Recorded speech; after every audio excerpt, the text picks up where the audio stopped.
Space Marine in Star Wars, Warhammer X Star Wars. 159, 155. Devastation. Raxor. Raxor's jump pack roared once, a controlled burst that hurled his massive form back up through the shattered architecture of the Senate building, scorched stone and twisted durasteel rushing past him as he rose.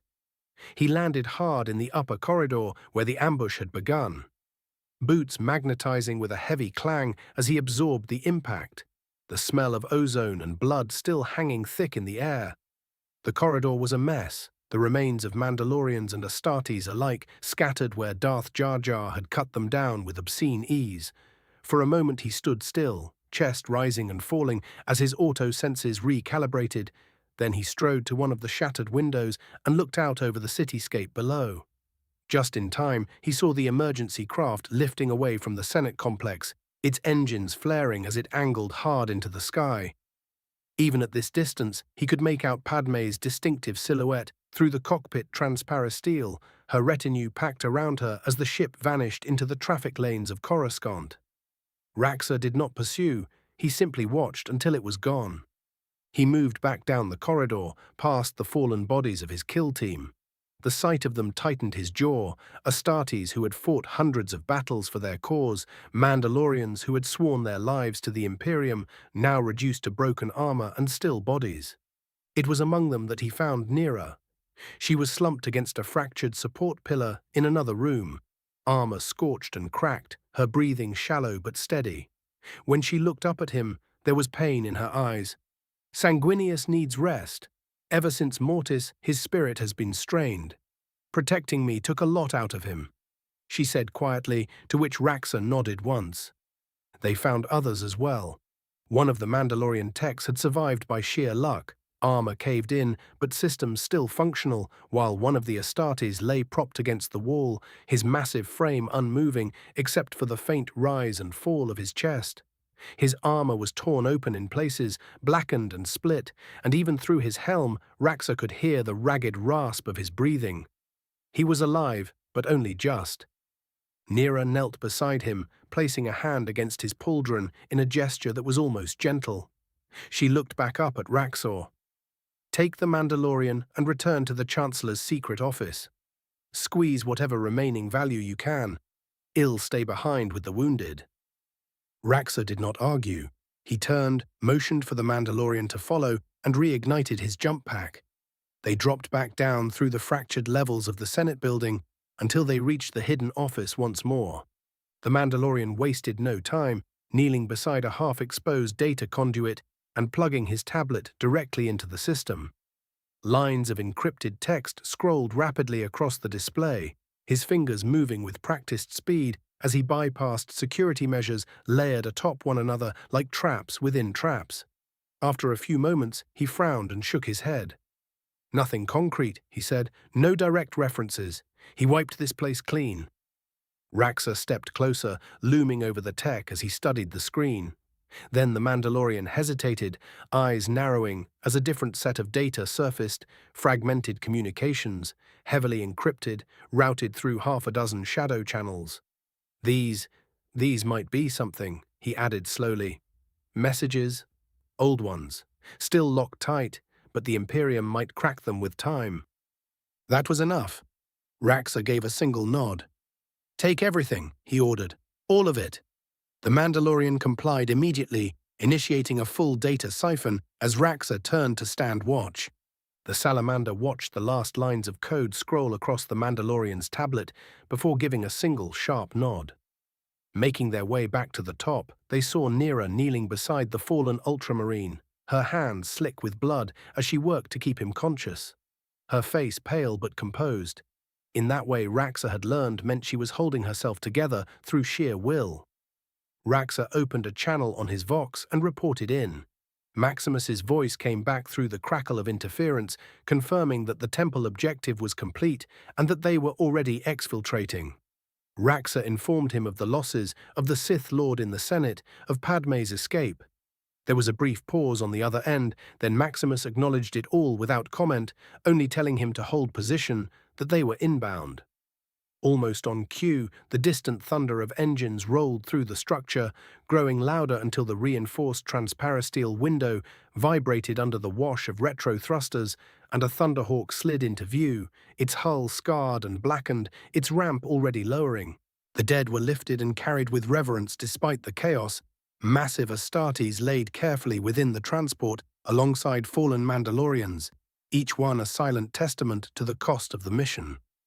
Raxor climbed the ramp last, turning once to take in the corridor where everything had gone so catastrophically wrong, where visions had shattered his understanding of duty and faith alike, before the ramp hissed shut behind him. Inside the Thunderhawk, Maximus stood braced near the bulkhead, his armor stained with Jedi blood, Thunderhammer resting against his shoulder, while Sebastian loomed nearby. The Thunderhawk lifted away from the Senate, banking hard as it climbed through Coruscant's smoke-choked skies toward orbit. Below them, the districts burned and reeled. Raxor took his place among the others as the battle barge came into view. Maximus reached out and placed a gauntleted hand to Raxor's shoulder. "Worry not, brother," he said firmly. "We will find him." Anakin. The hum of the ship felt louder now, a grinding presence that seemed to crawl under Anakin's skin as Coruscant rushed toward them. He stood at the comms station, shoulders tense, fingers flying across controls that refused to respond. Each failed attempt tightening the knot in his chest. No signal, no return, no flicker of acknowledgement from the Temple or the Senate, just empty space and static. He tried again and again, forcing himself to slow his breathing, telling himself there was a rational explanation, that the interference would clear, that someone would answer if they just got close enough. "Damn it," he snarled, slamming his palm into the console. The metal casing rattled, lights flickering briefly before stabilizing. He dragged a hand down his face, fear beginning to coil in his chest. Something was wrong. Not just wrong, catastrophically wrong. Behind him, Palpatine watched from his seat, hands folded calmly in his lap, a gentle smile on his lips, though Anakin couldn't see it. "What's wrong, my boy?" he asked gently, as if they were discussing nothing more serious than a delayed transmission. "The comms are dead," Anakin snapped, turning to him. "Temple, Senate, emergency channels, nothing's going through. I can't reach anyone. And Padme—" He stopped, eyes wide with worry. "She's still in the Senate apartments. The Imperium wouldn't—" He cut himself off, as if doing so could make the idea untrue. "They wouldn't target the Senate." Palpatine's eyes widened, just slightly, the picture of surprise. "Padme is there," he said, his tone sharpening with concern. "Anakin, if the Imperium somehow learned of Vulkan's location, and I fear that may be the case, they could very well have struck both the Temple and the Senate." The words hit Anakin like a physical blow. "No," he breathed, color draining from his face. He turned and stumbled toward the viewport, staring out into the rushing stars of hyperspace. His hands trembled as they curled into fists. "No, no, no." The ship lurched subtly as it reverted to real space. Anakin's breath caught. Below them, Coruscant sprawled in endless layers of light and steel, and from its heart rose two vast pillars of smoke. One from the familiar spires of the Jedi Temple, its once pristine towers scarred and burning. The other from the Senate district, black smoke clawing at the sky like an open wound. "No," Anakin whispered. He spun toward the cockpit. "Take us down, now, straight to the Senate building." The pilot hesitated, instinctively glancing toward Palpatine. "Chancellor?" Palpatine stepped forward, his expression grave but resolute. "You heard General Skywalker," he said firmly. "Do as he says." "Yes, sir," the pilot replied, hands snapping back to the controls. The ship banked hard, engines roaring as Coruscant rushed up to meet them. Anakin gripped the edge of the viewport, eyes locked on the burning skyline, fear and fury warring inside him. Padme was down there, the temple was burning, and somehow, impossibly, everything was unraveling all at once. Palpatine stood just behind him, close enough that his presence pressed in like a shadow. Even before the ramp had fully lowered, Anakin tore at it with the Force and his bare hands, metal shrieking as it buckled outward. Smoke rolled across the pad in thick, choking waves, carrying with it the acrid stink of burning durasteel. He didn't wait for clearance. He was already running, boots pounding against the deck, as his heart hammered in his chest like it was trying to break free. "Padme," he screamed, the name ripping itself from him like a prayer and a curse all at once. His eyes darted across the skyline to the temple spire where fire licked along shattered windows and great sections of the facade had collapsed inward. "Padme, please, please be alive." Behind him, Palpatine stepped down from the shuttle, his cloak stirring gently in the heated wind. One of his red-armored guards moved quickly to his side, leaning in close, voice low. "Is it ready?" Palpatine asked quietly. "Yes, Chancellor," the guard replied. "Very good. Let us proceed then." Palpatine exhaled slowly, as though steadying himself. "Anakin," Palpatine called, urgency creeping into his tone now. "You must be careful. The building is unstable. There may still be—" The words were swallowed by a thunderous sound. A roar erupted from deep within the Senate complex, vast and all-consuming. The world seemed to lurch sideways as a massive explosion tore through the heart of the building, a rolling detonation that punched outward in a sphere of fire and pressure. Light flooded everything, a blinding white that erased color, shape, and sense in an instant. "Chancellor," the guard shouted. He lunged forward, slamming into Palpatine with enough force to knock them both off their feet as the shockwave hit. The landing pad buckled, Duracrete fracturing beneath the impact as debris screamed through the air like shrapnel. The guard curled around Palpatine, armor shrieking as it absorbed the worst of it, fragments of stone and metal bouncing off his back in violent bursts. Anakin never stood a chance. One moment he was sprinting forward, staring at the burning Senate tower, the Force howling warnings in his mind, then the explosion hit him full on. The blast picked him up like he weighed nothing and hurled him backward across the pad. He felt himself spin, the world tumbling end over end, pain flaring white-hot through his side as something struck him mid-air. His body slammed into the deck with bone-rattling force, the impact driving the breath from his lungs in a strangled gasp. "Padme," he screamed, or thought he did. He couldn't tell anymore. Fire washed over the pad, heat searing his skin even through his robes. His vision blurred, the edges darkening as ringing filled his ears, drowning out the distant shouts and alarms. Anakin tried to move. His fingers twitched uselessly against the scorched deck, strength bleeding out of him as darkness crept in from the corners of his sight. The last thing he saw was the Senate spire collapsing inward, fire and smoke billowing skyward like a funeral pyre for the Republic itself. Then the world slipped away, and Anakin Skywalker fell into blackness. 160 to 156. Vulkan Lives. Author note: Hey all, as you all know, Sebastian now has Terminator armor, but it's kinda messing with how I want to write him. So I'm just going to revert him to having normal Astartes armor, though it's relic armor. Hope that makes sense. Thank you all. Raxor. The Thunderhawk tore through Tython's atmosphere, clouds boiling away beneath its armored prow, while the ancient world spread out below them in broken greens and stone-grey plateaus.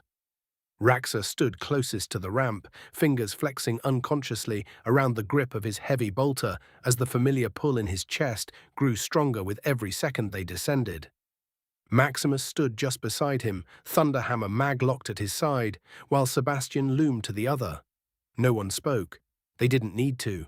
The Thunderhawk hit the ground in front of the temple with a bone-rattling impact, retro thrusters howling before cutting out. The ramp slammed down, and Raxor was already moving before it finished lowering. He burst from the ship at a near run, boots hammering stone as he crossed the landing terrace toward the towering temple structure ahead, its weathered spires rising like the ribs of some colossal fossil. "He's here," Raxor said over his shoulder, voice raw and urgent. "I can feel it. I swear by the Emperor, he's here." Maximus lengthened his stride to keep pace. "Slow down," the Ultramarine warned, calm but firm. "If this place is trapped—" "I don't care," Raxor snapped, not breaking stride. "I will tear this world apart stone by stone if I have to."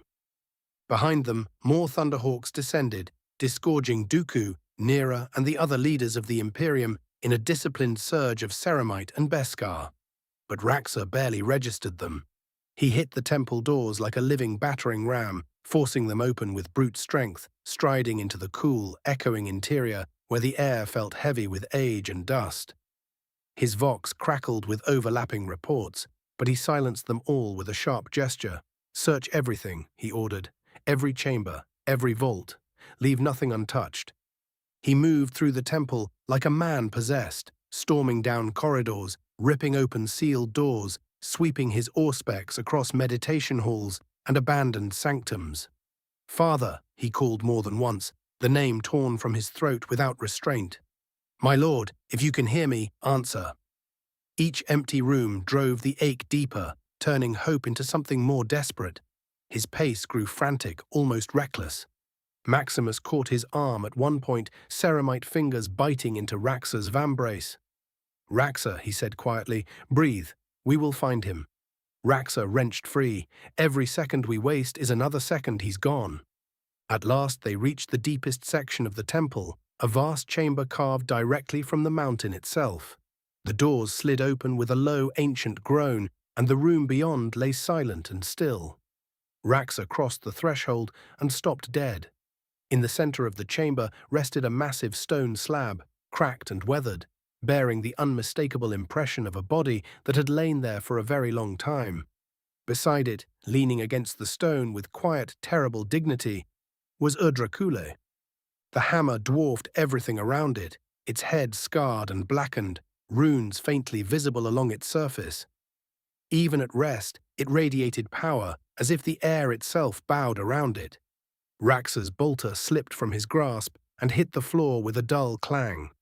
Slowly he reached up and removed his helmet, letting it fall from numb fingers.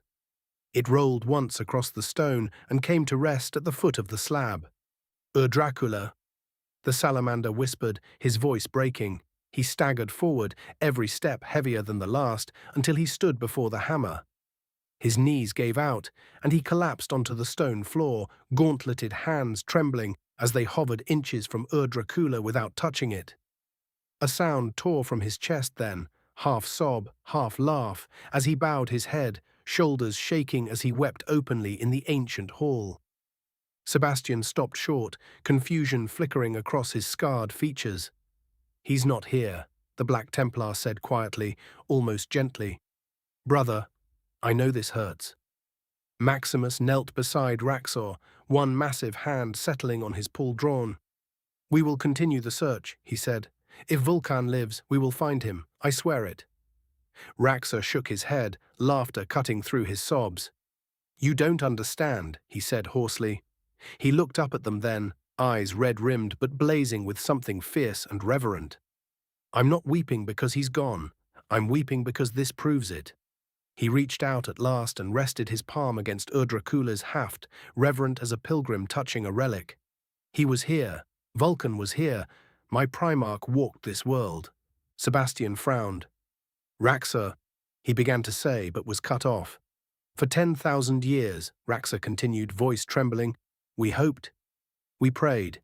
We told ourselves the legends were true, because the alternative was unthinkable." He let out a shuddering breath. "And now there's no doubt. He's alive, he's free. And he's out there somewhere." He looked from Maximus to Sebastian, a fierce, almost joyful smile breaking through his tears. "We will find him. I don't care how long it takes, or how many worlds we burn to ash. Vulkan lives." Maximus straightened slowly, gaze lingering on the hammer. "Then this was not a failure," he said at last. "It was a confirmation that he lives." Sebastian inclined his head, pressing a fist to his chest. "The Emperor tests us," he murmured, "and rewards our faith." Raxor rose to his feet, wiping his face with the back of his gauntlet before replacing his helmet. When he turned back to the chamber, his grief had hardened into iron resolve. "Mark this place," he ordered, voice steady once more. "Secure the relic, and spread the word through the Imperium." He paused, one last glance at Urdracula. "Tell them Vulkan has returned, and we will not stop until we bring my father home. Tell them Vulkan lives. Anakin."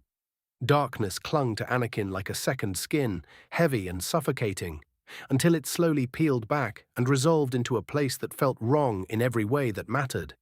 He stood on a vast durasteel platform suspended over lava, the air thick and hot, with heat rising from the river below him. A towering figure stood between him and the far end of the platform, broad and immovable as all Astartes seemed to be. Emerald armor caught the dim light, scorched and scarred, the sigil of the Salamanders burning bright upon his left pauldron. Raxor turned slowly to face him, massive boots grinding against the deck, and even in the dream Anakin could feel the sheer weight of the Astartes' anger, like standing before a living engine of war. Beyond him, framed by the open maw of a waiting gunship, Padme lay limp in the arms of a familiar figure. Her head lolled to the side, her face pale, one hand instinctively curled around her swollen belly as Nera clung to her desperately. "No," Anakin whispered, the word tearing itself from his throat as his feet carried him forward. "Padme, Padme." He broke into a run, reaching for the Force, but Raxor moved to meet him with terrifying speed. The salamander stepped into Anakin's path, one massive arm coming up to swat him. He flew back and hit the ground hard, the impact sending a shock through Anakin's body. "Go!" Raxor yelled, turning to look at Nera, who quickly took Padme into the ship's belly. "Get out of my way!" Anakin snarled, shoving against him, desperation bleeding into rage. He lashed out with the Force, but it slid off Raxor like water over adamantium, as if his connection to the Force had been cut for some reason. The salamander caught his wrist in one massive gauntlet, the grip crushing, and forced him back a step. Behind them, the gunship's engines roared to life. "No!" Anakin choked, his voice breaking as he twisted to look past Raxor. The ramp began to close. Nera turned briefly, her gaze flicking to Anakin before the shadows swallowed her and Padme alike. The gunship lifted, its engines screaming as it tore away into the void. Anakin roared, throwing himself forward again, only to be held fast as the ship vanished from sight. The world shattered. The platform dissolved, reforming into a stark white chamber that reeked of antiseptic. Harsh lights burned overhead, stabbing into Anakin's eyes as he found himself standing at the edge of an operating room. Padme lay on a table at its center, her body arched in agony, sweat plastering her hair to her face. Droids and armored figures moved around her in a blur of motion, instruments flashing, monitors screaming. Her hands clawed at the table as she cried out, the sound cutting straight through Anakin like a blade as Nera gripped one of her hands. "Stop!" he screamed, lunging forward. "Get away from her!" No one heard him. No one even looked at him. It was as if he were nothing more than a ghost, condemned to watch. "Anakin!" Padme cried, her voice hoarse and broken. "It hurts, Anakin, please." "She's dying," Anakin screamed, horror clawing up his spine as he took in the scene, his mind twisting it into something monstrous. "You're killing her. You're tearing her apart," he shouted to no one. The machines whined louder, alarms spiking as Padme screamed again, a sound of pure anguish that ripped at his soul. Blood stained the sheets. The figures around her moved faster, their actions precise and merciless in his eyes. Every instinct he had told him this was torture, deliberate and cruel, and his helplessness fed the fire growing inside his chest. "I'll destroy you," he vowed through clenched teeth, tears streaming down his face as he reached for her and found nothing but empty air. "I swear it. I'll burn your Imperium to the ground. I'll kill every last one of you if that's what it takes to save her."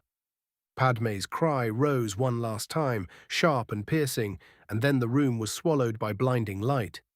The sound cut off abruptly, leaving only silence and the echo of Anakin's own ragged breathing as the vision began to collapse in on itself, dragging him back toward darkness with his fear and rage burning brighter than ever.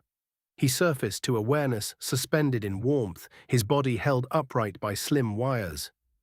All around him, glowing liquid pressed against every burn and wound. The Bacta tank hummed softly around him, its faint currents tugging at his limbs as if reminding him that they were still there. Pain existed only as a distant pressure, muted and dulled, but the memory of fire, force, the roar of an explosion still echoed in his mind. His chest tightened as his eyes fluttered open, vision blurring as shapes resolved into the sterile whites and silvers of a medical chamber. A familiar man approached the tank. "Anakin," Palpatine's voice came gently, amplified slightly through the glass with concern. "Can you hear me, my boy?" Anakin tried to speak, but only bubbles rose from his mouth around the mouthpiece. He forced himself to focus instead, lifting his gaze and giving a small, sluggish nod. The effort sent ripples through the Bacta. Palpatine moved closer, his face appearing through the curved surface of the tank. "Good," he said softly. "You've been unconscious for some time. We were quite worried." Anakin's thoughts snapped immediately to one name, one face. His eyes widened, panic flaring despite the sedatives flooding his system. Palpatine noticed at once. "Easy," the Chancellor said, raising a hand as if to steady him through the glass. "You were caught in a terrible explosion at the Senate building. The Imperium planted a bomb, an act of terror meant to cripple the Republic and throw Coruscant into chaos." His voice hardened just a touch at the word Imperium. "The blast caused severe burns. Your body took the brunt of it. But you're healing. The medics assure me you will recover, though, maybe not completely." Anakin's breathing quickened, bubbles streaming upward as fear overwhelmed restraint. His eyes locked onto Palpatine's, silently demanding the answer he was afraid to hear. The seconds stretched unbearably thin. "The Senate apartments were destroyed in the blast," Palpatine said at last. "Many senators were killed." Anakin's world tilted. His hands twitched uselessly at his sides, heart hammering so hard it felt as though it might shatter the glass around him. The Force churned faintly, unfocused and wild. "But," Palpatine added quickly, leaning closer, lowering his voice, "Padme was not there when the bomb detonated." Relief crashed through Anakin so hard it left him weak. His chest shuddered, and for a moment all he could do was cling to that single truth. She was attacked earlier by Imperium forces, but she escaped. She is quite shaken, and only lightly injured, but alive. His expression softened, almost kind. "She's on her way here now. She insisted on seeing you the moment she was cleared to travel." Anakin closed his eyes, a trembling exhale escaping him as the weight he'd been carrying finally lifted. If only a little. Padme was alive. Whatever horrors he had seen, whatever visions had haunted him, they had not come to pass. Not yet. Palpatine straightened slowly, hands clasped behind his back, as he regarded Anakin with something like satisfaction. "Rest for now," he said gently. "When she arrives, there is something important I wish to show you both. Something that will help you understand what has truly been set in motion, and what must be done to protect those you love."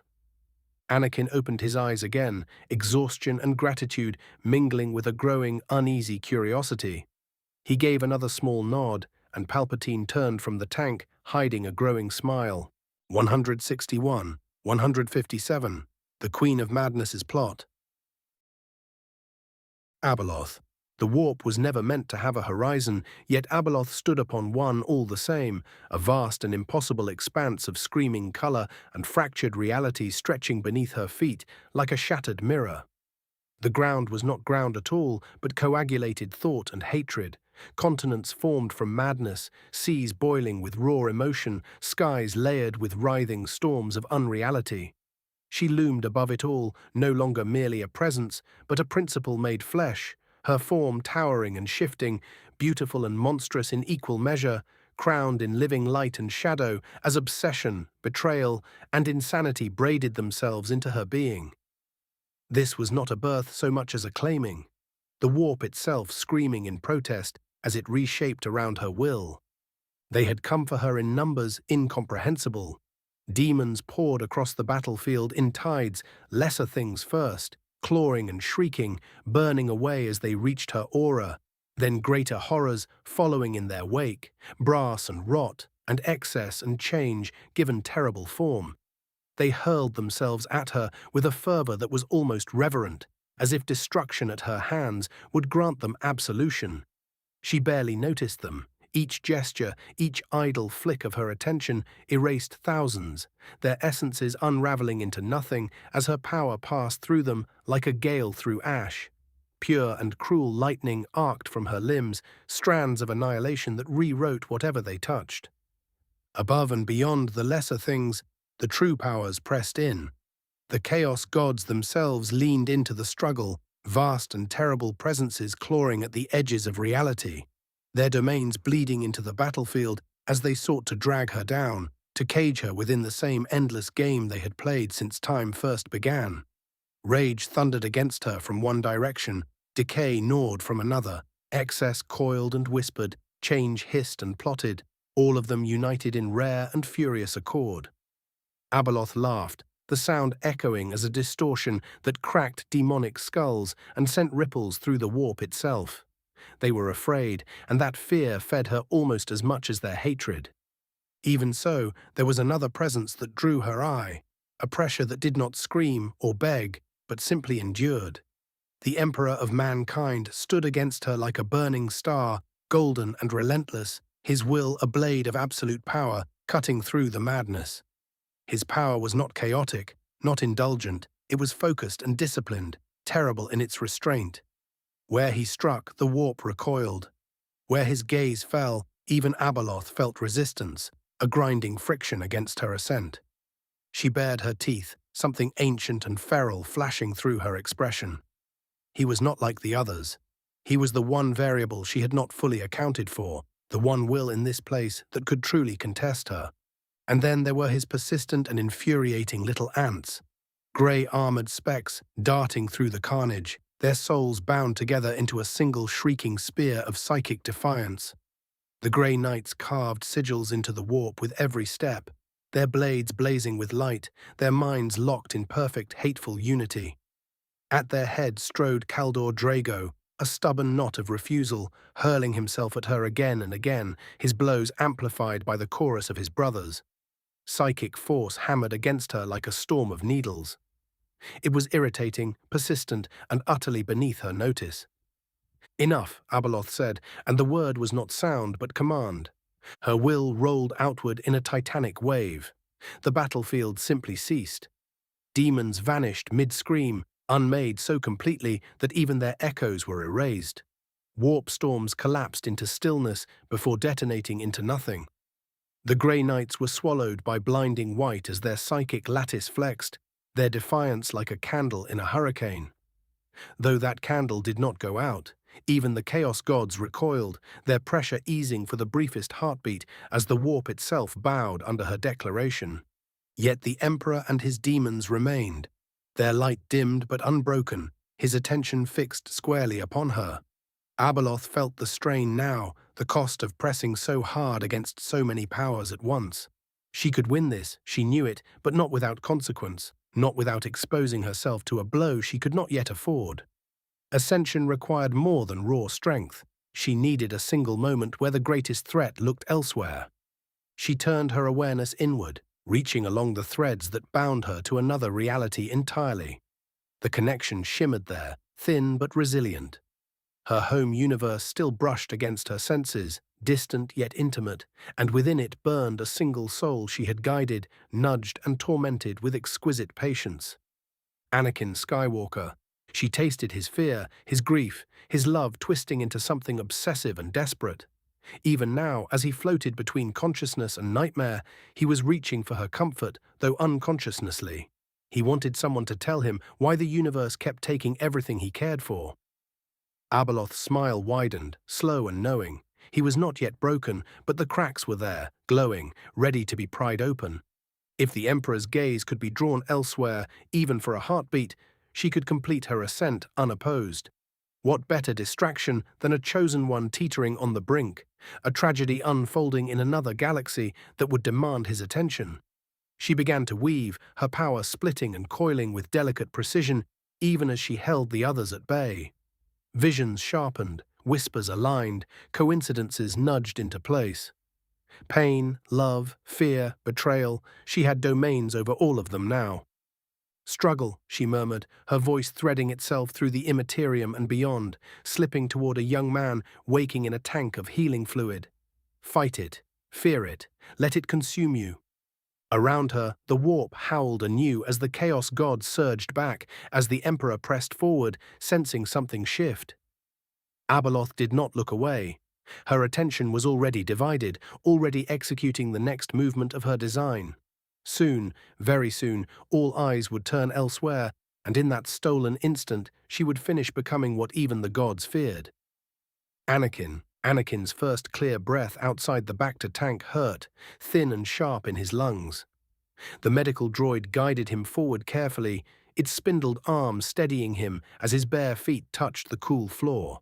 His body felt heavier than he remembered, not weaker exactly, but altered, as though gravity itself had learned new ways to press against him. When the droid angled a tall mirror into place, Anakin hesitated for half a heartbeat before lifting his eyes to meet his reflection. The face that looked back at him was still his, unmistakably so, but the explosion had left its mark. Thin, pale scars traced along his cheek and jaw, not grotesque, but permanent, lines that caught the light differently than the rest of his skin. His left arm and leg were worse, bandaged and partially encased in protective synthweave that hummed faintly. He flexed his fingers experimentally, watching the way the glove shifted with him, feeling the tug of damaged flesh beneath. "I look different," he said quietly, his voice rough, as if he hadn't used it in years. Palpatine stood just behind him, hands folded before him, his expression a careful blend of concern and reassurance. "You were very close to death, my boy," the Chancellor said gently. "The blast burned you badly, especially on your left side. Much of the flesh was damaged beyond what Bacta alone could restore. The glove and supports will protect the injured tissue while it heals. You were fortunate, extraordinarily fortunate, that you did not lose any limbs." His eyes flicked to Anakin's reflection. Many others were not so lucky.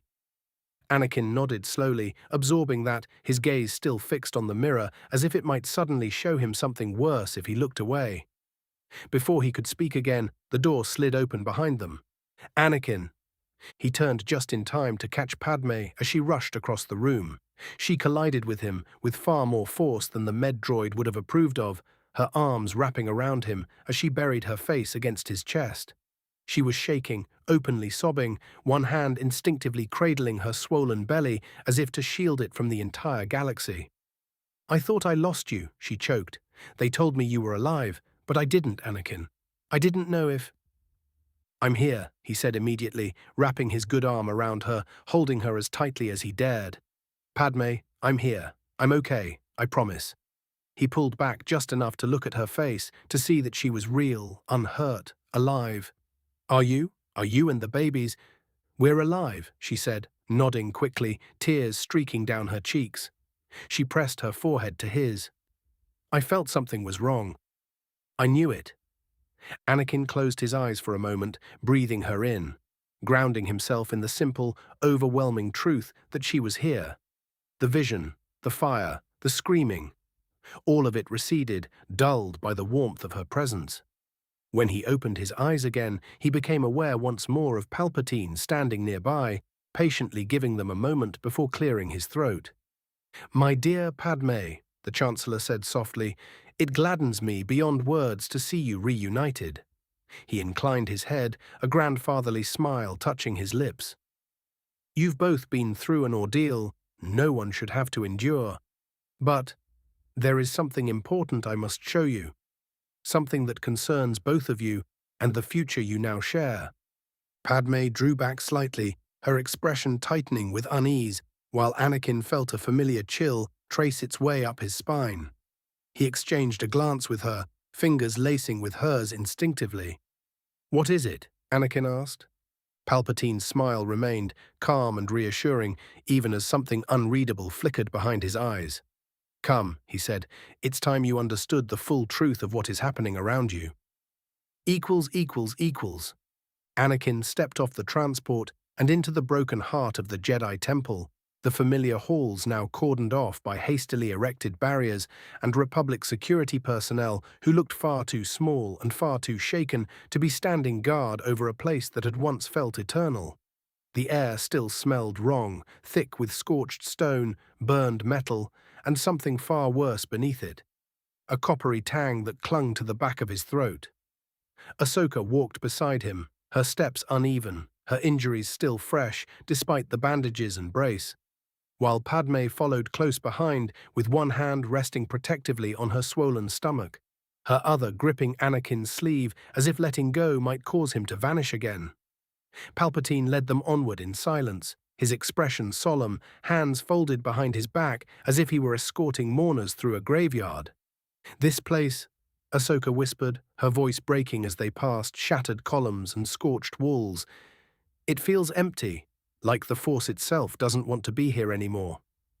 Anakin didn't answer. He couldn't.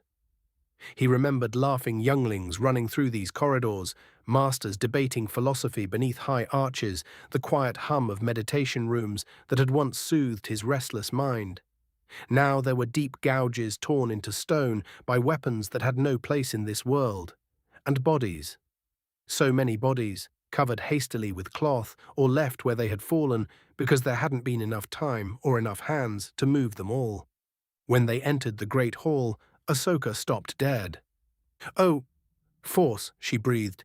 The chamber where the council had made their last stand was almost unrecognizable. The floor was cracked and cratered, sections of it collapsed inward as if something impossibly heavy had struck again and again without mercy. Dried blood smeared the stone in long, chaotic arcs, and shattered lightsabers lay scattered like broken promises. Anakin's gaze was drawn, against his will, to a familiar shape lying near the center of the hall. "No," he said softly, stepping forward. Ki-Adi-Mundi's body lay twisted at an unnatural angle, his elongated skull caved in so thoroughly it barely resembled the man Anakin had once argued with in council sessions. The sight punched the air from his lungs. A few steps farther lay Pong Krell, or what remained of him, his massive body sprawled across the floor, all four arms torn from their sockets and flung aside like discarded weapons. His head reduced to a ruin of shattered bone and flesh. It was brutality beyond anything Anakin had seen, beyond battle, beyond war. Ahsoka staggered, her legs giving way as she dropped to her knees beside the bodies. "They didn't deserve this," she sobbed, tears streaming freely down her face. "No one does. Masters, knights, younglings. Anakin, they butchered them." He knelt beside her and pulled her into his arms, holding her as she shook, his own jaw clenched so tightly it ached. He stroked what remained of her leku gently, his touch careful, even as his heart burned with something dark and furious. "I know," he murmured. "I know, Snips. I've got you.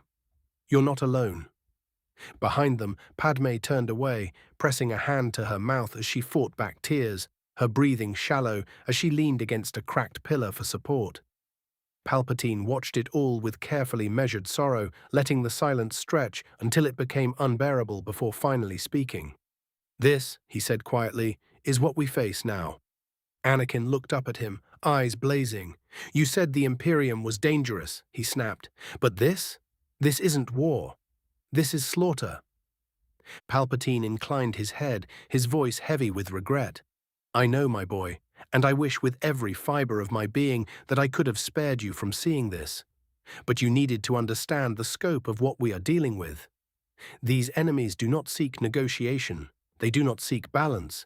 They seek dominance, and they will destroy everything in their path to achieve it." Ahsoka lifted her head slightly, her voice raw. "They took everything from us." "Yes," Palpatine agreed softly, "and they will continue to do so unless we act decisively." Anakin rose slowly to his feet, helping Ahsoka stand as well, his gaze sweeping across the ruined hall one last time before settling on the Chancellor. "You said there were survivors." "There are," Palpatine confirmed, "scattered and in hiding." Anakin's hands curled into fists at his sides. "If I find them," he said, his voice low and steady, "I'll tell you. Because if they're still alive, then they'll want justice. They'll want to strike back." Palpatine's lips curved into a faint, approving smile. "I was hoping you would say that." As they stood amid the wreckage of the Jedi Order, surrounded by the echoes of a past that would never return, Anakin felt something irreversible settle into place within him. Grief was still there, and horror and loss, but beneath it all something sharper was taking shape. An obsessive purpose to protect what was his, and to kill anything that got in his way. Equals. 162. 158. Escape from the temple. Qui-Gon. He had been walking the upper halls of the temple with Obi-Wan at his side, speaking quietly about the growing unease spreading through the Order. "Run!" Quinlan suddenly shouted. "Get out of here! All of you get the younglings out of the temple. The Black Templar is coming. He'll tear this place apart. He'll kill every last one of you if you stay." Qui-Gon didn't hesitate. He never did when the Force spoke this clearly. "Obi-Wan," he said, turning to his once apprentice, "sound the evacuation alarm." The words had barely left his mouth when the temple shook. The impact was catastrophic. Stone screamed as something massive punched through the outer structure. The floor lurched beneath their feet, sending Jedi stumbling, and the distant roar of engines drowned out the cries beginning to rise from every direction. "Master," Obi-Wan shouted over the chaos. "Go!" Qui-Gon commanded. "Younglings first." They moved as one, training overriding the fear. Qui-Gon swept into a nearby learning chamber just as the doors burst open, younglings screaming, their instructors struggling to keep order. Smoke poured through fractured walls, the sound of distant blaster fire and something heavier echoing like thunder through the temple's halls. "This way," Qui-Gon said, his voice firm. He knelt, placing himself at the children's level. "Listen to me. Stay close. Hold hands. No matter what you hear, you do not let go." A trembling Mirialan child looked up at him, tears streaking down her face. "Master, are we going to die?" Qui-Gon met her gaze, steady and warm despite the world coming apart around them. "No," he said simply, "not today." They ran. Corridors collapsed behind them as they pushed deeper toward the rear exits, Jedi forming a living wall around the younglings. Qui-Gon felt lives being extinguished in flashes of agony through the Force, but he forced himself forward. Dwelling on it now would doom the ones still breathing. Plo Koon joined them at a shattered archway, one arm broken.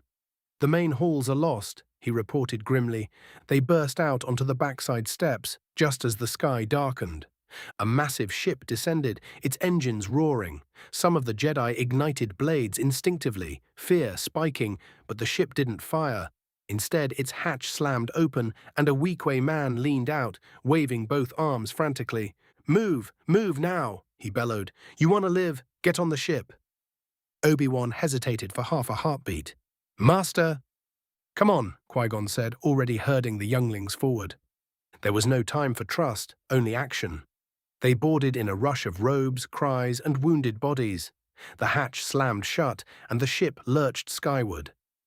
Inside, chaos slowly gave way to exhausted silence. The ship jumped to hyperspace, and only then did Qui-Gon allow himself to breathe. Now, on Alderaan, the survivors gathered in quiet clusters beneath pale skies and gentle mountains that felt impossibly peaceful compared to what they had fled. Medical droids moved among them. Younglings slept where they sat, exhaustion finally overpowering terror. Jedi spoke in hushed voices, faces hollow, eyes haunted. Qui-Gon stood at the edge of the Alderaanian plateau, hands folded into the sleeves of his robes as the wind rolled gently across the high grasslands below. The world was painfully peaceful, rolling green hills, distant spires catching the light of a setting sun. Birds circling lazily in the sky, so unlike the screams, fire, and collapsing stone that still echoed in his thoughts. "So," a gravelly voice said lightly, "you all look like you've had a very bad day." Qui-Gon did not turn at first. "We have survived," he replied evenly. "That is more than many can say." "Well, that is good to hear," the voice continued, drawing closer.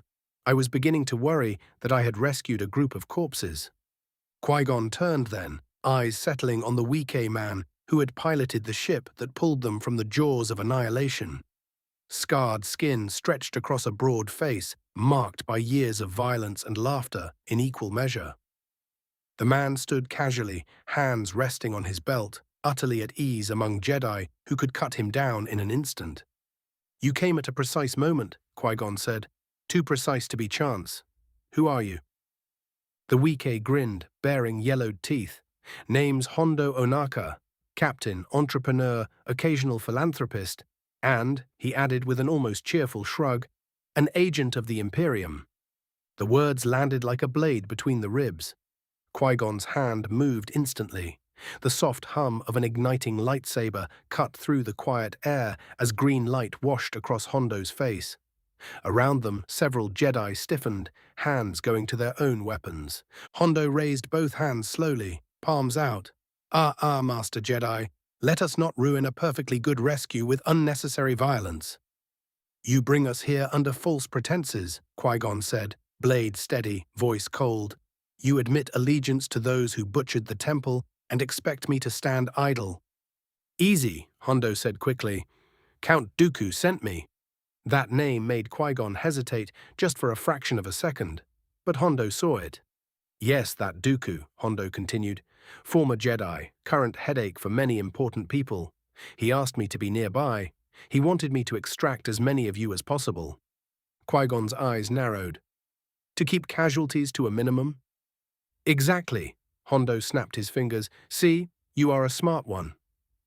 Qui-Gon glanced past Hondo, taking in the wounded, the shell-shocked children clinging to their masters, the empty spaces where friends should have been. His jaw tightened. And yet thousands died. Hondo's grin faded, just a little. Yes, they did. Was that Dooku's will? Qui-Gon asked quietly. Did he approve of the slaughter of innocents? Hondo met his gaze without flinching. He did. The answer hung between them, heavy and ugly. He believes, Hondo went on, voice lowering, that the Jedi and the Republic had this coming for a very long time, and after what I've seen, he shrugged, I am inclined to agree. Qui-Gon took a step closer, the glow of his blade casting sharp shadows across Hondo's face. You speak as though it excuses genocide. Oh no, Hondo said, wagging a finger. I do not excuse it. I understand it. Big difference. He leaned against a nearby railing, utterly unconcerned with the weapon inches from his chest. The Republic is rotten, Master Jedi. I know this because I have been paid very well to serve it, quietly, illegally, and often cruelly. Senators who smile in public and order massacres in private. Systems sold for credits, entire populations written off as acceptable losses. Qui-Gon's expression hardened, but he said nothing. The Imperium, Hondo continued, simply stopped pretending it was better than that. And the Jedi? Qui-Gon asked. What crime justified their extermination? Hondo's eyes sharpened. You were hiding someone. A flicker of unease passed through Qui-Gon's chest. Someone of great importance to the Imperium, Hondo said. So important that entire worlds are now burning because of it. Qui-Gon shook his head slowly. Even if that were true, it would not justify the murder of children, of healers, of those who never raised a blade. Hondo straightened, his expression sobering at last. This is a harsh galaxy, my friend. Ideals do not stop bolter fire. Mercy does not win wars. Only strength survives. And the Imperium has strength in abundance. Qui-Gon deactivated his lightsaber, the hum fading into silence. Strength without wisdom is nothing but destruction. Hondo smiled again, softer this time, almost regretful. Perhaps, but destruction is very effective.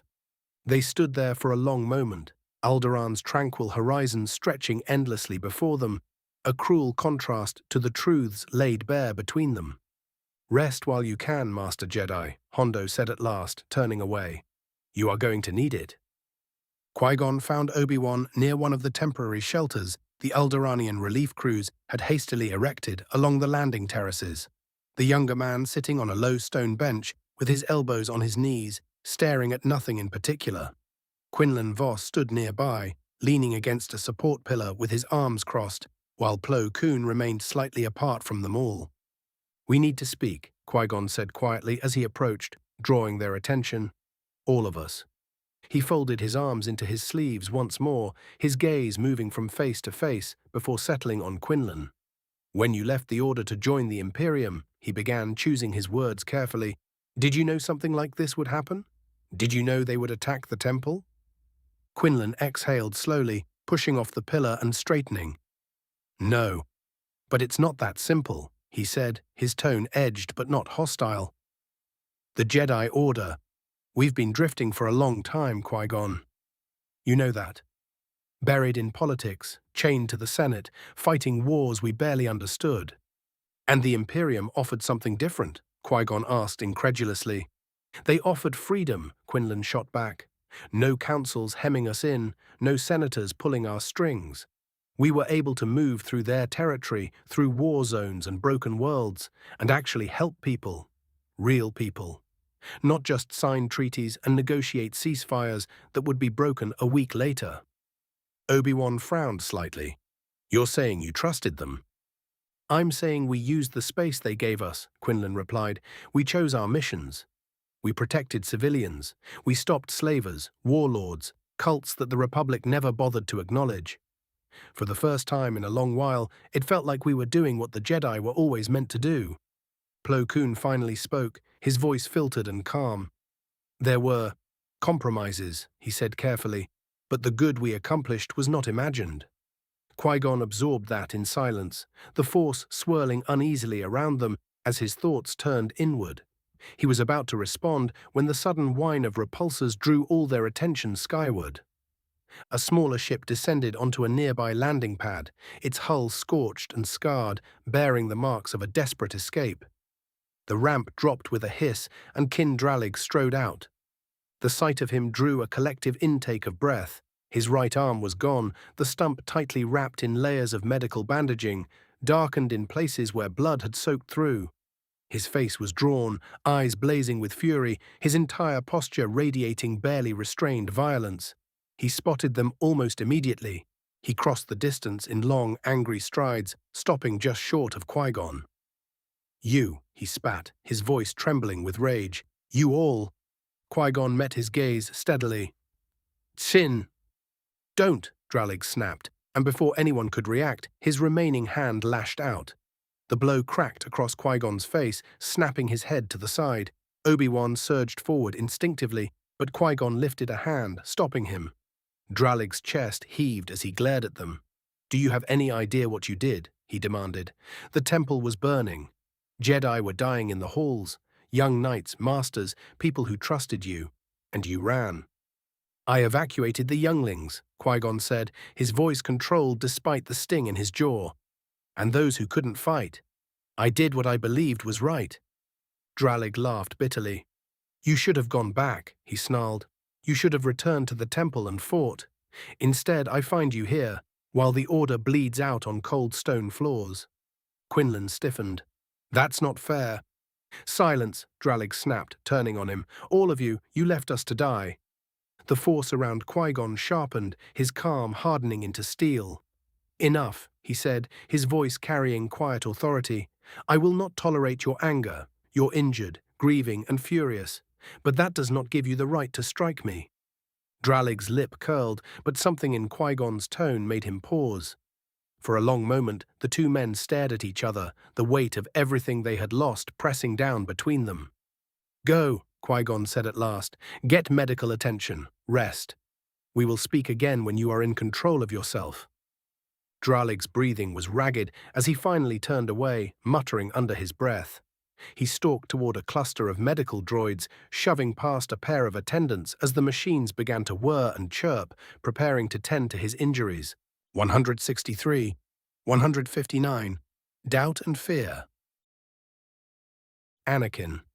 Anakin stood alone in the dimly lit operations room Palpatine had given him access to, the air still smelling faintly of smoke and disinfectant from the temple ruins clinging to his robes. Hollow projectors hovered around him in a loose semicircle, streams of fragmented data scrolling past, transponder echoes, civilian ship departures, encrypted hyperspace wakes, anything that might hint at where the surviving Jedi had gone. His jaw was tight, his eyes red-rimmed from exhaustion and barely restrained fury. The temple had been butchered, the Order shattered in a single brutal stroke, and the not knowing who lived, who died, was eating at him far worse than the images burned into his memory. Come on, he muttered under his breath, fingers flying across the controls. Someone has to have gotten out. When the comm finally chimed, he froze for half a second before snapping his attention to it. The hologram flickered, stabilized, and Qui-Gon appeared before him. Anakin's breath hitched. Master, he said immediately, the word tumbling out with more relief than he intended. You're alive. Qui-Gon inclined his head, a tired but genuine smile touching his features. I am, Anakin, and it's good to see you are as well. Anakin let out a long breath he hadn't realized he was holding, one hand bracing against the edge of the console. I thought, after the temple. I didn't know who was left. I've been trying to track survivors since I got clearance. You weren't wrong to worry, Qui-Gon replied gently. Many were lost. Too many. His expression darkened briefly before he continued. But Obi-Wan is safe, Plo Koon as well, Quinlan Vos, a number of knights and Padawans, and the younglings, we got them out. Anakin's shoulders sagged slightly at that, the knot in his chest loosening just a fraction. Thank the Force, he said quietly. I was afraid the worst had happened to all of you. Qui-Gon studied him for a moment. You look different. Anakin swallowed. The Imperium attacked the Senate at the same time as the Temple and left a bomb. I was caught in the explosion when it went off. He shook his head. It doesn't matter. What matters is that you're alive. I'm glad you are all right, Qui-Gon went on. When the attack began, we evacuated everyone we could reach. The Imperium came down right through the Temple. We were herding survivors down the rear steps when a ship appeared. A Weequay captain. Anakin frowned. A Weequay? Yes, Qui-Gon said slowly. Hondo Ohnaka. He said Count Dooku sent him. Anakin stiffened instantly. Dooku, his voice sharpened. He sent a ship. He did, Qui-Gon confirmed. The man claimed Dooku wanted to limit casualties, to ensure those who could escape did. Anakin's expression hardened, anger flaring behind his eyes. That doesn't sit right, he said flatly. The Imperium butchered the Temple Master. They slaughtered masters, Padawans. Younglings would have died too if you hadn't gotten them out, and Dooku wants credit for mercy. I share your unease, Qui-Gon replied, unoffended. But at that moment I had little choice. Trust him or watch everyone behind me die. I chose to save lives. Anakin looked away for a moment, jaw working as he wrestled with his emotions. I don't like it, he admitted, but I'm glad you're safe. All of you. As am I, Qui-Gon said softly. For what it's worth, Anakin, I would make the same choice again. There was a brief silence, the hum of machinery filling the space between them. Then Anakin straightened, resolve settling over his features. Things are still chaos here on Coruscant, he said. The Senate's in ruins, the temple's sealed off, and Palpatine is trying to hold the Republic together by sheer will. Once things stabilize, I'll come to you, I promise. Qui-Gon's eyes warmed at that. We'll be here. Take care of yourself, Anakin. The galaxy will try to pull you apart right now. Anakin gave a short, almost humorless laugh. It already is. Then hold fast, Qui-Gon said, and trust the Force. Do not fear. The words lingered as the transmission ended. Anakin stared at the empty space where his master's image had been, his relief real, but uneasily tangled with suspicion, grief, and a growing sense that the lines between ally and enemy were blurring far faster than he was ready for. Anakin left the quiet of the comms room behind him and stepped back out into the open air that surrounded the shattered Senate district. The sky above Coruscant was choked with drifting ash and haze, sunlight reduced to a dull, bruised glow that reflected off twisted durasteel and fractured transparasteel. Heavy lifters moved like slow insects through the wreckage, hauling away collapsed sections of the Senate spire, while Republic engineers marked unstable areas with pulsing hazard beacons. He spotted Palpatine near the edge of a temporary command platform erected along the broken outer ring of the Senate building. The Chancellor stood with his hands clasped behind his back, cloak fluttering faintly in the hot updrafts rising from the rubble below, surrounded by aides, officers, and holographic projections tracking demolition teams and emergency responders. As Anakin approached, Palpatine dismissed the others with a quiet gesture, turning slowly to face him, his expression etched with concern and fatigue that looked painfully genuine. Anakin, Palpatine said warmly, you look as though you haven't slept. I haven't. I've been having nightmares, Anakin replied honestly, stopping a few paces away. I made contact with my master. Palpatine's brow rose just slightly. Qui-Gon Jinn. Anakin nodded. He's alive. Obi-Wan too. Plo Koon. Others. They escaped the temple. I see, Palpatine said, his voice measured. And where are they now? Alderaan, Anakin answered. They were evacuated during the attack. An Imperium ship took them there. For the briefest moment, Palpatine said nothing. The sounds of machinery and distant demolitions filled the silence as he turned his gaze back toward the ruined Senate spire, eyes narrowing just a fraction as though he were studying a puzzle only he could see. When he finally spoke, his tone was thoughtful rather than angry. "An Imperium ship," he repeated softly. "That is unexpected." Anakin watched him closely. That was my reaction too. Palpatine inclined his head, then gestured for Anakin to walk with him. They moved together along the edge of the platform, boots crunching faintly against grit and debris as they passed beneath flickering hollows showing casualty estimates and structural schematics. "You see why I find this troubling," Palpatine said at last. "The Imperium strikes at the heart of the Republic, our Senate, our Jedi Temple, yet spares a number of Jedi and spirits them away to Alderaan. That is not the action of an enemy interested only in destruction." Anakin frowned, folding his arms. Maybe they just wanted survivors to spread fear or confusion. "Perhaps," Palpatine allowed, "but I have learned that the Imperium rarely does anything without purpose. And I trust your judgment, Anakin. You are faithful to the Republic." He glanced at him sidelong, his expression softening. "And to Padme. She is very dear to me, almost like a daughter. Naboo has suffered enough, especially now that it has fallen under Imperium control. I would never ask you to betray what you love." Anakin felt a faint warmth at that, mixed with the ever-present tension coiled in his chest. "I know," he said quietly. "That is why I want your thoughts," Palpatine continued. "Help me reason this through. If the Imperium's goal was to cripple the Republic, why send aid at all? Why allow any Jedi to escape?" Anakin didn't answer immediately. His gaze drifted back to the smoking ruins, his mind replaying Qui-Gon's calm voice, the mention of Hondo Ohnaka, of Dooku's name spoken so casually in the middle of catastrophe. Palpatine let the silence stretch, then added gently, "Tell me, Anakin, did your master mention Count Dooku?" Anakin stiffened almost imperceptibly. "Yes," he admitted, "Dooku sent the ship." "And Qui-Gon accepted it," Palpatine said, not as an accusation, but as a statement of fact. "You remember Dooku well.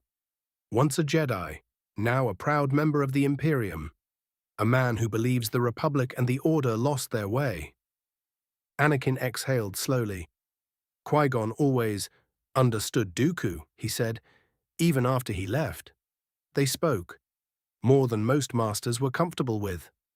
"I remember," Palpatine said softly, "and Qui-Gon himself was never blind to the Republic's flaws, nor to the Order's rigidity." They walked a few more steps before Anakin finally turned to him, a troubling thought taking shape. "Are you suggesting the Jedi betrayed the Republic?" he asked. "That they aligned themselves with the Imperium?" Palpatine stopped. He faced Anakin fully now, studying him with an expression that seemed both grave and sympathetic. "I am suggesting nothing," he said after a moment, "only exploring possibilities. If there were divisions within the Order, those sympathetic to Dooku's ideals, and those loyal to the Republic, then a schism is not unthinkable." Anakin's jaw tightened. "You think there was a coup?" he said slowly. "That Qui-Gon took who he could and fled, and left the loyalists behind." Palpatine hesitated, then gave a small, regretful shake of his head. "I said no such thing," he replied carefully. "And personally, Anakin, I find it difficult to believe Qui-Gon Jinn would ever willingly condemn innocents to die. He is a good man." Anakin nodded faintly, but the certainty he wanted to feel wasn't there. Images surfaced unbidden, Qui-Gon and Dooku speaking in hushed tones years ago, debates about the Council's blindness, the Republic's corruption, the need for change. Things Anakin had once admired, even agreed with. "But," Palpatine continued, his voice gentle, almost apologetic, "good men can still be led astray, especially when they believe they are acting for the greater good." Anakin stared out over the city again, unease twisting in his gut. "He never trusted the Council," he murmured. "He always thought they were too cautious, too political." "And now the Council is gone," Palpatine said quietly, "slain to the last in the temple, while your master lives." The words settled heavily between them. Palpatine straightened, placing a reassuring hand on Anakin's shoulder. "It is all speculation," he said, "and I would never ask you to condemn your master without proof. But we must be vigilant. The Republic is wounded, Anakin, surrounded by enemies we do not yet fully understand." Anakin nodded, though his thoughts were a storm of doubt and confusion. "If Qui-Gon knows something," he said at last, "if he's hiding something, I'll find out." "I know you will," Palpatine replied warmly, "for the Republic, for Padme." As they resumed walking, Anakin found himself replaying memories he had never questioned before, now colored by suspicion he hadn't realized was being carefully, patiently placed in his mind. They continued walking along the fractured edge of the platform, the ruined Senate stretching out below them like a corpse being methodically dissected. For a time, Palpatine said nothing, allowing the weight of what had already been spoken to settle before his voice returned. Quiet, almost gentle, as though he were afraid of startling something fragile inside Anakin. "Tell me about your nightmares," the Chancellor said at last, "the ones that have been troubling you." Anakin slowed, then stopped altogether. He looked down at his hands, flexing his fingers as if grounding himself in the sensation of being awake. "They're always the same," he admitted, his voice rougher than he intended. "Every night. Padme." Palpatine turned slightly toward him, but did not interrupt, his attention absolute. "I see her on the ground," Anakin continued, swallowing hard. "She's unconscious, hurt. Nera is there, and Imperium Mandalorians, dragging her toward a ship. And between me and her—" His jaw tightened. "The Salamander. Raxor." Palpatine's expression did not change, but his eyes sharpened. "I always fight him," Anakin went on. "Sometimes I win. Sometimes I don't. It never plays out the same way twice.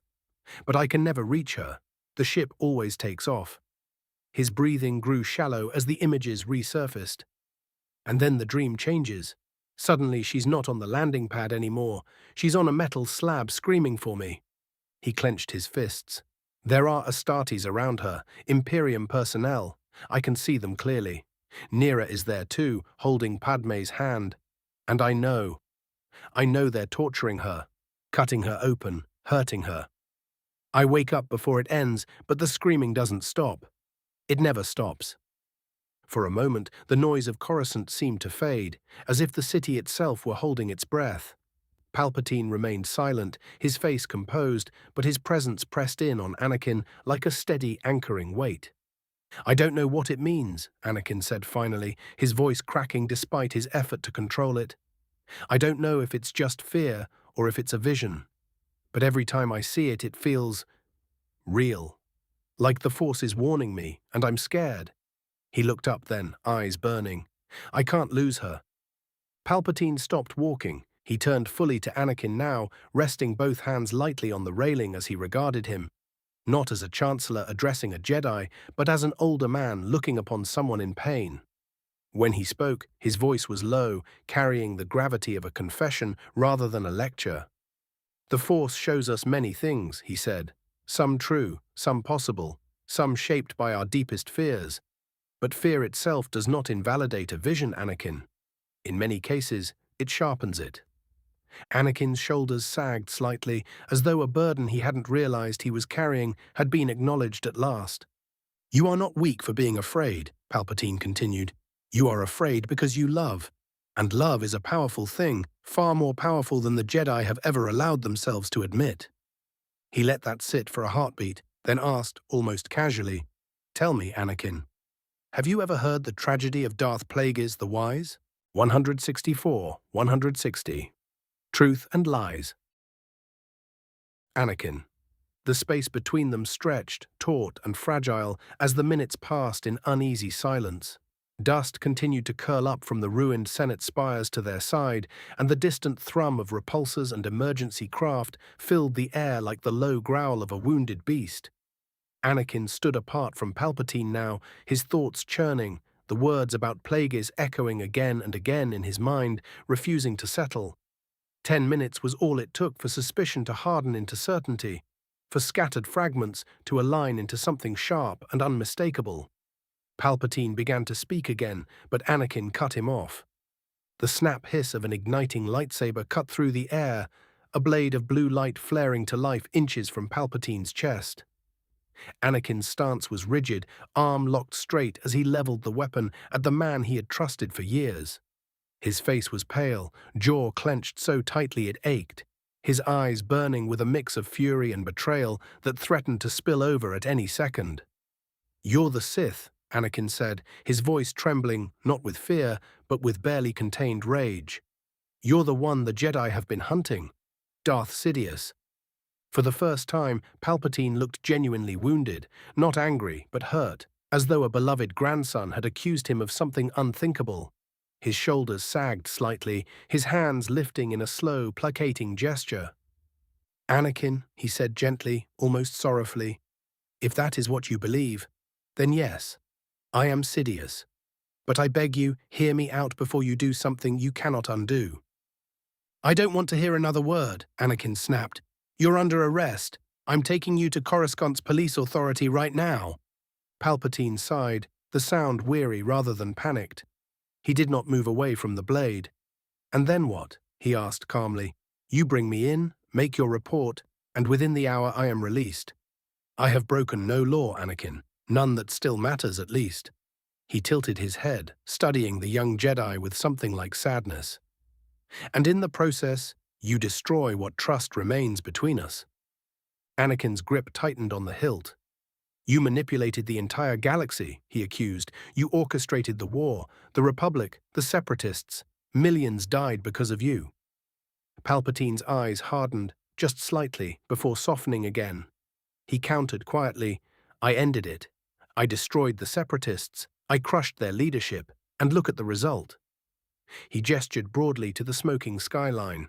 "Chaos, destruction, Coruscant in ruins, not because of me, but because the Jedi abandoned it." "That's a lie," Anakin said, though the certainty in his voice wavered. "Is it?" Palpatine asked, his tone still calm, still reasonable. "When the Imperium struck, where were the Jedi? They fled. They left the heart of the Republic to burn. And who carried them away to safety?" He paused, letting the words sink in. "The Imperium itself." Anakin's mind flashed to Qui-Gon's voice over the comm, to Alderaan, to Dooku's ship. His blade did not waver, but his breathing quickened. "Yet, here I am. A Sith," Palpatine continued. "I stayed. I coordinated relief efforts. I held what little remained of the Republic together while the Jedi scattered.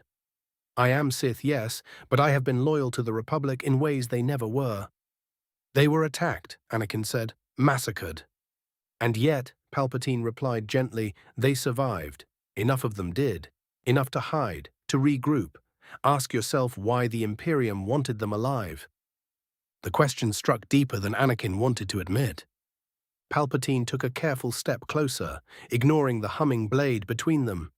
"I am not your enemy," he said softly. "The Jedi are. They betrayed the Republic long before today. They betrayed you by denying you the power to protect the ones you love." Anakin's throat tightened. "Don't talk about her." "But she is precisely why you must listen," Palpatine said, his voice lowering. "Padme, and your children." He watched Anakin closely as that landed, saw the flicker of panic and protectiveness flash across his face. "If you strike me down now, the Republic collapses entirely. The Imperium will seize what remains, and there will be no one left to stop them. No Senate, no army, no stability." "You're threatening me," Anakin said hoarsely. "No," Palpatine replied. "I am telling you the truth from my perspective because no one else will. Not the Jedi, not your beloved council who lay dead, who would rather see Padme die than allow you the knowledge to prevent it." The wind whipped around them, carrying ash and the distant cries of a wounded city. Anakin's arm trembled now, the weight of the moment pressing down on him until it felt hard to breathe. Every instinct screamed at him to strike, to end it here and now, but another voice, quieter and far more dangerous, whispered of Padme screaming on cold metal, of children he had not yet held. "If you kill me," Palpatine said softly, "you may save your conscience, but you will doom everything else, including the people you love." Palpatine finally took a step back, easing himself away from the humming blade. The blue light still bathed his face, carving deep shadows into the lines of his features, but there was no fear in his eyes, only a quiet, searching patience, the kind a man might use when giving someone space to breathe through an impossible choice. He raised his hands again, palms open, and let the silence stretch between them. "Is this truly what you want, Anakin?" he asked at last, his voice low and steady, stripped of accusation or command. "To decide everything here, in the smoke and ruins." Anakin said nothing. The lightsaber remained ignited, but the fire behind his eyes had dulled, replaced by a storm of doubt and images he could not banish. Padme screaming, Coruscant burning, the temple halls slick with dried blood. Palpatine watched him closely, reading every flicker of hesitation, and then spoke again, softer still, as though confiding something precious. "If you do not believe me," he said, "then do not take my word for it. Go to Alderaan, speak to them yourself, look into their eyes and ask them where their loyalties truly lie." Anakin's brow furrowed despite himself. "You know," Palpatine continued, "that the Grand Master's body was never found in the temple. And yet Kin Dralig, loyal, steadfast Kin Dralig, remained behind. He did not flee. He did not accept rescue. He fought, and he most likely died in service to the Republic."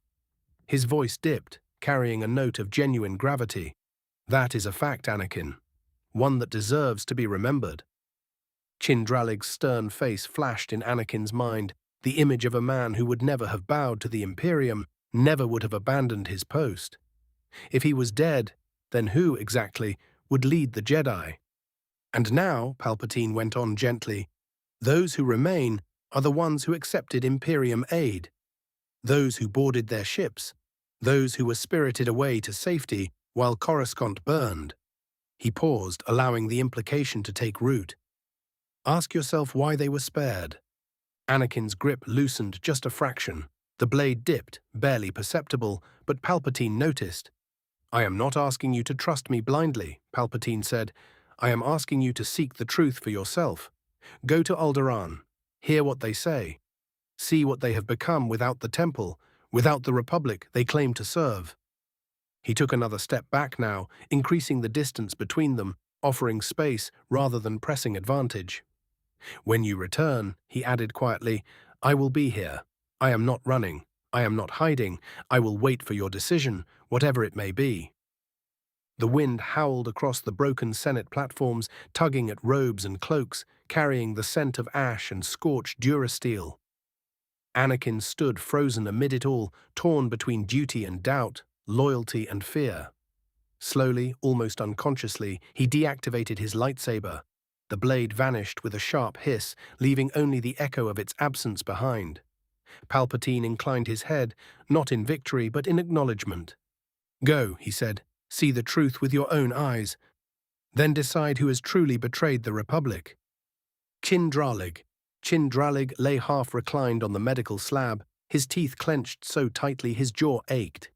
The Alderaanian medical droid worked in silence, servos whirring as it aligned the reinforced collar of the prosthetic with the ruined flesh of his shoulder. The stump of his right arm throbbed in time with his pulse. "Breathe," he told himself. "Control. Discipline." He stared at the far canvas wall of the tent, eyes unfocused, forcing his thoughts into neat lines the way he had taught generations of Jedi to do. Qui-Gon had done the right thing, he repeated internally. The younglings lived. Many knights lived. That mattered. That had to matter. Retreat was sometimes necessary. Even the code allowed for... The thought curdled before it could finish. Images intruded unbidden. The temple buckling inward, Astartes' silhouettes framed by fire, the deafening roar of gunships tearing open sacred halls, masters falling, knights screaming, Kin Dralig standing his ground while others fled. While he stayed, a whisper brushed the edges of his mind, so soft it barely felt like sound at all. "They left you." His brow furrowed. He pushed the thought away, reaching for calm, but the whisper lingered, coiling around his anger, feeding it. "They chose themselves over the Order, over you." The droid's voice broke through his spiraling thoughts. "Attachment complete. Neural integration at 87%. You may experience discomfort." Discomfort. Sin almost laughed. As the machine activated the arm, sensation flooded in. It felt cold and alien where flesh should have been, followed by a strange, hollow responsiveness as the fingers flexed at his unspoken command. He raised the arm slowly, watching the metal hand curl into a fist. The whisper grew clearer now, more confident. You stood and fought. You bled. You lost everything. And where were they? His breathing quickened despite himself. He remembered Qui-Gon's calm voice telling him to rest. Go lie down. As though the temple were not still burning, as though the order had not been shattered in a single night. They should have come back, Sin muttered aloud, his voice raw. The droid turned slightly. Master Dralig, elevated stress detected. I recommend… Silence, Sin snapped. The word carried more than sound. The force surged, dark and violent, ripping free from his control. The droid had no time to react before its chassis imploded inward with a shriek of tearing metal, crushed into a compact, sparking ruin that clattered to the floor. Sin froze, chest heaving, staring at the wreckage. For a heartbeat, horror flickered across his face. What have I done? Then the whisper answered, no longer subtle, no longer hiding. You've finally stopped lying to yourself. Heat flooded his veins, not pain now, but clarity, terrible, intoxicating clarity. The anger that had been simmering since Coruscant snapped into focus, sharpening his thoughts, giving shape to his grief. He rose from the slab in one smooth motion, the new arm responding effortlessly, power humming through it like a living thing. They betrayed us, he said quietly, tasting the words. They betrayed the Order. Outside the tent, Alderaan's sky was impossibly blue, the contrast almost obscene. Sin stepped into the courtyard, boots crunching softly on pale stone. Everywhere he looked, there was suffering. Younglings huddled together under borrowed cloaks, eyes red and hollow. Wounded Jedi lying on stretchers, knights staring into nothing, their faith cracked and bleeding. His sorrow twisted, sharpened, and turned outward. The Imperium did this, he thought, and they let it happen. Then he saw them. Qui-Gon Jinn stood beneath one of the Alderaanian pavilions, speaking quietly with Obi-Wan, Quinlan Vos, and Plo Koon. They looked tired, but they were alive.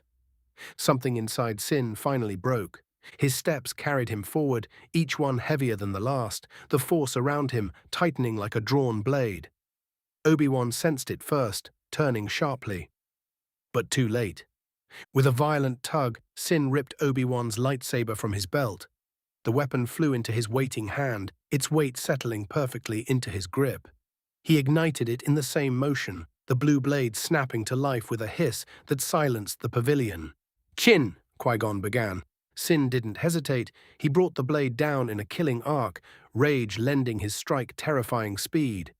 Qui-Gon barely managed to ignite his own saber in time, blue meeting green in a shower of sparks as the impact jarred both men to the bone. The pavilion erupted into chaos. Jedi scrambled back, younglings screamed, and several masters drew their weapons on instinct, disbelief etched across their faces. Have you lost your mind? Obi-Wan shouted, stepping forward. Sin snarled, eyes blazing. You did, he spat, the moment you ran. He drove Qui-Gon back a step, saber locked against saber, their faces inches apart. You abandoned the temple. You abandoned the council. You abandoned us. Qui-Gon strained against him, shock and sorrow warring in his expression. Sin, listen to yourself. We saved. You saved yourselves. Sin roared, shoving him back with a surge of the Force. While masters died screaming in the halls, while the Imperium butchered everything we stood for. Plo Koon raised a hand, his voice calm but urgent. Sin, this is not the way. Stand down. Sin turned on him, hatred burning hot and bright. Do not preach to me about the way. I upheld it while you fled. He lifted Obi-Wan's saber, pointing it at the gathered Jedi, his voice ringing across the courtyard. You betrayed the Order, and for that, you must die. The Force churned around him, dark and volatile, as the Jedi Masters slowly spread out, sabers igniting one by one. He lunged without warning, a raw, howling scream tearing from his throat as he drove Obi-Wan's lightsaber forward in a brutal overhand cut meant to split Qui-Gon in two. There was no finesse in it now, no measured elegance of a Jedi battlemaster, only rage, betrayal, and the desperate need to make someone pay. The force surged around him in wild, uneven waves, cracking stone beneath his boots as he committed everything to the strike. Qui-Gon felt it coming an instant before it landed. He twisted sideways, robes snapping as the blade carved through empty air where his chest had been. Their sabers met with a violent screech as Qui-Gon caught the follow-through, turning his wrists and letting Sin's momentum betray him. The deflection sent Dralig stumbling past, his strike overextended, balance momentarily broken. "Sin, stop," Qui-Gon pleaded, even as he moved. Dralig snarled and spun, fury lending him speed. The backswing came low and fast, the blue blade flashing like a viper's strike. Qui-Gon felt the heat an instant too late. Pain exploded across his shoulder as the saber bit through fabric and flesh. Obi-Wan shouted his name, starting forward, but Qui-Gon raised a hand without looking, forcing him back. "I have him," Qui-Gon said through clenched teeth. Sin pressed the advantage, raining down another savage blow, then another, each strike driven by years of discipline, twisted into something cruel and relentless. Qui-Gon retreated under the assault, parrying, redirecting, feeling every vibration of impact echo up his arms. Sin's eyes were molten now, unfocused and feral, his breathing ragged. "You left us," Sin screamed, voice cracking. "You let them die." "We saved who we could," Qui-Gon shot back, deflecting a strike inches from his face. "You know that." Sin answered only with another furious swing. The opening came suddenly. Sin overcommitted again, pouring too much force into a downward strike meant to end it. Qui-Gon felt it, felt the imbalance, the desperation beneath the anger. He pivoted inside the arc of the blade, guiding it past him with a practiced twist of his wrists, and stepped forward. The decision took less than a heartbeat. "Forgive me," Qui-Gon whispered. He drove his lightsaber forward. The green blade pierced Sin Dralig's chest cleanly, just below the collarbone, emerging from his back in a hiss of vaporized air. The force around Sin collapsed inward like a dying star. The sound of battle seemed to vanish all at once, replaced by a stunned, suffocating silence. Sin froze. For a moment, he simply stared down at the blade impaling him, his expression one of pure disbelief. The lightsaber slipped from his fingers, clattering harmlessly across the stone as his strength failed him. His knees buckled, and he would have fallen if Qui-Gon hadn't caught him. Qui-Gon deactivated his saber and lowered Sin gently to the ground, cradling him. "Why?" Qui-Gon asked softly, his voice breaking.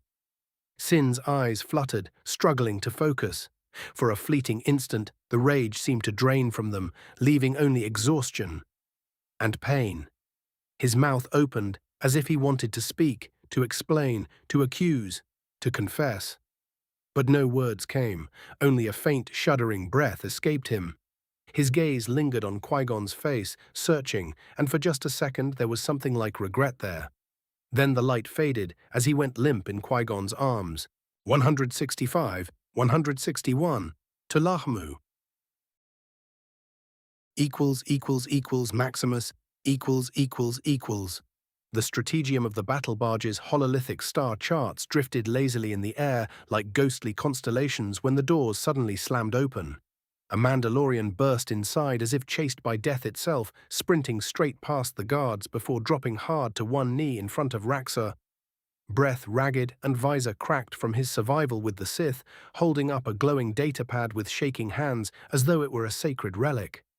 "Lord Raxor," he gasped, voice echoing in the chamber, "I've decoded the encrypted messages from Palpatine's underground office. I've found him, Vulkan, his true location." Every voice in the room fell silent, even the machine spirits of the hololiths seeming to dim as Raxor stepped forward and took the pad, his massive gauntlet dwarfing it as he read, and when his eyes finished scanning the first lines, something in him changed, like a forge flaring from embers into roaring fire. "Lahmu," he said quietly. "Palpatine moved him. The Kaminoans have him. They're experimenting on him." Without another word, he turned and barked orders toward the bridge, his voice cutting through the chamber like a thunderclap. "All ships, change course immediately. New destination, Lahmu." Full burn. I want us in orbit yesterday. Maximus took the datapad when Raxor thrust it into his hand, and as the Ultramarine read the encrypted correspondence, now brutally laid bare between Chancellor Palpatine and Lahmu, the air seemed to grow colder with every line, with clinical notes about Vulkan's regenerative abilities, his apparent immortality, and the Kaminoan's eagerness to dissect the very nature of a Primarch's divinity, until Maximus slowly lowered the device, jaw set so tight it could have cracked ceramite. They've been carving him apart, Sebastian snarled, running tests on a son of the Emperor like some lab animal. His storm shield flared faintly, reacting to his rising fury. This is heresy beyond measure. This is a crime that can only be answered with annihilation. Give the order, Maximus, exterminatus. Burn Lahmu from the stars, and let the Kaminoan screams be a warning to every other Xenos who dares lay hands on a Primarch. Maximus lifted a hand, forcing the room to still. You're not wrong about what they've done, he said, his voice iron steady even as the words themselves carried his outrage. But we don't know the full scope of what's happening on Lahmu, and we won't until we see it ourselves. Sebastian rounded on him, eyes blazing. They're torturing a Primarch, brother. What more do you need to see? Maximus didn't flinch. I need to know where Vulkan is, what condition he's in, and who else is involved before we start erasing planets from the map. He turned to Raxor then, the Salamander's face a mask of barely restrained grief and fury, and asked quietly, What do you think, brother? Raxor stared down at the datapad again, as though the words might change if he looked hard enough, and when he finally spoke his voice was thick, heavy with something far more personal than simple anger. They took him, he said, my Primarch. They put him on a slab and pulled him apart to see how he works, how he heals, how he endures. His fists clenched until servos whined, crushing the pad. For that alone, the Kaminoans have signed their own death warrants. I won't argue that. He looked up, eyes burning. We go down there, we find him, we get him out.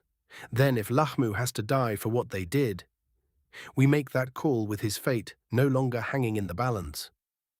For a long moment no one spoke, the only sound the distant thrum of the barge's engines as it began its violent turn through the void, until Maximus gave a single, sharp nod. Agreed. Sebastian scowled, but even he couldn't argue with that logic when Vulkan himself was on the line. Maximus turned to the gathered commanders. Prepare for a full ground assault and extraction. I want drop plans, strike routes, and contingency after contingency. We are not losing Vulkan a second time. Around him, officers snapped to attention, orders already being relayed through the ship as the Imperium's war machine shifted its full, terrible weight toward Lahmu. And somewhere deep within the battle barge, the guns and launch bays began to wake, eager for the storm that was coming. Nera. Nera sat alone in the dim, softly humming quiet of her office, the vast battle barge sliding through hyperspace beyond the reinforced viewport, stacks of glowing reports around her desk, detailing casualty counts, logistical projections, encrypted transmissions from Imperial cells across 100 systems, and the endless red lines of loss and escalation that never seemed to end. She scrolled through them, eyes cold and distant, trying to bury herself in numbers and probabilities, rather than the images still burning behind her eyelids of broken Astartes, of Sanguinius shielding her from the surprise attack from the Sith. The air shifted without a sound, the way it always did when something impossibly powerful entered the room without bothering to announce itself. And when she finally glanced up, Sanguinius was there, seated in one of the chairs across from her desk, his wings folded in close. She didn't acknowledge him, not even with a flicker of her eyes, simply continued reading and signing off on data slates, her voice silent but her posture rigid, a quiet wall of hurt and frustration between them. Sanguinius watched her for several long seconds before finally breaking the stillness. They found him, he said softly. Vulkan, his true location. We're on our way to him now. Nera didn't look up. I know, she replied, her tone clipped and distant. The entire fleet knows. If that's all you came here to tell me, you can leave. He hesitated, then leaned forward slightly. That's not why I came. Silence stretched between them again, thick and uncomfortable, until he finally spoke, his voice carrying something fragile beneath its divine resonance. "I'm sorry for how I spoke to you earlier." Nera's hand paused on a data slate for half a heartbeat, but she still didn't turn to face him. Sanguinius exhaled slowly. "Vulkan is my brother, one of the few who still live. I haven't seen him in over 10,000 years, and now I find out he's been imprisoned, dissected, studied like a thing. Nothing can come before finding him, Nera. Nothing. He's not just family. He's vital to the Imperium, to the Emperor's design, to everything we're trying to build in this galaxy." His eyes softened, and he repeated the words as if they might somehow explain everything. "He is my brother." That was when Nera finally spoke again, her voice barely more than a whisper, yet sharp enough to cut. "And I thought I was your daughter." She rose from her chair, the reports dissolving into motes of light around her as she turned and walked toward the door, her back straight, refusing to let him see the crack that had opened in her. "Enjoy your reunion," she said quietly, and then she was gone, the door sliding shut behind her with a soft, final hiss. Sanguinius remained seated, staring at the empty space where she had been, wings drooping slightly. He rubbed a hand across his face and let out a long, tired sigh, half bitter, half resigned. "Across 10,000 years and 2 universes," he muttered to no one at all, "women are so complicated. Equals equals equals." Nera walked the long, cathedral-like decks of the battle barge with no real destination in mind. The polished black metal beneath her boots reflecting the dim glow of overhead lumen strips and the distant shimmer of the void beyond the armored viewports, while her datapad scrolled endlessly in her hand. She wasn't really reading any of it, not anymore, because her thoughts kept circling back to the office she had just left, and the look in Sanguinius's eyes when she had turned away from him, that mix of sorrow, guilt, and exasperation. She slowed without realizing it, then came to a full stop near one of the massive observation windows, stars streaking past the ship. She finally let the datapad fall silent in her hands as she stared at her own reflection in the glass, pale and tense and far more tired than she wanted to admit. A long breath left her, and with it some of the anger that had been coiled in her chest since before the Senate attack. She replayed his words, the way he had spoken of Vulkan, not just as a Primarch, but as a brother he had mourned for 10,000 years, and suddenly her own sharp reply felt smaller, more petty. He had been wrong to snap at her, she knew that, but he had also come to her, unprompted, and apologized, something most beings of his stature never would have bothered to do, and the more she thought about it, the more she realized she had lashed out, not because he had hurt her, but because she had been afraid of what his priorities meant for her place in his life. Slowly, painfully, the truth settled in, and she felt a knot loosen in her chest as she accepted that this time she was the one who owed an apology. "I'm being an idiot," she murmured to the empty deck, setting her datapad down on the narrow ledge beneath the viewport as she turned back toward the corridor that would lead to her office, already forming the words in her mind. The stars outside the window that stretched into blazing lines of light snapped back into focus as the battle barge tore itself out of hyperspace, and Lahmu filled the viewport in a sudden wash of blue-white clouds and swirling storms, its oceans and green grasslands illuminated by the distant sun.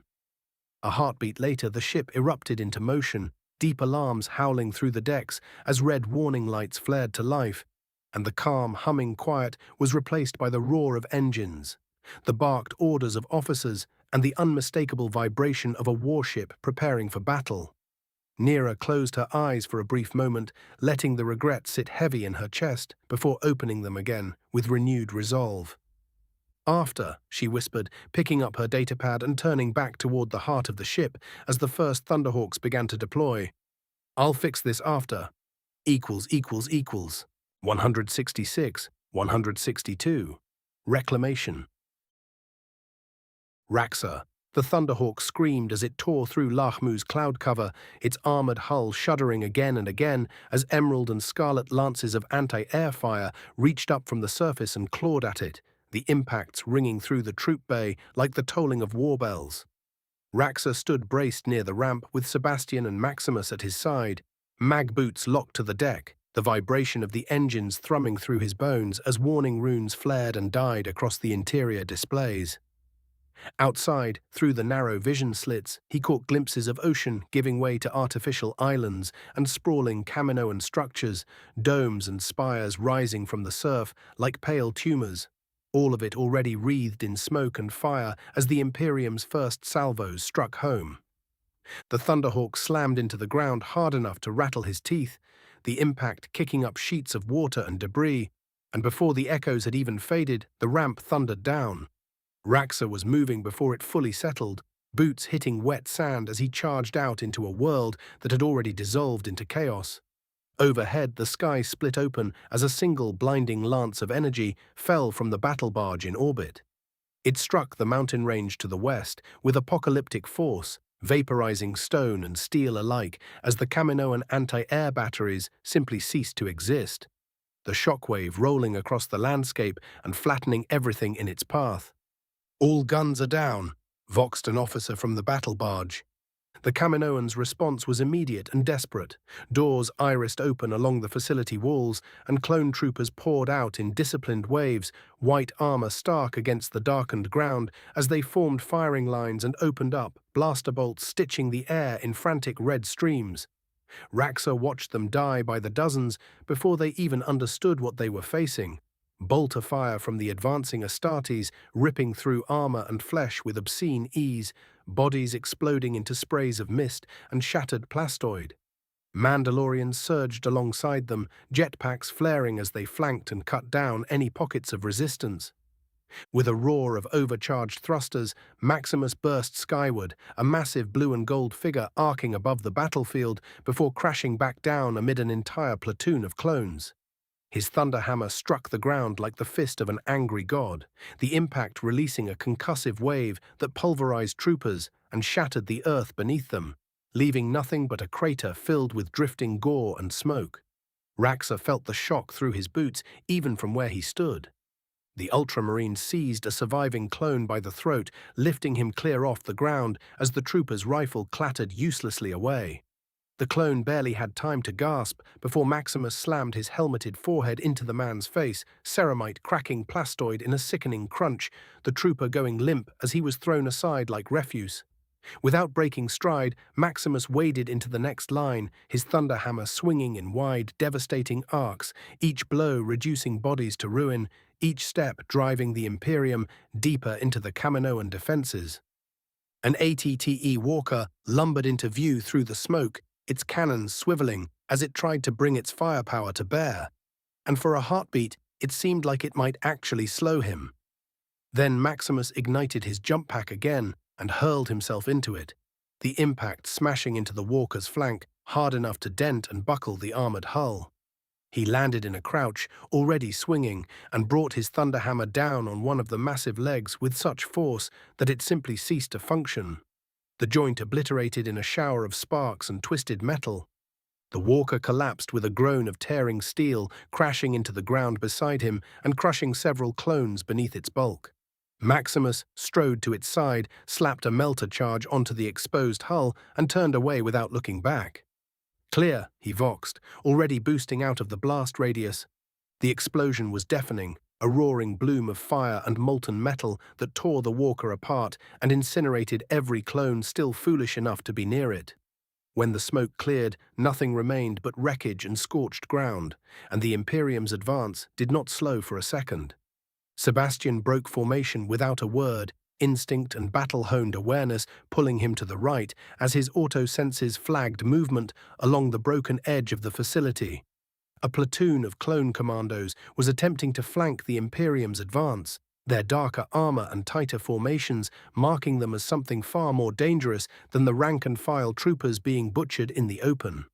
They were using smoke and wreckage as cover, weapons already raised as they spotted the lone Astartes angling toward them, the black armor of the Black Templar and the obsidian sheen of the Darksaber impossible to miss even through the haze. Sebastian did not slow. He lowered his center of gravity and surged forward, boots hammering against the ground as blaster fire snapped past him, some bolts glancing off his armor, others splashing harmlessly against his raised storm shield. The first commando met him head-on, and Sebastian swung the Darksaber in a brutal descending arc, meant to cleave the man in half, but the clone was fast, faster than the others, dropping low and rolling beneath the blade as it hissed through empty air.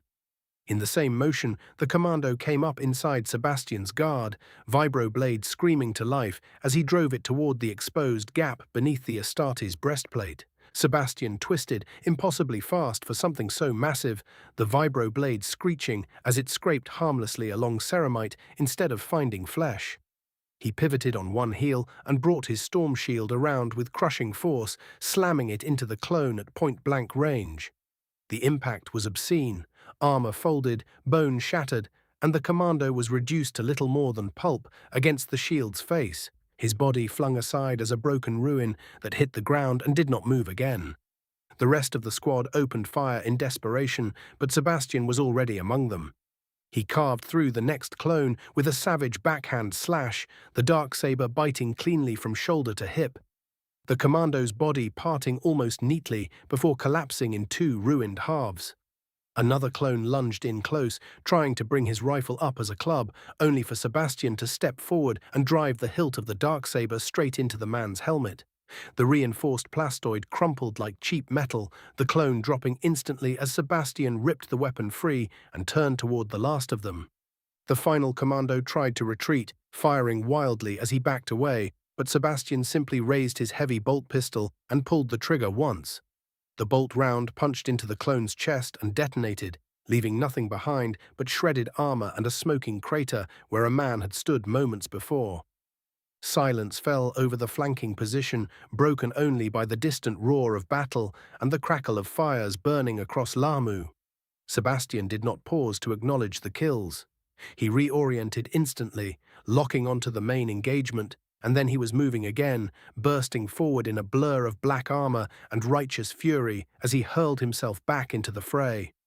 Around him, clone troopers threw themselves into firing lines, desperate and disciplined even in the face of annihilation, doing everything they could to slow the advance of the Astartes.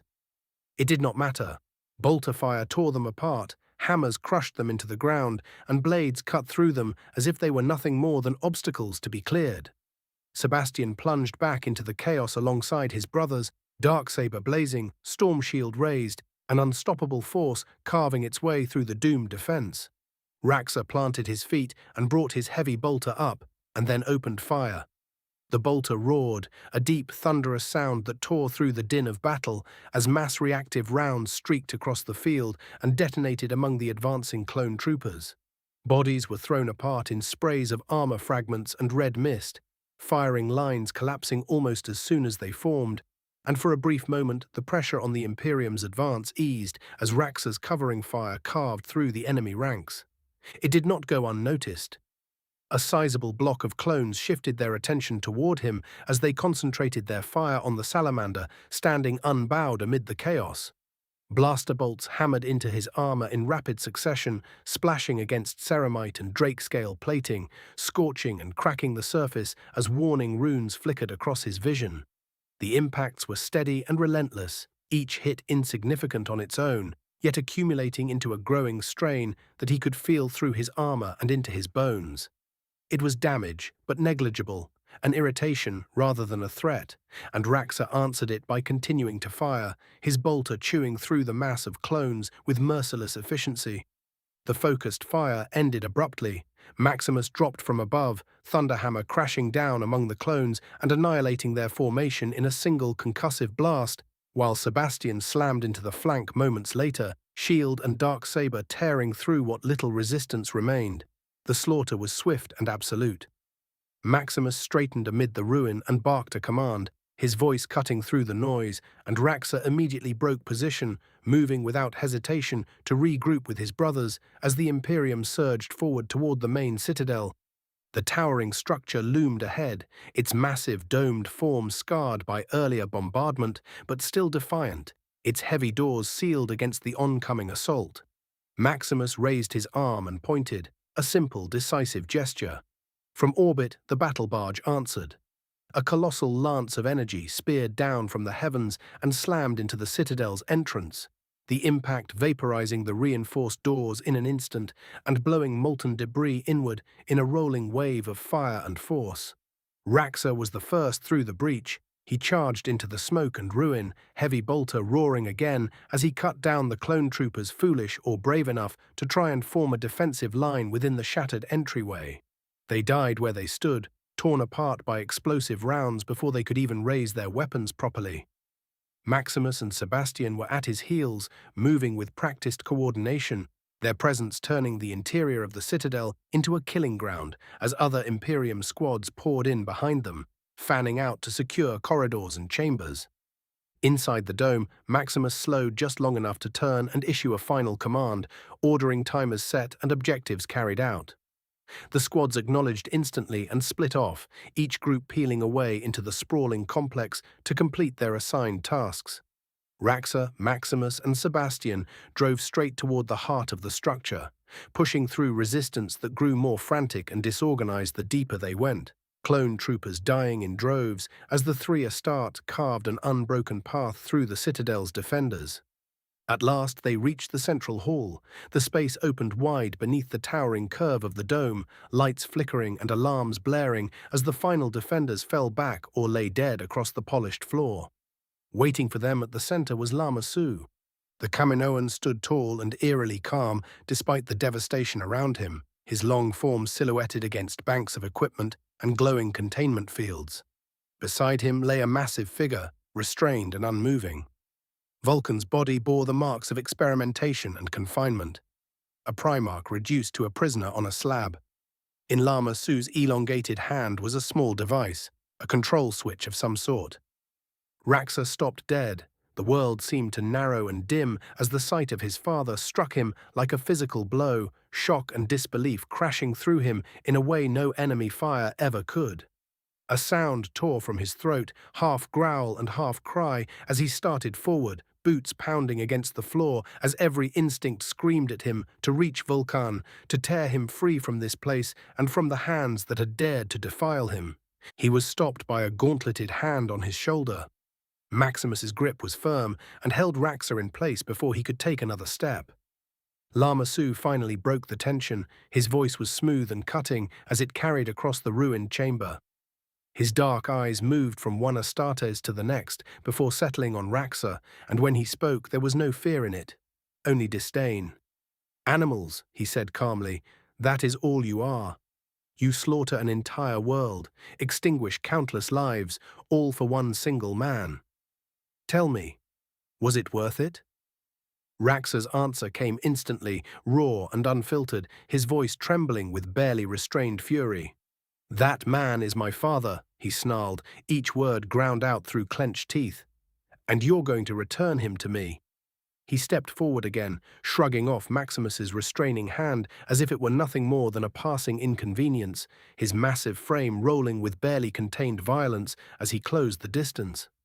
Lahmu reacted at once, lifting the device in his long fingers so it was unmistakably visible, the switch gleaming faintly under the harsh lights of the dome.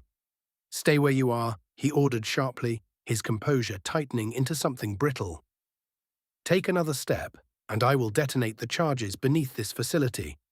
Everything here, your soldiers, your precious Primarch, all of it, will be reduced to ash." His thin mouth curved into a faint, cruel smile. "A far kinder death than the one you would give me, I suspect." His gaze slid back to Vulkan's still form, reverent in a way that made Raxor's blood boil. "He is an incredible specimen," Lahmu continued, almost fondly. "You cannot even begin to comprehend what we have learned from him. From his resilience. From his biology." He spread his remaining hand slightly, as though presenting a grand achievement. "With this knowledge, we could reshape the galaxy. Perfect soldiers. Perfect beings. Progress on a scale you brutes are incapable of appreciating. We could—" "Enough," Raxor growled, cutting him off mid-sentence. He took another step forward regardless of what would happen, his voice dropping into something lethal. "You will never use that knowledge. Whatever you think you've gained, it will die with you." For a heartbeat, the chamber seemed to hold its breath. Reality tore open beside Lahmu in a flash of blinding light and displaced air, the sudden crack of teleportation ringing like thunder. The squad of Grey Knights materialized at his side, their silver armor inscribed with glowing wards and sigils, psychic power humming around them like a living thing. One of them moved instantly, blade already in motion. There was a sharp, wet sound as the knight severed Lahmu's arm at the shoulder, the limb tumbling to the floor along with the detonation switch, which skittered uselessly across the stone.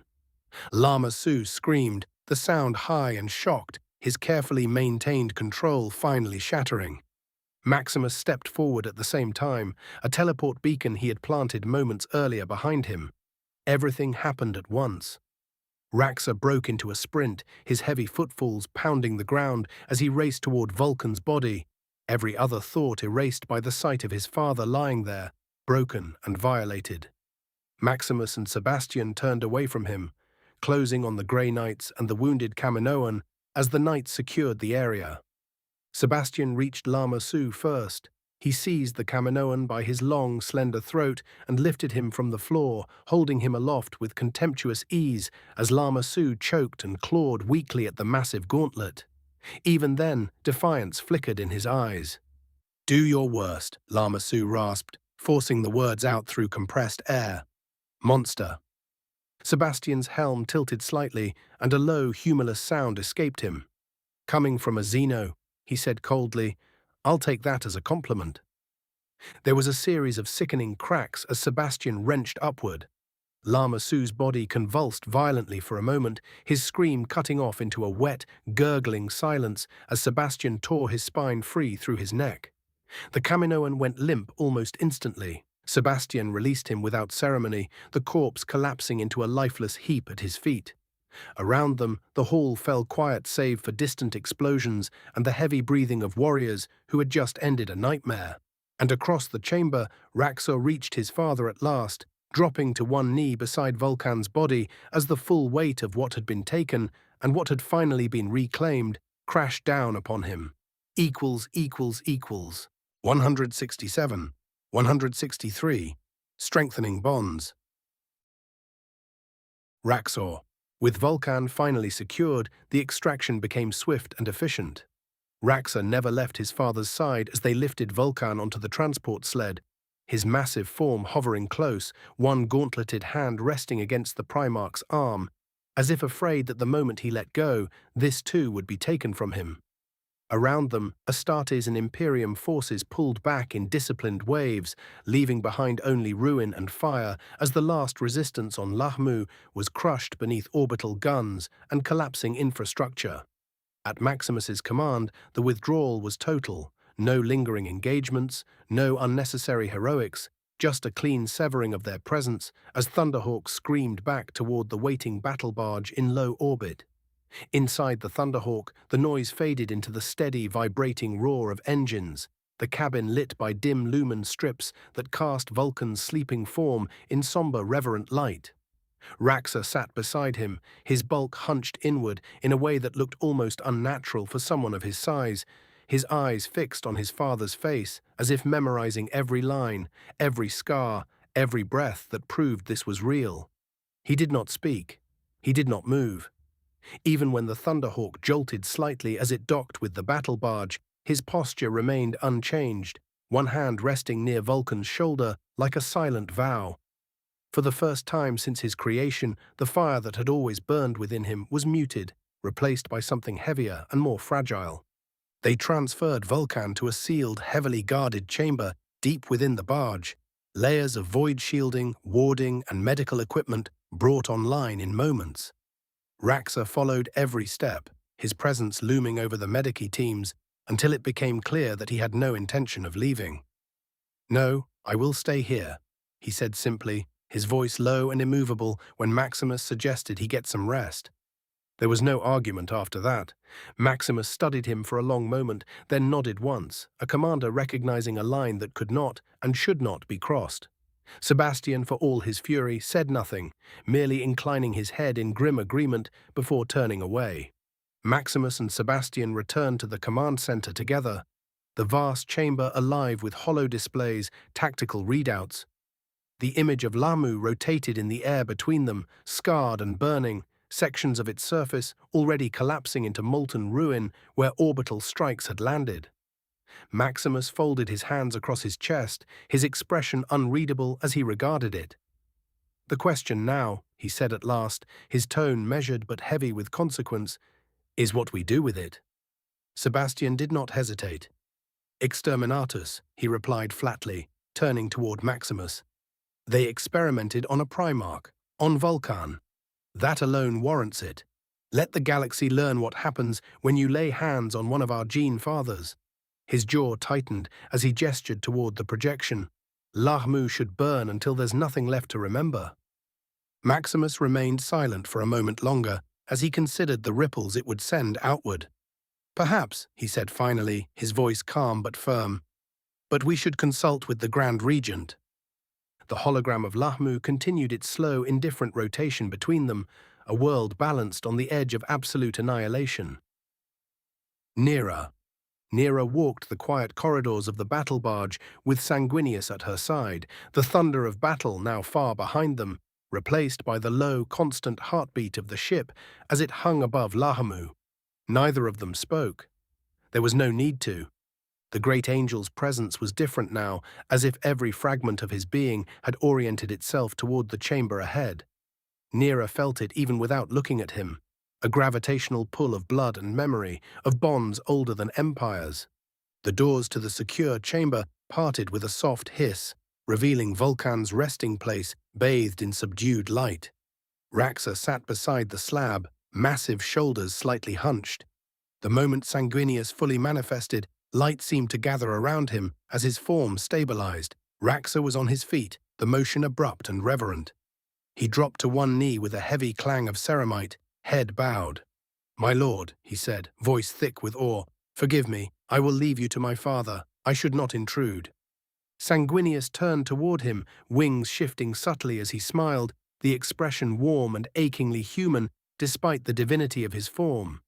"Easy, son of Vulkan," he said gently. "You honor him enough already, and I have no need of privacy." His gaze flicked briefly to the sleeping Primarch before returning to Raxor. "I only wish to see my brother, after 10,000 years.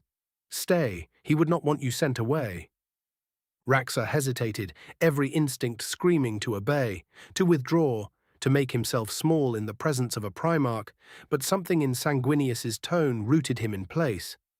Slowly, reluctantly, he rose, remaining close to Vulkan's side, as if distance itself were a betrayal. Sanguinius moved around the slab, coming to Vulkan's left, and lowered himself to one knee with a grace that made the motion feel ceremonial. For a long moment he simply looked at him, eyes tracing familiar lines as though confirming that this was real, that the brother he had missed for millennia lay here, breathing. Then he reached out and ran a gentle hand over Vulkan's bald head, his touch reverent, almost tender. "You always hated lying still," Sanguinius murmured softly, "even when wounded." The sound of Raxor's voice broke the quiet, hesitant but earnest. "My lord, if I may," he said, glancing between Sanguinius and Vulkan, "tell me what he was like. I have served him my entire life, but this is the first time I have ever truly been in his presence." Sanguinius's smile widened, and he leaned back slightly, eyes lifting to include both Raxor and Nera. "Vulkan," he said, as if tasting the name, "was the most compassionate of us. Where others saw duty, he saw people. Where others hardened themselves, he chose to endure the pain so others would not have to." His gaze softened further as he looked back down at his brother. He loved humanity not as an abstract ideal, but as individuals, flawed, frightened, resilient. He believed strength meant protecting the weak, even when it cost him dearly. And he paid that cost again and again, without complaint. He turned then, meeting Raxor's eyes directly. "You carry that same fire," Sanguinius said, his voice firm with certainty. "Everything I have seen of you in this strange universe, the way you fight, the way you protect, the way you refuse to abandon compassion even when rage would be easier, it would make him proud, more than proud." The words struck Raxor like a physical blow. His shoulders trembled, and he bowed his head, one gauntleted fist pressing to his chest as if to steady his breathing. I only tried to do what I thought he would want, he said quietly. I never knew if it was enough. Sanguinius's expression softened further. It was, he replied without hesitation. It is. He would be so proud of you. Raxor remained where he was for a long moment after Sanguinius's words, head still bowed, breath slow and heavy, as if he were steadying something deep inside himself. He looked between Sanguinius and Nera, jaw tightening, and then spoke, his voice low but unwavering. My lord, there is something I need to tell you both, he said. Something I should have spoken of sooner. Sanguinius inclined his head slightly, his expression attentive. Raxor drew in a breath and began to explain, of Padme Amidala, of the strange, suffocating dreams, and of the visions that returned to him night after night like a warning etched into his soul.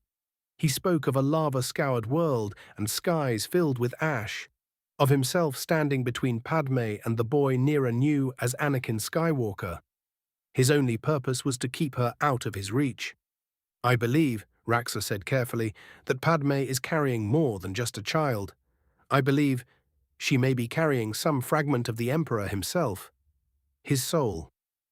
The chamber fell silent in the wake of his words, the hum of machinery suddenly far too loud. Nera turned sharply toward him, her eyes widening. Raxor, she said, disbelief threading through her voice, that's... But Sanguinius raised a hand, and she stopped.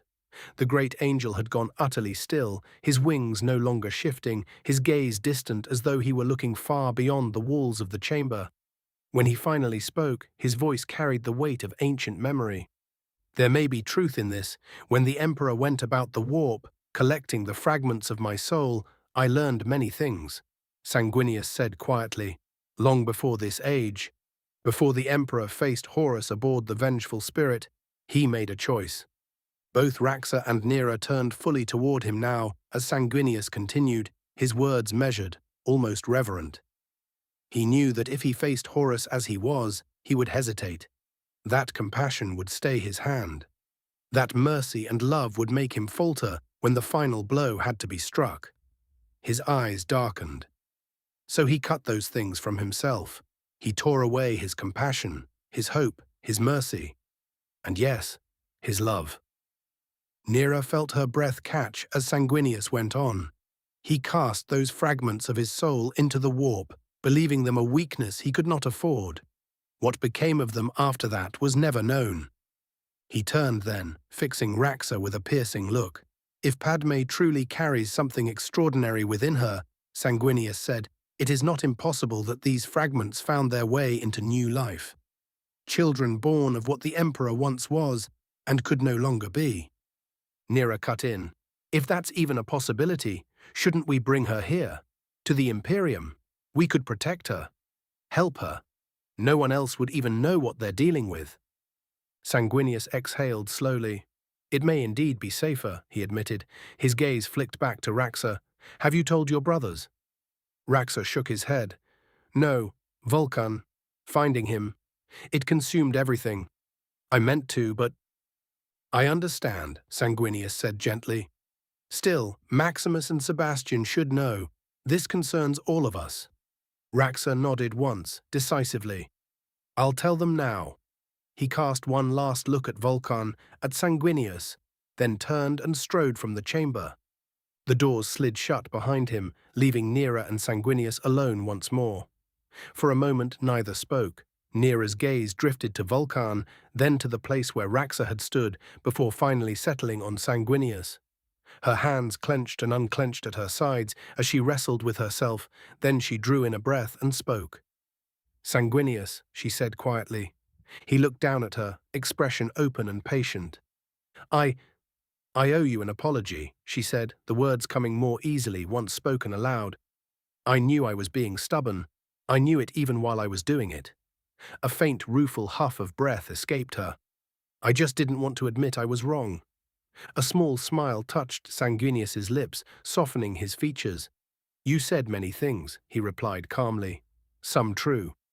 Some less so. He turned fully toward her then and extended one massive hand. After the briefest hesitation, Nera reached out and took one of his enormous fingers, her grip small but steady.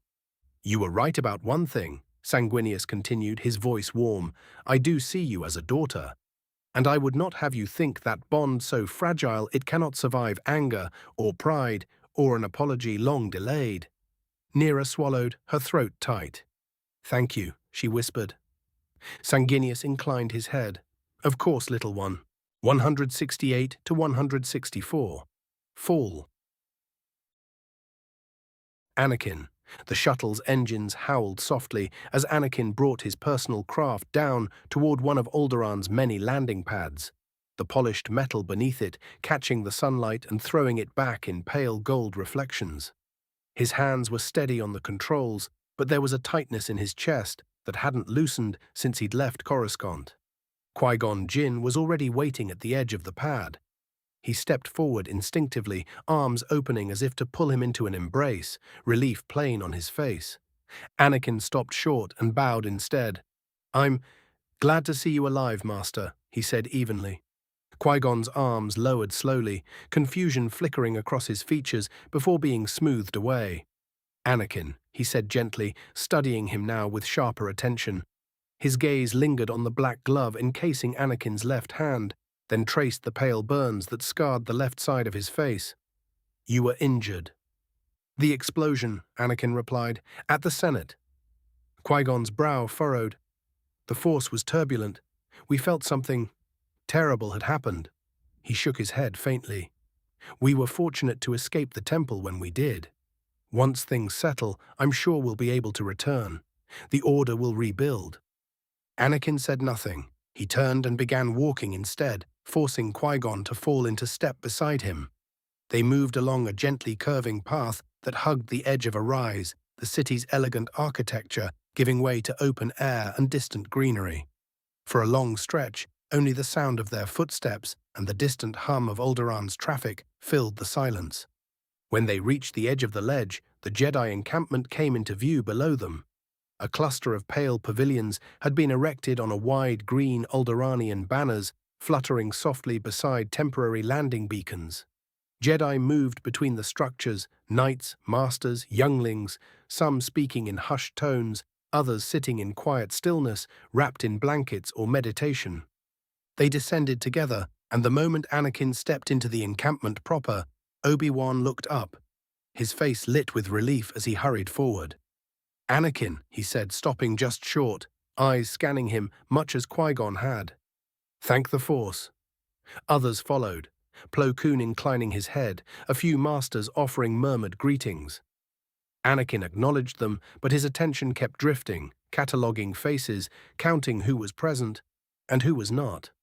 I want you to explain it again, Anakin said abruptly, his voice cutting through the low murmur.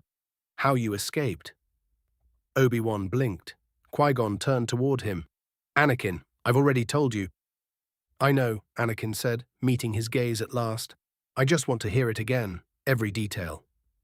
Qui-Gon hesitated, studying him. Why does that matter so much to you? Anakin's jaw tightened. Because I walked through the ruins of the temple, he said quietly. I saw what was left behind. And I want to understand how the Imperium knew the exact moment to send a ship to extract you. A subtle shift went through the gathered Jedi. Qui-Gon's eyes narrowed slightly, not in anger, but in concern. They didn't extract us. They offered transport. We had seconds to decide. And you trusted them, Anakin said. Qui-Gon frowned. It was an offered solution for survival. There were younglings, Anakin. Anakin exhaled slowly, then nodded once. I understand that, he said, but you have to see how it looks. He paused, then spoke the words that had been burning in his chest since Palpatine had planted them there. I'm concerned that some of you may be considering aligning with the Imperium. For a moment, the encampment felt utterly still. That's preposterous, Qui-Gon said immediately, a sharp edge entering his voice. We are Jedi. Anakin's eyes hardened. Is it? He asked quietly. Qui-Gon stared at him. Anakin! You left Coruscant with an Imperium agent, Anakin pressed. Dooku sent the ship. The temple was annihilated, and the only Jedi who survived were the ones who fled with Imperium help. His gaze swept the camp again. That's not a coincidence. Obi-Wan took a step forward. Anakin, you're not thinking clearly. Anakin turned away from them, his attention caught by something scorched into the stone near the edge of the encampment. Blackened marks scored the ground, patterns unmistakable to anyone trained in the Force. He walked toward them slowly, crouching slightly to examine the damage. "These are lightsaber burns," he said. Qui-Gon followed, realization dawning. "Sindralig," he said quietly. Anakin straightened. "What happened?" Qui-Gon hesitated, then answered honestly. "He arrived here. Angry, grieving. He lost control. Fell to the dark side. He attacked us." "And you killed him," Anakin said. "We defended ourselves," Qui-Gon replied, a note of pain slipping into his voice. "I didn't want it to end that way." Anakin looked at him, eyes unreadable. "Chin-Dralig attacked you," he repeated slowly. "And so you killed him?" "Yes," Qui-Gon said. "Anakin, where is this coming from?" Anakin turned away again, hands clenching at his sides. Images flickered through his mind. Palpatine's calm voice, the ruined temple, the bodies, the unanswered questions. "I just need to be sure," he said at last. "Everything feels wrong." Qui-Gon stepped closer. "You've been through a great trauma," he said gently, "physically and emotionally. You're injured, exhausted." "I'm fine," Anakin cut in, too quickly. He took a breath and forced his voice to steady. "I just need a moment, alone." Qui-Gon studied him for a long second, clearly unconvinced, but he nodded. "Very well," he said softly. "We're here when you're ready." Just as Anakin turned away from the encampment, intent on putting distance between himself and the survivors, a new presence pressed down on him through the Force. The sound followed a heartbeat later, a deep, resonant thrum that rolled across the landing fields and set tents fluttering as heads turned in unison.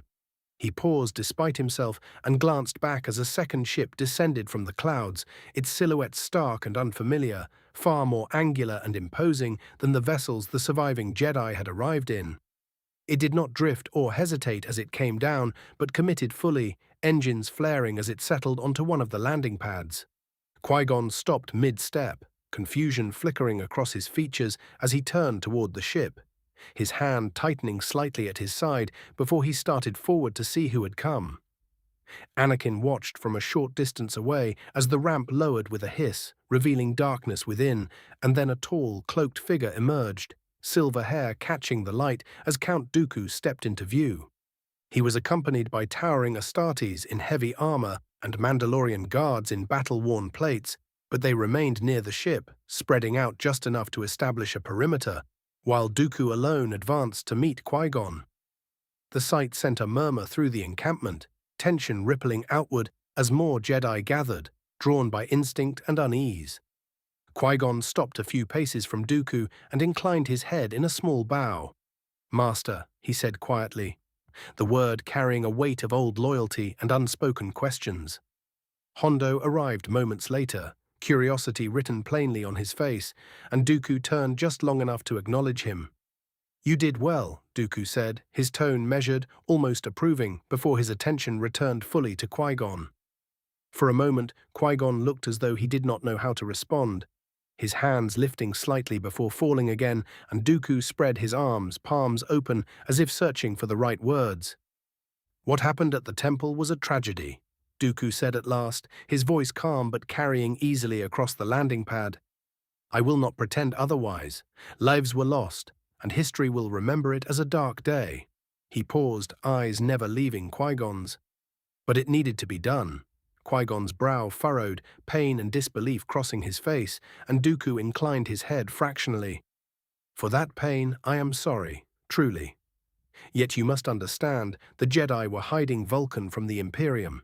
They treat him not as a man, but as a god. You hid him away, and that deception could not be allowed to stand, and so, the temple fell." "Why?" Qui-Gon asked, his voice tight but controlled. "Why not negotiate? Why not speak to us? Come to us openly, instead of sending soldiers to butcher the Order?" Dooku's expression did not change as he answered. "Because negotiation was never an option," he said simply. "That is not how the Imperium does things." He turned then, addressing the growing circle of masters and knights who had gathered close enough to hear every word. "Know this, Dooku said, his voice firm. The Imperium is prepared to offer mercy. It was only the Council who hid Vulkan, only they who defied us, and they are now dead. A murmur of shock and disbelief rippled through the survivors, some stepping back as if struck. You are not them, Dooku continued, and so you will be given a choice, a single chance to join the Imperium under the guidance of the Grand Regent Nera and myself. He let that sink in before adding, those masters who have joined us in the past have found a freedom the old order denied them. They have grown stronger, wiser, unshackled by dogma, and they have seen improvement beyond what the Council ever allowed. You expect us to believe that? Qui-Gon demanded, stepping forward again, anger finally bleeding into his tone. That we would join the very people who slaughtered our order and turned the temple into ruins. Dooku met his gaze without flinching. We killed those who fought us, he replied evenly, and the council members who orchestrated the deception. No more. Qui-Gon turned sharply to Plo Koon, searching his face. Did you know? He asked. Plo Koon shook his head slowly. No, he said, his voice low. I knew of the planned attacks on the temple and the Senate, nothing beyond that. The admission only deepened the unease in the air. Qui-Gon faced Dooku once more, his jaw set. And the Senate? He asked. The bomb. Was it truly necessary to destroy it? Dooku's answer came without hesitation. We planted no bomb, he said. Our objective was the Chancellor's office alone. Silence followed as Anakin stood at the edge of the gathering, every word etching itself into his mind. He could no longer listen and walked away. He walked back toward his ship alone, the noise of the encampment fading behind him until only the soft whisper of Alderaan's wind remained. Each step felt heavier than the last, as though the Force were pressing in from all sides, tightening around his chest. He reached his ship and stopped, one hand braced against the hull, head bowed.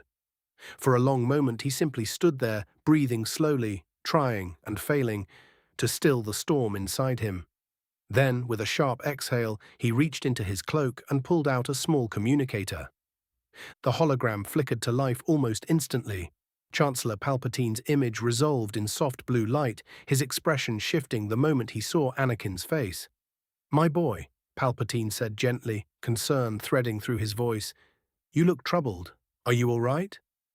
Anakin did not answer right away. His jaw tightened, his gaze drifting somewhere past the hologram, back to the landing pad, to Dooku's words, to the stunned faces of the Jedi Masters. You were right, he said finally, his voice low and strained. The Imperium has offered the Jedi a place within it. They're trying to bring them over. Palpatine's eyes widened, the shock on his face seeming genuine, and he leaned forward slightly. That is grave news indeed, he said slowly. If the Jedi were to ally themselves with the Imperium, the balance of power would shift catastrophically. Tell me, Anakin, what do you believe should be done? Anakin's fingers curled around the communicator, knuckles whitening.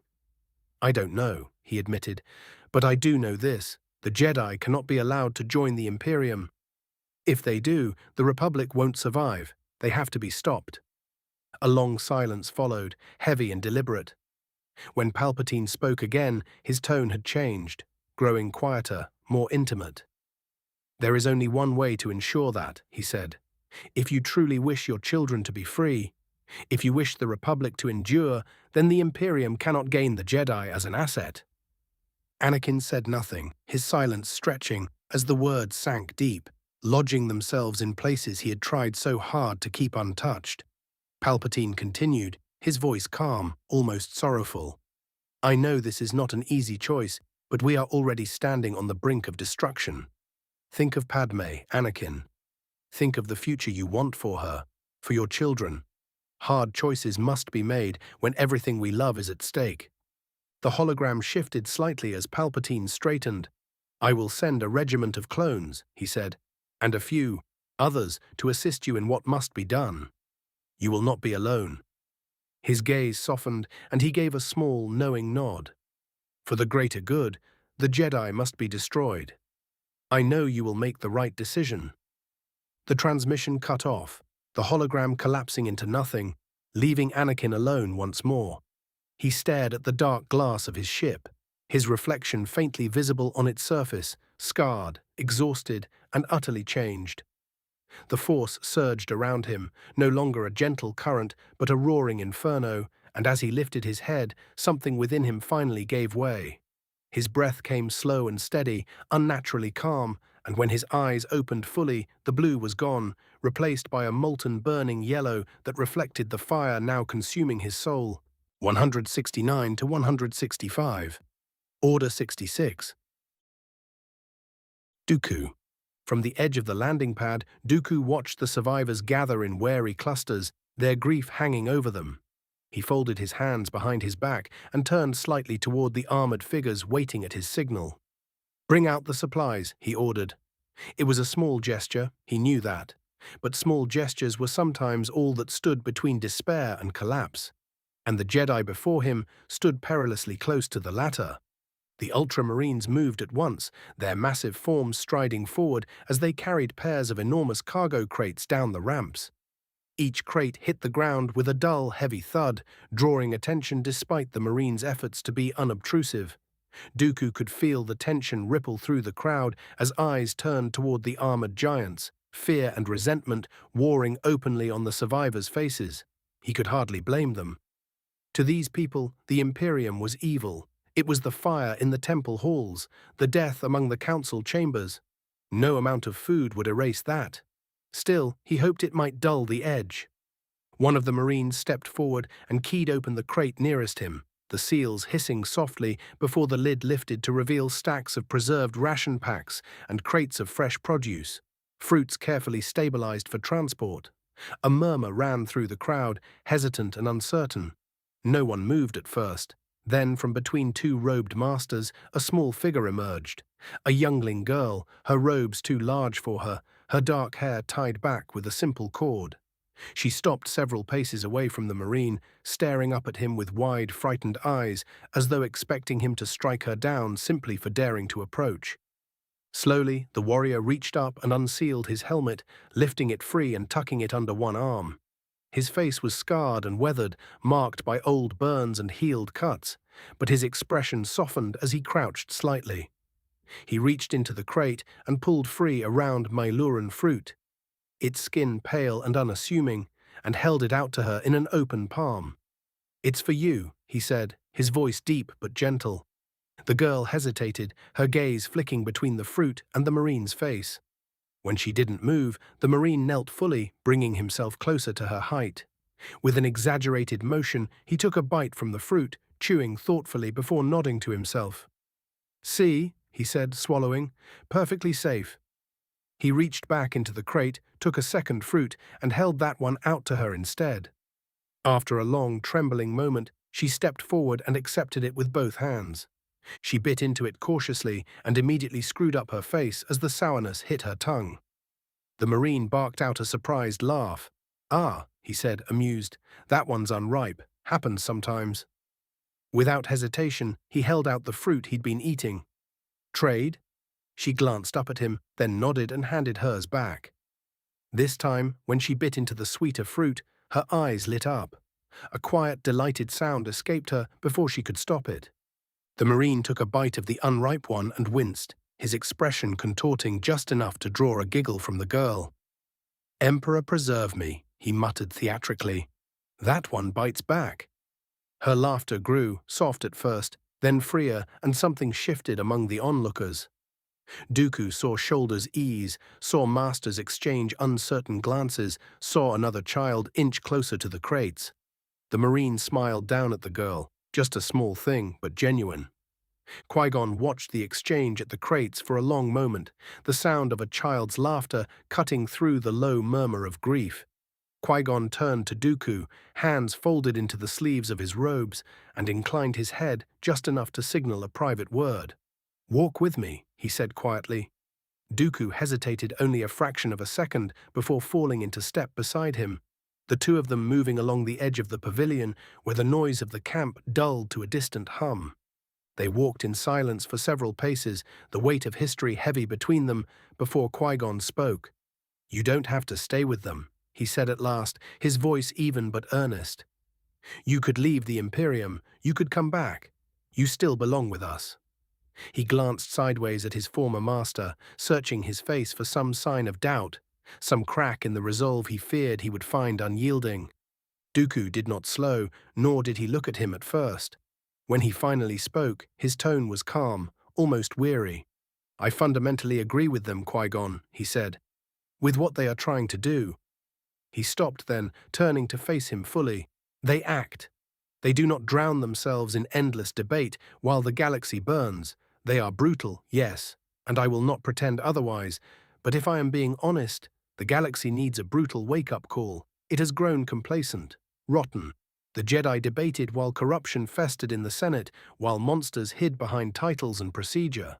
Qui-Gon's brow furrowed, but before he could answer, Dooku glanced around them, his eyes sweeping the nearby tents and clusters of Jedi to ensure no one was close enough to overhear.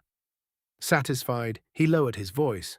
"There is more," he said, "something that concerns me greatly." He met Qui-Gon's gaze now, his expression sharpened by old suspicion. "I have heard whispers of a Sith, one pulling strings behind the scenes." He paused, letting the implication settle. "We both know Karath did not orchestrate all of this alone." Qui-Gon felt a chill run through him, and Dooku pressed on. "When the Black Templar first arrived on Coruscant, years ago, I spoke at length with Sebastian," he said. "In confidence, he told me that he was aided by a man who identified himself as Darth Sidious." The name hung between them. At the time, the Imperium dismissed it. To them, the Sith were insignificant compared to the Chaos sorcerers they had faced across countless wars, a minor threat, an annoyance. Dooku's jaw tightened. That view is changing. There is a growing realization among the Imperium's leadership that the Sith may have been in league with the sorcerers from the very beginning. That this Sidious was not merely exploiting chaos, but helping to shape it. He exhaled slowly. If that is true, then the Republic, the Jedi, the Imperium, none of us are truly in control of this war. Qui-Gon opened his mouth to respond, the Force stirring uneasily around him when a shadow passed over the encampment.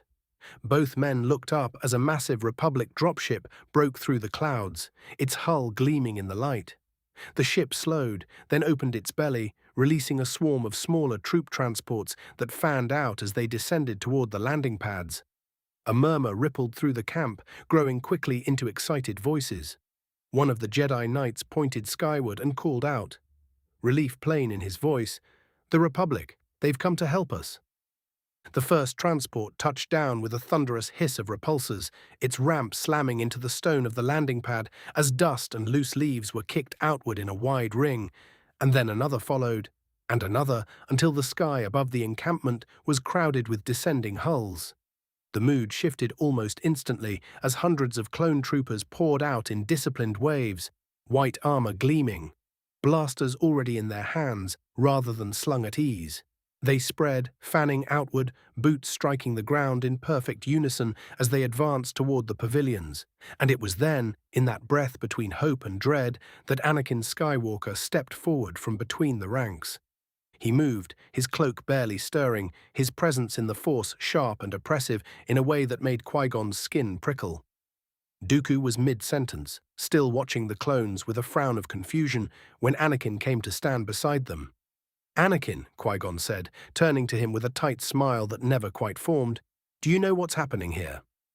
There was no answer.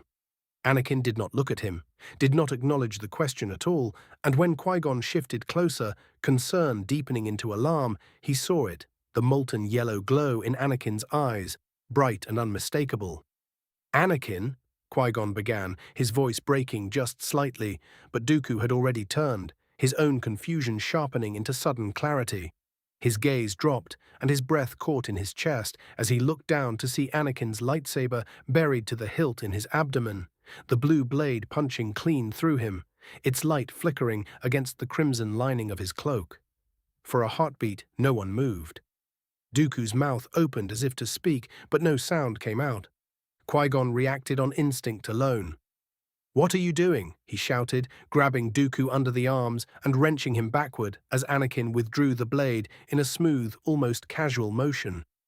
Qui-Gon shoved Anakin aside with a burst of the Force, sending him stumbling back a step, and lowered Dooku to the ground, pressing his hands against the wound in a futile attempt to staunch the damage.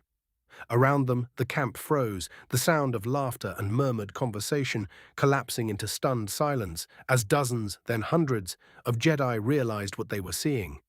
Anakin straightened slowly and turned to face them all.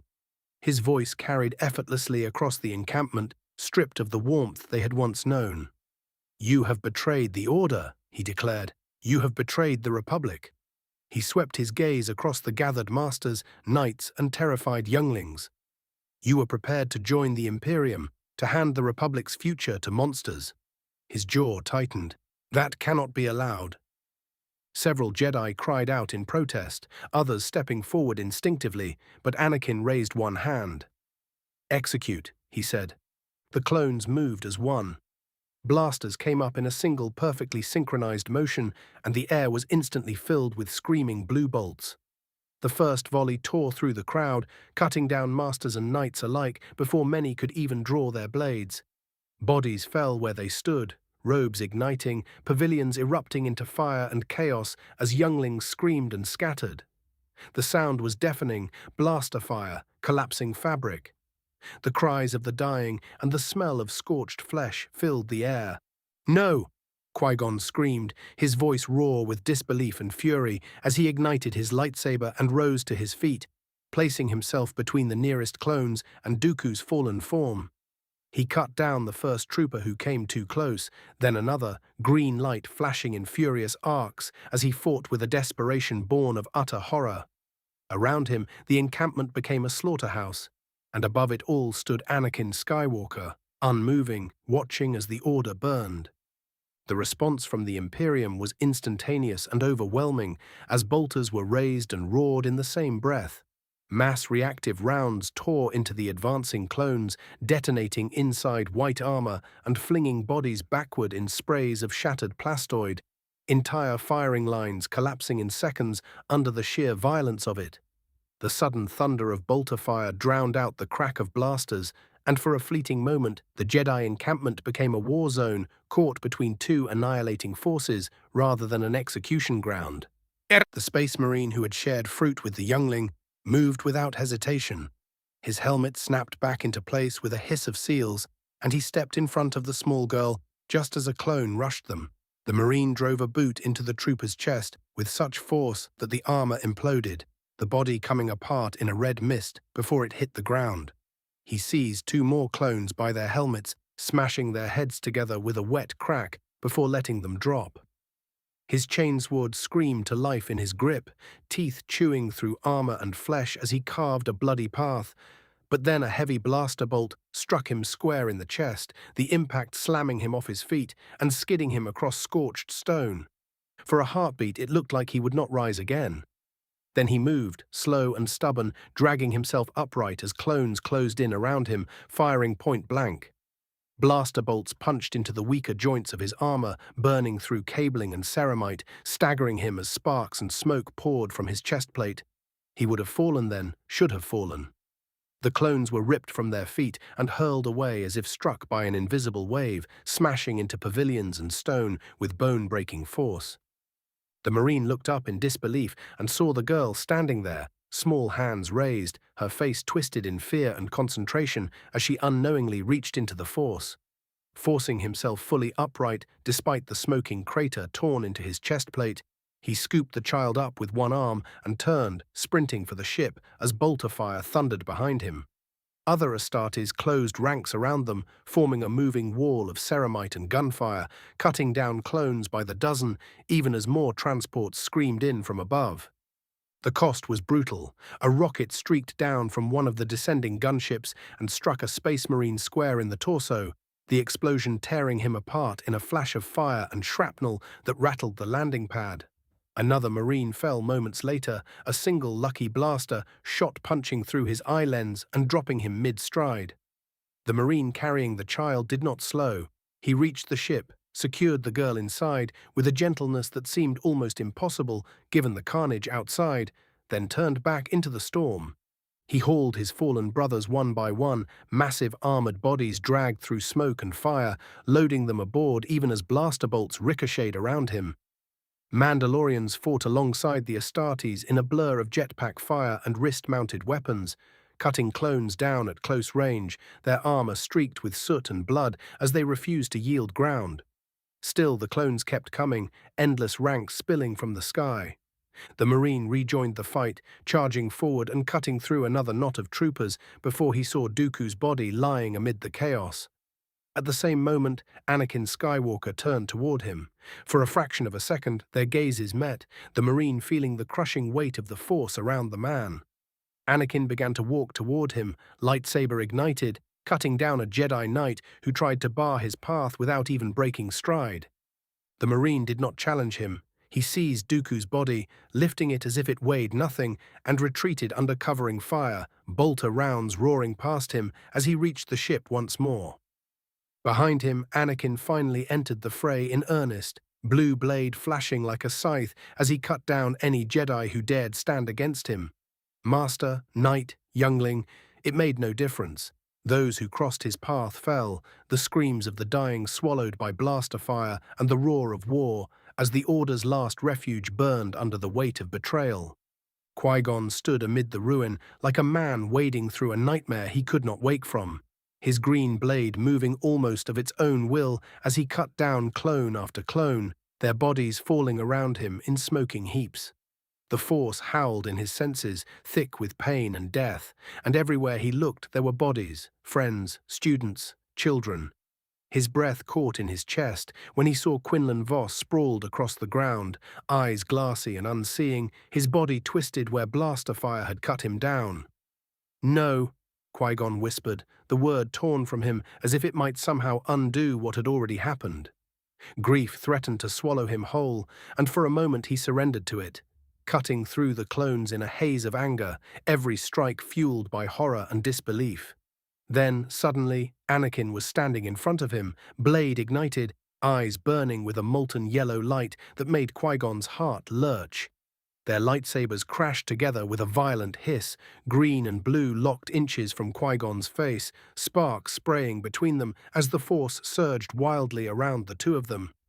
"Why did you betray the Republic?" Anakin demanded, his voice low and shaking with barely restrained fury, the words bitten off as if they burned his tongue. "Why did you abandon it? Abandon all of us?" Pain flashed across Qui-Gon's face, raw and unguarded, and for a moment his strength faltered beneath Anakin's relentless pressure. "We didn't," he said hoarsely, forcing the words out as he held the lock. "Anakin, listen to me. We didn't betray anyone. You're being lied to, manipulated. This is the Sith, it has to be. He's twisting what you see, what you feel. Please, enough," Anakin snarled, his power spiking like a storm breaking loose. He drove forward, sheer brute force slamming into Qui-Gon and forcing him back step by step, the ground cracking beneath their feet. "You're protecting them. Protecting the Imperium." "I trusted you," he hissed, eyes blazing brighter as he shoved Qui-Gon off balance and brought his blade down in a crushing arc. Qui-Gon barely managed to deflect the strike, his arms trembling under the onslaught, when suddenly Anakin was ripped sideways, torn from him by a powerful tug of the Force. Obi-Wan appeared at Qui-Gon's side in the same instant, face pale and drawn, eyes wide with shock and fury.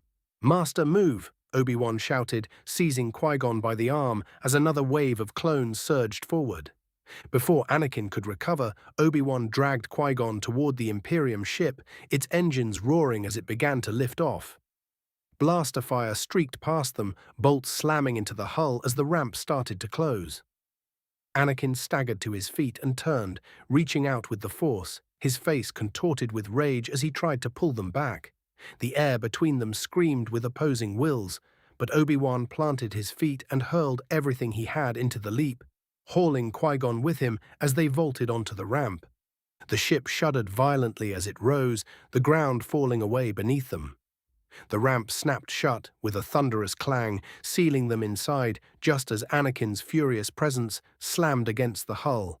Qui-Gon collapsed to one knee, breath ragged, his lightsaber flickering out as the weight of what had just happened crashed down on him. Obi-Wan knelt beside him, one hand gripping his shoulder, the other clenched into a trembling fist. Outside, Alderaan burned in betrayal and blood, the once peaceful courtyards now choked with smoke, fire, and the bodies of the fallen. Anakin stood amid the devastation and looked up as the Imperium ship tore free of the sky, its engines screaming as it unleashed missiles into nearby Republic craft, detonations blooming like dying stars before the vessel vanished into the clouds. The roar faded, leaving only crackling flames and the distant screams of the wounded.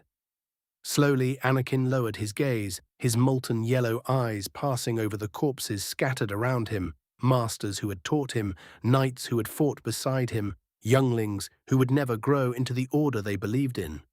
"Burn them all," he said quietly, carrying no hesitation and no regret. The clones obeyed without question. Incendiaries ignited across the courtyard, fire racing over robes and stone alike as thick black smoke began to rise into the Alderaanian sky. Anakin turned away from it all, every step carrying him farther from what he had been. He boarded his ship without looking back, the cockpit sealing around him as the engines powered up. Moments later, the craft lifted off, leaving Alderaan to its flames as he set a course for Coruscant, his path now fixed and unyielding. Whatever remained of Anakin Skywalker stayed behind in that burning courtyard, while something colder and darker flew onward, ready to kneel before a new master. 170 to 166. Exterminatus. Maximus ====. Maximus listened in silence as Raxor finished speaking, his massive arms folded before his chest.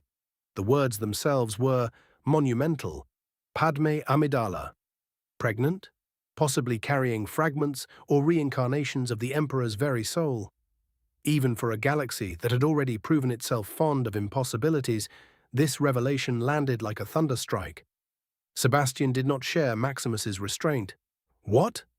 The Black Templars' shout echoed off the command chamber's adamantium walls, sharp enough that a few servitors froze mid-task. Sebastian spun on Raxor as if struck by lightning, his eyes wide, incredulous, voice rising into something bordering on hysteria. "The Emperor's mother is just walking around out there?" he barked, gesturing wildly.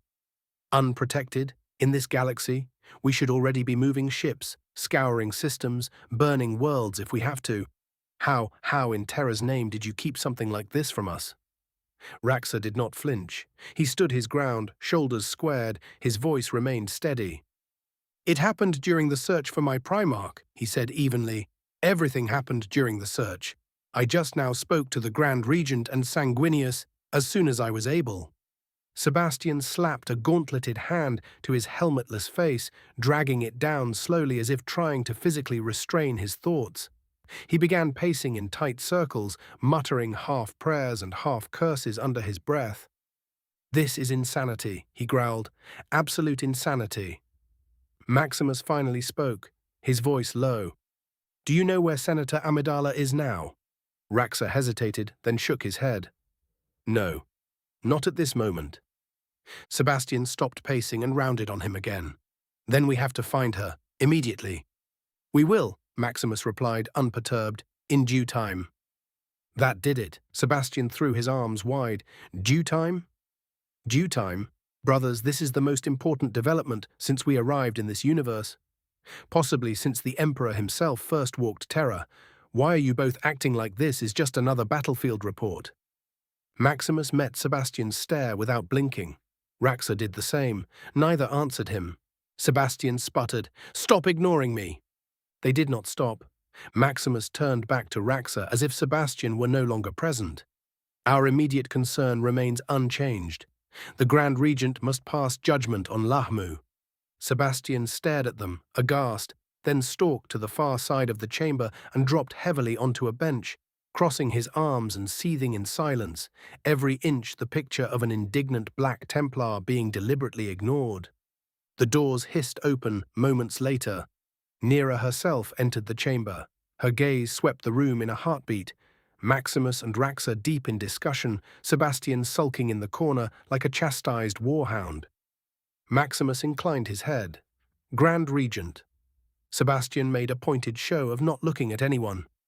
Maximus stepped forward, getting straight to the point. Lahmu is compromised beyond recovery. It harbored the Primarch Vulkan and serves as a critical source of clone troopers for the Republic. I believe it warrants exterminatus. Nera did not answer immediately. She folded her hands behind her back and turned slightly, eyes distant as she considered the planet below them, a quiet world now revealed as a keystone in the Republic's war machine. Billions of lives, an entire ecosystem. And yet, Vulkan. Clones. Secrets layered atop secrets. Sebastian pushed himself up from the bench, his earlier agitation gone, replaced by grim focus. "If I may," he said, stepping closer, "we don't know what else is buried there. If they hid a Primarch from us, what else have they hidden? What weapons? What abominations? Leaving it intact is an invitation to future catastrophe." Nera studied him, then looked back to Maximus. For a long moment, the chamber was silent, save for the low hum of the ship's engines. Finally, she exhaled softly. "Do what you believe is best," she said. The words were simple, the consequences were not. Maximus did not hesitate. The moment the Grand Regent's authority settled over the chamber like a final seal, he turned from her and faced the crew pits that lined the command deck of the battle barge. His voice carried the absolute certainty of a man who had ordered worlds to die before and would do so again without flinching. Provisio ultras. For a single heartbeat, everything stopped. Servitors froze mid-motion. Officers stared at their consoles as if they had misheard. Even the omnipresent hum of the ship seemed to fade beneath the weight of the command. Provisio ultras was annihilation, reserved for worlds deemed irredeemable, their very existence a threat to the Imperium. Maximus continued, his tone unchanging. "Two-stage cyclonic torpedo." Silence shattered into motion, red runes flared across hololithic displays, warning chimes howled as command protocols cascaded through the ship's systems, unlocking seals that had not been touched in years. Tech priests broke into Binharic chant, voices rising in metallic prayer as ancient machine spirits were roused from slumber. "Exterminatus authorization confirmed," intoned a Vox servitor, its voice flat and merciless. "Gene seal verified. Command origin, Grand Regent Nera. Status, irrevocable." Deep within the armored belly of the battle barge, cathedral-sized launch bays awakened. Massive adamantium clamps disengaged with thunderous force, revealing the cyclonic torpedo, a god-killing weapon the size of a void ship, its surface carved with litanies of extinction and warded with sigils. Sebastian stood very still, arms crossed, jaw tight. For all his earlier fury, even he felt the gravity now. This was not righteous fury or battlefield necessity. This was judgment. Raxor watched in silence, his expression unreadable, thoughts perhaps with Vulkan, or with the knowledge that the world which had hidden his Primarch would soon cease to exist in every conceivable sense. On the main hololith, Lahmu rotated serenely, blue and green, and utterly unaware. "Target lock achieved," came the call, firing solution plotted. Awaiting final confirmation, Maximus placed a gauntleted hand against the command lectern. "Fire!" The cyclonic torpedo launched. The battle barge shuddered as if recoiling from the act itself, its immense mass compensating for the release of a weapon designed to end planets. Through the void, the torpedo burned like a falling star, engines screaming as it pierced the atmosphere and plunged toward the world below. Impact. The first stage detonated with apocalyptic force. From orbit, it looked as though a second sun had been born on Lahmu's surface. Continents ruptured instantly, oceans vaporizing into expanding halos of steam.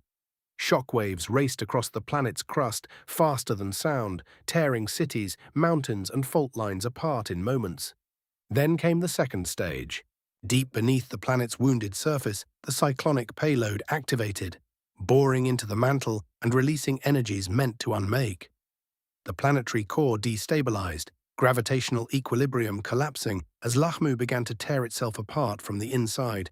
The battle barge pulled away, engines flaring as it cleared the dying world's gravity well. On the viewscreen, Lahmu convulsed.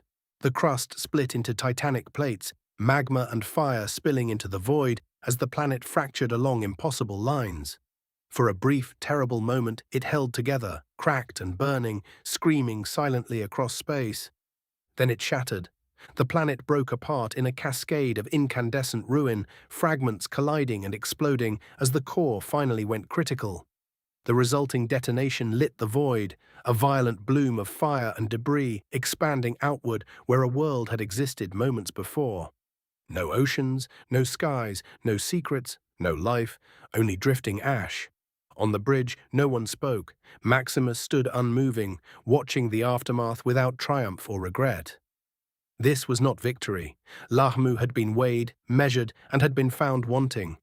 Behind him, the Imperium's banners hung in solemn stillness as the battle barge turned its prow toward the stars, leaving nothing behind but debris.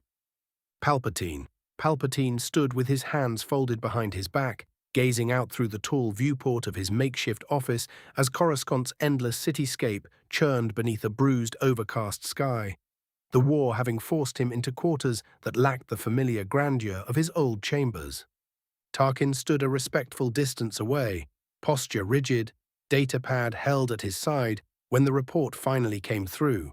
Palpatine did not turn at first as he listened to the clipped, efficient words detailing the destruction of Lahmu, the confirmation of exterminatus. When the transmission ended, Palpatine let out a slow, controlled breath, then turned, his face carefully arranged into something that looked like stunned disbelief. "They destroyed it," he said softly, as if saying the words too loudly might somehow make them more real. "An entire planet gone." He lowered himself into his chair, fingers tightening slightly against the armrests, and looked up at Tarkin with eyes that seemed haunted. "The Imperium has finally shown its true nature, Wilhuff. To wipe out a world simply to wound the Republic. It is evil, plain and undeniable." Silence settled between them, broken only by the distant hum of the city and the faint crackle of construction. Tarkin's expression remained composed, but there was a flicker of something sharper behind his eyes as Palpatine continued, his voice gaining a quiet edge. "They believe this will break us," Palpatine said, rising slowly to his feet. "They believe that by demonstrating such overwhelming brutality, the Republic will falter, will beg, will submit. They are mistaken." He stepped closer to Tarkin, placing a hand briefly on his shoulder in a gesture that felt both paternal and commanding. "We must respond, and we must do so in a way that makes it clear this cannot be done without consequence. Prepare the Sun Eater. Move it into position. The Imperium must be shown that they are not the only ones capable of ending worlds." Tarkin straightened, the decision already made in his mind the moment the order was spoken. "Yes, Chancellor," he replied evenly, turning and striding from the chamber without hesitation. Left alone, Palpatine allowed the mask to soften just enough to let a thin, satisfied smile touch his lips. He returned to his desk and with a subtle gesture activated the holoprojector embedded within it. Blue light flared, coalescing into an image of Anakin Skywalker, his form flickering slightly. Palpatine's expression shifted instantly, concern replacing satisfaction as he leaned forward. "Anakin," he said gently, almost tenderly, "is it done?" The silence that followed stretched just long enough to feel dangerous before Anakin answered, his voice low and irrevocably changed. "It is. The Jedi on Alderaan are dead. A few escaped. But the Order is gone." Palpatine closed his eyes for a moment, as though in mourning, then opened them again, nodding slowly. "You made the right choice," he said, his voice warm and reassuring, filled with approval. "Painful as it was, you did what had to be done. Because of you, the Republic still has a future." He straightened, his tone shifting subtly, purpose sharpening every word. "Return to Coruscant, my boy. There is much we must discuss about your place in the galaxy and the power you will need to protect those you love." The hologram flickered, then vanished, leaving Palpatine alone once more, his smile returning as the city lights outside dimmed and the pieces of his grand design slid ever closer into place. 171, 167. Darth Vader. Anakin. Anakin moved through the halls toward the makeshift office of the Supreme Chancellor, the echo of his boots sounding louder, seeming to mark a point of no return. When the doors slid open, Palpatine was already waiting for him, standing beside his desk rather than seated behind it, the city's dim lights spilling in through the viewport behind him. He turned as Anakin entered, his expression warm, almost relieved, and crossed the room to meet him as if greeting a long-absent son. "Anakin," he said gently, studying his face, the scars, the tension that still clung to him like smoke after a fire. "You've had time to think? About what we discussed before you left for Alderaan?"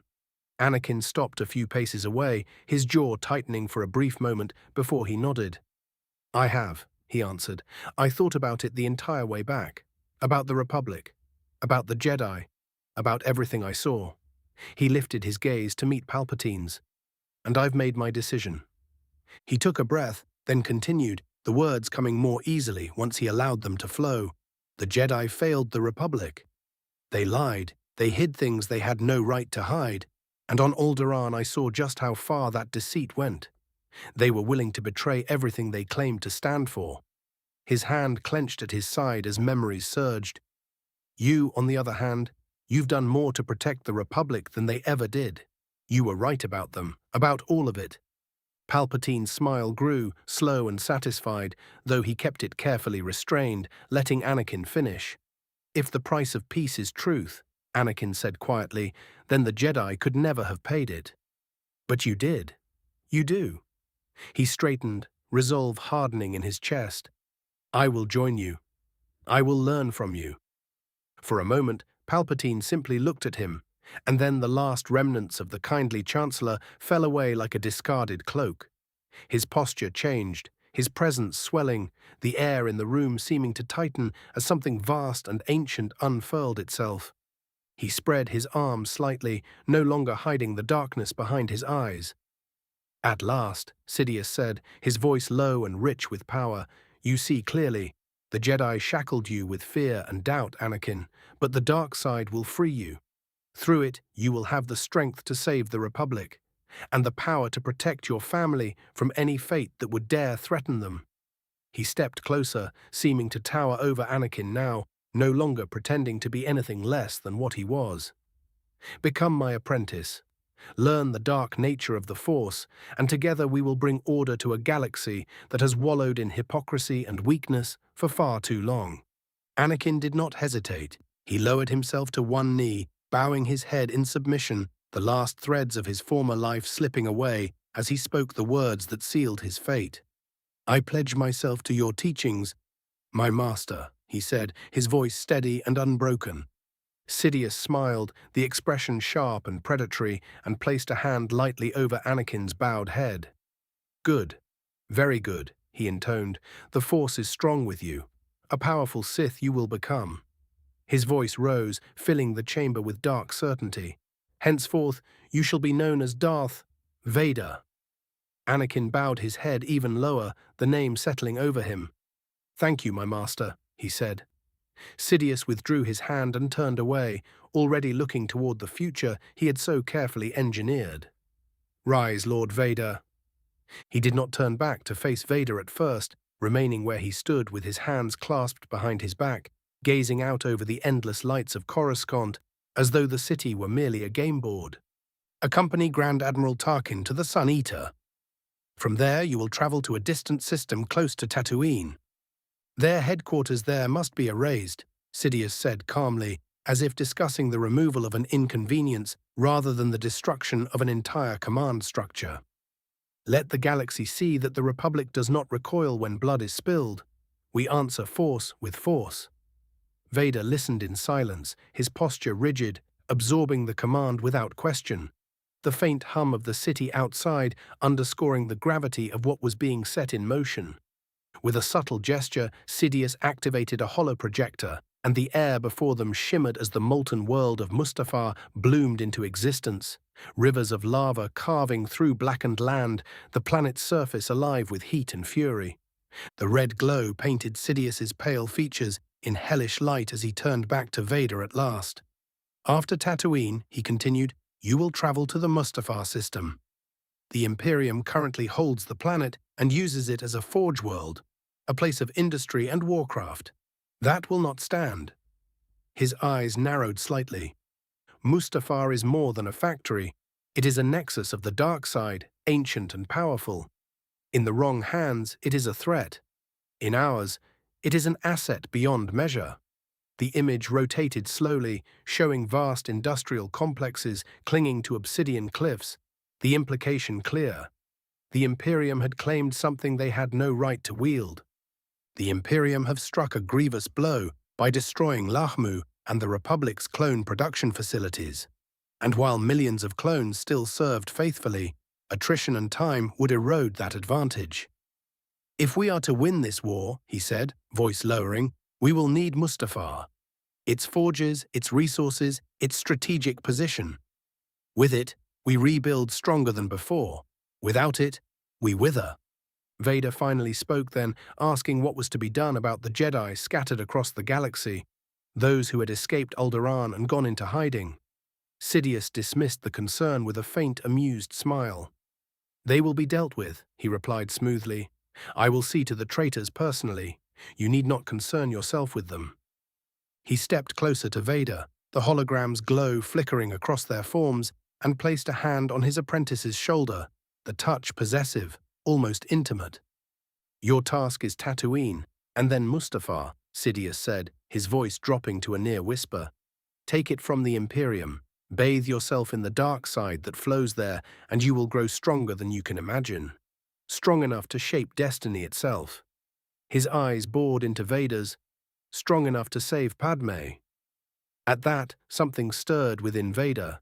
He bowed deeply, accepting the order without hesitation, his loyalty now absolute. I will not fail you, my master, he said. Sidious straightened, satisfaction radiating from him. Go, Lord Vader, he commanded. Bring the galaxy to heel. Vader turned and strode from the chamber, the doors sliding shut behind him, leaving Sidious alone with the glowing image of Mustafar and a thin, triumphant smile as the next phase of his grand design began. Raxor, from the viewing bay, Mandalore looked like a world forever braced for war, its iron-grey continents scarred by ancient bombardments, cities built like fortresses rather than homes. The planet itself radiating a stubborn refusal to ever truly kneel. It felt appropriate.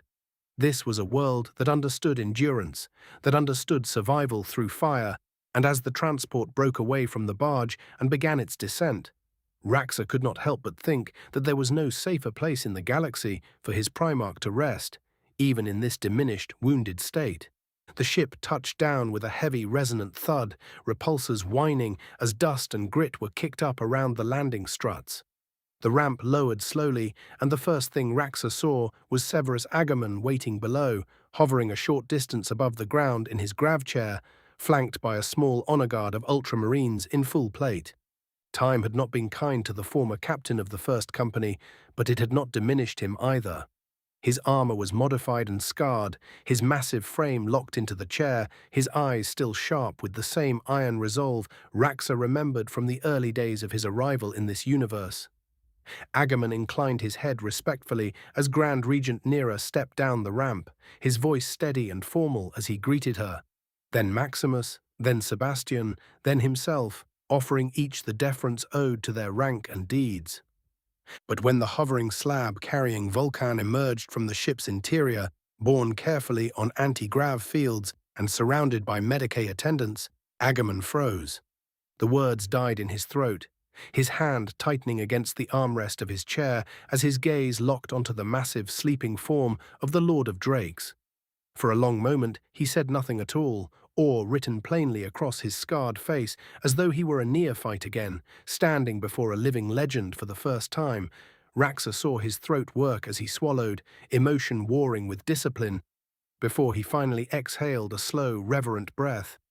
By the Emperor, Agumon murmured, almost to himself, before catching his composure and straightening as best he could. Raxor stepped forward then, placing himself instinctively closer to Vulkan. He asked if the chamber was ready. Agumon turned his attention back to him, and this time there was pride in his expression, hard-earned and unashamed. He confirmed that it was ready. that every resource at Mandalore's disposal had been poured into its construction, that it had been designed not merely as a holding chamber, but as a sanctum, a vault, a fortress within a fortress. "It is the most impervious room we have ever built," Agamemnon said firmly. "Void-shielded, grav-locked, layered with redundancies upon redundancies. Even if the traitor Perturabo himself stood before its gates with all his infernal engines, he would not crack it." The words were not bravado, they were a statement of fact, delivered with the quiet confidence of someone who had overseen every detail personally. That was enough for Raxor. He felt some of the tension ease from his shoulders, just a fraction. He nodded once, satisfaction flickering across his features.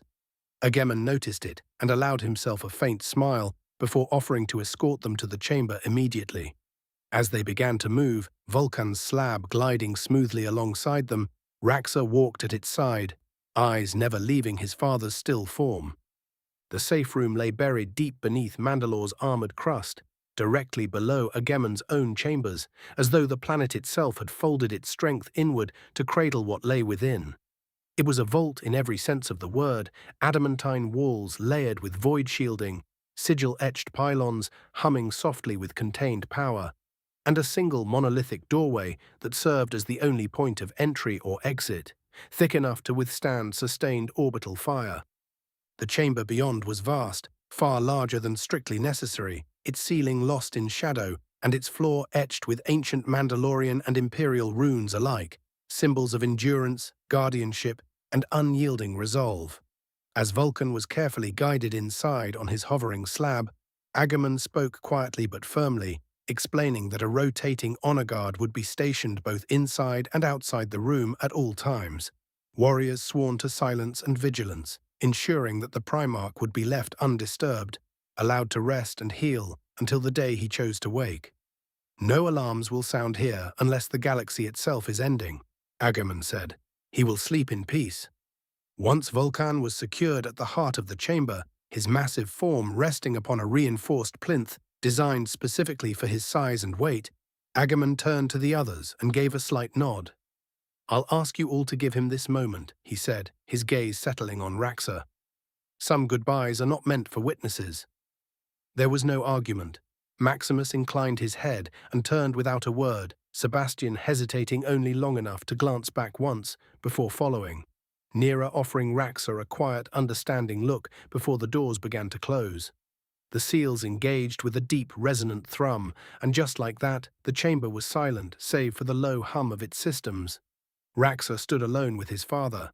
He moved slowly, checking every detail with the meticulous care of a son who had waited far too long for this moment. He ensured that Dracula rested within reach, the great hammer laid beside Vulkan's arm, its haft aligned just so, before gently adjusting his father's massive hand until it closed around the hilt.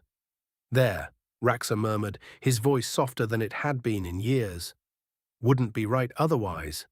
He knelt beside Vulkan's head, the sheer scale of him still awe-inspiring, even in sleep, and for a long moment he simply looked at him, committing every scar, every line, every familiar feature to memory, as if afraid they might vanish the moment he blinked. "I found you, father," Raxor said at last, his words echoing faintly in the cavernous room. "Took longer than it should have, longer than I wanted. This galaxy is so strange, broken in its own way, full of wars that feel smaller than ours and yet somehow just as cruel." He spoke then of battles fought beneath alien stars, of Mandalorians who reminded him of Nocturne's stubborn people, of brothers reforged in fire and oath. He told Vulkan of Cien, his voice warming despite himself as he spoke the Twi'lek girl's name. "She calls me father," he admitted quietly. "Didn't plan on that. Didn't expect it.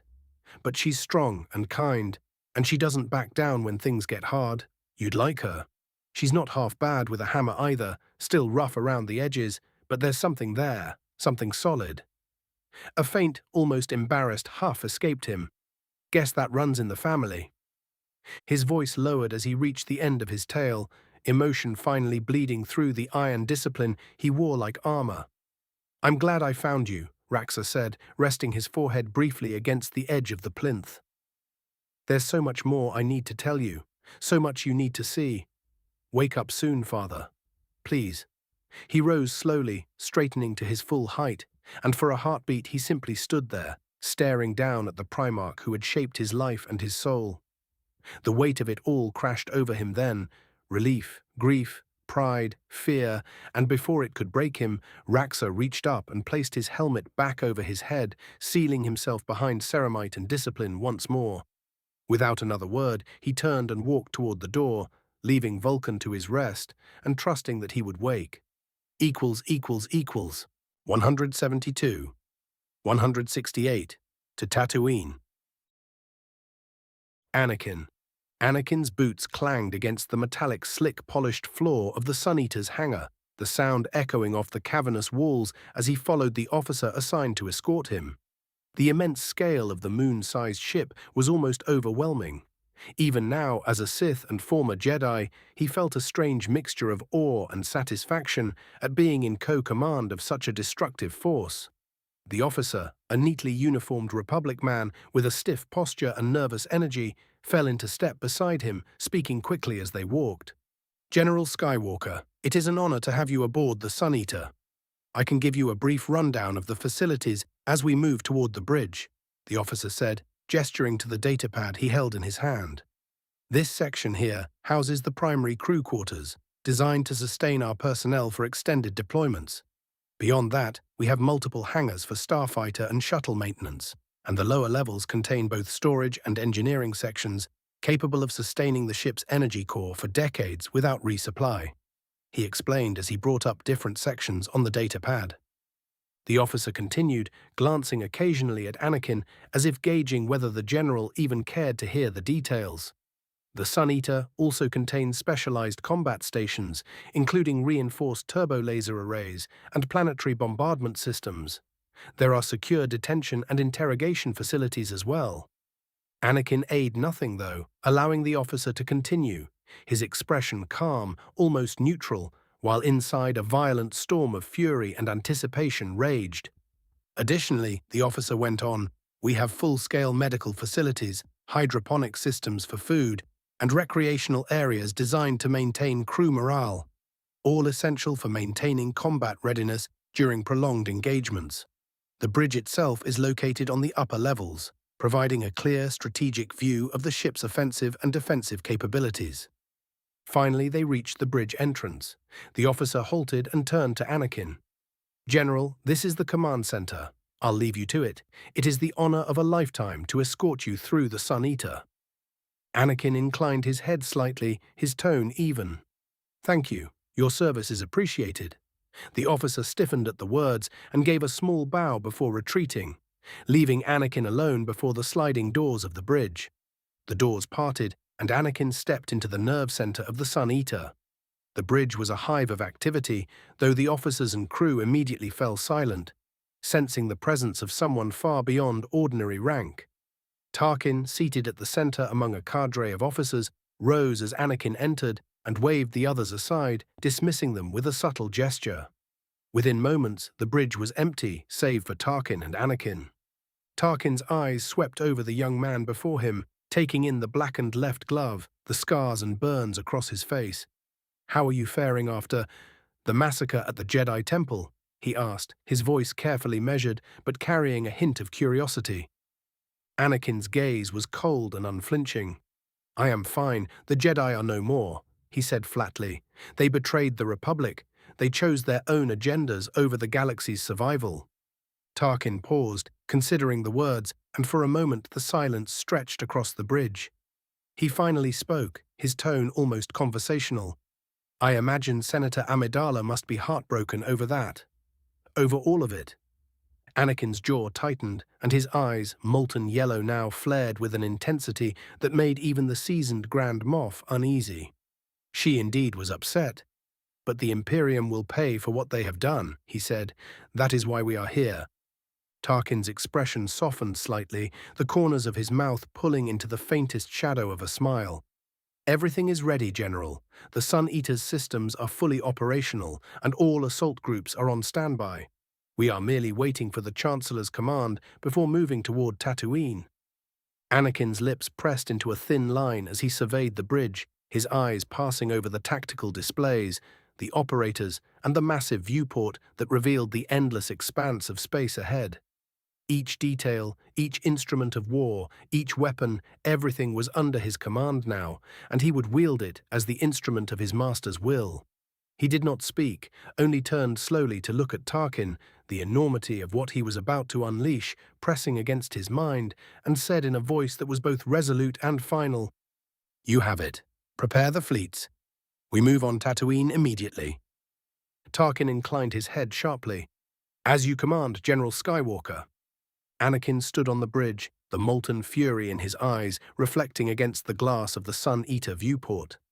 Qui-Gon, the Imperium vessel tore free of Alderaan's burning sky like a wounded beast fleeing a battlefield, its engines howling as it punched through the upper atmosphere and hurled itself into open space.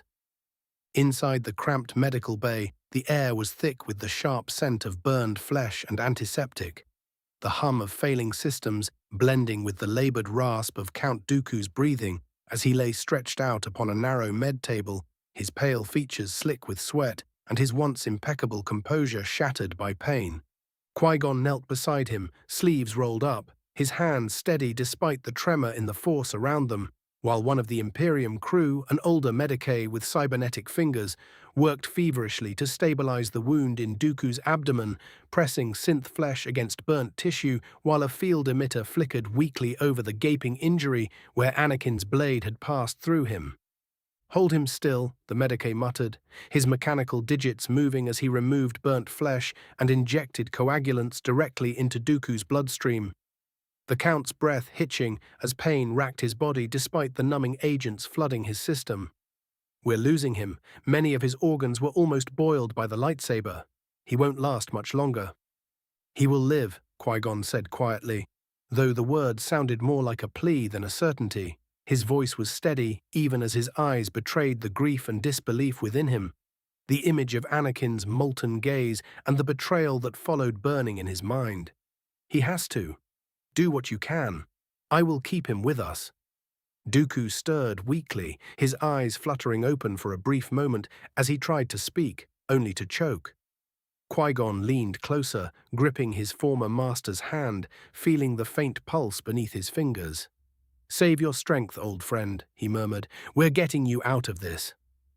Across the bay, the lone surviving Ultramarine, his ceramite armor scorched and pitted, one pauldron cracked nearly through, had set the small child down gently on a bench. The girl clutching the Mayloran fruit with white-knuckled hands, her wide eyes darting between the dying Count and the towering warrior who had carried her from hell itself. Atlas, the Ultramarine, began the painstaking process of removing his armor, the seals hissing as he disengaged maglocks and power couplings, his massive gauntlets clanking to the deck as he set them aside. Qui-Gon glanced up at him, confusion briefly cutting through the haze of exhaustion and horror that weighed on his mind. "What are you doing?" Qui-Gon asked, his voice edged with urgency. "You're wounded. You should remain armored." Atlas let out a low breath as he released the clamps at his gorget, the helmet seals breaking with a sharp hiss as he lifted it free, revealing the scarred, grim set of his face beneath. "The only place close enough to save Count Dooku's life is Coruscant," he said, his voice rough. "And Coruscant is locked down. Any Imperium personnel spotted in full war plate will be executed on sight. I won't doom him by walking into a firing line in my colors." Qui-Gon stared at him for a long moment, the implications sinking in. "You would walk into the heart of the Republic unarmored?" he asked quietly. Atlas gave a grim, humorless half-smile as he shrugged free of one massive shoulder guard, exposing burned flesh and torn muscle beneath. "I've walked into worse for less," he said. "If there's a chance he lives, I'll take it." He turned toward the cockpit, his voice carrying the weight of command as he called out, "Pilot, set course for Coruscant. Maximum burn. We don't have time to waste." "Aye," the pilot replied instantly, fingers dancing over the controls as the ship shuddered and changed course, its engines roaring as it leapt into hyperspace, the stars stretching into blinding lines of light. Nera. Mandalore lay beneath them, Nera standing at the viewport of the command spire for a long moment, watching the planet that would become the heart of their new dominion. The decision had not been made lightly, but the involvement of Vulkan had changed things drastically. They had unanimously decided to make Mandalore their new capital and stronghold. She turned from the view and activated a holoprojector, the pale blue shimmer of Tatooine's command center flickering into existence before her as an officer snapped to attention on the other end, his posture stiff as he spoke directly to the Grand Regent herself. "Prepare Tatooine for immediate transition of command assets and personnel," Nera said, her voice calm. "Critical resources, foundries, intelligence archives, and civilian infrastructure tied to Imperial governance are to be readied for relocation to Mandalore. I want staging zones established, evacuation corridors marked, and contingencies in place in case the Republic moves against us while the transfer is underway." The officer swallowed, then nodded sharply. "By your will, Grand Regent, the preparations will begin at once. We'll have the first convoys ready within the standard cycle." "Good," Nera replied, and with a brief gesture, the hologram winked out, leaving the room quiet, save for the distant thrum of engines and the low murmur of voices from beyond the doors. Raxor had been standing nearby, his massive silhouette framed by the light of the viewport. "You don't have to come with me back to Tatooine. I know your heart is torn right now." Raxor shook his head. "Cien is still there," he said. "She deserves to be here, to see Vulkan when he wakes, to know that the stories I've told her about him were real. I won't leave her behind, not after everything. I'll go with you, help oversee the preparations, and bring her back myself." "Then let's not keep her waiting," Nera said, turning and walking from the room towards the hangar bays. Raxor found Maximus and Sebastian near the embarkation platform. He pulled Maximus into a brief crushing embrace, the Ultramarines' armor groaning faintly under the pressure as he returned it in kind, their helms knocking together in a gesture that needed no words. Then turned to Sebastian. "Don't let anything happen to him," Raxor said, his voice low as he nodded toward the depths of the fortress where Vulkan slept. "Not a scratch. I'll come back, and when I do, I want to find him exactly as I left him." Sebastian snorted, clapping a gauntleted hand against Raxor's shoulder with a force that would have sent a lesser man stumbling. "You act like we'd let anyone so much as breathe in his direction," he said, then more quietly, "Just don't take too long." Maximus inclined his head in solemn agreement. "Go," he said simply. "Bring Cien back with you. We'll hold here." Raxor stepped away, and as he boarded the waiting ship beside Nera, the ramp rising behind them with a hydraulic hiss, Mandalore's vast war-scarred horizon stretched out beyond the viewport behind him. The engines began to roar, and as the vessel lifted into the cold glow of orbit, Nera closed her eyes as she leaned her head against the headrest, letting herself feel the enormity of what they were about to set in motion, while Raxor stared out at the stars, already thinking of Tatooine, of Cien, and of the day he would return to this world with his father awake at last. 173 to 169. Herculean. Anakin. Anakin stood at the heart of the Sun Eater's bridge, his hands clasped behind his back as he watched a star die in slow, terrible silence beyond the armored transparasteel viewport, the titanic machine's gravitational siphons tearing at the stellar surface until rivers of incandescent fire were drawn, screaming into the colossal collectors that ringed the station like the jaws of some ancient mechanical god. The light of it painted his face in harsh gold and white, throwing the sharp planes of his features into stark relief, and he could feel the deep, resonant hum of the station thrumming through the deck plating beneath his boots as the Sun Eater drank its fill, every conduit and capacitor within the moon-sized weapon saturating with energy that made the air itself feel thick. He turned from the dying star toward the bridge crew, his gaze settling on one of the officers hunched over a primary terminal, fingers flying across illuminated controls as readouts scrolled faster than the untrained eye could follow. "Status," Anakin said, his voice carrying easily through the cavernous command deck. The officer straightened, swallowing as he met the molten intensity of Anakin's stare. "The Sun Eater's main cannon is fully charged, General Skywalker. All capacitors are at maximum saturation, focusing arrays aligned and stable. We're reading no fluctuations in the containment fields." Anakin nodded once, then shifted his attention to another terminal where a navigation officer stood, holographic star charts hovering in a shifting lattice of blue light around him.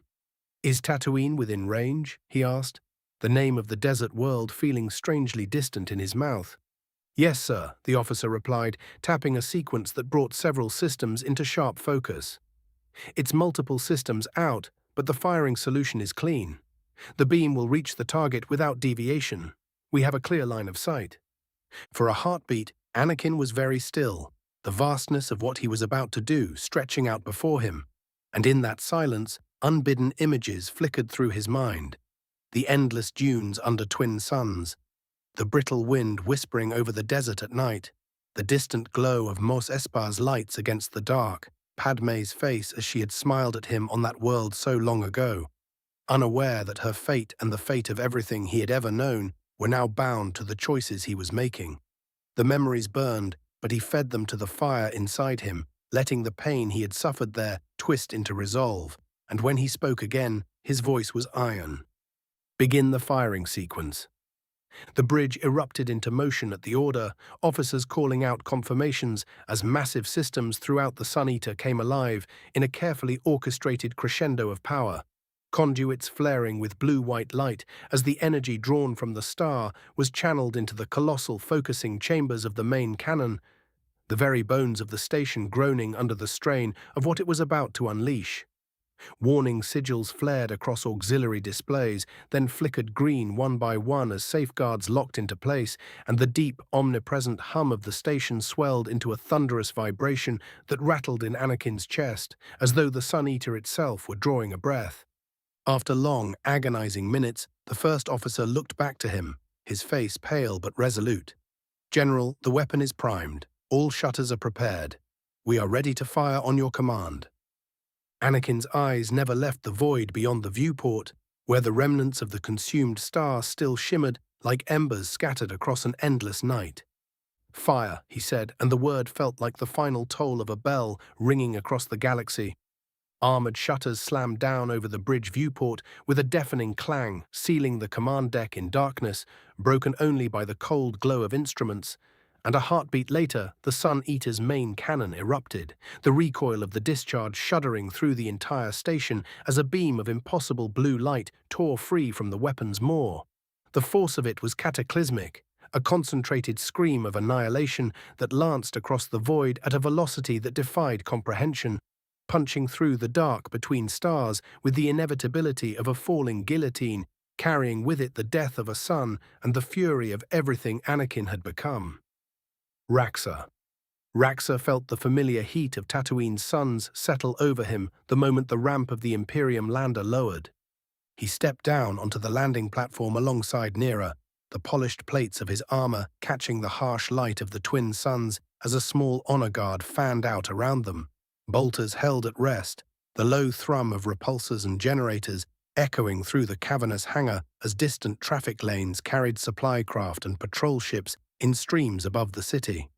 He had only taken a few steps forward when a familiar smaller shape broke from the waiting figures at the edge of the platform.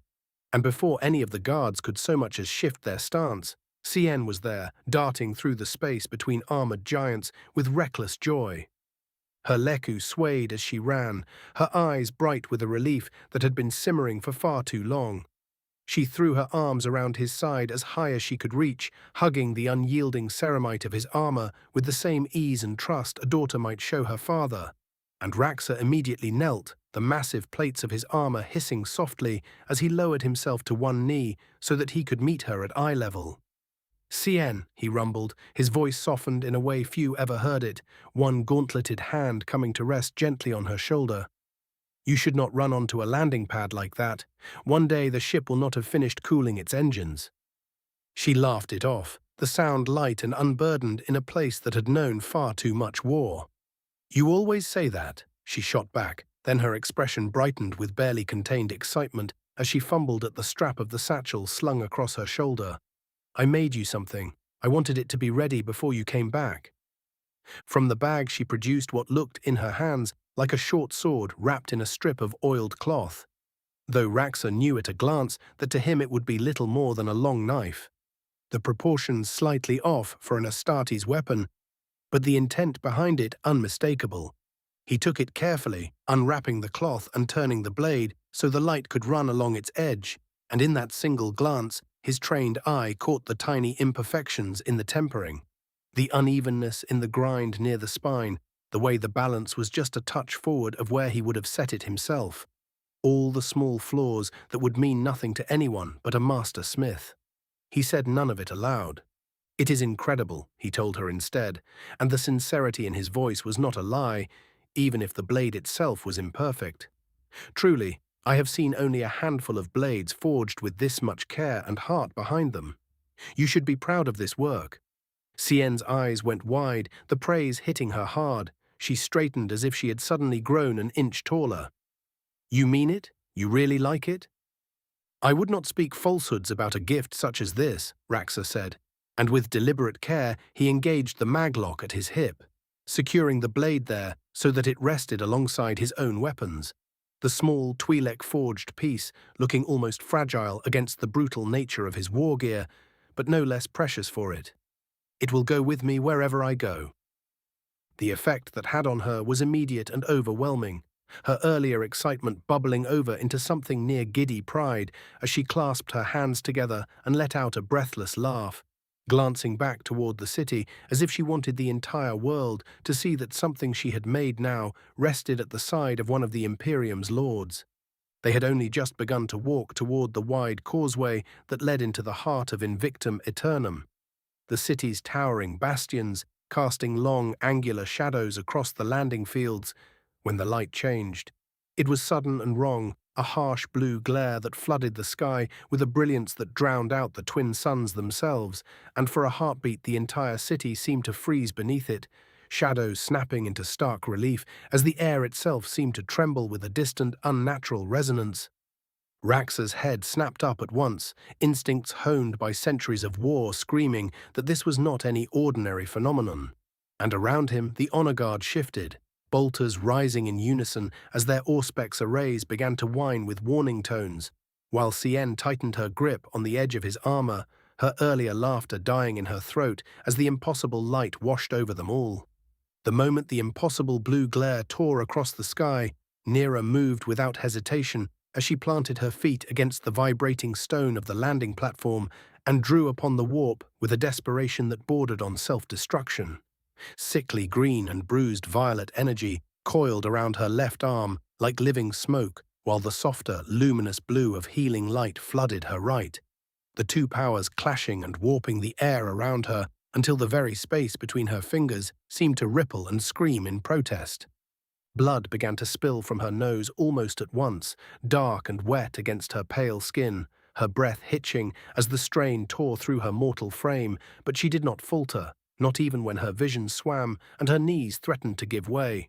She raised her left hand toward the heavens, fingers splayed as if she meant to seize the beam itself, the air between her and the descending death thickening into a vast invisible barrier that shuddered as the blue energy struck it, the impact rippling across the sky like a stone cast into a cosmic ocean. The beam sheared off the planet, skidding along the surface of the barrier in a blinding arc, its path warping and curving as it was forced to spill away from the city and wrap around the planet's horizon instead of punching straight through it. The effort of holding that impossible deflection tore a raw, broken gasp from Nera's throat as her body began to fail her. The power she was drawing was too much, far too much, and her heartbeat stuttered, her vision narrowing to a tunnel of white-hot pain as the warp clawed at her soul in payment for what she demanded of it. Sanguinius was there in the next instant, his presence like a blazing sun against the suffocating pressure that threatened to crush her spirit. The great angel's hands coming to rest at her shoulders as he poured his own strength into her failing form. A radiant surge that steadied her soul, even as her body continued to break beneath the strain. Her strength finally gave out as the last of her borrowed power slipped from her grasp, and she collapsed forward into darkness, the barrier shattering in a soundless implosion as her consciousness fled. The beam tore away from the planet on its warped path and speared into one of Tatooine's twin suns instead, And for a fraction of a second, the world seemed to hold its breath as the star flared with a terrible swelling brilliance, its surface boiling outward in a violent corona that began to tear itself apart under the impossible energy forced into its heart. Raxor saw it all in that single, frozen instant, and his warrior's instincts screamed that there was no more time, no room left for hesitation. He surged forward, scooping Nera up from the ground with one arm, while the other swept Cien up against his massive shoulder, her small hands clutching at his armor as the ground beneath them trembled with the first distant shockwaves of stellar death. His voice boomed across the landing platform, carrying over the rising howl of alarms and the panicked shouts of civilians and soldiers alike. "All forces, evacuate now! Abandon the city! Get to your ships! Move!" He broke into a sprint that shook the ferrocrete beneath his boots, the honor guard forming around him in a moving wall of ceramite as klaxons wailed and the sky burned brighter by the second. The pilot of their transport was already scrambling back into the cockpit as Raxor barked the order to bring the engines up to full power, the whine of the repulsors and thrusters rising into a desperate scream as the ship fought to lift off, while the horizon began to glow with the terrible expanding fury of a dying star. They slammed into the troop bay as the ramp began to rise, the last of the guards diving in behind them, and the transport tore itself free of the landing platform just as the first waves of stellar fire rolled across the atmosphere, the world below already beginning to tear itself apart under the onslaught. From the viewport, as the ship punched into hyperspace in a last desperate leap, Raxor watched the impossible spectacle of Tatooine's destruction unfold in the space of a heartbeat. The twin suns collapsing into a single catastrophic bloom of light that swallowed the planet in a storm of fire and debris, the proud spires of Invictum Aeternum vanishing into a white-blue inferno that left nothing behind but a fading scar in the void. He did not look away as the stars stretched and the familiar lines of hyperspace engulfed them, his grip tightening around the unconscious Nera and the trembling Cien. Equals. 174. 170. Desperation. Padme was halfway through lowering herself into one of the wide, cushioned chairs in the sitting room when the soft, insistent chime at the door echoed through the apartment.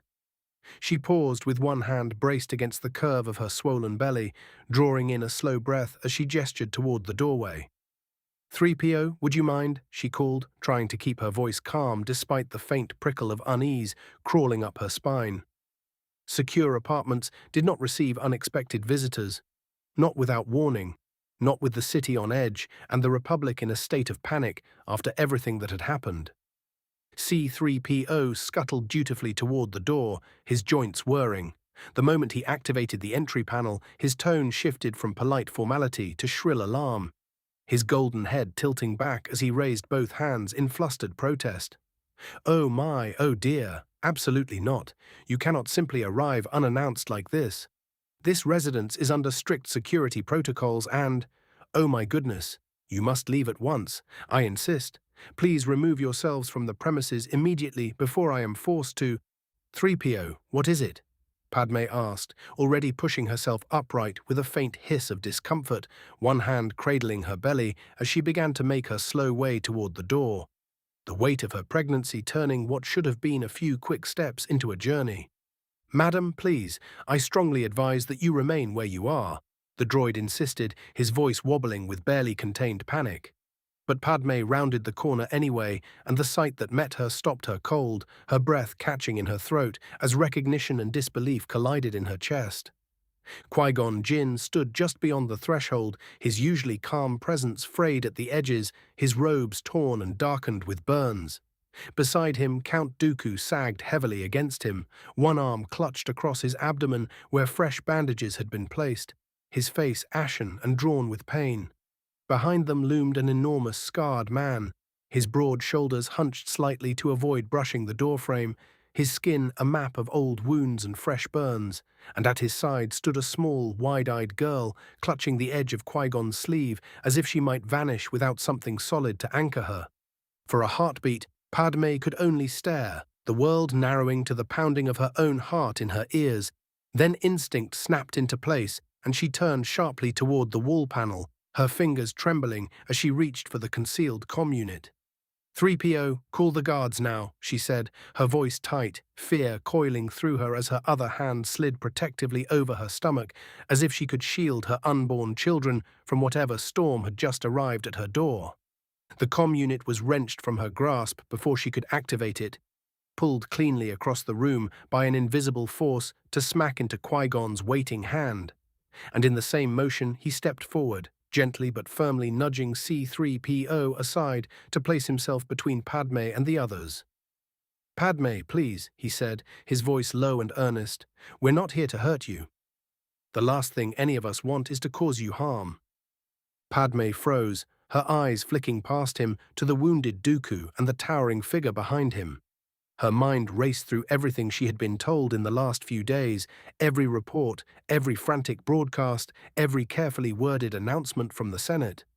"Then why are you here?" she asked, her voice barely above a whisper, her hands instinctively cradling her belly as her fear sharpened. "Are you here to finish what you started? To kill me too?" Qui-Gon's eyes widened in genuine shock, his brow creasing as if the very idea pained him. "Kill you?" "Padme, no, never," he said quickly, shaking his head. "We came because we need help. Anakin attacked us. He nearly killed Dooku. We barely escaped with our lives, and he won't survive without medical care." He gestured back toward the older man, whose breathing had grown shallow and ragged, his usual composure stripped away by the effort of remaining upright.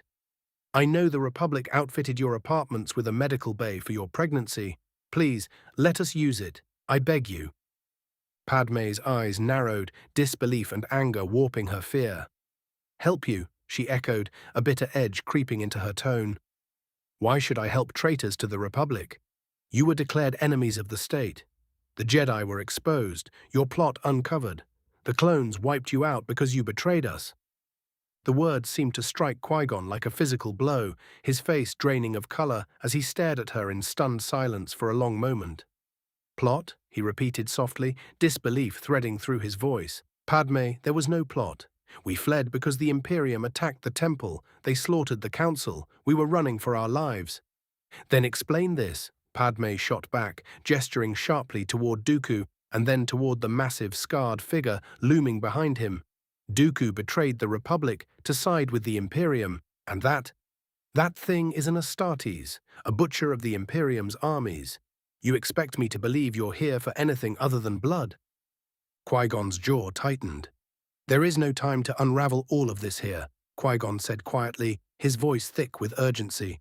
"I swear to you, Padme Amidala, on everything I am, that we mean you no harm. Let me bring Dooku inside. Let me explain. If after that you still wish to turn us over to the guards, I will not stop you." Padme searched his face, looking for the familiar calm she remembered, the steady man that had once guided her through war and crisis, and though he looked exhausted and haunted, she found no malice there, only desperation. And her gaze flicked again to the small girl whose eyes were bright with unshed tears as she peered around the Astartes' leg.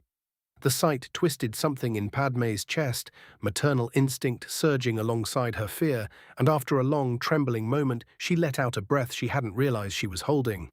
"Fine," she said at last, her voice firm despite the tremor in her hands. "You, Dooku, and the child can come in. I will not turn away someone who is dying in front of me. But he," she added, pointing toward the unarmored Astartes, her voice hardening, "does not cross that threshold. I will not have an Imperium killer in my home." Qui-Gon hesitated, then turned back toward the massive warrior, conflict flickering across his features. The Astartes met his gaze, the scars across his face twisting into something like a weary, resigned half-smile. "Fine," the giant rumbled quietly, his voice deep but strangely gentle. "The Count's life matters more than my comfort. I'll keep watch outside." Qui-Gon inclined his head in gratitude, then stepped aside to guide Dooku and the child into the apartment. Padme retreating a step to give them space, her heart hammering as the door slid shut behind the towering figure left in the corridor, sealing her in with old allies who now felt like strangers. Equals, equals, equals. An hour later, the medbay had settled into a tense artificial quiet, the steady hum of Republic medical equipment filling the space. Dooku lay motionless upon the central cot, sedation and heavy bandaged, the white wraps around his abdomen already faintly pink, where blood had seeped through after the Bacta and stimulants had finished their work. Qui-Gon stood at his side, hands clasped behind his back, eyes fixed on the slow rise and fall of Dooku's chest, as if his will alone might keep the older man breathing. He lingered a moment longer, then turned away from the bed and made his way back into Padmé's sitting room. He found her seated near the wide windows that overlooked Coruscant's endless skyline, her hands folded over her belly as the traffic lanes glimmered beyond the transparistile. He did not sit immediately, choosing instead to remain standing for a moment. When he finally spoke, his voice was quiet but steady. He told her everything, from the Imperium's sudden arrival and the massacre at the temple to Dooku's offer made to the survivors on Alderaan, and the way it had all collapsed into blood and betrayal. He did not soften the truth, nor did he try to excuse his own choices, laying bare the fear, the confusion. Padmé listened without interrupting, her face pale, her eyes fixed somewhere beyond him, as if she were watching the story unfold again in her mind.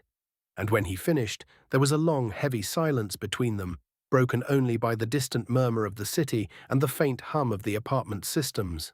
Finally she spoke, her voice low and strained, as though each word had to be forced past a knot in her throat.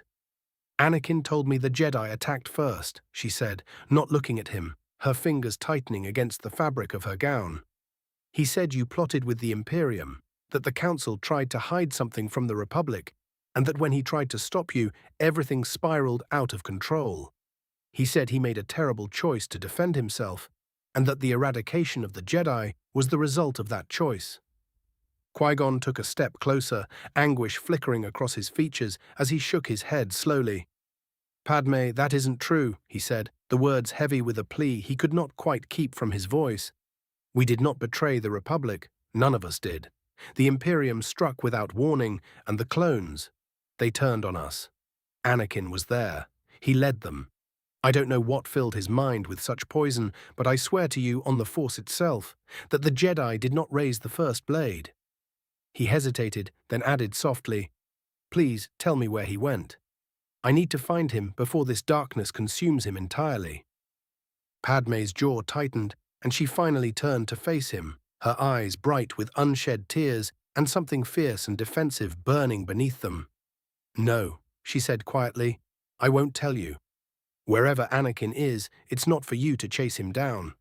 Once Dooku wakes, you all need to leave. The Republic is hunting you, and if you're found here, it will be the end of all of you." She pushed herself carefully to her feet, one hand braced against the chair, the other steadying her weight as she prepared to leave the room. "Padmé," Qui-Gon said, stepping forward, his voice catching her before she could turn away. "Look at me. Do you truly believe that I would betray the Republic? That I would conspire to see the Order destroyed, to plunge the galaxy into this madness?" She stopped, her back half turned to him, and for a moment she said nothing, the silence stretching thin and fragile between them. Then something shifted in Qui-Gon's expression as understanding dawned with sudden painful clarity. He straightened slowly, his eyes widening as the pieces fell into place, the protectiveness, the way she spoke Anakin's name, the way her hands never strayed far from her belly. "It's him," he said softly, more to himself than to her. "Anakin is the father." Padmé turned fully then, her gaze sharp, wounded and defiant all at once, and she did not deny it. "Who should I believe, Qui-Gon?" she asked, her voice trembling despite her attempt at composure. "You. Or my husband." The word confirmed everything without another explanation, and the pain in her eyes was not just fear for the galaxy, but the terror of a wife and mother.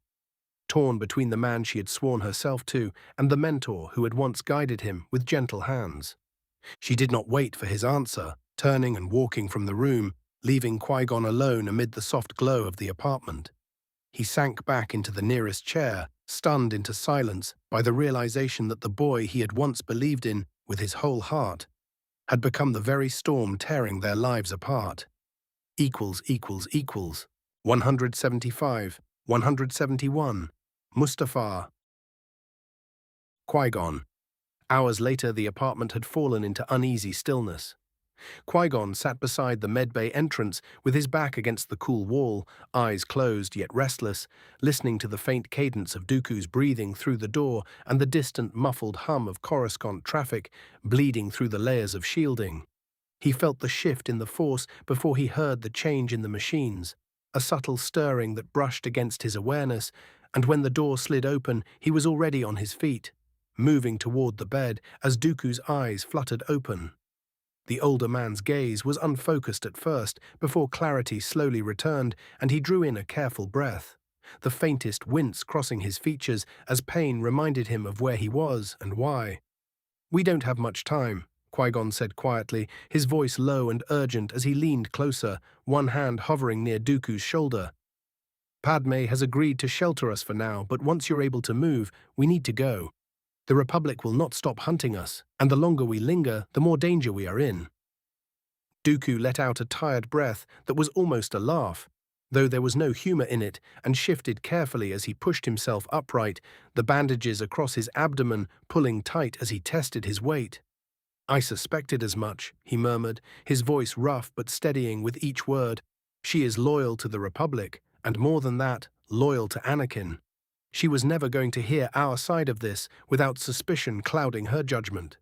He swung his legs over the side of the cot, pausing to steady himself before rising with a pained groan that he tried, and failed, to hide. Qui-Gon reached out, gripping his arm to keep him upright, concern creasing his brow as he guided him to stand fully on his own. "Easy," he said, firm but gentle. Dooku drew himself straighter, though the effort was evident in the tight line of his mouth, and looked at Qui-Gon with a weary, searching gaze. "Then tell me your plan," he said quietly. "We find Anakin," Qui-Gon replied without hesitation. "We stop him from tearing what remains of the galaxy apart, from becoming the instrument of whatever darkness has claimed him. I've already prepared for this. As you slept, I placed a tracker on Padme's personal ship. Wherever she goes, it will lead us to him. She's already left." Dooku studied him for a long moment, his expression a mixture of surprise and something dangerously close to disbelief. "Ever the patient one, Qui-Gon. And what exactly do you intend to do when you find him? Confront him? Arrest him? Or will you stand there and plead with him while he cuts down everything in his path?" Qui-Gon met his gaze evenly. "I will speak to him," he said simply. "Anakin is confused. He has been manipulated, turned against the very people who once believed in him. I know the darkness has hold of him, but I also know that it does not have to be the end of his story. He is the chosen one, Dooku. He is meant to bring balance to the Force, not drown it in blood." Dooku's lips tightened. "You speak of prophecy while the bodies of the Order are still warm," he said, his voice low and edged with pain. "Anakin slaughtered masters, knights, younglings who had never even drawn a blade in anger.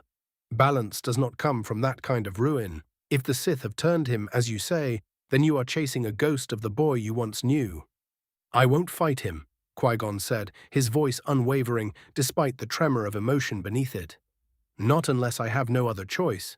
He is still my student, in my heart if nowhere else. The Sith may have twisted him, but they have not erased who he was. I will do everything in my power to bring him back to the light, to remind him of the man he wanted to be before fear and ambition were used against him." Dooku shook his head slowly, a tired sigh escaping him as he leaned back against the edge of the cot for support. "You are asking for a miracle," he murmured. "Sometimes there is no climbing back up from the pit he is in."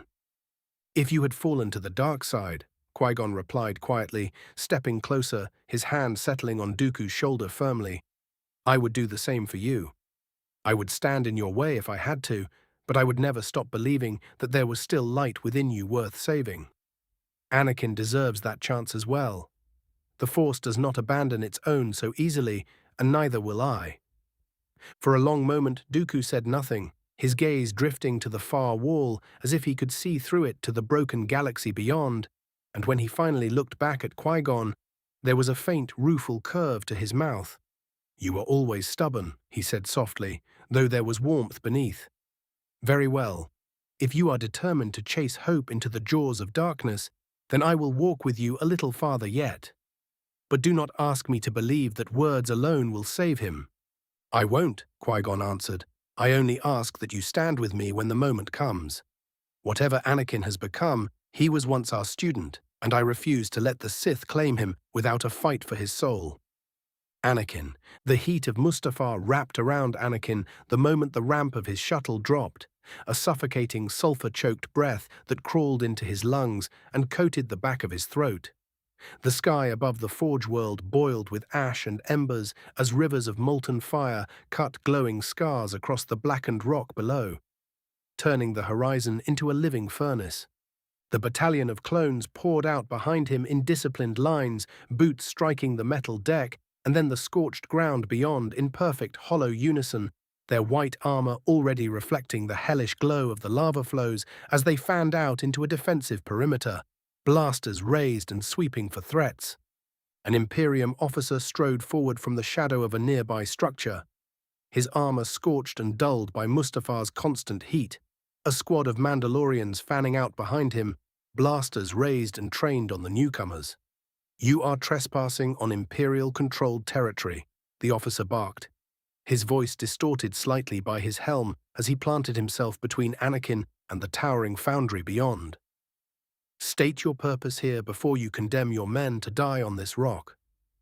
Anakin did not slow his stride. He did not even look at the man as he lifted a hand, the gesture lazy, almost bored, and with a sharp, invisible wrench, the officer's neck snapped sideways with a wet crack, the body collapsing into the blackened dust at Anakin's feet.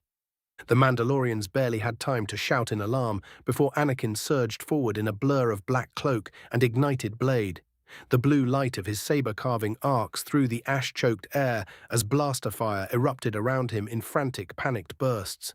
One bolt screamed toward his chest, and he turned his wrist just enough to catch it on his blade, sending it screaming back into the Mandalorian's visor, the impact bursting through the reinforced lens in a flash of molten glass and flesh as the man crumpled without a sound.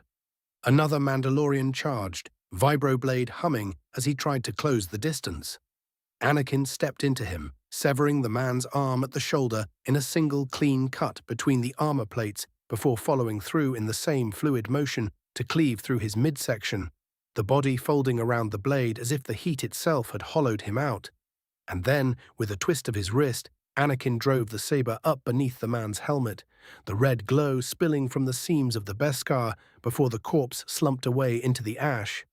The last Mandalorian stumbled back, scrambling for cover behind a nearby crate as he fired wildly, the shots hissing and cracking against the rocks around Anakin's feet. But fear had already claimed him, and Anakin felt it, tasted it in the Force like copper on his tongue. He extended his hand again, fingers curling slowly as if grasping an invisible throat. The Mandalorian was wrenched from behind his cover, lifted into the air with a strangled cry as his limbs flailed uselessly against the unseen grip that crushed his chest.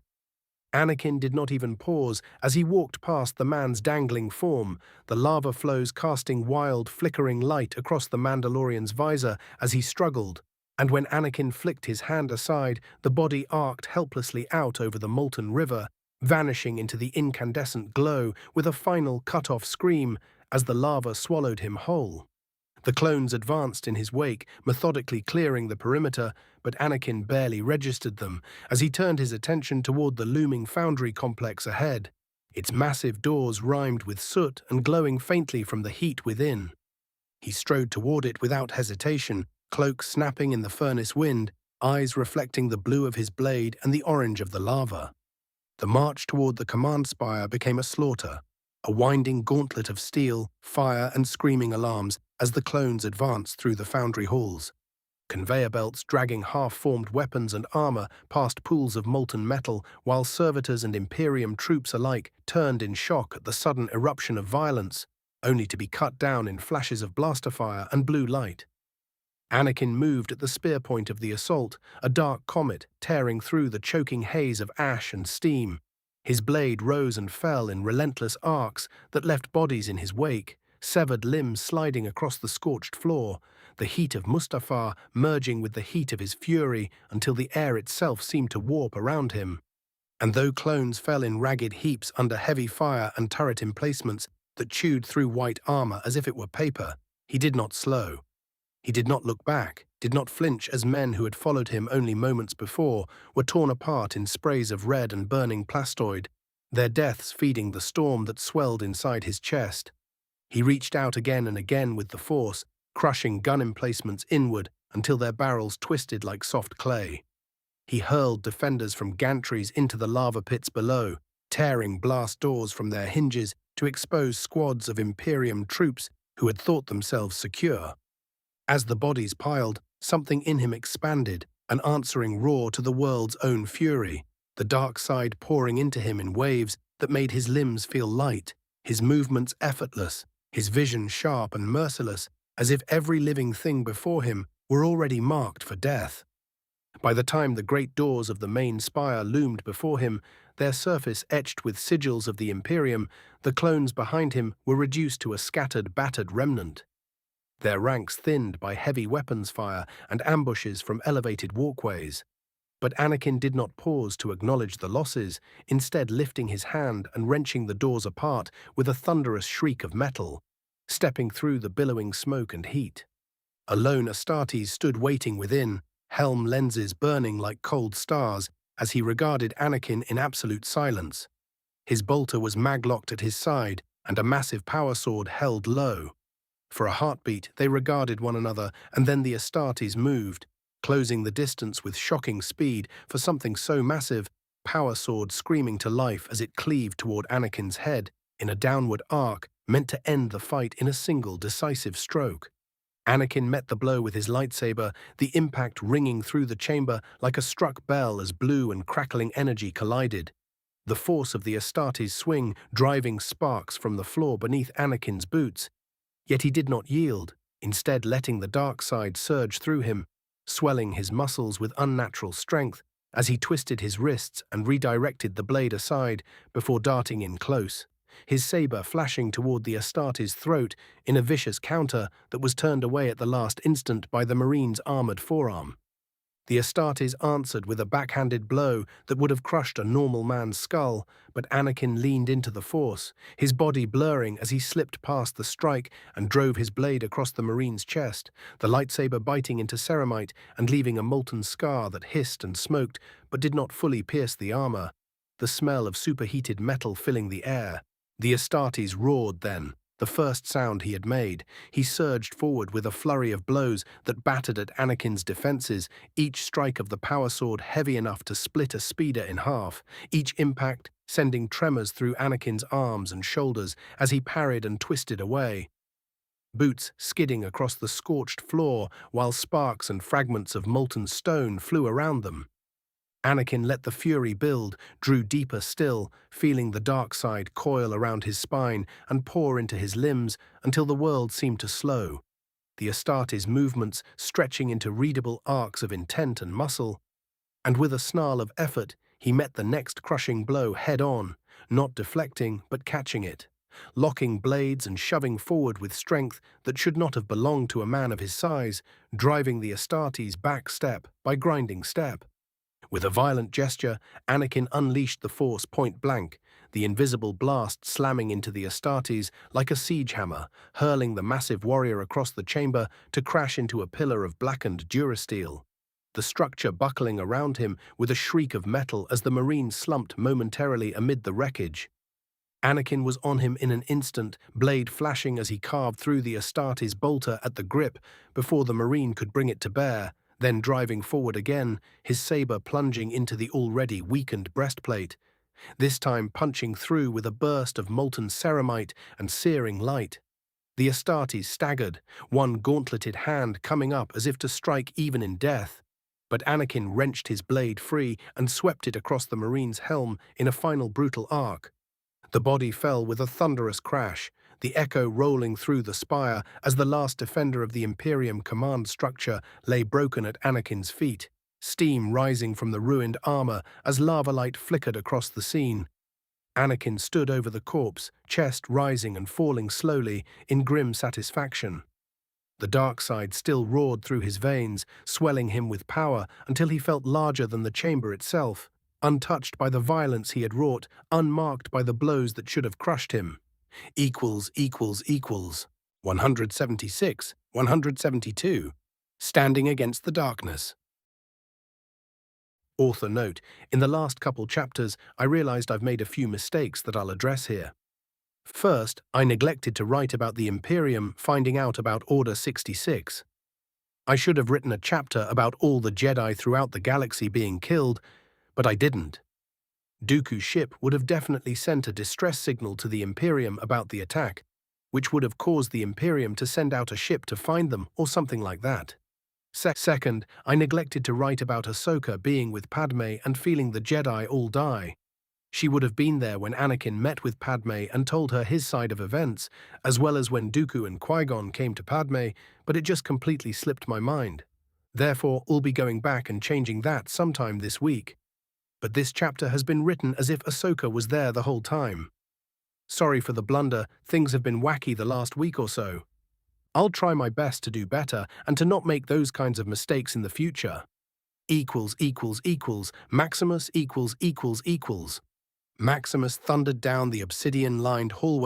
=================================================================================================================================================================================================================================================building, his armored boots striking sparks from the stone as alarms wailed overhead and the air vibrated with overlapping voices.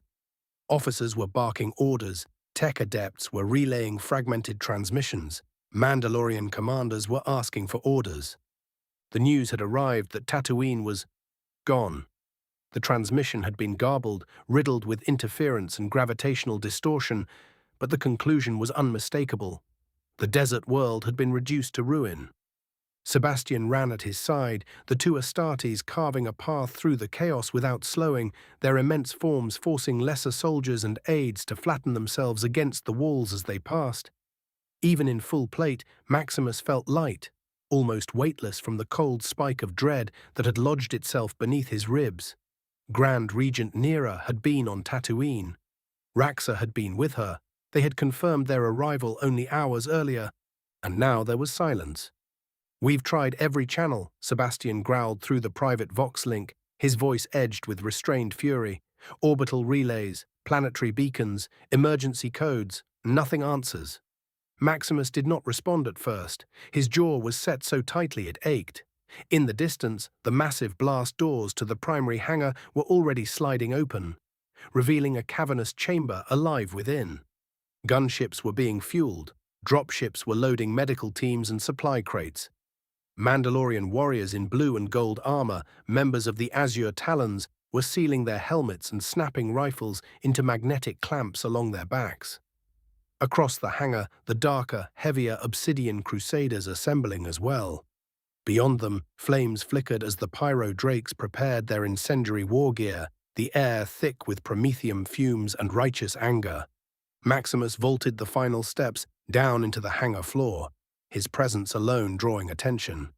Commanders turned, helmets dipped. A ripple of expectation passed through the gathered forces. "Tatooine has fallen," Maximus called, his amplified voice cutting cleanly through the chaos. The hangar quieted, engines idling lower as warriors listened. "We do not yet know how, we do not yet know who is responsible, but we know our Grand Regent was there, as well as the commander of the Pyro Drakes." A low, collective growl rolled through the assembled Mandalorians. "You all have your assignments," he continued. "The Azure Talons will spearhead reconnaissance. Pyro Drakes secure landing zones and establish perimeter control on the surrounding planets. Obsidian Crusaders stand ready for hostile engagement." His gaze swept across them, burning with fury. "Move out!" A roar of approval answered him, echoing off the vaulted ceiling like distant thunder. The mobilization accelerated instantly. Dropships lifted on columns of blue flame, streaking upward toward orbit to join the forming relief armada. Near the edge of the hangar stood 4 towering figures, clad in argent armor, inscribed with wards and sigils that shimmered faintly even under the harsh industrial lighting.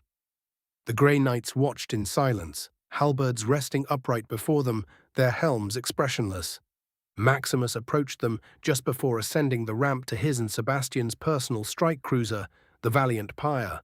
The ship loomed behind him, sleek and brutal, its hull scarred from a dozen campaigns. "You will remain," Maximus told the Grey Knights Justicar. "Vulkan must not be left exposed." If this destruction is part of something greater, Mandalore may be next. The Justicar inclined his helm slightly. The Primarch will not fall while we draw breath, he replied, his voice calm, resonant. Go, bring justice to our fallen. Maximus held his gaze a heartbeat longer, then gave a single nod. Guard him well. Without further ceremony, the 4 grey knights turned in unison and strode from the hangar as they made for Vulkan's inner chamber. He mounted the ramp and entered the valiant pyre, Sebastian already at the command dais. The interior hummed, servitors locking themselves into place as navigation arrays flickered to life. Outside the viewport, more Mandalorian vessels were rising from the surface of Mandalore, assembling into a growing formation that glittered against the dark curve of space. Coordinates locked, Sebastian said quietly. Last known position of Tatooine's orbital plane. Maximus moved to stand beside him, staring out at the fleet. His reflection in the glass looked harder than he remembered. The fire of the hangar lights dancing across his helm. Proceed, he ordered. The engines ignited with a deep, resonant roar that vibrated through the bones of the ship. The valiant pyre lifted from the hangar floor, rising through the massive aperture and into the open sky above Mandalore. The planet's clouds parted around them as the fleet accelerated upward, stars emerging one by one as the atmosphere fell away. Within moments, the ships aligned, hyperdrives charging, the void ahead shimmering faintly. Maximus felt the weight of the unknown pressing in from every side.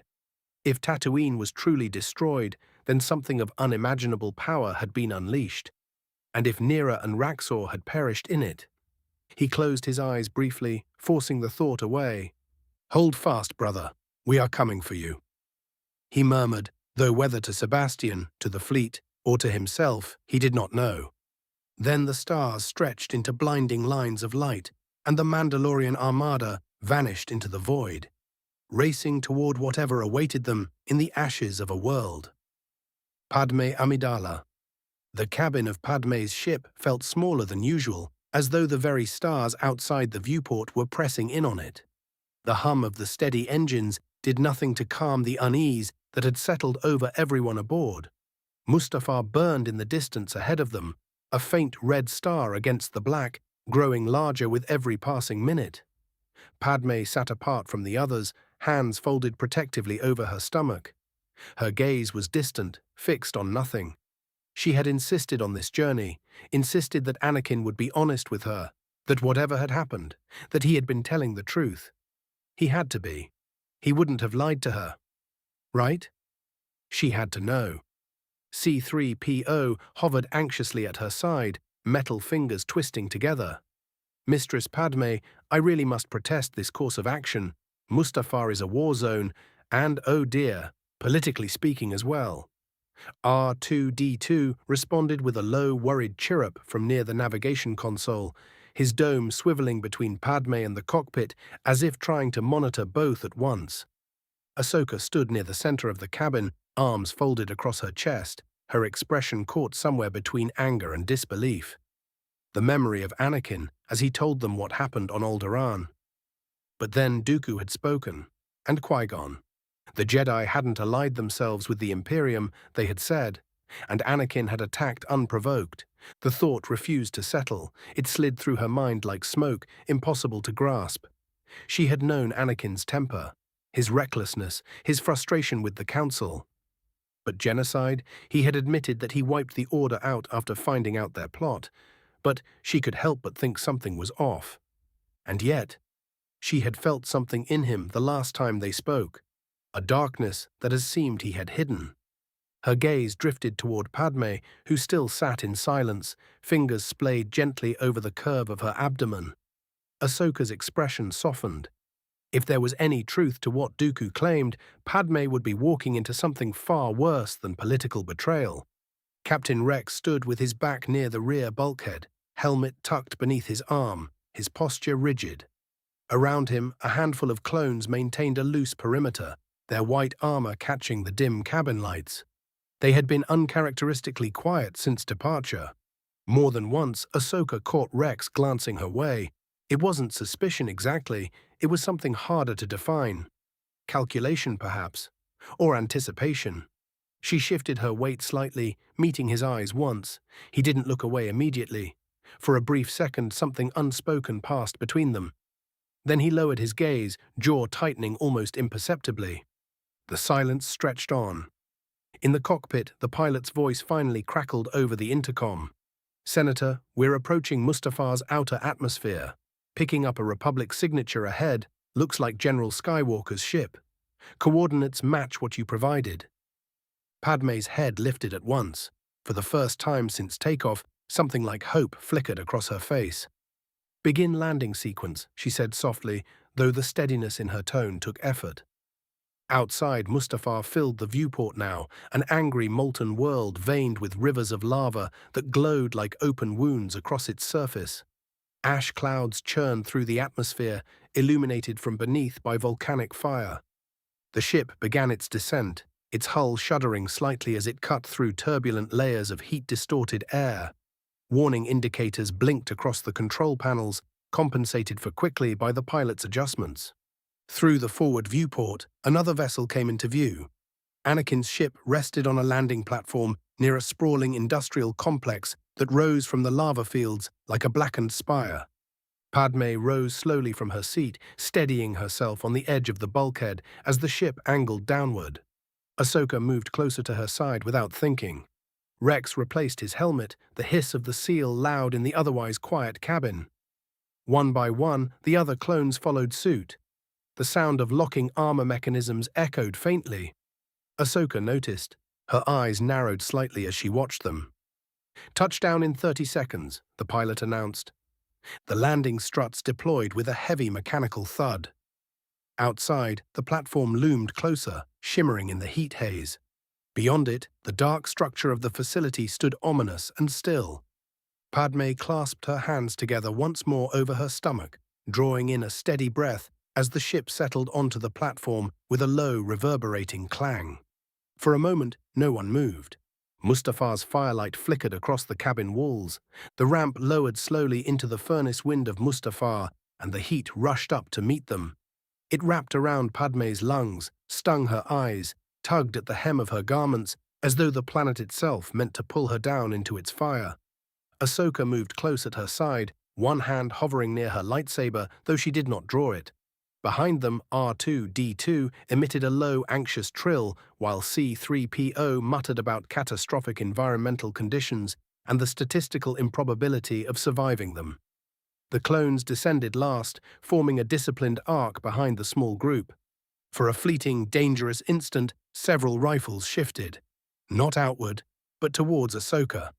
The movement was subtle, barely more than a tightening of posture and a realignment of barrels. Rex gave a sharp, precise signal with two fingers, visor snapping toward the men who had begun to raise their weapons. Not yet. The rifles lowered in unison, disciplined obedience overriding whatever order had nearly taken hold of them.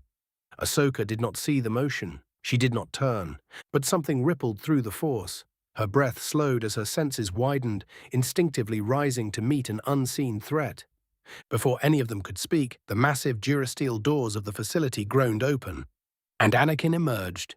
He moved quickly down the platform, boots striking hard against metal, dark robes snapping in the superheated wind. He broke into a run as he reached the midpoint of the platform. "Padme," he called, urgency cutting through the roar of distant lava. "What are you doing here? This system isn't secure. It's an active war zone." He reached her and stopped short, hands lifting as if to steady her, to gather her into an embrace, but something in her face made him hesitate. Her composure collapsed all at once. "They found us," she said, and her voice shook despite her effort to steady it. "Qui-Gon and Dooku. They came to the safe house." "I don't know how," she continued, tears already threatening to spill down her cheeks. Anakin's expression tightened, but he did not interrupt.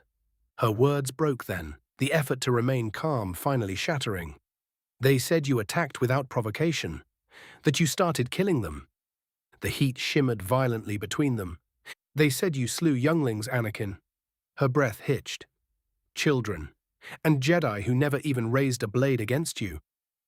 Anakin's jaw set, and he stepped closer, lowering his voice as if gentleness alone could mend what had already torn. "Padme, listen to me. They're twisting the truth. The The Jedi were planning to betray the Republic. They had already begun consolidating power. If I hadn't acted, they would have seized control. She stared at him, blinking through tears. Betray the Republic? She repeated softly. They would have, he said firmly. It was inevitable. The slip was subtle, but it landed with the force of a blow. Would have? She whispered. Anakin, you said would have. A shadow crossed his face. They were on that path, he corrected, voice hardening. Left unchecked, they would have destroyed everything. The Council had been killed. Those left were going to go to the Imperium. Padmé's tears began to fall freely now, streaking down her cheeks in the crimson light. So you slaughtered them, she asked, her voice thin with disbelief. Preemptively? On suspicion? I ended a threat before it could consume us, Anakin replied, and there was no hesitation in his tone now. I saved the Republic.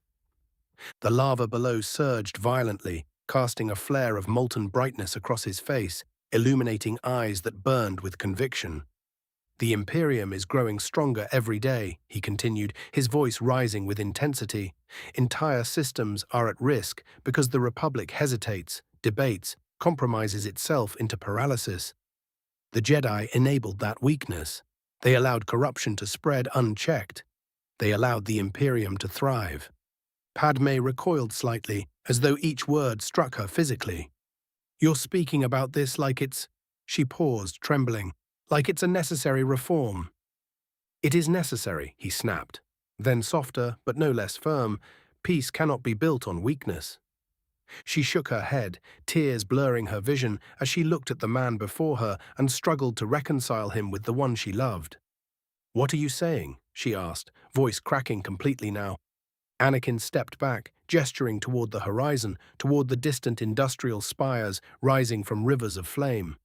The Republic must become something more, he declared, something unified, strong, decisive. The Imperium is wounded after Tatooine. Now is the moment to strike, to end this war permanently. But we cannot do it as we are. Ahsoka felt it then as she listened to him speak. The certainty, the reshaping of belief into something rigid and unyielding. There was no internal struggle radiating from him, no visible fracture. Padmé's breath came unevenly. More? She whispered. The Republic must be reforged, Anakin said. It must become an empire. The word echoed against the metal platform like a verdict. Under my master's guidance, he continued, and the calm with which he spoke chilled the air. It will be transformed into something capable of crushing the Imperium and preventing any future threat from rising again. Padmé stared at him as though the ground had vanished beneath her feet. Your master? She breathed. The Jedi were weak, Anakin said, and his face hardened into something she barely recognized. The Republic is weak. That weakness is why the Imperium grew so powerful. It was allowed to thrive because no one had the will to do what was necessary. And what is necessary? She cried, tears falling unchecked. Murder, replacing one tyranny with another. Strength, he answered without hesitation. Order, unity. The wind howled across the platform, whipping his robes around him as the lava's glow painted everything in blood-red light. Our children deserve a galaxy at peace, he said, voice steady and absolute. They deserve security, stability, not endless war and corruption. Padmé clutched her stomach instinctively, as though shielding the life within her from the words themselves. This isn't peace, she whispered. This is tyranny. It's survival. No, she said, shaking her head slowly, backing away from him. Behind her, the clones shifted again, tightening the arc around Ahsoka. Anakin stood tall in the furnace glow of Mustafar, conviction radiating from him like heat from the lava below. There was no pleading in his eyes now, no attempt to persuade gently. Only declaration. The Republic is finished, he said. The future belongs to something stronger. In that moment, Padmé realized with terrible clarity that she was no longer standing before the man she had crossed a galaxy to save. Ahsoka did not remember deciding to move. One moment she stood behind Padmé, heart pounding in a rhythm that matched the violent pulse of Mustafar's lava rivers. The next, the force surged through her, her hand lifted, fingers splaying in a precise motion she had practiced since childhood. The invisible current struck Anakin. Anakin did not resist. He simply stood there as the mask he wore with the dark side was pulled away. The heat of Mustafar illuminated what lay beneath. His skin was no longer the warm tone she remembered from 1,000 campaigns. It had grown unnaturally pale, almost ashen beneath the red glare of the planet. Veins stood faintly visible along his temples, and his eyes, they were not blue. They burned a molten yellow, ringed in a darker crimson, like twin cores of living magma staring out from a face she once knew better than her own reflection. For a heartbeat, the galaxy seemed to hold its breath. He straightened slowly, as if shedding the final remnant of something smaller. Padme made a small, broken sound. She stepped toward him before anyone could stop her, hands trembling as she reached up and cupped his face between her palms. Her fingers brushed his cold skin, traced the sharp line of his jaw, searching desperately for something familiar beneath the transformation. "Ani," she whispered. His molten gaze did not soften. She searched his eyes, searched for warmth, for doubt, for the flicker of the man who had once spoken to her of freedom and justice beneath Naboo's soft skies. She searched for the boy who had dreamed of ending slavery, the knight who had fought to protect strangers without hesitation. She found none of it. What stared back at her was something monstrous. Her breath hitched violently. She recoiled as though burned, stumbling back. Both hands dropped instinctively to her stomach, protective, shielding the life within her from the sight before her. "Who are you?" she asked, her voice barely audible above the roar of distant lava. His expression hardened. "Once the galaxy is safe," he said evenly, "once the Imperium is destroyed and no threat remains, you will understand. You will see that I was right." He did not look at her again. Instead, he turned slightly and gestured to one of the clone troopers standing behind him. "Take her to my chambers," he ordered. "She is not to leave the facility." The trooper did not hesitate. He stepped forward immediately, rifle slung over his shoulder as he walked toward Padme. She stiffened as the armored figure approached, but Ahsoka moved before the clone could get to her. She stepped between them, planting herself squarely between Padme and the advancing clone. Her chin lifted, eyes never leaving Anakin. Blasters snapped upward in perfect synchronization, a ring of muzzles locked onto her chest and back. The clones formed a tightening perimeter, boots scraping against metal, armor shifting in coordinated alignment. Anakin's gaze settled on Ahsoka. For the first time since she had arrived, something flickered across his features, something almost resembling recognition. He extended his hand toward her. "Ahsoka," he said, his voice lowering, smoothing into something dangerously persuasive. "You feel it. The rot that spread through the Republic. The weakness in its leadership. The endless war that never ends because no one is willing to take control.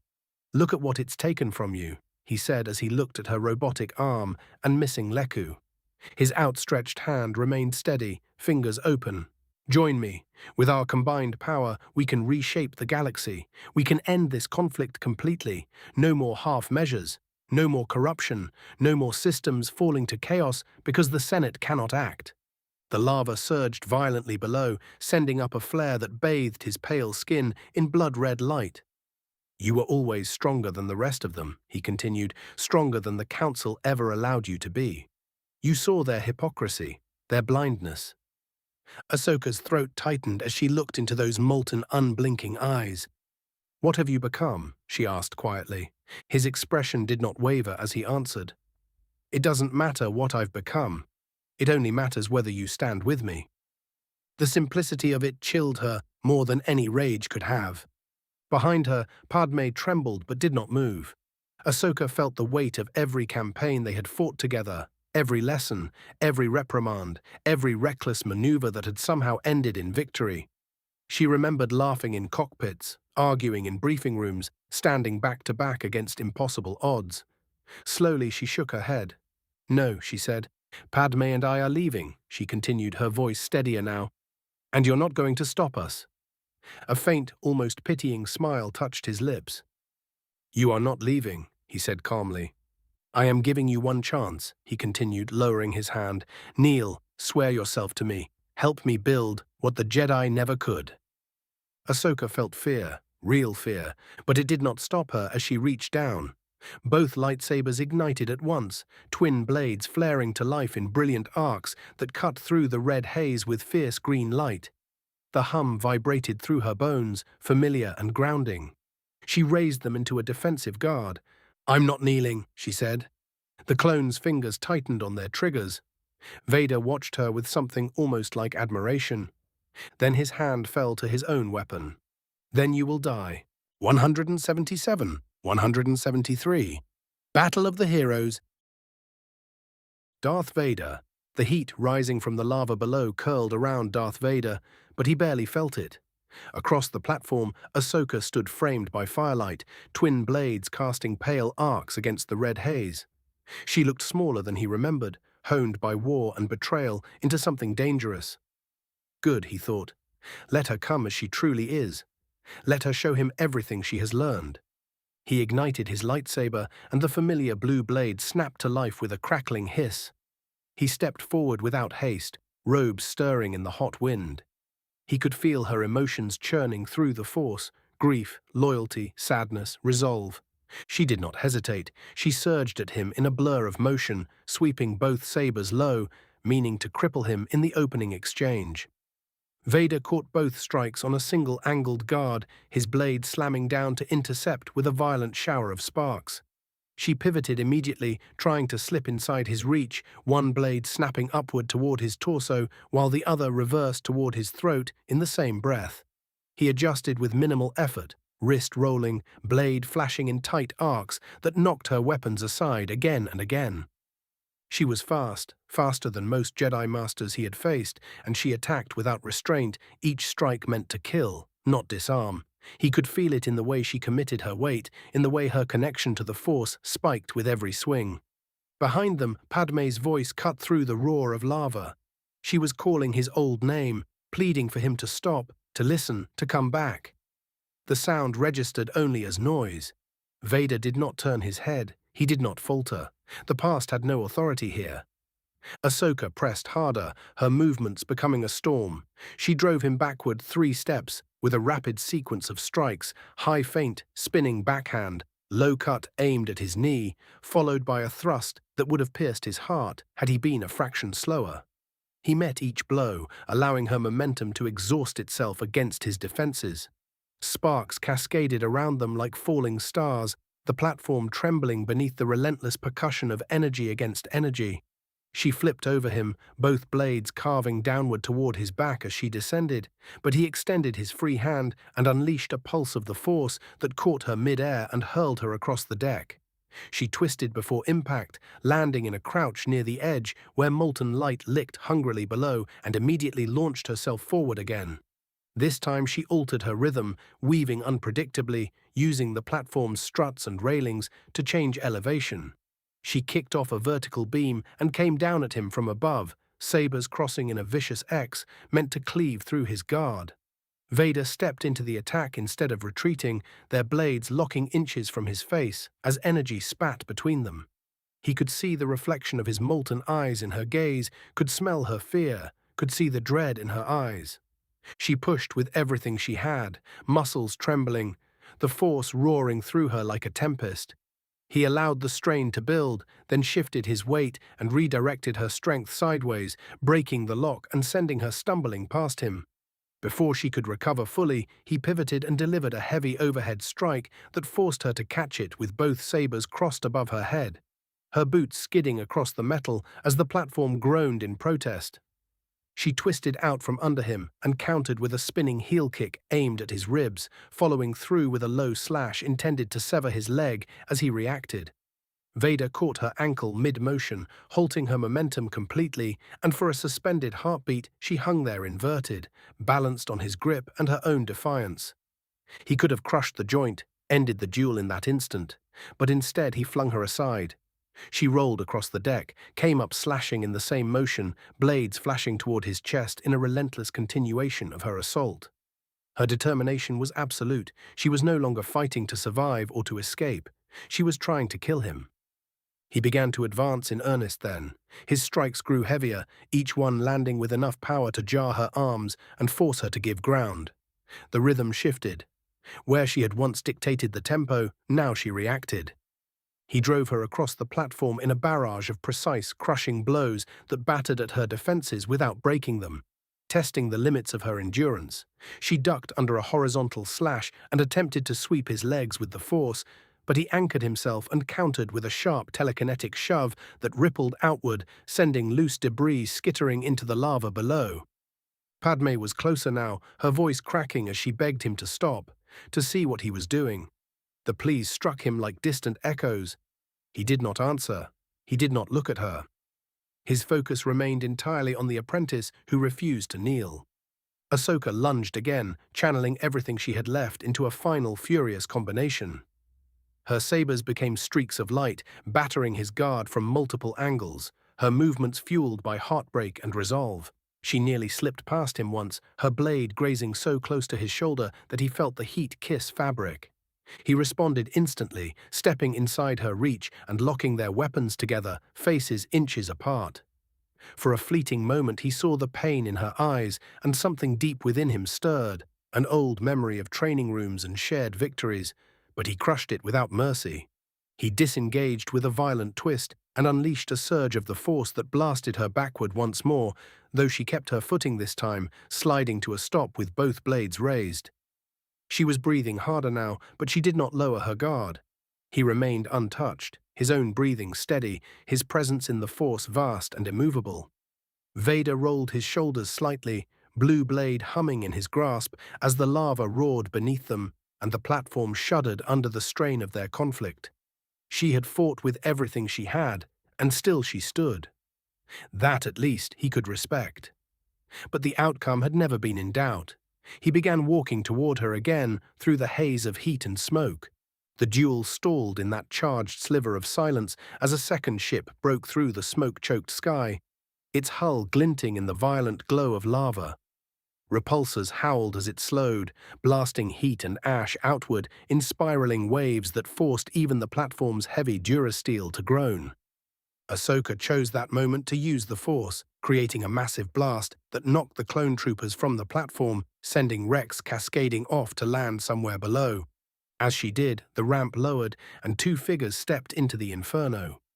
Qui-Gon Jinn, his robes whipping around him in the volcanic wind. Beside him was Count Dooku, silver hair catching the light. They did not hesitate. They leapt from the ramp in perfect unison, landing beside Ahsoka, three blades now forming a quiet, lethal triangle pointed toward Vader. Vader did not flinch. He did not snarl, nor did he step back. His blue blade remained ignited, humming steadily in his grasp, as though this were all merely an expected development. Yet his attention did not rest on the two new arrivals. Instead, his gaze shifted past them, locking onto Padme. "So," he said, voice low but resonant against the roaring lava, "you have chosen your side." Padme stared at him, horror and disbelief flooding her expression. "No," she breathed, shaking her head as she stepped toward him, despite the danger radiating from his presence. "Anakin, please. Do not call me that." The words cut through her like a blade, his eyes burning brighter with accusation. He gestured faintly toward the trio behind her without looking away from her face. "You brought them here." "That's not true," Padme insisted, her voice trembling but steady in its conviction. "I didn't bring them here. I came because I love you." The confession only deepened the fracture inside him. Love had once been a promise. Now it felt like a weakness weaponized against him. He stepped closer, the air between them tightening under the weight of his power. "You expect me to believe this is a coincidence?" he asked, bitterness threading through every syllable. "You stand with Jedi and traitors while claiming you love me. You think I cannot feel your doubt, your fear." "I'm not afraid of you," she whispered, tears streaking down her face, evaporating almost as quickly as they fell. "I'm afraid of what you're becoming. Anakin, you're breaking my heart. You're going down a path I can't follow." He stared at her as though she had struck him. For a fleeting instant, something raw and human flickered beneath the surface, but it hardened almost immediately into fury. "I love you. Stop this and come away with me. Please, I can't do this without you," she pleaded, stepping closer to him. "Liar!" The word cracked through the chaos. "You brought them here to kill me," he exclaimed. "I didn't," she pleaded, taking another step closer, desperate enough to ignore the tremor in the force gathering around him. "I would never betray you." His hand rose almost absently, fingers curling. Padme's breath stopped mid-word. Her body lifted from the platform as though seized by an invisible vice. Her hands flew to her throat, eyes widening in shock as her feet left the ground. She gasped soundlessly, fingers clawing at air that refused to fill her lungs. The heat shimmered around her suspended form, and the Force twisted violently around Vader, responding to his anguish and rage in equal measure. "No!" Ahsoka screamed. She hurled herself forward in a blur of green, sabers carving through the air toward Vader's arm. Her blades struck with ferocious intent, not to wound, but to break his concentration, to force him to release his grip. Vader turned sharply, blue saber flashing up to intercept her assault in a cascade of sparks. The moment his focus fractured, the invisible chokehold shattered. Padme collapsed to the platform in an unconscious heap, her body striking metal with a hollow echo before lying still. Ahsoka pressed him relentlessly, fury overtaking restraint as she drove him backward, their blades locking and sliding in violent arcs. Vader parried with brutal efficiency, but for the briefest second, his gaze flicked toward Padme's unmoving form. She did not stir. Dooku sprinted across the scorched platform with astonishing speed for a man of his years, cloak flaring behind him as his curved hilt saber ignited in a brilliant white arc. The blade swept upward in a rising diagonal meant to split Vader from hip to shoulder in a single decisive stroke. Vader met it without retreating, blue blades snapping down to intercept it in a spray of sparks. Their sabers locked at an angle, humming furiously as Dooku pressed, his Makashi form elegant and lethal, testing Vader's guard with subtle shifts of pressure rather than brute force. Ahsoka rejoined the fray instantly, darting in from Vader's blind side with both blades flashing at his legs and torso. Vader twisted at the waist while still holding Dooku's blade at bay, deflecting Ahsoka's first strike downward before pivoting to catch her second on the backhand. The platform trembled under the combined fury of their assault as he found himself engaged on two fronts. Dooku's refined fencing probing high and center, while Ahsoka's relentless aggression attacked low and wide, forcing him to adjust angles constantly to avoid being split open. For the first time since the battle began, Vader gave ground, boots grinding against the durasteel as he retreated toward the facility entrance. Behind them, Qui-Gon knelt beside Padme's fallen form. He placed steady fingers against her throat and closed his eyes briefly, reaching through the turbulence of the Force to feel the faint but unmistakable pulse of life within her. Relief softened his features, though it did not erase the hurt he was feeling. She was alive, but barely. That would have to be enough. Rising fluidly, he ignited his green blade and turned toward the battle just as the first line of clone troopers emerged from the facility doors or climbed back atop the platform. Blaster fire erupted, blue bolts tearing across the platform toward the Jedi. Dooku and Ahsoka disengaged from Vader just long enough to deflect the incoming barrage, their sabers becoming luminous shields that redirected energy back into the advancing ranks. Several clones fell immediately, armor smoking where their own shots returned to them, but more pressed forward. Before the tide could turn, a thunderous impact shook the landing pad as a massive armored figure descended from the second ship. Atlas landed among the troopers, ceramite armor absorbing blaster fire without slowing. He waded into them with terrifying efficiency, bolter roaring at point-blank range as clones were thrown backward in explosive bursts. In seconds, the firing line collapsed into chaos, and Atlas did not linger. He turned and sprinted toward the facility's control room, heavy footsteps shaking the structure as he trusted the Jedi to finish what they had begun. Inside the facility, the duel intensified. Vader crossed the threshold first, blade sweeping in a powerful horizontal arc that forced Dooku to leap back and Ahsoka to vault over the strike in opposite directions. The corridor beyond was narrow, lined with conduits that pulsed with molten energy siphoned from the planet's core. Steam vented intermittently from wall grates, turning the space into a shifting maze of heat and obscured vision. Vader used it immediately, ripping a conduit from the wall with a violent tug of the Force and hurling it down the corridor. Dooku sliced it apart mid-air, but the explosion of superheated vapor forced the trio to scatter, momentarily disrupting their formation. That disruption was all Vader needed to counterattack. He lunged at Dooku with a barrage of crushing blows that abandoned finesse for overwhelming power, blue blade hammering down in heavy arcs that forced the Count into rapid retreats. Makashi was built for precision dueling, but Vader's strength threatened to break through refined defenses by sheer force. Dooku parried high, redirected low, pivoted with elegant footwork, yet each impact drove him a step closer to the reactor chamber behind him. Ahsoka re-entered from the flank, sabers spinning in a tight, aggressive sequence meant to entangle Vader's blade long enough for Dooku to strike. For a few heartbeats the strategy worked, their blades locked in a triangular snare of crackling energy, forcing Vader to strain against opposing pressures. Then Qui-Gon arrived. He did not rush wildly into the exchange, but flowed into it. Green blade carving a controlled vertical strike aimed at Vader's shoulder the instant Ahsoka disengaged. Vader barely twisted in time, the green energy grazing close enough to scorch fabric. Now it was truly 3 against 1, and the corridor became a storm of blue, white, and green, flashing in relentless succession as they pressed him from every angle. Ahsoka attacked with acrobatic unpredictability, flipping off the walls to strike from above. Dooku fenced with razor precision, targeting wrists and elbows.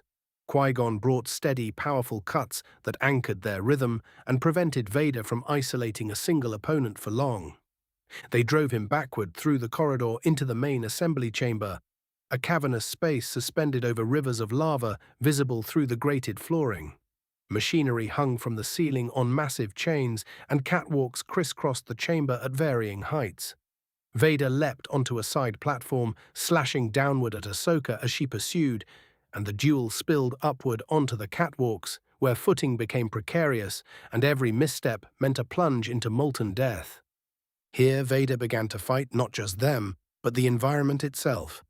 He severed support cables to send heavy machinery swinging like pendulums through their formation, forcing Qui-Gon to slice one apart before it crushed Dooku.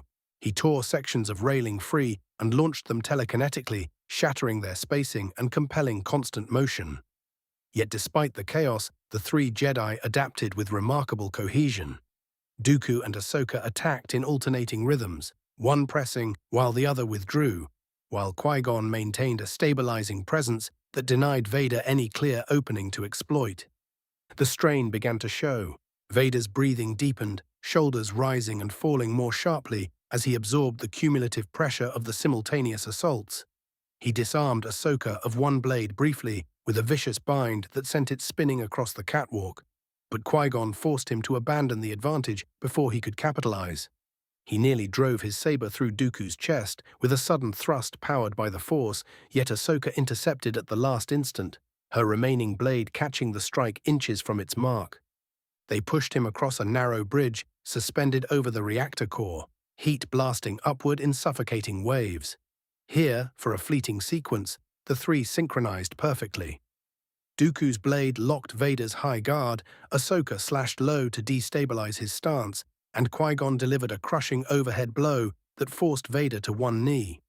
The bridge groaned under the concentrated weight of their clash as energy flared blindingly bright.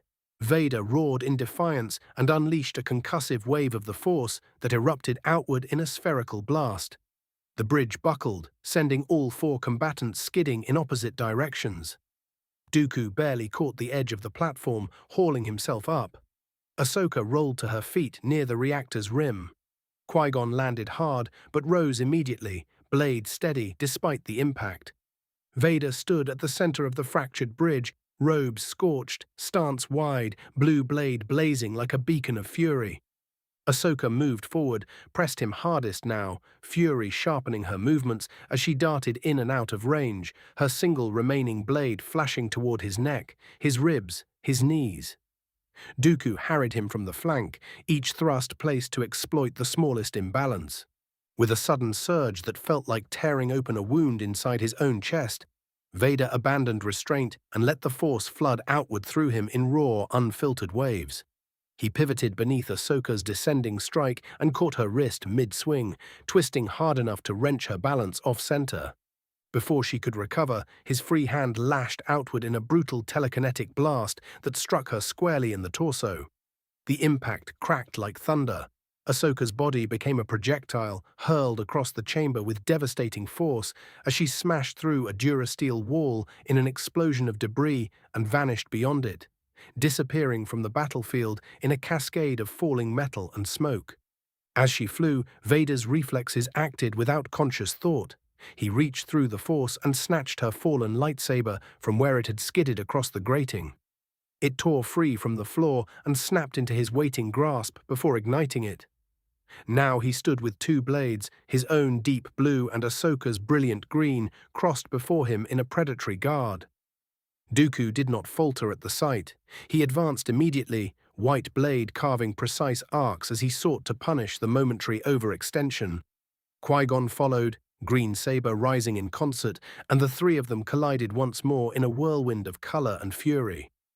Vader fought differently now, no longer merely deflecting, but dominating the space with his twin blades that scythed outward in overlapping patterns of attack and defense. He spun one saber high to catch Dooku's thrust, while the other snapped low to intercept Qui-Gon's cut, then reversed direction in a seamless crossbody slash that forced both Jedi to recoil. Dooku adapted quickly to the dual-wield assault, his Makashi evolving into tight movements meant to exploit the brief instants between Vader's alternating strikes. He slipped inside a wide sweep and drove a thrust toward Vader's sternum, only for the green blade in Vader's left hand to parry before the blue saber countered in a savage diagonal that scorched Dooku's sleeve. Qui-Gon pressed from the opposite side, raining heavy blows designed to break through Vader's guard by sheer endurance. But Vader met him with a ferocity that bordered on reckless abandon, twin blades crossing and uncrossing in rapid succession as he forced both Jedi into constant retreat. They clashed across collapsing catwalks and down narrow stairwells, sparks spraying as they descended into a lower assembly floor where massive pistons drove machinery. Here the footing was uneven, platforms shifting slightly under mechanical strain, and the fight grew even more savage. Dooku leapt to higher ground, attempting to control the vertical space, while Qui-Gon advanced steadily from below, green blade carving arcs that threatened to cut off Vader's avenues of escape. Vader surged up the incline toward Dooku in a blur, blades flashing in a flurry so relentless that even the Count's refined defenses began to strain. White met blue in a rapid exchange of thrusts and ripostes that rang like hammer strikes against an anvil, but Vader's second blade came in from an oblique angle Dooku could not fully account for. Forced to twist away, the Count lost a half step of balance, and that was all Vader needed. He drove a boot forward, the impact slamming into Dooku's chest and launching him backward off the platform. The Count fell hard to a lower level, vanishing in a cascade of sparks and shattered railing. For a breathless moment, it was only Vader and Qui-Gon. They circled amid the grinding machinery, Qui-Gon's expression having changed. He stepped forward and met Vader blade to blade, green and blue locking in a brilliant cross of light that hissed and spat inches from their faces. The Force surged violently between them, neither yielding ground as the metal floor beneath their boots groaned under the pressure. Up close there was no room for abstraction. Qui-Gon saw him clearly, the yellowed eyes burning beneath a face twisted by fury and pain, the tension carved into every line of his former apprentice's features, the relentless hunger for power that had devoured the idealism he once nurtured. Fear flickered there, unguarded and unmistakable. "What have you become?" Qui-Gon asked, voice strained from heartbreak. Vader's lip curled as he forced their locked blades closer to Qui-Gon's face, the heat of the energy scorching the air between them. He saw the horror reflected in his old master's eyes and felt a dark satisfaction coil within him. That fear was proof. Proof that he had surpassed them, that he had broken the limits they had imposed on him.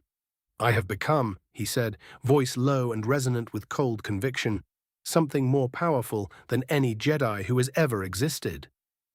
Qui-Gon's grip tightened, sorrow eclipsing fear for a fleeting second. "Power without balance is not strength," he began, but the words were cut short as a flash of white re-entered the fray. Dooku rose from the lower levels. He leapt back onto the platform, blade thrusting toward Vader's exposed flank. Vader disengaged from the lock with Qui-Gon at the last instant, spinning to intercept Dooku's strike with his stolen green saber, while his blue blade swept in a brutal counter that forced Qui-Gon to retreat. Now it was chaos again, two masters attacking in desperate coordination against a Sith who fought like a storm unchained. Dooku pressed harder than before, abandoning some of his usual restraint in favor of aggressive thrusts, aimed at ending the duel swiftly.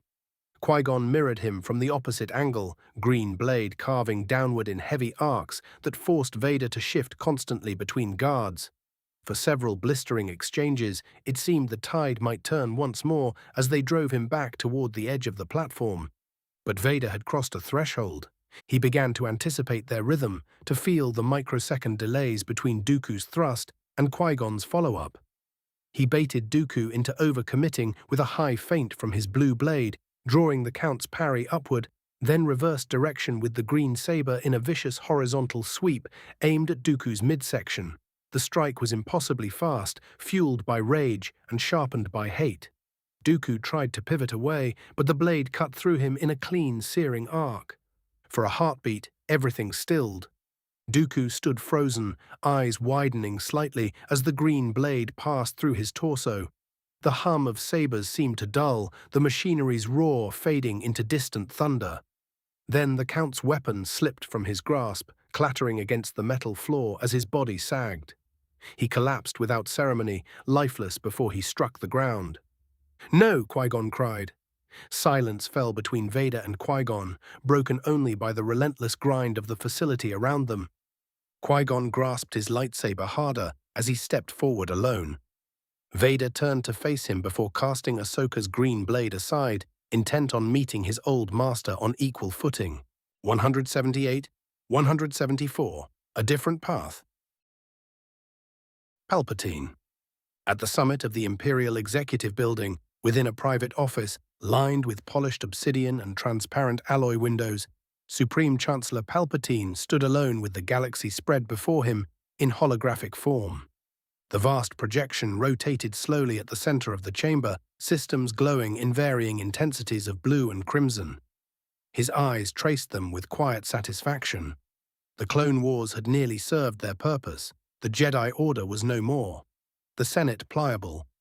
And on Mustafar, his apprentice had carried out his will, seizing the central citadel and extinguishing the planet of Tatooine.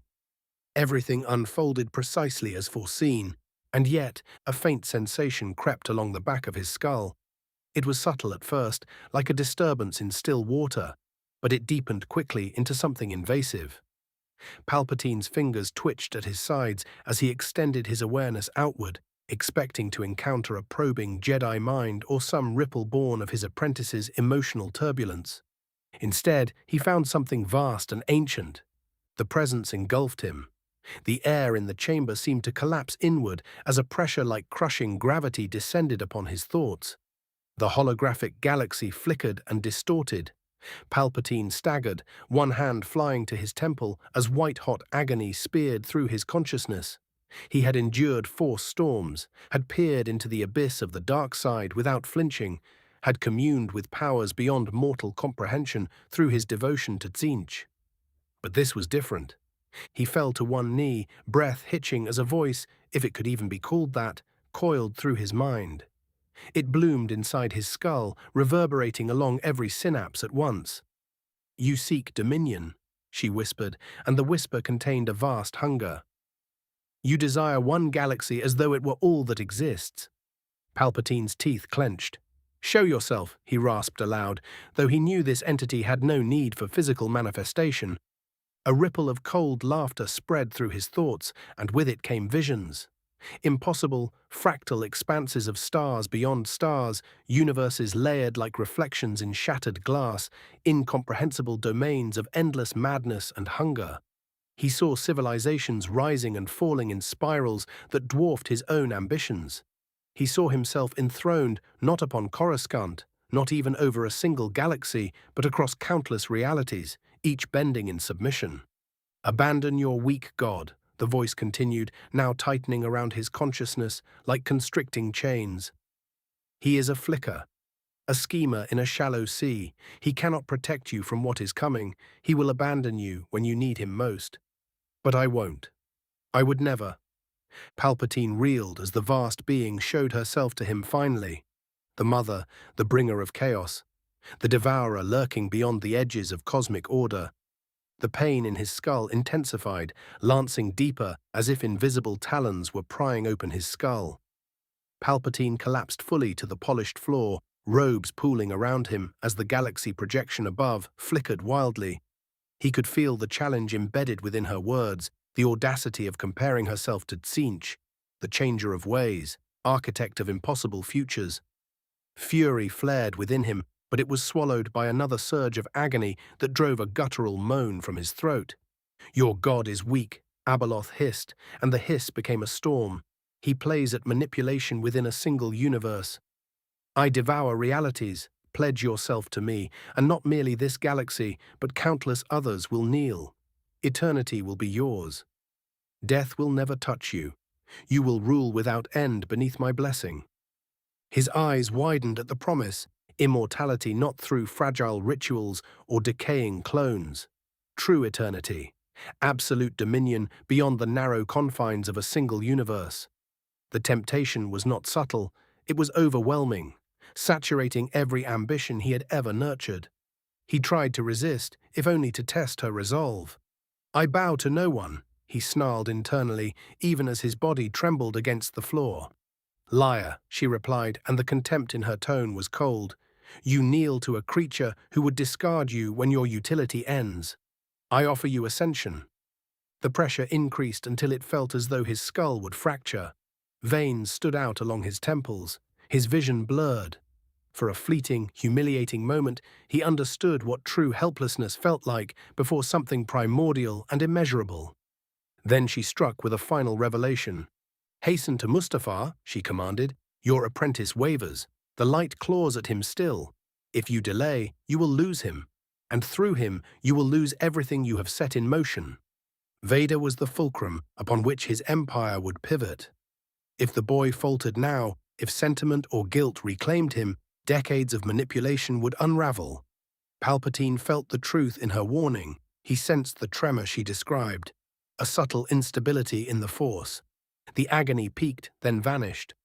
The presence withdrew like a receding abyss, leaving behind a hollow echo in his mind and the faintest trace of cold satisfaction.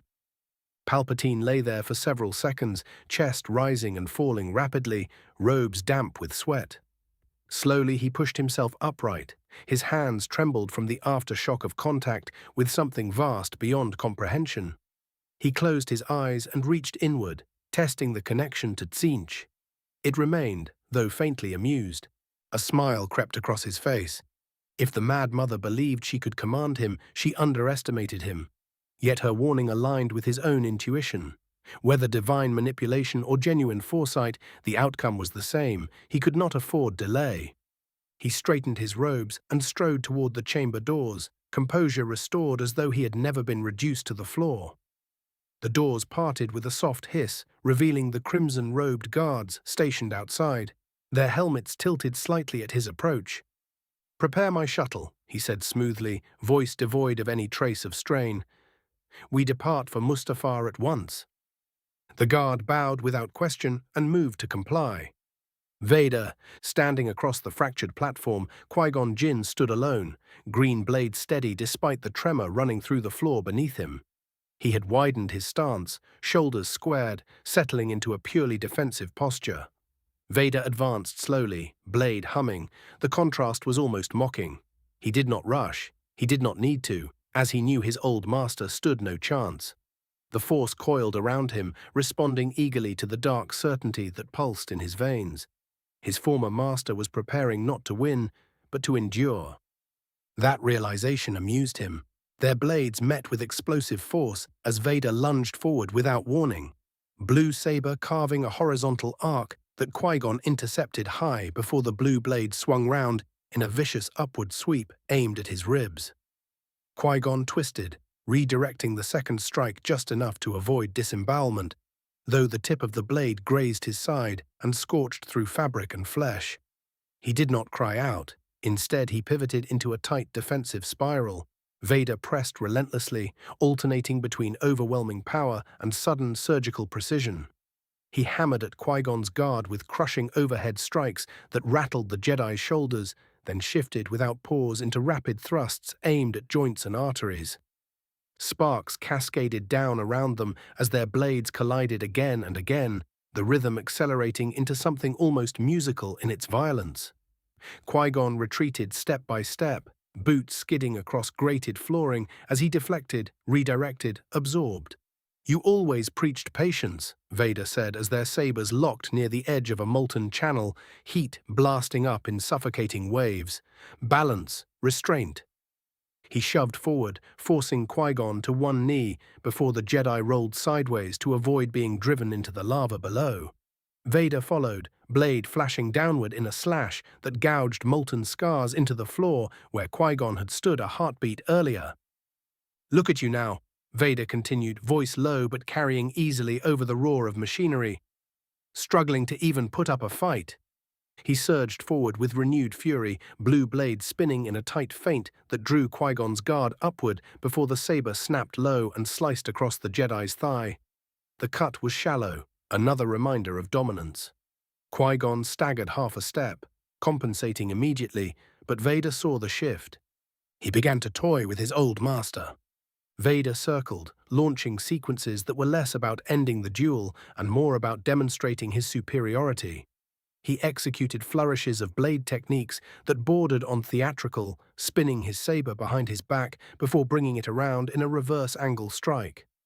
Each exchange drove the Jedi farther across the chamber, past shattered consoles and sparking conduits, toward a narrowing walkway suspended over a churning lava fall. Qui-Gon's defense held, but it cost him. A glancing strike burned across his shoulder when he misjudged the reach of Vader's blade.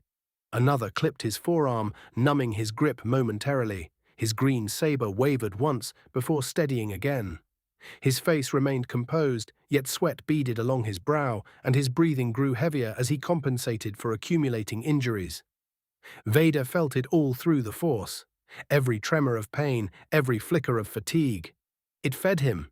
He lunged again, driving Qui-Gon backward onto the narrow walkway where space for maneuvering vanished. Here, Vader's aggression became claustrophobic. His blade slashed in arcs that left no safe avenue of escape, forcing Qui-Gon to compress his defense into impossibly tight movements. Sparks sprayed into the lava below with each parry, illuminating the gulf beneath them in violent flashes. For a brief moment, Qui-Gon attempted to shift momentum.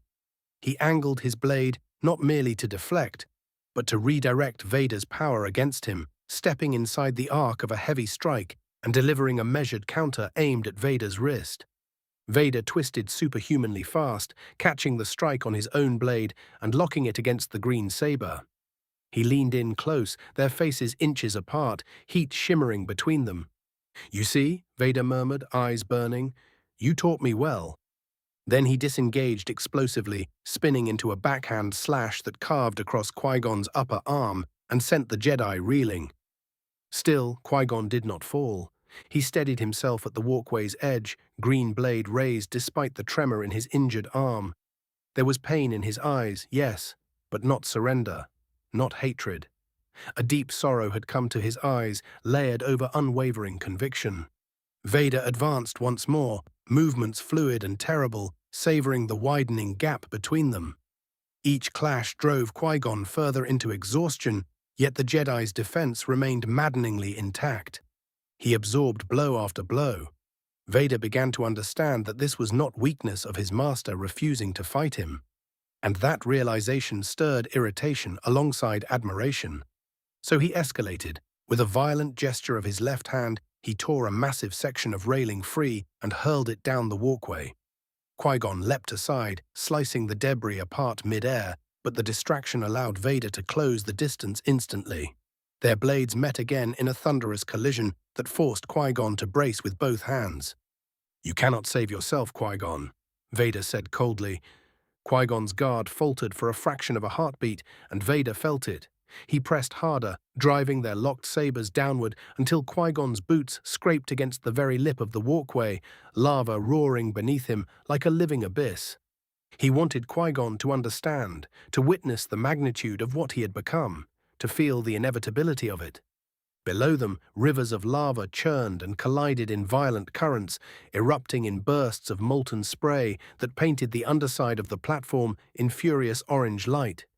Superheated wind howled upward through the metal grating beneath their boots, whipping their robes into snapping banners and carrying the constant stench of sulfur and burning stone. Qui-Gon stepped in once more, their blades locking, the cross of light illuminating both faces in harsh contrast. Vader snarled and prepared to break the stalemate with brute force. And then the green blade vanished. The sudden absence of resistance nearly sent him stumbling forward. Qui-Gon had deactivated his lightsaber mid-lock, the weapon's hum dying instantly as he stepped back and let the crossed energy collapse into empty air.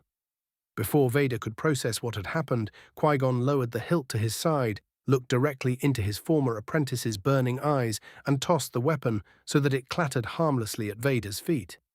"I will not fight you anymore," he called over the screaming wind. Vader stood frozen, blue saber still ignited in his hands, its hum suddenly discordant against the roaring planet.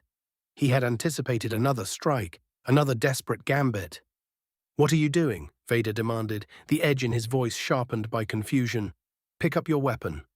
Qui-Gon did not reach for it. Instead, he straightened despite his wounds, the heat curling around him. His hands remained open at his sides, palms visible, a gesture of vulnerability that felt more dangerous than any blade. "Anakin," he said.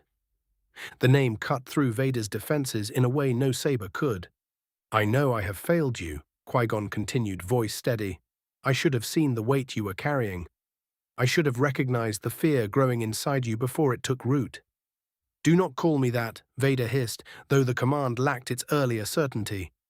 "I should have left the order when I found you on Tatooine," Qui-Gon pressed on, as though the interruption had not come. "I should have taken you away from its rigidity. I should have trained you differently.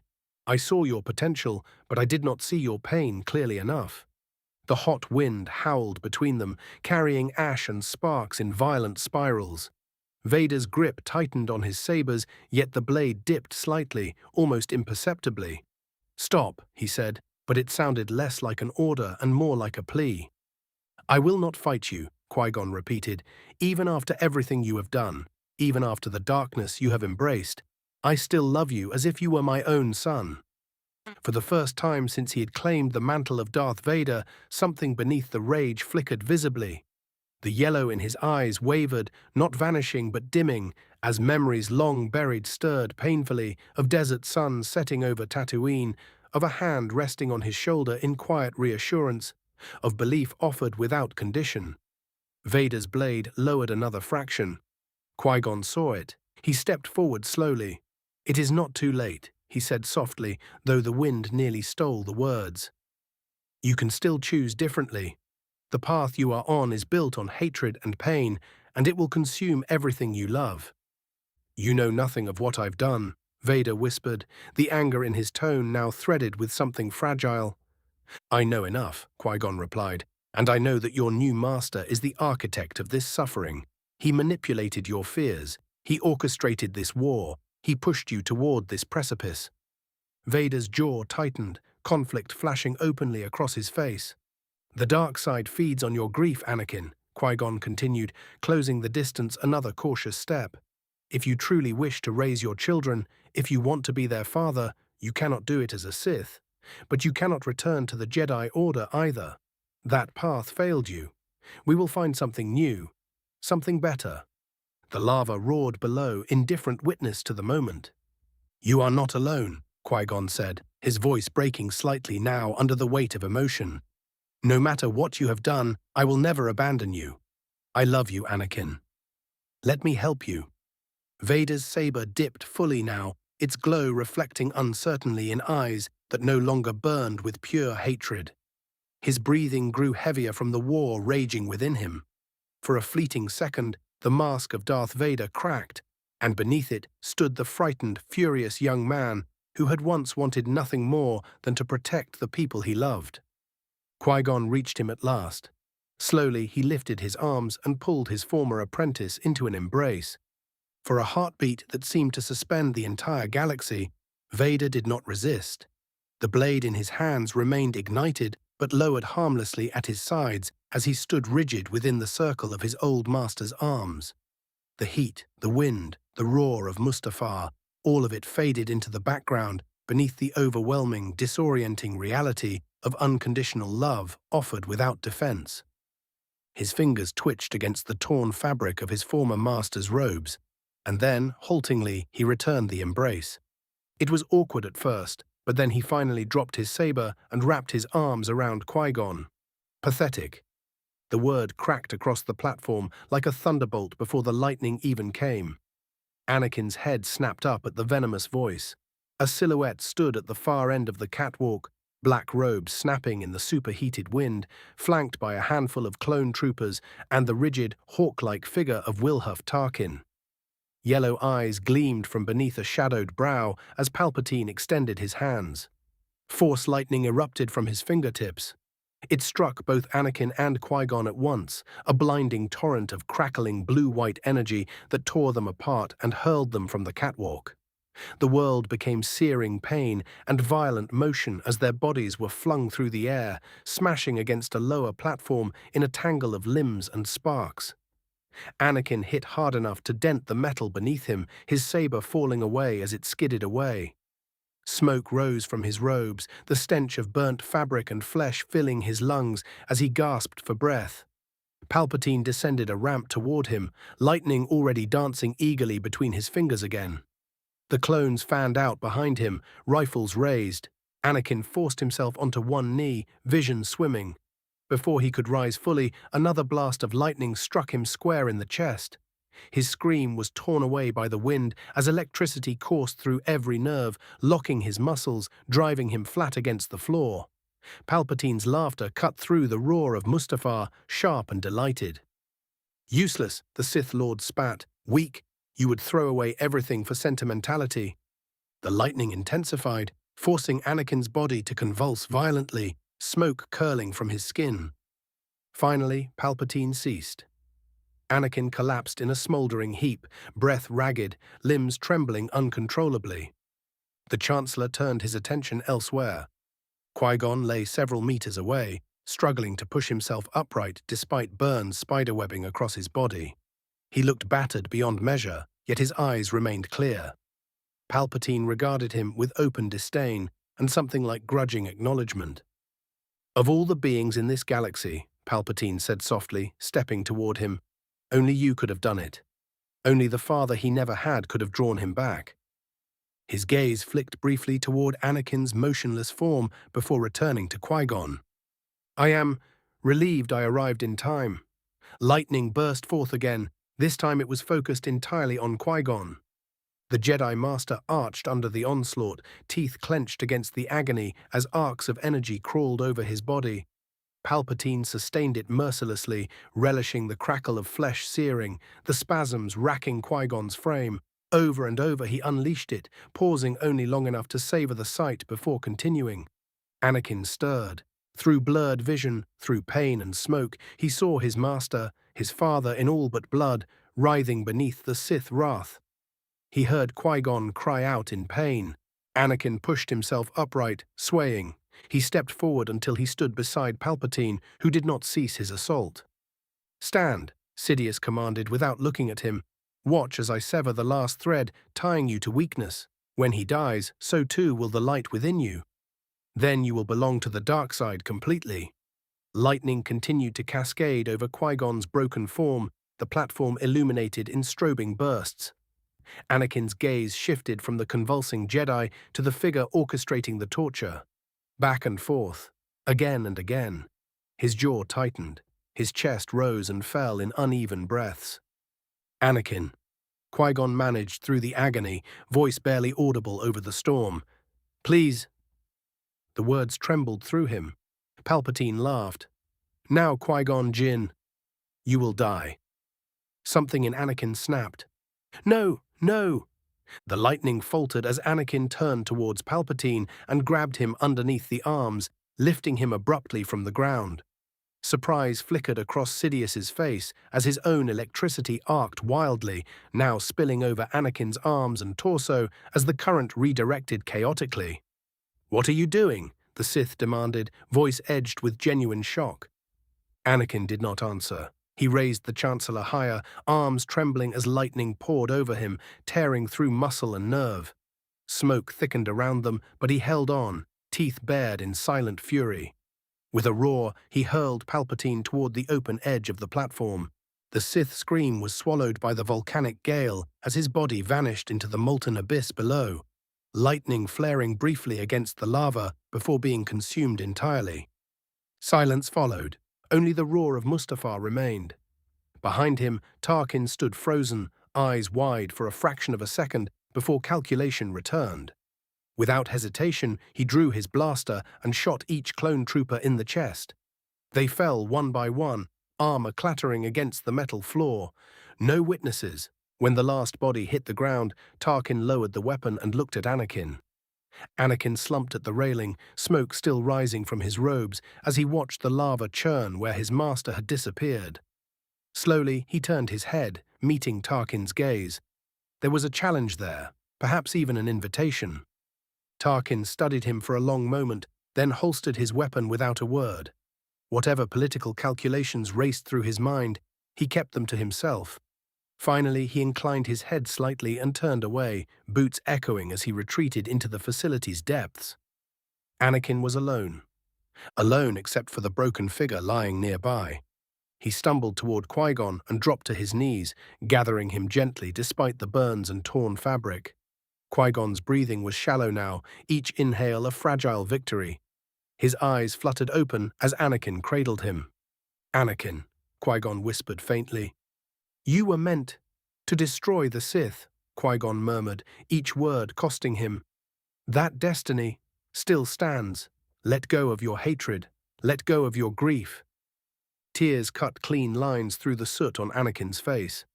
"I don't know how to let go," he admitted, voice cracking. "If I don't have my hate for the Imperium, for everything they've taken, what do I have left?" Qui-Gon's trembling hand rose, brushing gently against Anakin's scarred cheek. The gesture was weak, but it carried immeasurable warmth. "You have love," he said softly. "A woman who believes in you. Children who will need you. And you will always have mine." Anakin bowed his head, a tear falling onto his master's chest. "Let go of your hate," Qui-Gon whispered one final time. "Be the father you never had. Be the light they deserve." His hand slipped from Anakin's face. The breath left him and did not return. Anakin remained there on the scorched platform, holding the still body of the man who had believed in him before anyone else had. For a long moment after Qui-Gon's final breath, Anakin did not move. The rage that had defined him only minutes ago felt distant now, hollowed out by grief. Carefully, almost reverently, he lowered Qui-Gon to the metal floor and rose unsteadily to his feet. Every muscle screamed in protest from Sidious's lightning, but he ignored it. Through the roar of lava and machinery, another sound threaded its way into his awareness. The low, descending whine of repulsor engines. Anakin's head snapped upward, scanning the smoky skies, but the volcanic haze swallowed everything beyond a few hundred meters. The force prickled uneasily along his spine. Instinct told him that if he lingered, he would lose something he could never reclaim. Padme. The thought cut through the fog of grief in his mind. He would take Padme somewhere no one could find them. Somewhere beyond politics and prophecy.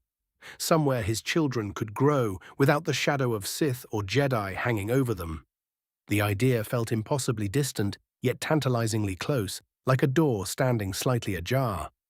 He reached the incline leading to the platform and ascended, heart pounding as he searched for her. As he crested the edge, the world seemed to narrow into a single devastating tableau.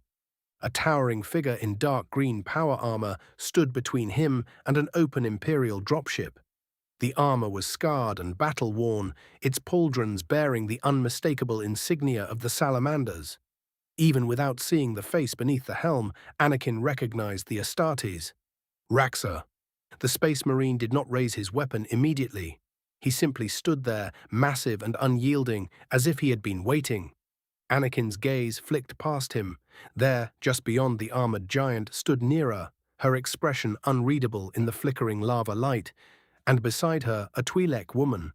Anakin didn't recognize her Leku swaying as she carried Padme's unconscious body toward the waiting ship. It was exactly as he had seen it in the visions. The dreams that had driven him to desperation, Padme slipping from his grasp, taken from him, always just beyond reach. For a split second, Anakin could not breathe. "No," he breathed. Nera ascended the ship's ramp without hesitation, Padme's limp form cradled in her arms. The Twi'lek followed close behind, casting one final glance at Anakin before disappearing into the vessel's shadowed interior. Raxor remained. The ramp began to rise. Something primal surged inside Anakin, not the blind hatred of the Sith, but the raw, desperate terror of a man about to lose everything again. "Move," he said, voice low and trembling with barely restrained power. Raxor's armored helm tilted slightly, as though assessing him. The ramp sealed shut with a heavy clang, repulsors flared brighter beneath the ship. Anakin's hands curled into fists at his sides, the force responding instantly to his spiraling emotions. The fragile resolve to abandon hatred shattered under the weight of the moment. Above them, the ship began to lift, and Raxor took a single step forward, barring the path completely. Equals. 179, 175. The worth of an Astartes. Raxor. Raxor's jaw tightened as the ship's engines roared, slicing through the ashen skies of Mustafar.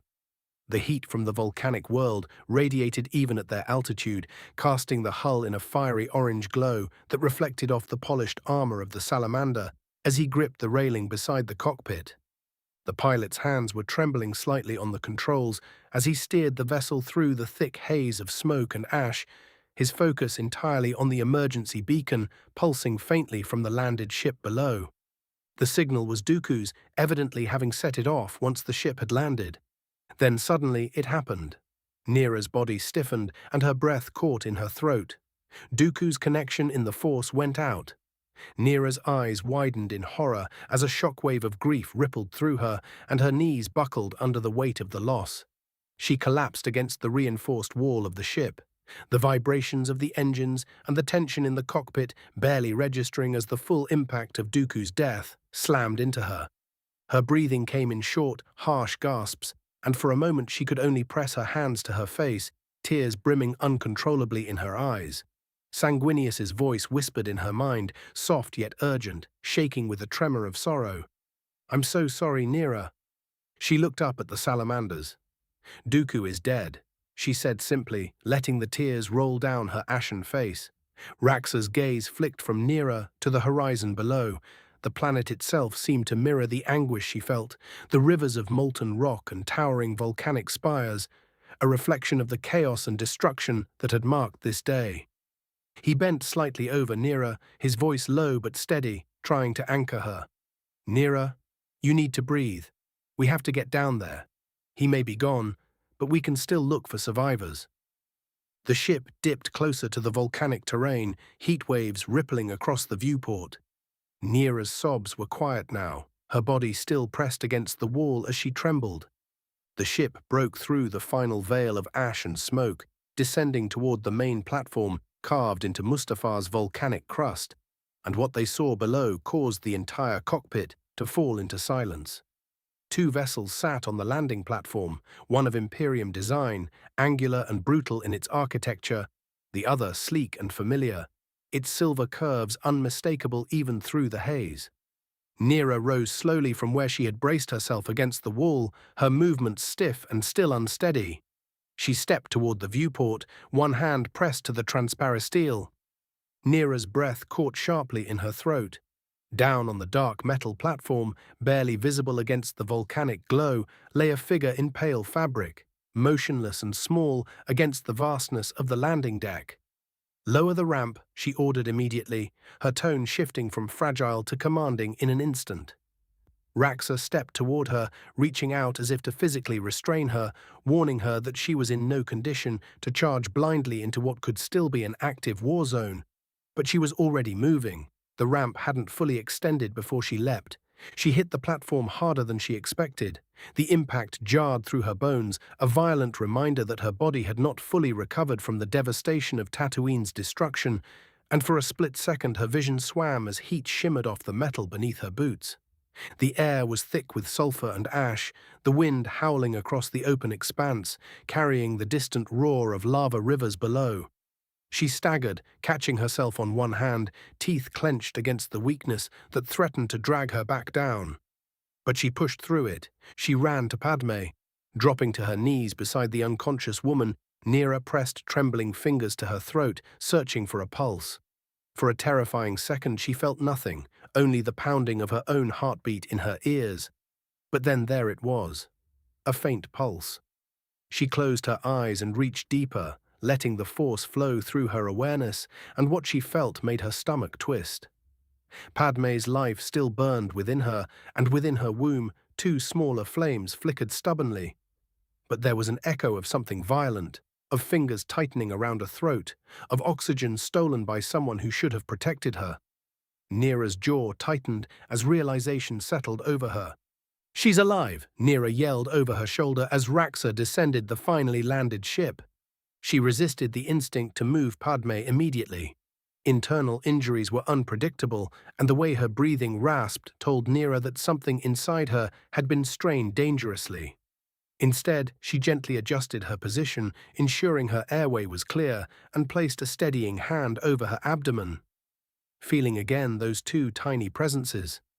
It was then that Nera became aware of another body lying several meters away, closer to the scorched wall of the platform. The sight of orange and white fabric streaked with ash sent a jolt through her, and she rose immediately despite the protest in her muscles. The wind whipped at her cloak as she crossed the platform, boots ringing sharply against the metal surface, and when she reached the fallen Togruta, her breath caught again. Ahsoka was in terrible condition. Her montrals were smeared with soot, one side of her face bruised and bloodied, and her breathing was shallow and uneven. There were burns across her arms, where it looked like a lightsaber had scorched her, and the wall behind her was cracked from the force of impact. Metal bent outward where her body had been thrown through it. Nera knelt carefully, sliding one arm behind Ahsoka's shoulders to lift her slightly without worsening any unseen injuries. "Ahsoka," Nera called softly but firmly, "stay with me." Ahsoka's eyes fluttered weakly, lids heavy as if they weighed more than she could bear, and for a moment Nera feared she would slip away before answering. But then those blue eyes focused barely, and recognition sparked through the haze of pain. "Nera," she breathed, the name fractured and thin. "I'm here," Nera said, brushing ash from Ahsoka's cheek. "What happened?" Ahsoka swallowed, wincing as the motion sent pain lancing through her body. Her voice trembled. "Anakin attacked us." The words seemed to cost her dearly, each one dragged from a well of disbelief and grief. "He's fallen. He's gone to the dark side." Nera felt it already, of course. She had felt it in the corruption surrounding this platform, in the violent turbulence of the Force that still rippled through the air like the aftermath of a storm. But hearing it spoken aloud, hearing it from someone who had once called him master, solidified it. Her gaze drifted instinctively toward the Imperium ship and the shadows beyond the platform, searching for movement, for the presence that now felt like a tear in the fabric of everything she believed could still be saved. "Is he still here?" Nera asked quietly. Ahsoka's head shifted slightly in a weak nod before her strength faltered again. "Fought. All of us." Her breathing hitched painfully. "Dooku, Qui-Gon." Behind them, Raxor's boots thundered down the ramp as he finally reached the platform, Cien close at his side, but Nera barely registered their arrival. Her focus remained on the broken Jedi in her arms and the unconscious mother lying only a short distance away, and the storm gathering somewhere out of sight. "Nera!" Raxor called. She looked up and saw him emerging from the direction of the Imperium vessel, one massive gauntlet wrapped carefully around the shoulder of a small girl he was guiding down the ramp. The sight of her was jarring against the devastation around them. She could not have been more than 10 or 11 standard years old, her clothes smeared with soot, eyes wide but dry in the way of a child who had already seen too much to cry. She clung to Raxor's forearm with both hands, dwarfed by the Salamander's towering frame, yet walking beside him with stubborn determination rather than fear. "She was hiding inside," Raxor said as he reached the center of the platform. His voice softened slightly as he looked down at her. "You're safe now." The girl swallowed and glanced back toward the blackened entrance of the main facility, then pointed with a trembling hand. "Another one like you," she said, her voice thin but steady. He ran into the building. Her gaze lingered on Raxor's green ceramite as if trying to measure him against whatever she had witnessed. Raxor gave the girl a single firm nod. "I will find him," he promised, and there was no doubt in his tone. Across the platform, Nera had gone rigid, her posture tightening as if an unseen blade had slid between her ribs. The color drained from her face, and for a split second she looked as though she might collapse again. Raxor reacted instantly, his instincts overriding all other considerations. "Cien," he barked, the urgency in his voice so sharp it made even the child flinch. "Take her inside. Now." Cien blinked, clearly startled. He had never spoken to her like that, not with that clipped edge of command that brooked no delay. For half a heartbeat she hesitated, then nodded quickly, placing a reassuring hand on the girl's shoulder and guiding her toward the open ramp. "Come on," she said softly, though her eyes flicked back to Raxor in confusion. He did not look at her. He was already moving. He crossed the distance to Nera in long, pounding strides, kneeling in front of her and gripping her shoulders firmly to shake her. "Nera," he said, not unkindly but with force, "look at me." Her eyes were unfocused at first, staring past him at something only she could see. Then they snapped into clarity, and the grief there was raw. "He's gone," she whispered, her voice breaking in a way Raxor had rarely heard. "Qui-Gon. He's dead too." The words seemed to hollow her out as they left her mouth, as though speaking them made the loss irreversible in a way that simply feeling it had not. Raxor did not understand the Jedi the way she did, nor the intricate threads of the Force that bound them together. But he understood death and loss. He understood what it meant when a presence vanished from the battlefield, when a warrior's flame was snuffed out mid-stride. His grip tightened slightly. "Then honor him later," he said firmly. "Right now, we need to move." Without waiting for further protest, he bent and carefully lifted Ahsoka from Nera's arms. The Togruta barely stirred, her body limp and frighteningly light against the bulk of his armor. He cradled her against his chest with surprising care, ensuring her head was supported and her injured side was not jostled. Then he rose to his full height, towering over the chaos around them, and his voice took on that tone of absolute command that had led entire legions through firestorms. "Nera," he ordered, meeting her eyes, "get Padme to the ship, immediately." For a moment, she looked almost confused, as if the world had shifted beneath her feet and she had not yet found stable ground. The Force still echoed with Dooku's and Qui-Gon's passing, a fading ripple that tugged at her senses and threatened to drag her back into that moment of loss. But Raxor's voice cut through the fog. She nodded. She turned and moved back toward Padme's unconscious form, kneeling once more beside her. Sliding one arm carefully beneath Padme's shoulders and the other beneath her knees, she lifted her, mindful of her condition, of the fragile life within her. Padme's head lolled against Nera's shoulder, her dark hair brushing against her collar as the heat of Mustafar beat down upon them. As Nera climbed the ramp with Padme cradled carefully in her arms, something colder and far more terrible brushed against her senses. Her steps faltered for half a heartbeat as she felt him crest the edge of the platform beyond the smoke and flame. "He's coming," she said, her voice low but urgent, carrying through the hold of the ship.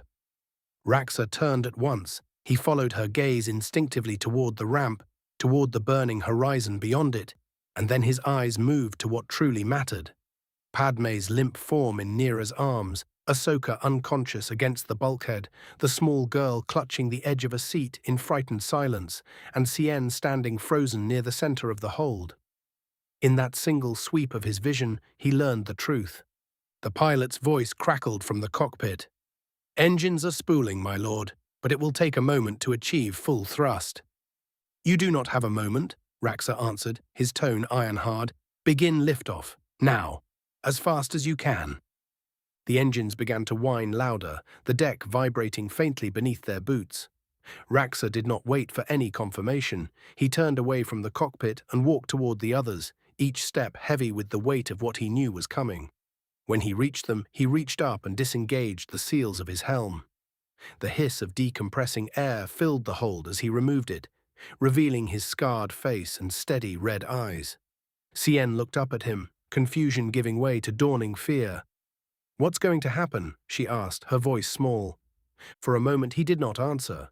He simply looked at her, truly looked at her, memorizing the lines of her face, the way her brow furrowed when she was frightened, the way her hands trembled despite her effort to stand tall. Then he knelt in front of her. He reached out and took one of her tiny hands between his armored fingers, careful not to squeeze too tightly. "Whatever comes next," he said quietly, his voice no longer the commander of legions, but something softer, something almost fragile. "You must be strong. You must take care of Nera, and you must protect Padme, no matter what."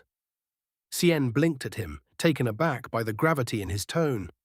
"Why are you talking like that?" she demanded, shaking her head as if she could physically reject the implication forming in her mind. "We're leaving. You said we're leaving right now."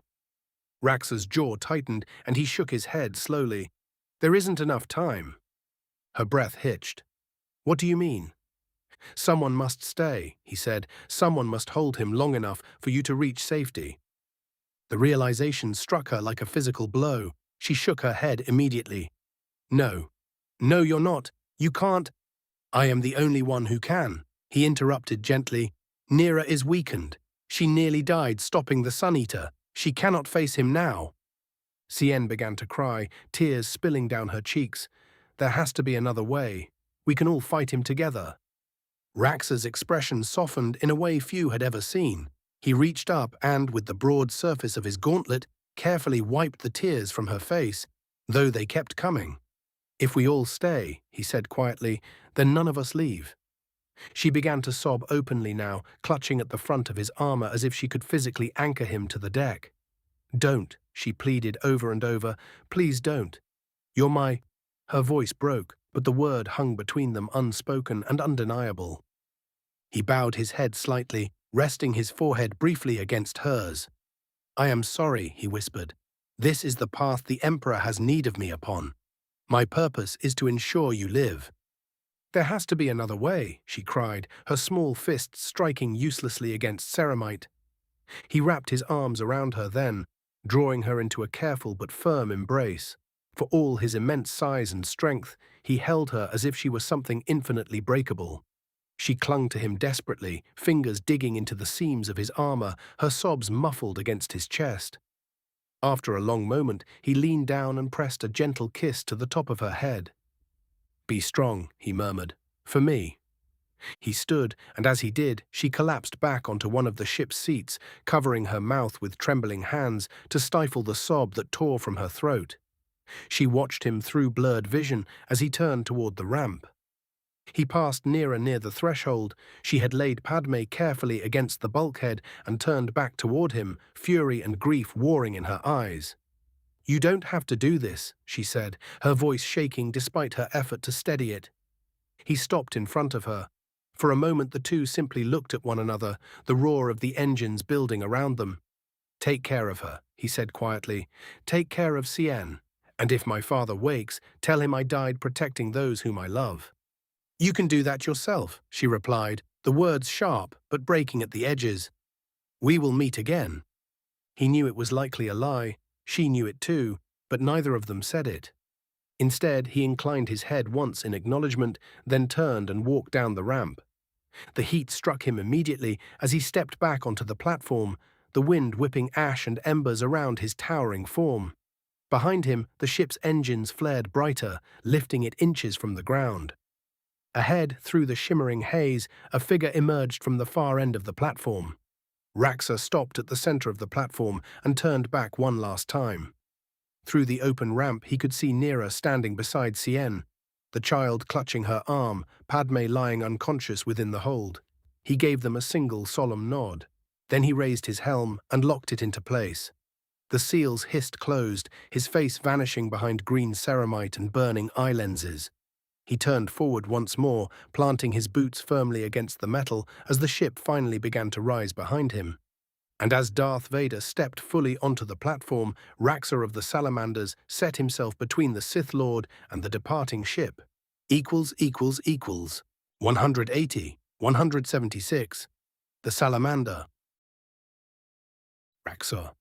The heat of Mustafar rolled across the platform in violent waves as Anakin stepped forward, intent on passing the towering figure before him, as if he were nothing more than an obstacle of steel and flesh. He shifted slightly to the right, meaning to stride around the Salamander and ascend the ramp toward the departing ship. But Raxor moved with him, massive armored form striding into his path. No threat was spoken. No weapon yet raised. He simply stood there, immovable. Anakin's eyes burned brighter, yellow bleeding back into the blue as he fixed them on the warrior blocking his way. "Step aside," he said, his voice low and edged with something far darker than anger. "Or I will kill you." The Salamander did not flinch beneath the Sith's gaze. The brazier-like iron halo mounted above his pack flickered faintly, embers dancing within its caged flame, as if stirred by an unseen wind. "I will not step aside," Raxor replied, his voice calm, resonant through the vox grill of his helm. "If you wish to reach that ship, you will go through me first." For a heartbeat, the two simply stared at one another, while the transport behind Raxor began to lift higher, its engines screaming against the ash-filled sky. Then Vader's blue blade snapped to life with a violent hiss, its glow cutting through the smoke as he drew upon the Force in a sudden crushing surge meant to obliterate the Astartes. The air itself seemed to implode around Raxor as Vader unleashed the wave, invisible pressure slamming forward like the fist of a god. The iron halo erupted in response, the brazier's inner flame flaring brilliant gold as a translucent barrier snapped into existence around the Astartes. The shockwave struck it with a thunderclap that rattled the platform and sent molten sparks spraying from the catwalks around. Raxor felt the Force crash against him like an ocean, the weight of it pressing into his limbs, turning every motion into something thick and resistant, as though he were advancing through deep water rather than air. Still, he stepped forward. Vader's eyes narrowed. Few beings could have remained standing beneath such power. Fewer still would advance through it. The Salamander's heavy bolter roared to life. The massive weapon barked thunder as explosive rounds streaked toward the Sith in a storm of detonations. Vader's blade became a blur of cerulean light, carving arcs through the air as he deflected the first volley, but these were not simple blaster bolts. Each shell detonated on contact, shockwaves hammering the platform and forcing Vader to shift, leap, twist aside as explosions ripped craters into the metal around him. Shrapnel shrieked through the air, lava below spat upward in angry fountains. With a sharp gesture, Vader extended his free hand and seized the bolter in the Force. The weapon groaned in Raxor's grip as invisible pressure crushed inward. The firing mechanism ruptured. In the span of a breath, the sacred weapon imploded in a violent burst of shrapnel and smoke, fragments clattering across the platform. Raxor discarded the ruined frame without hesitation. In one fluid motion, he drew the combat knife from his belt, a broad-edged blade of Bescantium, its surface dark and matte, forged to withstand energies that would vaporize lesser metals. It caught the light of Vader's saber without flinching. Then they collided. Vader surged forward first, blade descending in a savage overhead arc meant to cleave through armor and bone alike. But Raxor raised the knife in both hands and caught the strike with a shriek of grinding energy. Sparks exploded outward in a cascade of white-hot fragments as lightsaber met Bescantium, the two weapons locking for a split second before Raxor twisted and shoved the blade aside, driving a ceramite-plated shoulder into Vader's chest. The impact would have shattered an ordinary man. Vader skidded backward across the platform, boots carving furrows through ash, yet he remained upright, eyes blazing as he answered with a furious flurry of strikes. The blue blade became a relentless storm, horizontal sweeping thrusts aimed at joints, sudden reversals meant to catch the Astartes off guard, but Raxor moved with the disciplined efficiency born of 1,000 battles. The Bescantium edge screamed each time it met the saber, but it did not yield. Vader shifted tactics. With a violent pull of the Force, he tore a slab of broken platform from the ground and hurled it toward Raxor. The Salamander braced, iron halo flaring again as the debris shattered against his shield in a burst of stone and dust. Through the cloud, Vader lunged, blade aimed low for the gap behind the knee joint, but Raxor pivoted with surprising speed for one so massive, the knife flashing down to intercept, while his armored fist hammered forward in a piston-driven strike. The blow connected with Vader's guard, sending him vaulting backward through the air in a controlled flip that carried him several meters away. He landed lightly, cloak snapping behind him, and his expression twisted into frustration. He pressed forward again, faster now, channeling the force not merely as a weapon, but as an extension of his own body. His movements blurred, strikes accelerating beyond his limits as he hammered against the Salamander's guard. Each impact drove Raxor back a step, the resistance he felt earlier intensifying as Vader poured more of the dark side into the assault. The platform trembled beneath them as they advanced and retreated in equal measure, sparks and embers swirling around their duel like a storm of fireflies. When Vader overextended in a vicious diagonal slash, the Salamander stepped inside the arc, absorbing the glancing burn along his pauldron as he drove his armored elbow down toward Vader's shoulder. Vader twisted aside at the last second, but the impact clipped him hard enough to send him rolling across the deck. He rose instantly. For a moment they circled one another, lava reflecting off ceramite and blade alike, the departing ship now about to take off completely. "You cannot win," Vader said, voice echoing beneath the roar of the wind. "I do not need to win," Raxor replied evenly. "I only need to hold you here." The iron halo burned brighter above him as he stepped forward again, knife poised. Vader's focus shifted to the ship climbing into the ash-choked sky. He felt it through the force like a wound pulling at him, the presence of Padme within it flaring like a beacon. Desperation surged through him, and with a snarl he tore his attention away from Raxor and thrust both hands outward. The departing vessel shuddered mid-ascent as though seized by an invisible Titan's grip, its engines screaming in protest as its forward momentum abruptly halted.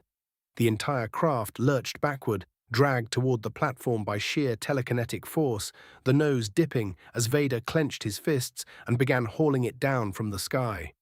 Inside the cockpit, alarms wailed as the pilot fought the controls, shoving power into the thrusters to counter the unnatural pull. The ship trembled violently, caught between propulsion and the crushing gravity of Vader's will. Through the viewport, Nera staggered as the deck pitched, CN clinging to a bulkhead with wide, terrified eyes. The hull shrieked under the strain. With a roar that tore from deep within Raxor's gene-forged lungs, the Salamander abandoned caution and hurled himself at Vader like a living battering ram. His armored bulk slammed into the Sith Lord with catastrophic force, ceramite crashing into flesh and bone, and the impact shattered Vader's concentration just long enough for the ship to slip free of his grasp. The sudden release sent the vessel surging forward uncontrolled. The pilot, still overcompensating against the pull, jerked the throttle too far. The craft shot ahead violently, then dipped as one engine sputtered in protest. It clipped the platform's edge with a deafening metallic scream and slammed down hard, skidding across ferrocrete in a shower of sparks. Both warriors turned toward it at once. For a suspended heartbeat, the battle ceased. Then one of the ship's engines coughed and died entirely, flame guttering out as smoke poured from its housing. The vessel teetered at the platform's rim, its rear half hanging over open air while lava churned hungrily below. The metal groaned as gravity began to claim it, the entire craft sliding inch by terrible inch toward the abyss. Raxor moved first. He pivoted and backhanded Vader with such brutal force that the strike echoed like a cannon blast. The armored gauntlet connected with the side of Vader's skull and sent him hurtling sideways, blue blades spinning out of alignment as he crashed through a railing and disappeared from the main platform, slamming onto a lower catwalk in a cascade of sparks and twisted metal. The Salamander did not watch him fall as he turned and sprinted towards the ship. Each step thundered against the platform as he closed the distance to the failing ship, molten wind whipping around him. The vessel's nose dipped further, its rear lifting as gravity tightened its grip. With a final surge, Raxor leapt and seized a jagged section of exposed hull plating, just as the ship tipped fully past the point of balance. The sudden weight dragged him forward violently, boots screeching across the platform as the craft slid toward the lava below. The heat rose in blistering waves. Below, molten rock churned and spat like a living sea of fire. Raxor planted his boots hard, but the platform offered no purchase. He was dragged forward, armored fingers digging into the hull as sparks flew from his greaves. The lip of the platform rushed toward him, and for a terrifying instant he felt the full, unstoppable mass of the ship pulling him into the abyss with it. Then his boots struck the raised edge. He slammed his heels down against the lip and roared as he locked every servo motor in his armor to maximum output. The weight hit him like a falling mountain. The iron halo flared above his back, flame erupting skyward as if responding to the strain placed upon its bearer. Muscles reinforced by gene seed bulged beneath layered plating as he leaned back with everything he possessed. The ship stopped. Not by much, but it stopped. The strain was titanic. The vessel's mass pressed downward relentlessly, threatening to rip it from his grasp. His boots cracked the platform's edge under the force, fissures spiderwebbing outward as he fought to hold position. Warning runes flickered across his helm display as internal servos screamed at critical thresholds. Through one of the ship's fractured windows, he saw them. Nera braced herself against a bulkhead, blood streaking her temple from where she had no doubt fallen, her hands glowing faintly as she tried to stabilize the interior with what little strength remained. Cien clung to a seat harness, tears streaking down her cheeks, her lips moving soundlessly in panic. Her eyes met his through the viewport. He saw the fear, the hope, and the trust in her eyes. Something ancient and unbreakable ignited inside Raxor's chest. With a roar that drowned out even the lava below, he pushed past his limits. The Salamander's boots dug deeper, carving trenches into the ferrocrete as he shifted his stance and began to pull. Every centimeter gained felt like dragging a world from the void. His arms trembled under the strain, actuators whined in protest, cracks spread across the platform beneath him as if it too might give way. But the ship began to move agonizingly slowly backwards. The nose rose by inches as he hauled against gravity itself, leveraging the lip beneath his boots to create a fulcrum. The iron halo burned like a miniature sun above him, its flame lashing in the volcanic wind as though lending him strength. Molten spray splashed upward from below, droplets hissing against his armor, yet he did not falter. The ship inched higher. Raxor shifted his grip, one gauntlet climbing to a stronger hold along the hull's fractured seam. With a guttural cry, he heaved again, forcing the vessel's center of mass back toward the platform. The rear edge scraped against ferrocrete, sending sparks cascading downward into the lava. The weight lessened fractionally as more of the hull cleared the abyss. Darth Vader rose from the lower catwalk, cloak snapping behind him as he vaulted upward in a single force-assisted leap, landing back upon the platform. His boots struck ferrocrete with crushing force, and his molten eyes immediately fixed on the scene before him. The Salamander standing between the ship and the abyss, armor smoking, the vessel barely stabilized upon the edge. Rage flared within him. He extended his hand without hesitation, fingers curling as he reached out through the force, seeking the ship's remaining engine. The metal responded instantly, groaning as invisible pressure clamped down upon it. The engine housing began to crumple inward with tortured shrieks of collapsing alloy. Raxor heard it. He did not need the force to understand what was happening. The scream of twisting metal was enough. The Salamander turned his helm slightly and saw Vader's outstretched hand, saw the tremor in the ship's frame as the engine casing buckled. There was no time to charge him, no time to close the distance before the damage was done. Instead, one massive gauntlet dropped to his thigh, where his heavy bolt pistol rested in its maglock. The weapon was forged for war against psykers and witches alike, its chamber loaded with the witch bolt the Grey Knights had designed to disrupt the Immaterium itself. In one smooth motion, he drew and fired. The shot cracked like thunder. Vader sensed the incoming projectile at the last instant and snapped his other hand up instinctively, reaching to deflect it with the force as he would any blaster bolt or slug. But this was not a normal round. The bolt detonated prematurely in mid-air the moment his telekinetic grip brushed it, exploding in a violent burst of shimmering blue energy. The blast struck his left shoulder directly, the concussive force staggering him back a step as the air around him filled with a swirling mist of cerulean vapor that clung to his armor and skin like living smoke. He gasped as the force vanished. The molten intensity in his eyes flickered wildly as he tried to reach for it again and found only silence.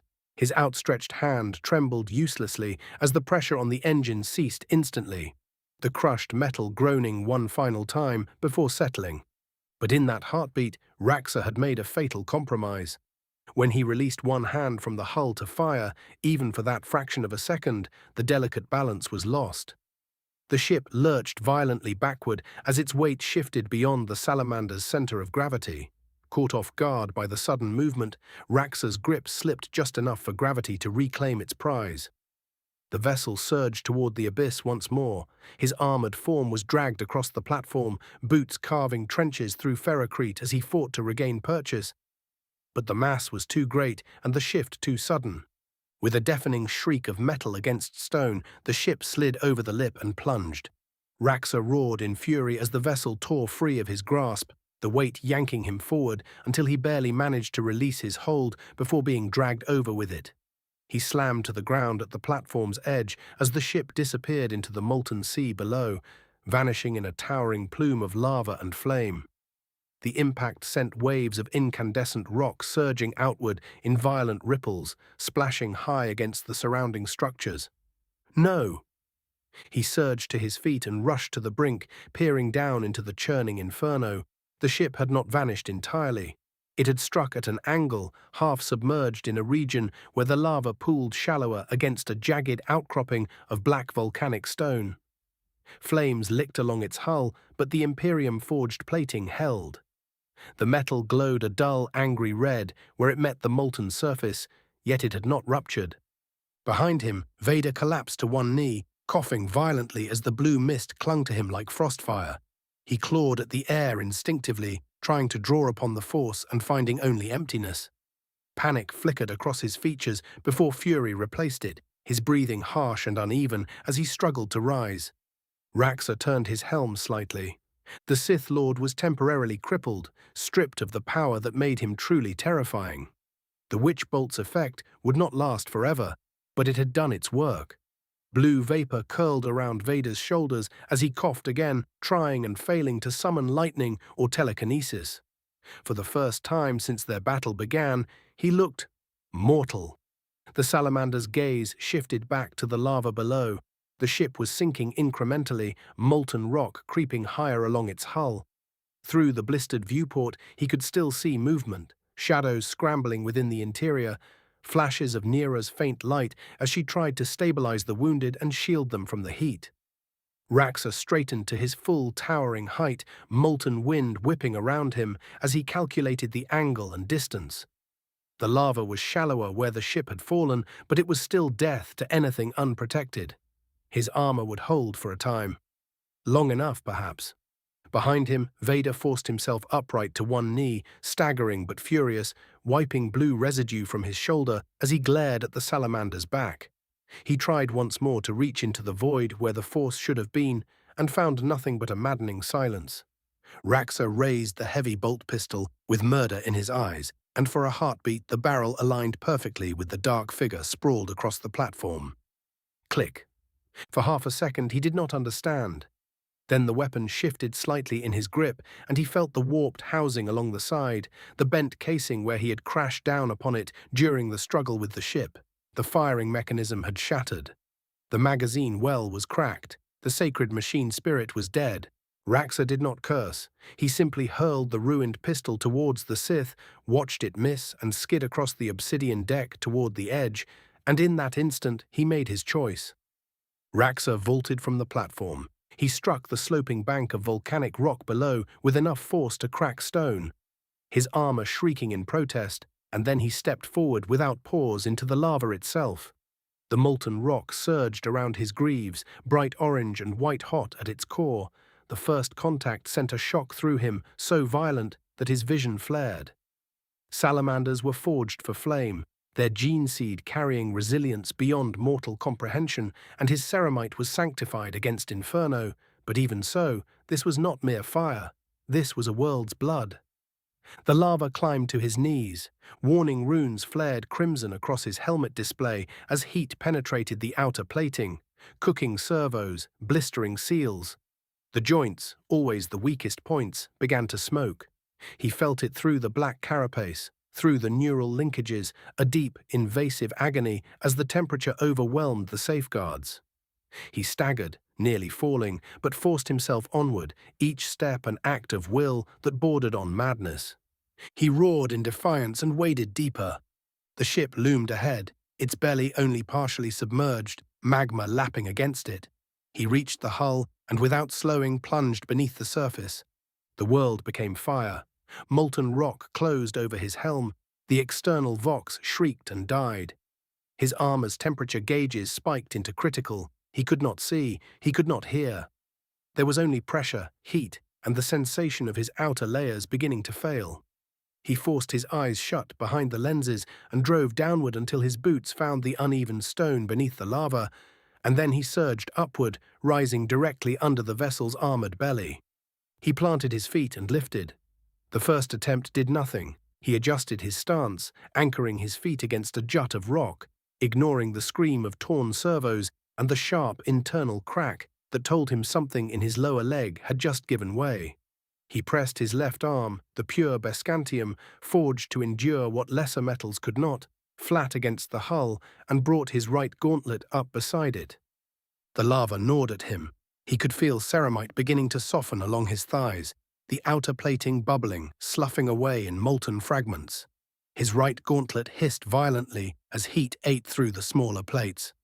Warning sigils cascaded across his vision, one after another blinking into catastrophic failure.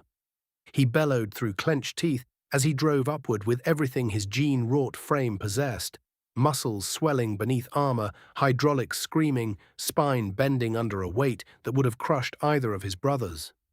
The vessel rose inches at a time, lava cascading from its flanks in blazing sheets. Pain became absolute.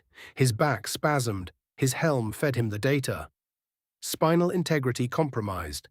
Multiple fractures detected, left ankle stability lost.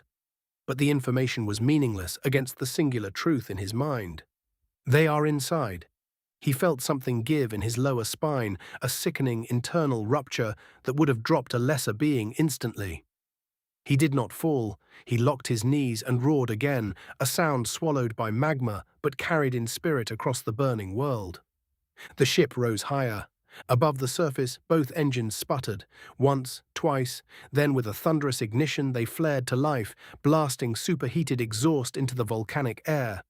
The vessel shuddered violently as thrust engaged, but Raxor did not release it. He kept pushing. He forced it upward, as if his strength alone were what held it aloft, as if the engines were merely assisting his will rather than the other way around. The magma around him churned, displaced by the ascending hull, and in that movement his right hand, already melting, already fused by softened ceramite, became caught against the vessel's underside. He felt the armor tear. He felt flesh follow. There was no time to process it. The ship cleared the lava entirely, engines roaring at full power as it climbed into the ashen sky, dripping molten stone from its armored belly. Raxor remained standing for a fraction of a second more, his left arm still raised, as if he were holding up the heavens themselves. Then the support was gone. He collapsed backward into the shallows, magma rushing around him once more as his ruined legs finally failed. He dragged himself through the burning tide with one functioning arm, each movement tearing at broken bone and scorched muscle, until he reached the volcanic bank and hauled himself onto blackened rock. Steam rose from him in thick clouds. His right hand was gone, taken cleanly where it had fused to the hull. His gauntlet had melted into slag. His legs were half ruined, ceramite warped and peeled back to reveal charred undersuit. Internal damage reports flickered wildly across his visor, then dimmed as systems began to fail one by one. Above him, the ship hovered shakily before banking away from the lava basin, alive. Raxor lay there amidst the fire and smoke, armor cracked, spine fractured, one ankle broken, one hand destroyed, and let the pain consume him without protest. He had given everything, every ounce of strength, every shard of endurance bred into his gene line. He had stood against a world's fury and forced it back through sheer will. The gunship's engines roared brighter and brighter as it clawed its way skyward, trailing molten fire in its wake, until at last it tore free of the choking heat shimmer and vanished into the darkened sky beyond the foundry spires. For a brief moment the platform was still, broken machinery hissing, rivers of magma surging below, and in that terrible silence Raxor forced what remained of his body to obey him. Every movement was agony. Ceramite hung from him in warped, dripping sheets, his right gauntlet reduced to slag, half his hand gone. The armor along his legs cracked open to reveal blackened flesh beneath. With trembling fingers and tore the ruined helmet from his head. He dragged himself forward anyway, hauling his broken form back onto the platform inch by inch, leaving scorched streaks behind him, until he finally collapsed to his knees amid the ash and sparks. Across from him, Darth Vader rose. The blue mist had thinned to nothing. The witch bolt's disruption had passed, and with it the last advantage Raxor had held. Vader stood slowly, his left shoulder still smoking from the detonated round. The glow of molten rivers reflected in his eyes as he turned his head toward the salamander. Raxor looked up at him through one ruined eye, blood running down his temple, and then, astonishingly, he began to laugh. It was not the laugh of madness, but of triumph, hoarse and ragged, forced through lungs that had inhaled too much heat and smoke, yet filled with a fierce and defiant satisfaction. He let his ruined helmet fall from his grasp, the cracked ceramite clattering across the deck. "I won," he said, voice hoarse yet steady despite the blood at his lips. "They're gone. Your prey escapes you." His grin widened, teeth red with his own blood. "Whatever happens now, I die knowing I succeeded." Vader said nothing at first. He only stared at him, black robes stirring in the hot wind, and then with a snap hiss that split the air apart, blue light erupting between them once more. Vader stepped forward, voice low and trembling with restrained hatred. "You will die here," he said, each word deliberate, alone and forgotten. Vader moved first, lunging with lethal precision despite the damage he had suffered, and the blue blade drove forward like a spear of judgment. It punched through Raxor's chest plate with a shriek of burning ceramite and plunged into him, the heat cauterizing even as it destroyed, light spilling from the wound in a blinding flare. Raxor did not fall. Instead, he brought his ruined right arm up and smashed it down upon Vader's already compromised left limb. Without the reinforcement of the Force to brace him, without the invisible strength that had so often turned killing blows aside, Vader's arm could not withstand the impact. The strike crushed through damaged plating, shearing the limb free in a spray of blood. Vader's scream ripped from him, echoing across the platform in agony. Before he could recoil, Raxor's left hand, now glowing white-hot from the lava's embrace, shot upward and clamped onto Vader's face. Vader thrashed, the blue blade still buried in Raxor's torso, but the salamander held fast, his artificial fingers biting deep, molten alloy searing through Vader's skin. Smoke poured upward as the heat fused metal to skin, and though Raxor tried to tighten his grip, to crush the Sith Lord's skull outright. But his damaged systems betrayed him, the servos in the Bescantium arms screamed and stuttered, unable to generate their full power. Instead of shattering the head entirely, the crushing force broke bone with a sickening crack, splintering Vader's jaw. His screams became muffled, strangled behind the burning gauntlet, his words reduced to incoherent fury and pain. Raxor leaned closer, dragging Vader downward until their faces were inches apart, the smell of burning flesh thick in the air between them. Blood bubbled at the salamander's lips as he spoke, each word costing him more than the last. "The legions of the Imperium have a saying," he murmured, voice rough but unyielding. "Duty only ends in death." His grip tightened slightly, enough to draw another strangled cry from the maimed Sith. "But I do not believe mine ends here, no. I think it is only the beginning. You see, though I die on this world of fire, I suspect the Emperor still has use for me yet." With the last of his strength, Raxor shoved Vader backward.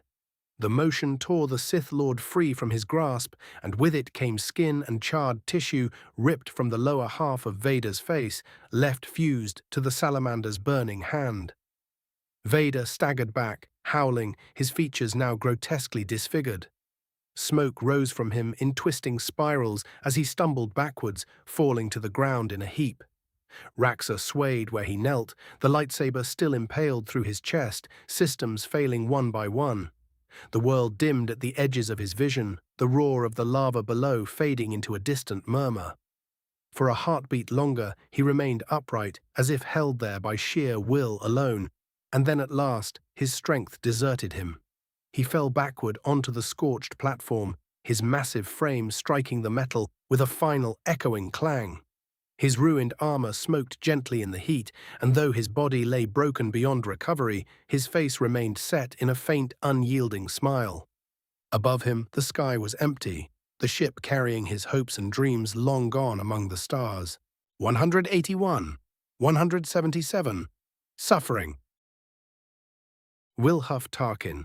Smoke drifted through the halls in thin grey veils as Tarkin walked through the Mustafar Central facility. Alarms occasionally sputtered to life before dying again as damaged systems struggled to maintain control of the complex. Behind him marched nearly 300 clone troopers, their white armor blackened in places from the fighting, rifles held at the ready as they swept through junctions and blast doors. Just minutes earlier, Tarkin had executed the first squad of clones who had arrived at the platform, men who had witnessed far too much, men who saw what had truly happened to Chancellor Palpatine. The new detachment now following him had been given a very different story, delivered with the firm authority of a senior Republic officer. The Imperium murdered the Chancellor, he had told them without hesitation. They threw him into the lava during their assault.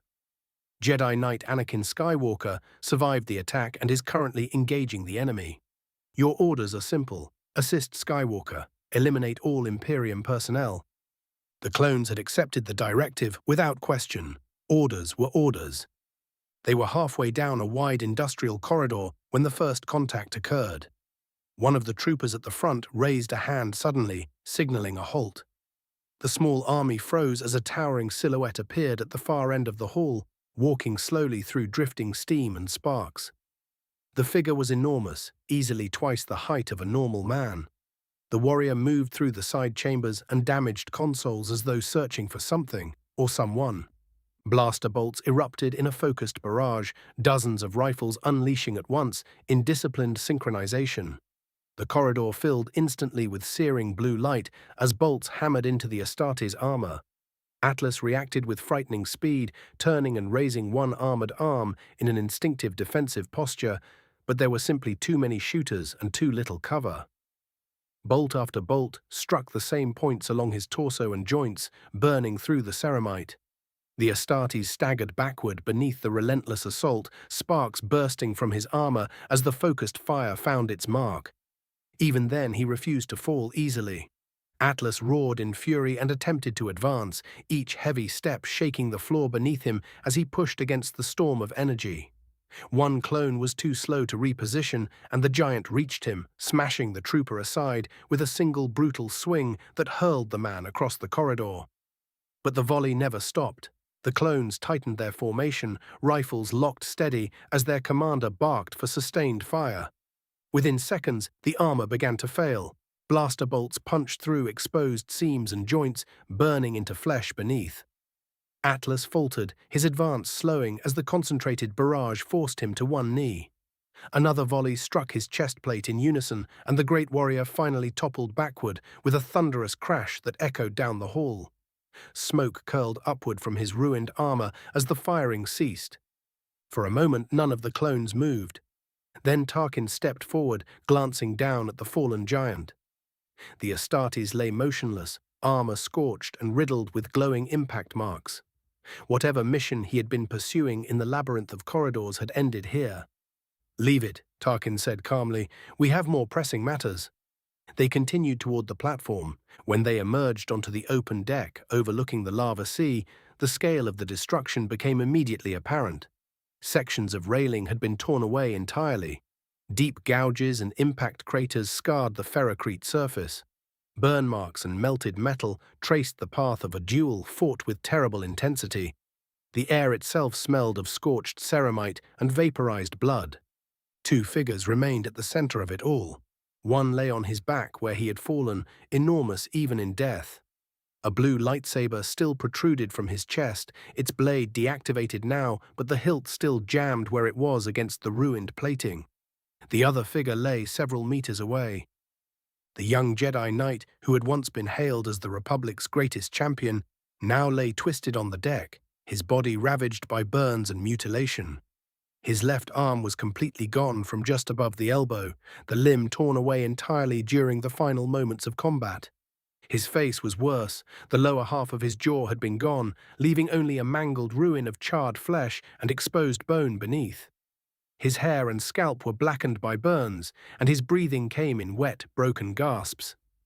Tarkin approached slowly and knelt beside him. For the first time since arriving on Mustafar, a faint hint of emotion crossed the officer's face as he examined the damage. Skywalker's eyes were open, wide and unfocused, staring into nothing as shock dulled his awareness of the world around him. "Prepare a transport," Tarkin ordered calmly without looking back. "Secure the platform and sweep the surrounding structures." "Yes, sir," several clones responded immediately, moving to obey. Tarkin leaned closer to the broken man before him. Anakin's gaze drifted slightly, finally settling on the officer kneeling beside him. Recognition flickered faintly behind the haze of pain and shock, but he did not speak. He could not. Lowering his voice so that only the ruined Jedi could hear, Tarkin spoke quietly. "You have made quite the mess of things, Lord Vader," he said. Anakin's breathing hitched faintly. "You destroyed Palpatine's design," Tarkin continued, his tone almost conversational despite the carnage around them. "The Republic was meant to be destroyed. Instead, you shattered his carefully laid plans in a single reckless act." His eyes studied the broken man thoughtfully, "which leaves us with a rather interesting problem." He leaned even closer. "Now you must step up," he whispered. "You will take his place as Emperor." Anakin's gaze trembled, though whether from pain or anger, Tarkin didn't know, nor did he care. Moments later, a team of clone medics arrived, kneeling beside them. They moved quickly, applying emergency sealant to the catastrophic wounds and injecting stabilizing compounds into his bloodstream. A breathing apparatus was fitted over what remained of his mouth and nose, helping regulate the ragged airflow that kept him alive. "Vitals critical but stable," one medic reported. "We can move him." Above the platform, the thunder of engines echoed as a Republic gunship descended through the smoke and landed with a heavy metallic thud. Its ramp lowered immediately. The clones lifted Anakin carefully onto a stretcher and carried him toward the waiting craft while medics continued their frantic work to keep him alive. Tarkin rose and followed them toward the ramp. Just before boarding, he paused. His gaze drifted back across the battlefield one final time. The salamander still lay where he had fallen, enormous body unmoving, armor blackened and broken by fire. Nearby, the cracked helmet rested where it had rolled during the final moments of the duel. Tarkin walked back across the platform slowly and picked it up. The ceramite was heavy in his hands, its surface scarred by battle and heat. For a moment he studied the lenses, imagining the warrior who had worn it and the devastation he had wrought before finally falling. "A remarkable specimen," Tarkin murmured quietly. Then he turned and carried the helmet with him up the ramp. The gunship lifted moments later, rising away from the burning world of Mustafar as it began the long journey back toward Coruscant. Maximus =====. Maximus stood near the forward bulkhead, one armored hand resting against the wall as he stared at the faint glow of distant stars through the small viewing slit. Across from him stood Sebastian. Neither spoke. Words had little place in moments like this. Then the Vox crackled. "My lords," the pilot called from the cockpit, his voice cutting through the quiet. "We are receiving a priority signal. It's Imperium encryption, originating from a vessel en route to Mandalore." Maximus straightened immediately, while Sebastian turned toward the cockpit. "Put it through," Maximus ordered. The transmission came through in a brief burst of static before resolving into a simple recorded message. There was no ceremony, just the voice of an Imperial pilot delivering information that struck like a hammer blow. Tatooine is lost. The Grand Regent has secured Padme Amidala along with several other high-value individuals. Immediate evacuation was successful. A pause followed, and then the final line. Raxor of the Salamanders has remained behind on Mustafar to delay Anakin Skywalker and ensure our escape. Silence swallowed the hold. For a moment neither of the Astartes moved. Then Sebastian turned sharply and strode toward the cockpit with such force that the deck trembled under each step. The Black Templar did not slow as he reached the doorway. "Change course," he said, his voice like iron dragged across stone. "Now." The pilot hesitated only a fraction of a second before nodding. "Altering course to Mustafar immediately." The Thunderhawk banked hard, engines roaring as the ship pivoted away from the Tatooine trajectory and accelerated toward the volcanic world where the final stand had been made. The journey passed in a blur of silence. Maximus watched Sebastian the entire time. The Black Templar stood unmoving near the ramp, his hands clenched so tightly around the hilt of his sword that the armored fingers creaked against the metal. The fury and dread radiating from him were palpable even through the ceramite shell. Maximus knew what Sebastian was thinking because he was thinking it as well. Raxor would never have stayed behind unless there had been no other choice. Eventually the planet filled the viewport. Mustafar was a scar in the galaxy, its surface glowing with rivers of molten rock that carved through blackened terrain like veins of fire. The Thunderhawk descended through ash clouds and heat shimmer, the pilot guiding it toward the coordinates transmitted in the message. "There," the pilot said quietly. The platform appeared below, broken and scorched from battle. The Thunderhawk touched down hard, landing gear slamming into the ferrocrete with a heavy metallic crash. The ramp had barely begun lowering before Sebastian was already moving. The Black Templar burst from the ship the moment the ramp struck the deck, sprinting across the platform with terrifying speed. His massive boots thundered across the metal as he searched the battlefield desperately, eyes scanning the wreckage. Then he saw him. "Raxor!" The shout tore from Sebastian's throat as he dropped into a slide across the scorched deck, coming to a halt beside the enormous form lying on his back. The salamander looked as though he had been through the forge of a dying star, armor cracked, limbs ruined, chest plate shattered where the lightsaber had pierced through. Sebastian ripped his own helmet free and cast it aside without a thought, falling to his knees as he leaned down and pressed his bare ear against Raxor's lips. Come on," he muttered, his voice shaking. "Breathe, brother, just breathe." There was nothing. Sebastian lifted his head sharply, refusing to accept the silence. "Raxor, come on," he barked, grabbing the hilt of the lightsaber still embedded in the salamander's chest. He wrenched it free with a furious motion and hurled it aside, the weapon clattering across the platform before skidding to a stop near the edge. Without hesitation, he began tearing at the shattered chest plate, ripping broken ceramite away with brutal strength until the ruined armor finally gave way. "Stay with me," he shouted, already placing both gauntleted hands over the salamander's chest. "Do you hear me? Stay with me." Sebastian began chest compressions, the motion almost absurd given the scale of an Astarte's body and the catastrophic damage it had endured, but logic had no place in what he was doing.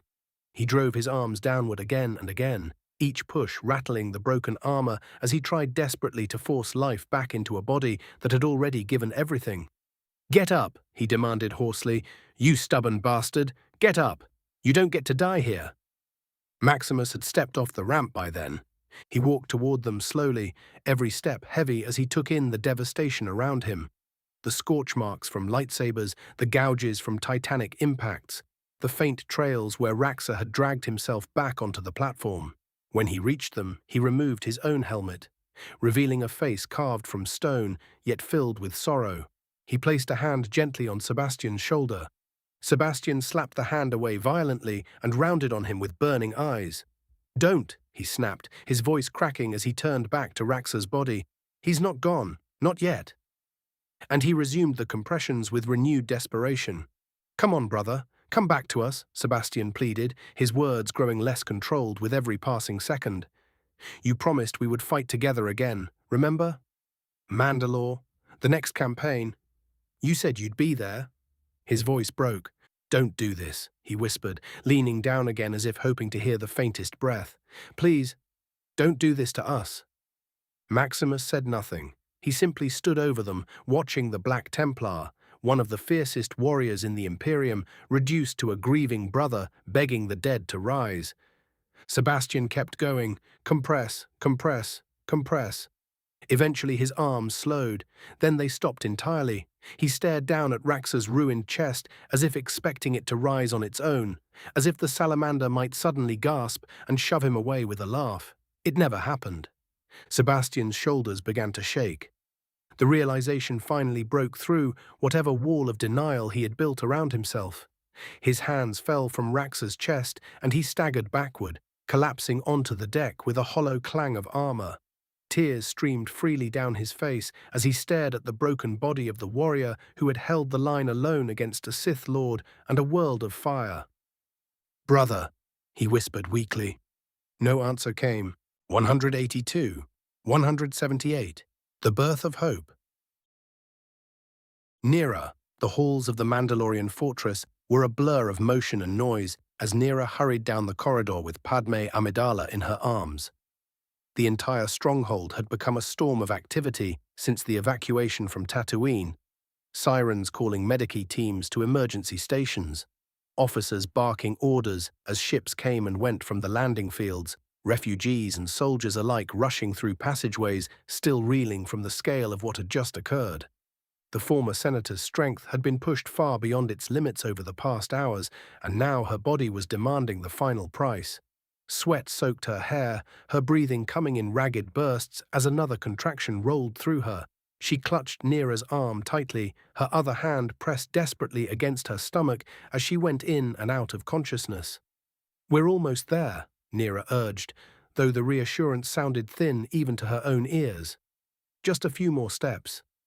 Padme groaned again as pain tore through her abdomen, a broken cry escaping her lips.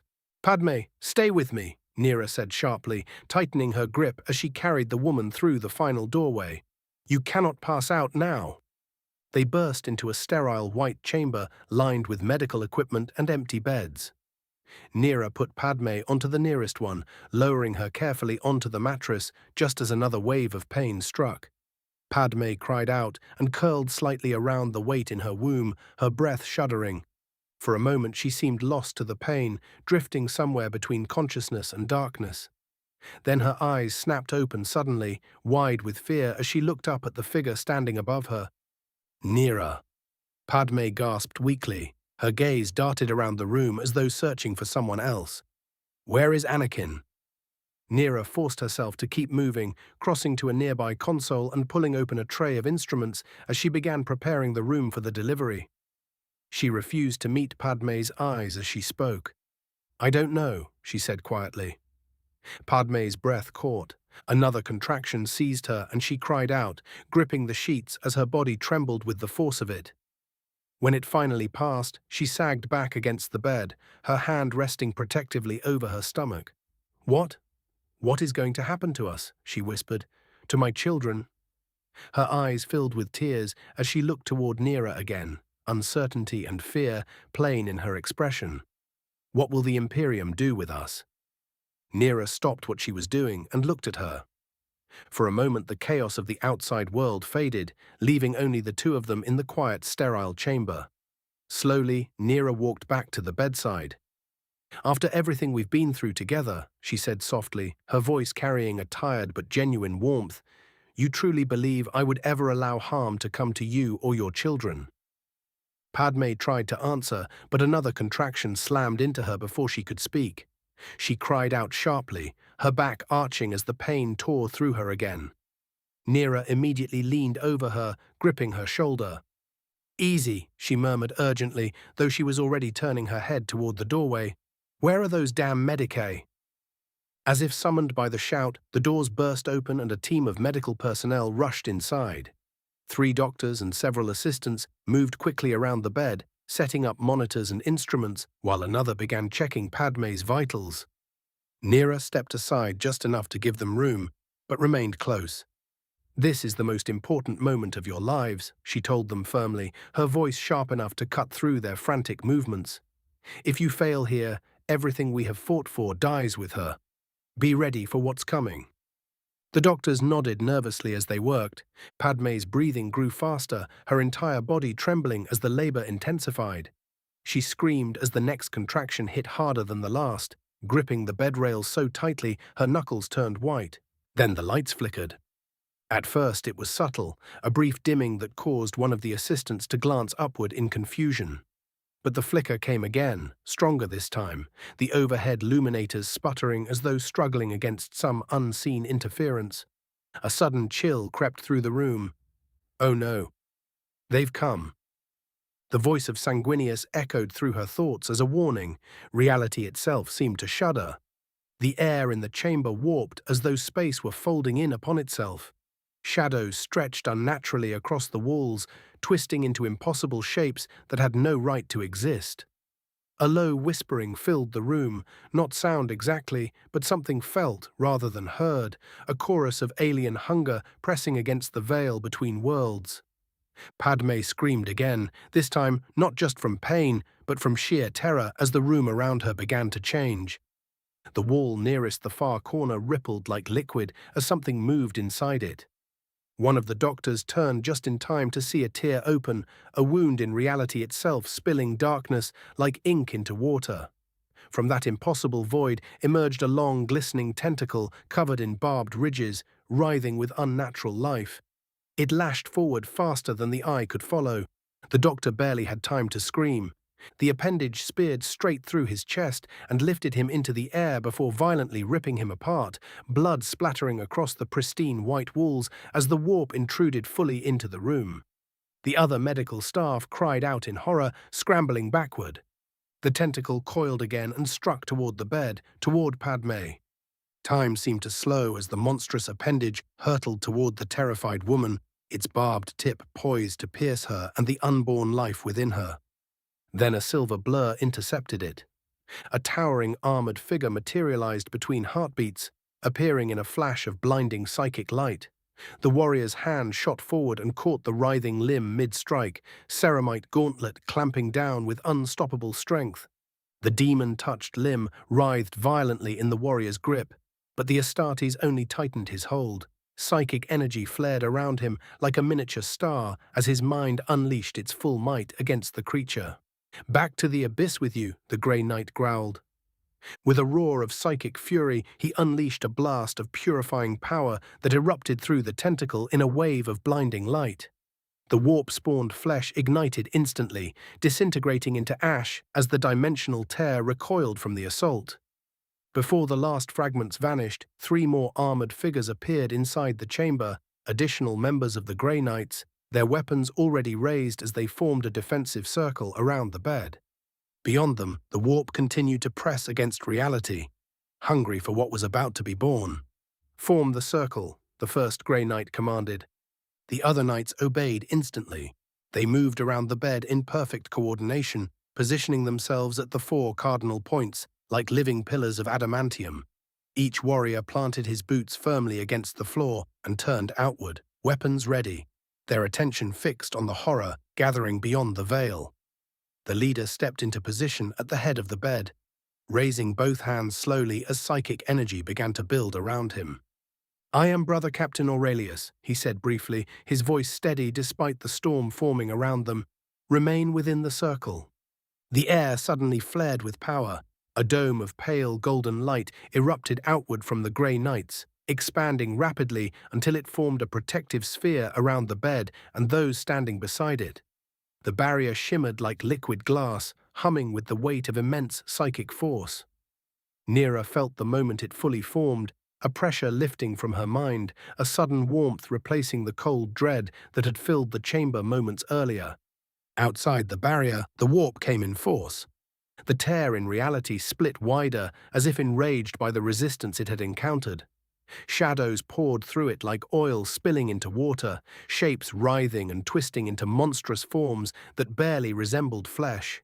Tentacles, clawed hands, eyeless maws and barbed limbs burst through the breach, slamming against the psychic barrier with a feral fury. The bubble shuddered violently under the impact. "Hold!" Aurelius barked. The Grey Knights braced themselves as the assault intensified. Their armor began to glow faintly with etched wards as they poured their will into the barrier. Each strike from the warp creatures sent ripples of light racing across the dome, but it held firm. Aurelius glanced over his shoulder for only a moment, meeting Nera's gaze. "We will hold them as long as we are able," he said, before turning back to the storm. The creatures of the warp multiplied with terrifying speed.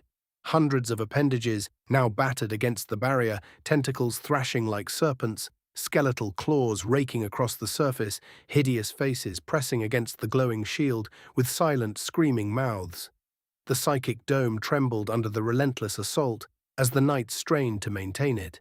Padme screamed as another contraction tore through her, the pain nearly unbearable now. Sweat soaked her hair and her entire body trembled with exhaustion, yet the fight within her was far from finished. Nera grasped her hand tightly.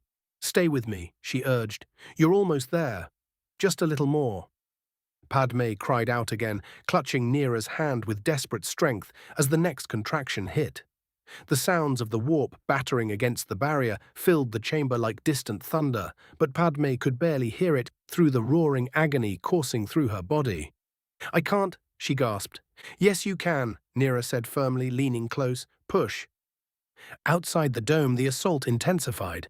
The warp creatures howled in silent fury, as if sensing exactly what was about to happen. Their attacks became more violent, more desperate, as tentacles and claws hammered against the barrier with such force that cracks of psychic lightning flashed across its surface. One of the Grey Knights grunted as he reinforced the weakening section with renewed power. "Captain," he warned.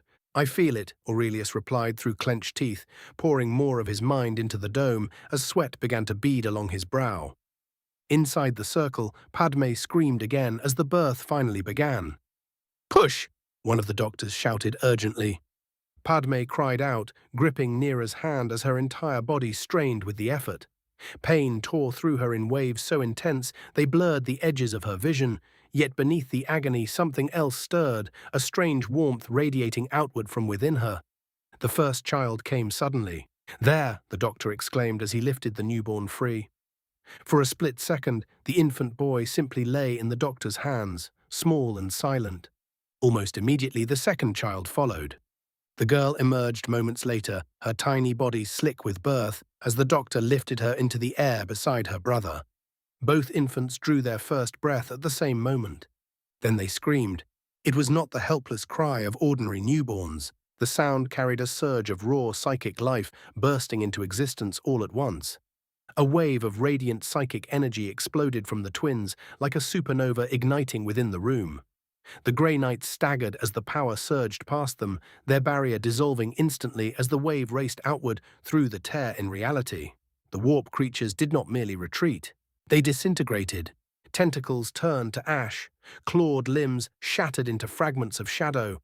The tear itself recoiled violently as the psychic shockwave slammed into it, forcing the breach closed with a thunderous crack that echoed through the chamber.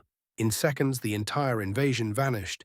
The children's cries continued for a few moments longer before gradually fading into softer sounds of newborn breath. Far beyond the chamber, the psychic echo rippled outward into the immaterium itself. The wave of life surged through the endless tides of the warp, like a beacon blazing into existence. Two brilliant shards of light igniting simultaneously, two fragments of something far greater. Across the warp, entities ancient and terrible felt the disturbance and recoiled. The Star Child had been born, though a single vessel couldn't hold all his power. Inside the chamber, the doctors stared in stunned silence, still holding the twins, as if unsure what they had just witnessed. Nera looked down at Padme, whose body finally relaxed as exhaustion overtook her, tears streaming down her face as she heard the quiet breathing of her children. The Grey Knights lowered their weapons slowly, the psychic tension draining from the room. Brother Captain Aurelius exhaled a long breath, but the ripple did not stop there. Deep within the fortress halls of Mandalore, far from the medical wing, a massive armored figure lay upon a stone slab within a dim chamber. For a long time there had been no movement from the giant form. Until now, As the psychic wave reached him, the figure inhaled sharply. A deep breath filled his lungs. Then slowly, the enormous warrior opened his eyes. Vulkan had awakened. 183. 179. Anguish. Nera. For several long moments after the psychic shockwave had torn the warp incursion apart, the chamber remained frozen in stunned silence. The air still shimmered faintly with the fading residue of unimaginable power, and even the grey knights, warriors who had spent their lives facing the horrors of the Immaterium, stood in quiet awe of what had just transpired. The newborn cries of the twins were the only sound that broke the stillness. The doctors moved again at last, their shock giving way to urgency as they wrapped the infants in sterile cloth. One of them carefully lifted the boy, while another cradled the girl, both children squirming weakly. Nera stepped forward, her heart still racing from everything she had witnessed. She reached out and gently took the boy from the doctor's arms. He was impossibly small. After everything, the destruction of worlds, the battles fought in fire and blood, it felt almost surreal to be holding something so fragile. His tiny fingers flexed against the cloth as he continued to cry. Behind her, Padme stirred weakly. The former senator's breathing had become shallow and uneven, each breath seeming to take more effort than the last. The color had drained from her face entirely, leaving her skin as pale as Nera's and damp with sweat. "Padme," Nera said softly as she approached the bedside. Padme's eyes fluttered open. For a moment they struggled to focus, drifting across the ceiling before finally settling on the bundle in Nera's arms. A faint spark of recognition appeared, followed by something warm and gentle despite the immense exhaustion weighing her down. "My baby," she whispered. Nera leaned closer and carefully placed the boy into Padme's trembling arms. Padme cradled him weakly against her chest, her hands shaking from fatigue as she looked down at the tiny face gazing up at her. A faint smile touched her lips. "Luke," she murmured softly. Her fingers brushed the infant's cheek with delicate tenderness. "His name is Luke." The second doctor approached quietly and placed the newborn girl into Nera's free arms. She was slightly smaller than her brother, her cries softer but no less determined as she wriggled beneath the cloth. Nera once more approached the bed and gently lowered the girl into Padme's free arm. Padme's tired eyes filled with tears as she gazed at her daughter. "Leia," she breathed. "Leia," she repeated faintly. The doctors continued working around the bed, their voices low and urgent as they attempted everything they could think of to stabilize her failing body. Instruments beeped erratically, while medici tools moved quickly from one hand to another. But even to an untrained eye, the truth was painfully clear. Padme was dying. Her breathing had grown weaker with every passing moment, her pulse fading despite the doctor's frantic efforts. The strain of carrying and birthing the children had taken everything she had. Padme's gaze shifted from her children to Nera. Slowly she reached out with one trembling hand and gripped Nera's wrist with surprising strength. "Promise me something," she whispered. Nera leaned closer immediately, her voice unsteady. "Anything." Padme's eyes searched hers desperately. "Don't let them take my children," she said, her voice breaking. "Don't let the Imperium turn them into weapons, into killing machines." Nera froze. Padme tightened her grip, tears spilling freely down her pale cheeks. "They deserve more than war," she continued weakly, "more than fighting and death. Please." Her voice faltered as exhaustion threatened to drag her under, but she forced herself to keep speaking. "Watch over them," she begged. "Raise them. Protect them. As if they were your own." Her strength was fading rapidly now, her fingers slowly losing their grip as her breathing grew shallower still. "Promise me," she whispered again. Nera's eyes burned with tears as she clasped Padme's hand firmly.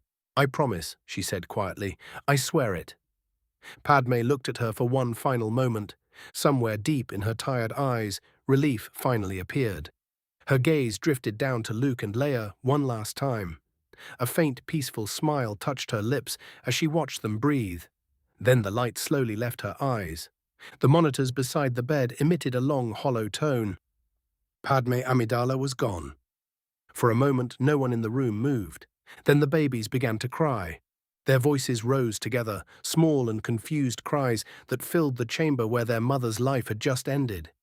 The doctors lowered their heads solemnly as they stepped back from the bed, the battle to save her finally over. Nera reached forward slowly. With trembling hands, she lifted the children from Padme's lifeless arms and then gathered them close against her chest. The two infants squirmed and cried in her embrace, seeking warmth and comfort in a world that had already taken so much from them. Nera held them tightly.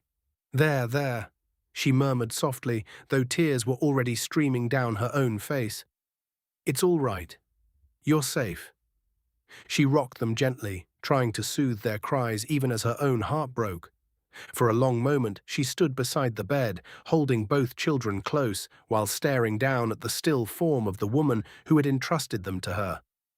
Padme's face had gone peaceful in death, the pain finally gone from her features. Nera's vision blurred as the tears came harder now. "I'm so sorry," she whispered hoarsely. Her shoulders trembled as she cradled the infants protectively against her chest. And for the first time since the chaos had begun, Nera allowed herself to weep. Darth Vader. Pain was the first thing he knew. It surrounded him like fire, pressing in from every direction, clawing into his mind until there was nothing else. There was no sense of time, no memory of how he had arrived there, only the agony tearing through what remained of his body as machines worked relentlessly around him. Darth Vader tried to scream. The sound that came from his throat was barely human. The surgical chamber was vast and sterile, illuminated by harsh white lights that reflected off polished metal walls and surgical instruments arranged in precise rows. Mechanical arms hovered above the table where his broken body lay, their tools glinting as they carved, scraped, and cut through his damaged flesh. The worst of it was his face.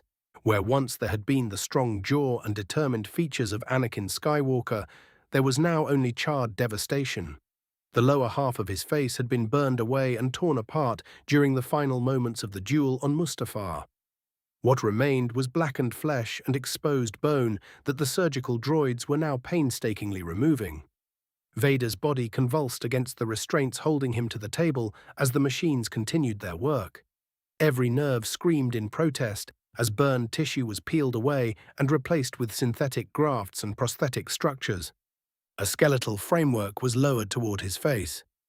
The droids worked methodically, attaching the artificial jaw piece by piece.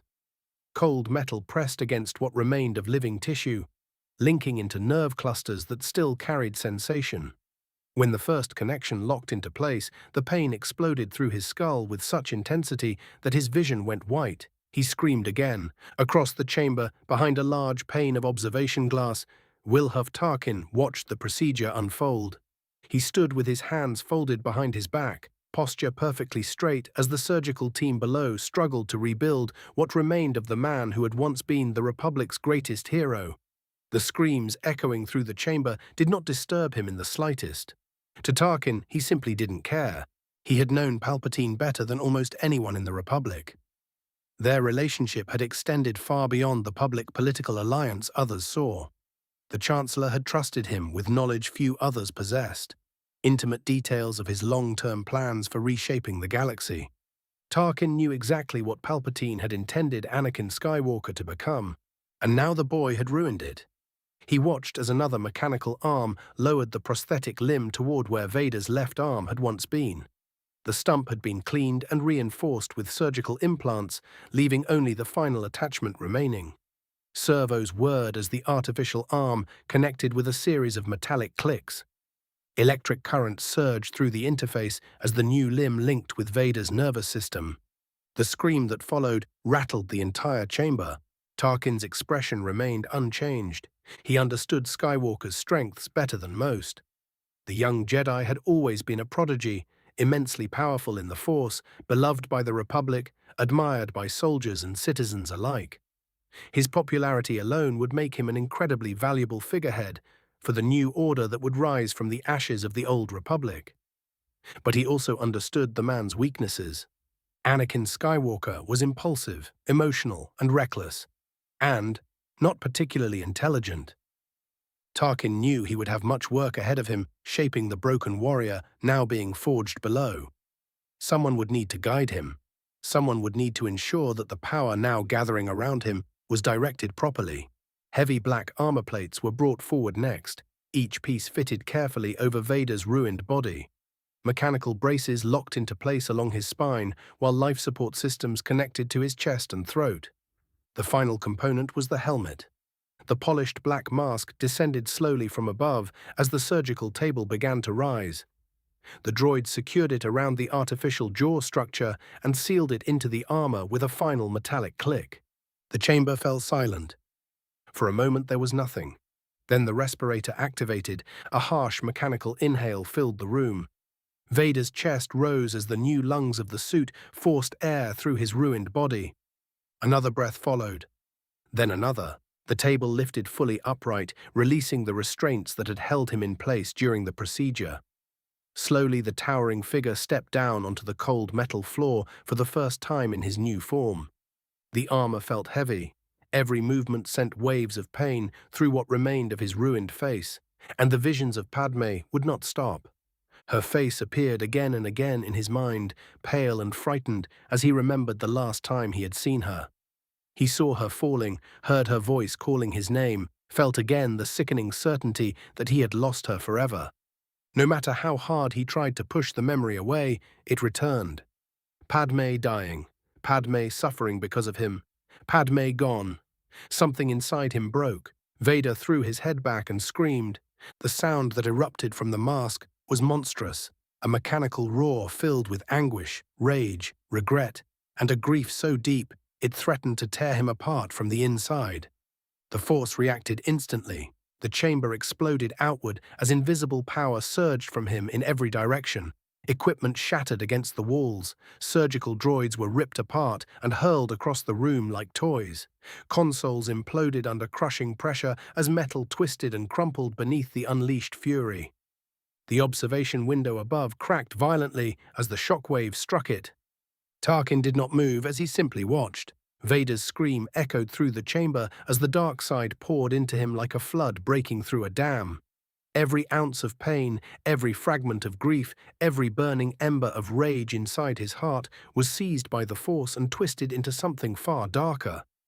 The air itself seemed to darken around him as the last pieces of Anakin Skywalker shattered beneath his anger.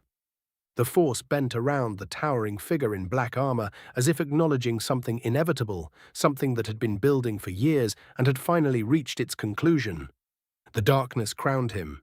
He was not an apprentice, nor a servant, but its heir. 184 to 180. Masterstroke. Vulkan. Darkness receded slowly, like a tide pulling back from a shore. Vulkan drew in a deep, shuddering breath as his eyes opened for the first time in what felt like an eternity.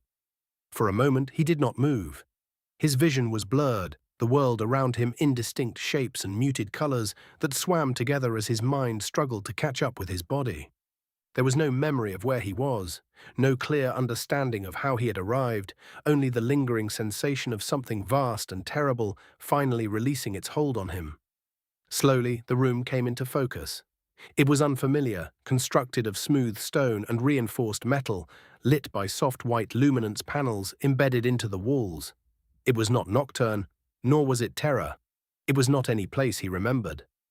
Vulkan exhaled heavily and began to move. The slab beneath him groaned faintly as he pushed himself upright. Muscles that had not been used in an age protested, and for a moment his vision swam again as his body struggled to obey him. He swung his legs over the side of the slab, his feet touching the floor as he steadied himself. Only then did he notice he was not alone. 4 figures stood at the edges of the chamber, one in each corner, their blue armor unmistakable even through the haze still clouding his mind. Ultramarines. They stood rigid, weapons lowered but ready, their posture caught somewhere between vigilance and disbelief. They were staring at him. For a long moment, no one spoke. Then one of them suddenly turned and sprinted from the room without a word, his armored footsteps echoing loudly as he disappeared through the doorway. The remaining 3 hesitated only briefly before moving in closer, forming a loose perimeter around the Primarch. Lord Vulkan, one of them said, his voice carrying both reverence and urgency. You must remain seated. You have been unconscious for a very long time. Please, another added quickly, raising a hand in a calming gesture. Wait here. Regent Agemon or Imperial Grand Regent Nera will be with you shortly. The names meant nothing. Vulkan frowned slightly, his mind struggling to grasp the words as they were spoken. Agemon, Nera, they felt foreign, disconnected from everything he knew, and yet the second name stirred something faint at the edges of his memory, like a distant echo he could not quite place. His thoughts were a storm of fragments. Images flickered through his mind without warning, flashes of fire and blood, of endless battles fought in places that defied reason.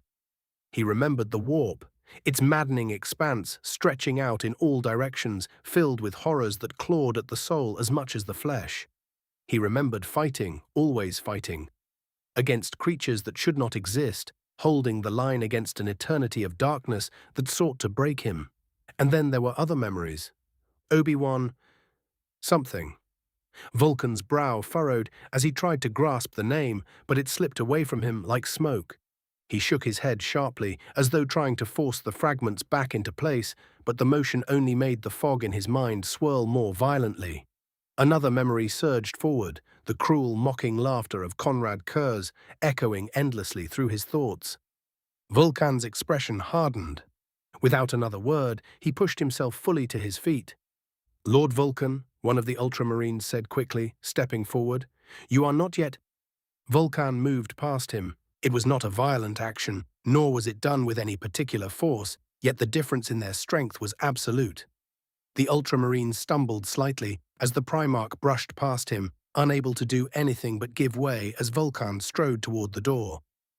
Stop him, another muttered urgently. They tried. The three warriors moved to intercept him, but Vulkan simply continued forward, his massive form parting them as though they were little more than obstacles in his path. He reached the door and threw it open. The corridor beyond stretched out before him, lined with the same cold materials as the chamber he had just left. Vulkan stepped into it without hesitation, his pace quickening as the lingering unease in his chest began to grow. Behind him, the Ultramarines followed. Lord Vulkan, please, one of them called. But Vulkan did not stop. The memories came harder now, Kurz's laughter, the warp pressing in on all sides, endless torment that refused to release him. His breathing grew heavier as he began to move faster, his massive strides carrying him down the corridor as confusion gave way to urgency. He turned corners without knowing where they led, his shoulder brushing against walls as he struggled to orient himself in a place that felt completely alien. Then suddenly, the corridor opened. Vulkan staggered slightly as he entered a vast chamber dominated by a massive viewing window that stretched from floor to ceiling. Beyond it lay a city unlike anything he had ever seen, Mandalore. Though he did not yet know its name, the sight of it stole what little breath he had left. Towers of steel and stone rose into the sky, ships moved constantly overhead, and below it all the streets churned with frantic activity. Something had happened here, and the entire world seemed to be reacting to it. Vulkan stepped closer to the glass. He stood there in silence, watching the chaos unfold beneath him, trying to make sense of a reality that felt utterly disconnected from everything he remembered. A voice broke through the fog. Primarch! Vulkan turned. A figure approached from behind, moving with the aid of a reinforced exosuit that supported his frame. The armor was of the Ultramarines, though the man within it bore the marks of past injuries. Severus Agemon inclined his head respectfully as he came to a stop a short distance away. My lord, he said, his tone steady despite the weight of the moment, I am Regent Agemon. Vulkan regarded him silently. Agemon continued, I imagine you have many questions. I will answer what I can, but you should know that matters are dire. Vulkan's gaze drifted back to the window, taking in the unrest below. Where am I? He asked at last, his voice deep and steady despite the storm still raging in his mind. Agemon hesitated only briefly. You are far from our home, my lord. We are in an entirely different universe, one where chaos has only recently begun to take hold. The Imperium you know does not exist here as it once did. What remains is a fragment. We have been here for only a few years." Vulkan absorbed the words in silence. His eyes moved again across the city before him. "What world is this?" he asked. "Mandalore," Agamemnon replied. "It is now the capital of this Imperium." Vulkan slowly turned back toward him. His gaze lingered on the Ultramarines' armor for a moment before he spoke again. "You are of Guilliman's sons. Is he here?" Agamemnon lowered his head slightly. "No, my lord. This force consists only of the first company of the Ultramarines. We are isolated." He paused briefly before continuing. "However, we were not the first Astartes to arrive in this universe. 3 warriors were already present when we came. Maximus of the Ultramarines, Sebastian of the Black Templars, and Raxor of the Salamanders." The name hung in the air. Vulkan did not react immediately. Instead, he turned once more toward the window, his gaze drifting across the chaotic city below as the name echoed through his thoughts. "Raxor," he repeated quietly, "of the Salamanders." There was something in his voice then, something softer, almost hopeful. He turned back toward Agamemnon. "My son," he said, "is he here?" Agamemnon did not answer right away. For a long moment, the Ultramarine simply stood there, his expression tightening as he searched for the right words. Then slowly, he bowed his head. "My lord," he began carefully, "Raxor was killed only hours ago. He fell in battle, protecting vital personnel of the Imperium." Vulkan stood completely still. The chaos of the city beyond the window seemed to fade as the reality of what had just been said sank in. A son of his had lived, fought, and died in a place far beyond the Imperium he knew.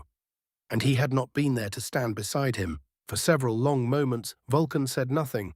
Then slowly a single tear traced a path down his cheek.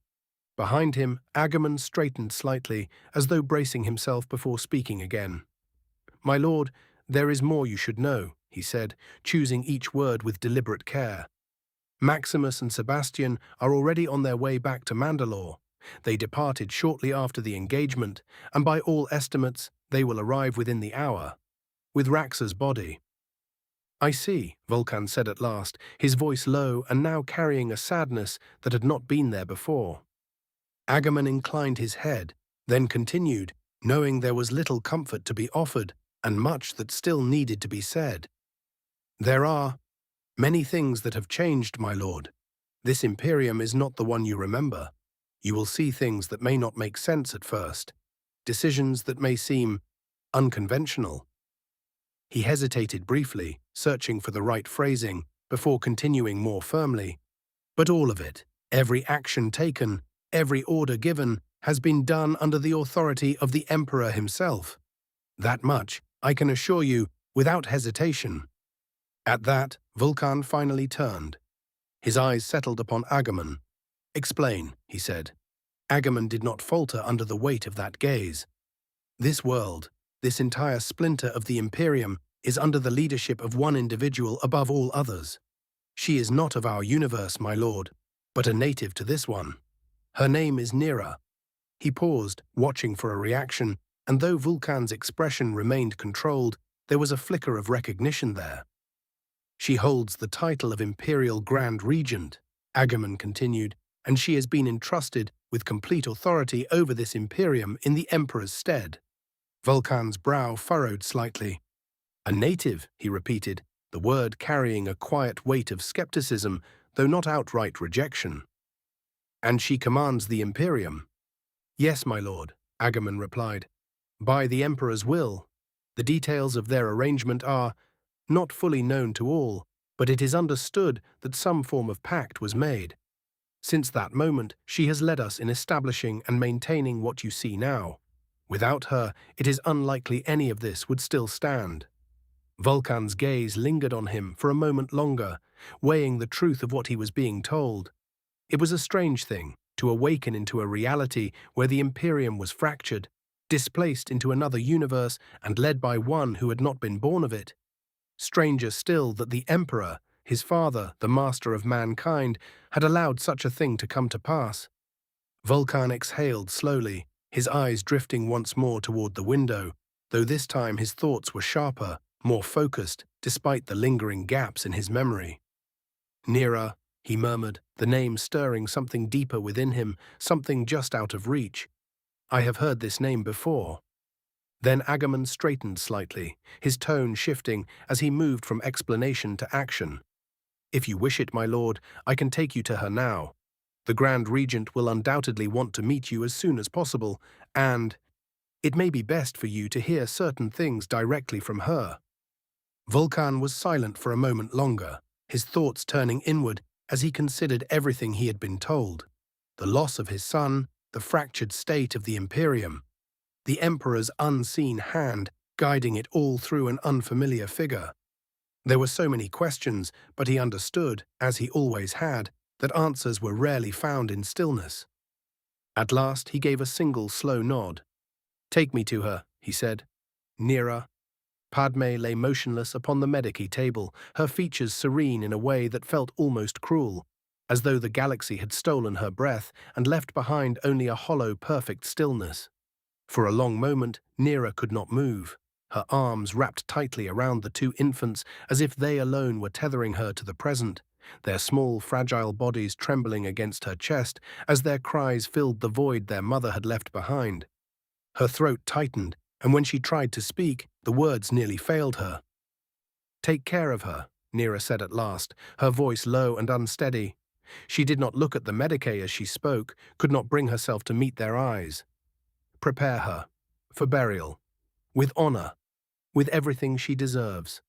There was a quiet murmur of acknowledgement behind her as she forced herself to turn, to step away from the table, though each movement felt heavier than the last, as if her body itself resisted leaving Padme behind. The doors parted before her, and she stumbled out into the corridor. The moment she crossed the threshold, the weight she had been holding back began to crack. She braced herself against the nearest wall, her shoulder pressing into the cold surface as her breathing faltered, uneven and shallow. The infants cried louder now, their tiny voices sharp and desperate, cutting through the silence with a rawness that made her chest ache. I know, she whispered, gently rocking them up and down. She shifted them carefully, trying to cradle them closer, rocking them gently in her arms as she began to move again. You're all right. I've got you. You're safe. The words came softly, instinctively, but they did little to quiet their cries. They were too young to understand comfort, too newly brought into a galaxy that had already taken from them more than it had given. Behind her, 4 figures followed in silence. The towering grey knights moved protectively behind her, their silver armor gleaming faintly beneath the corridor lights. Nera took another breath, trying to steady herself, but the sound of the infants crying began to fray what little composure she had left. Her hands trembled slightly as she adjusted her hold on them, her movements growing more frantic as she tried to soothe them, to offer something, anything, that might bring them peace. It wasn't working, her vision blurred. She began, her voice breaking slightly. She turned her head just enough to glance at the warriors behind her. One of you, go find Cien, please. Bring her to me. One of the grey knights inclined his head once, then broke away from the group, his heavy footsteps echoing down the corridor as he moved, leaving the remaining 3 to continue their silent vigil at her back. The cries in her arms did not fade, their small bodies restless, searching for something she could not give them.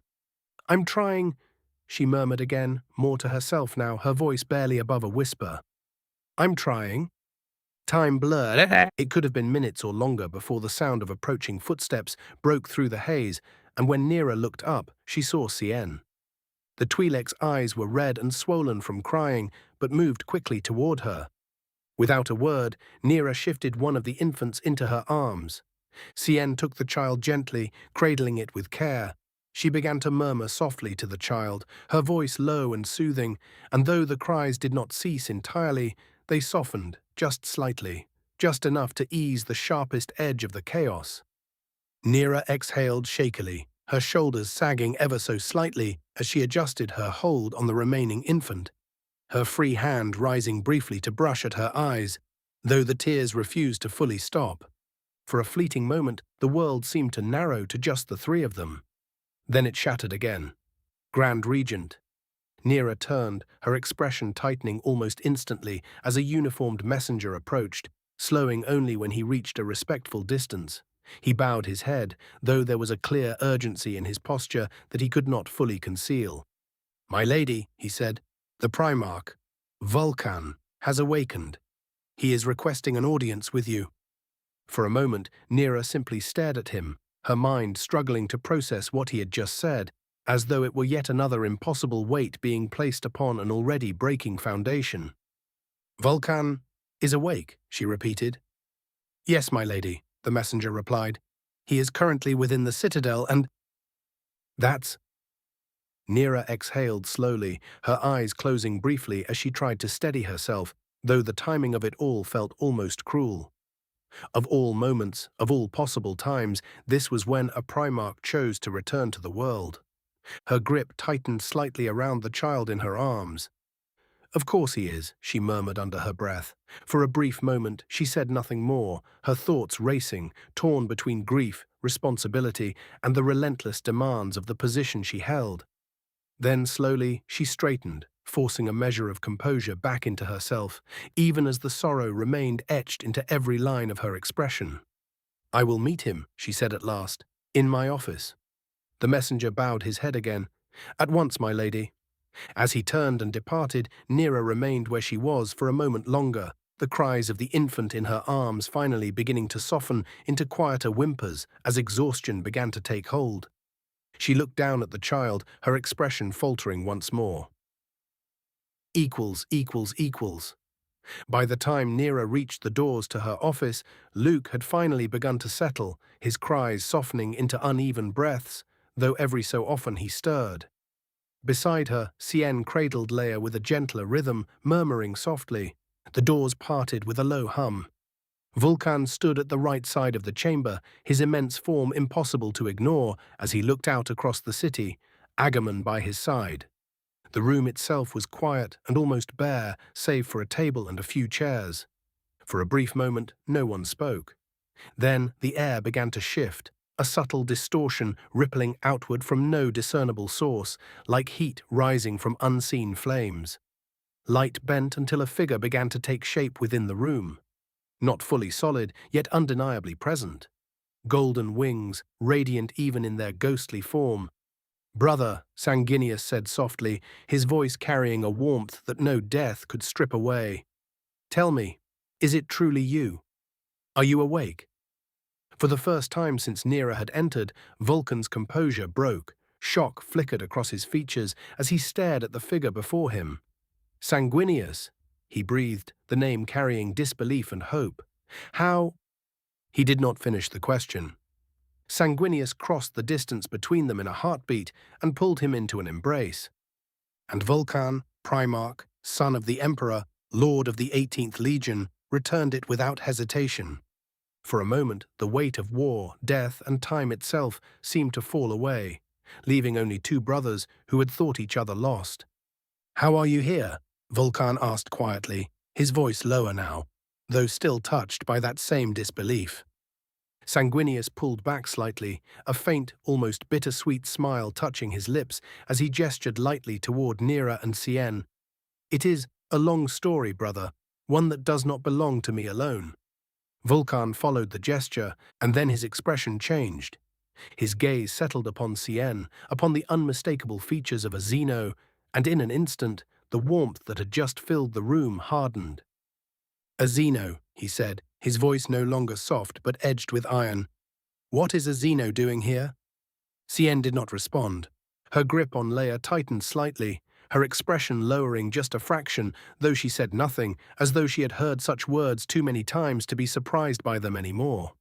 "That Xeno," Nera answered, her voice firm despite the exhaustion beneath it, "is your adopted granddaughter."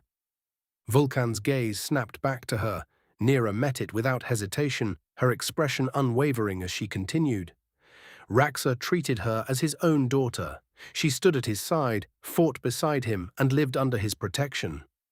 For a moment Vulkan said nothing, the weight of her words settling over him as the name of his son echoed once more in his mind.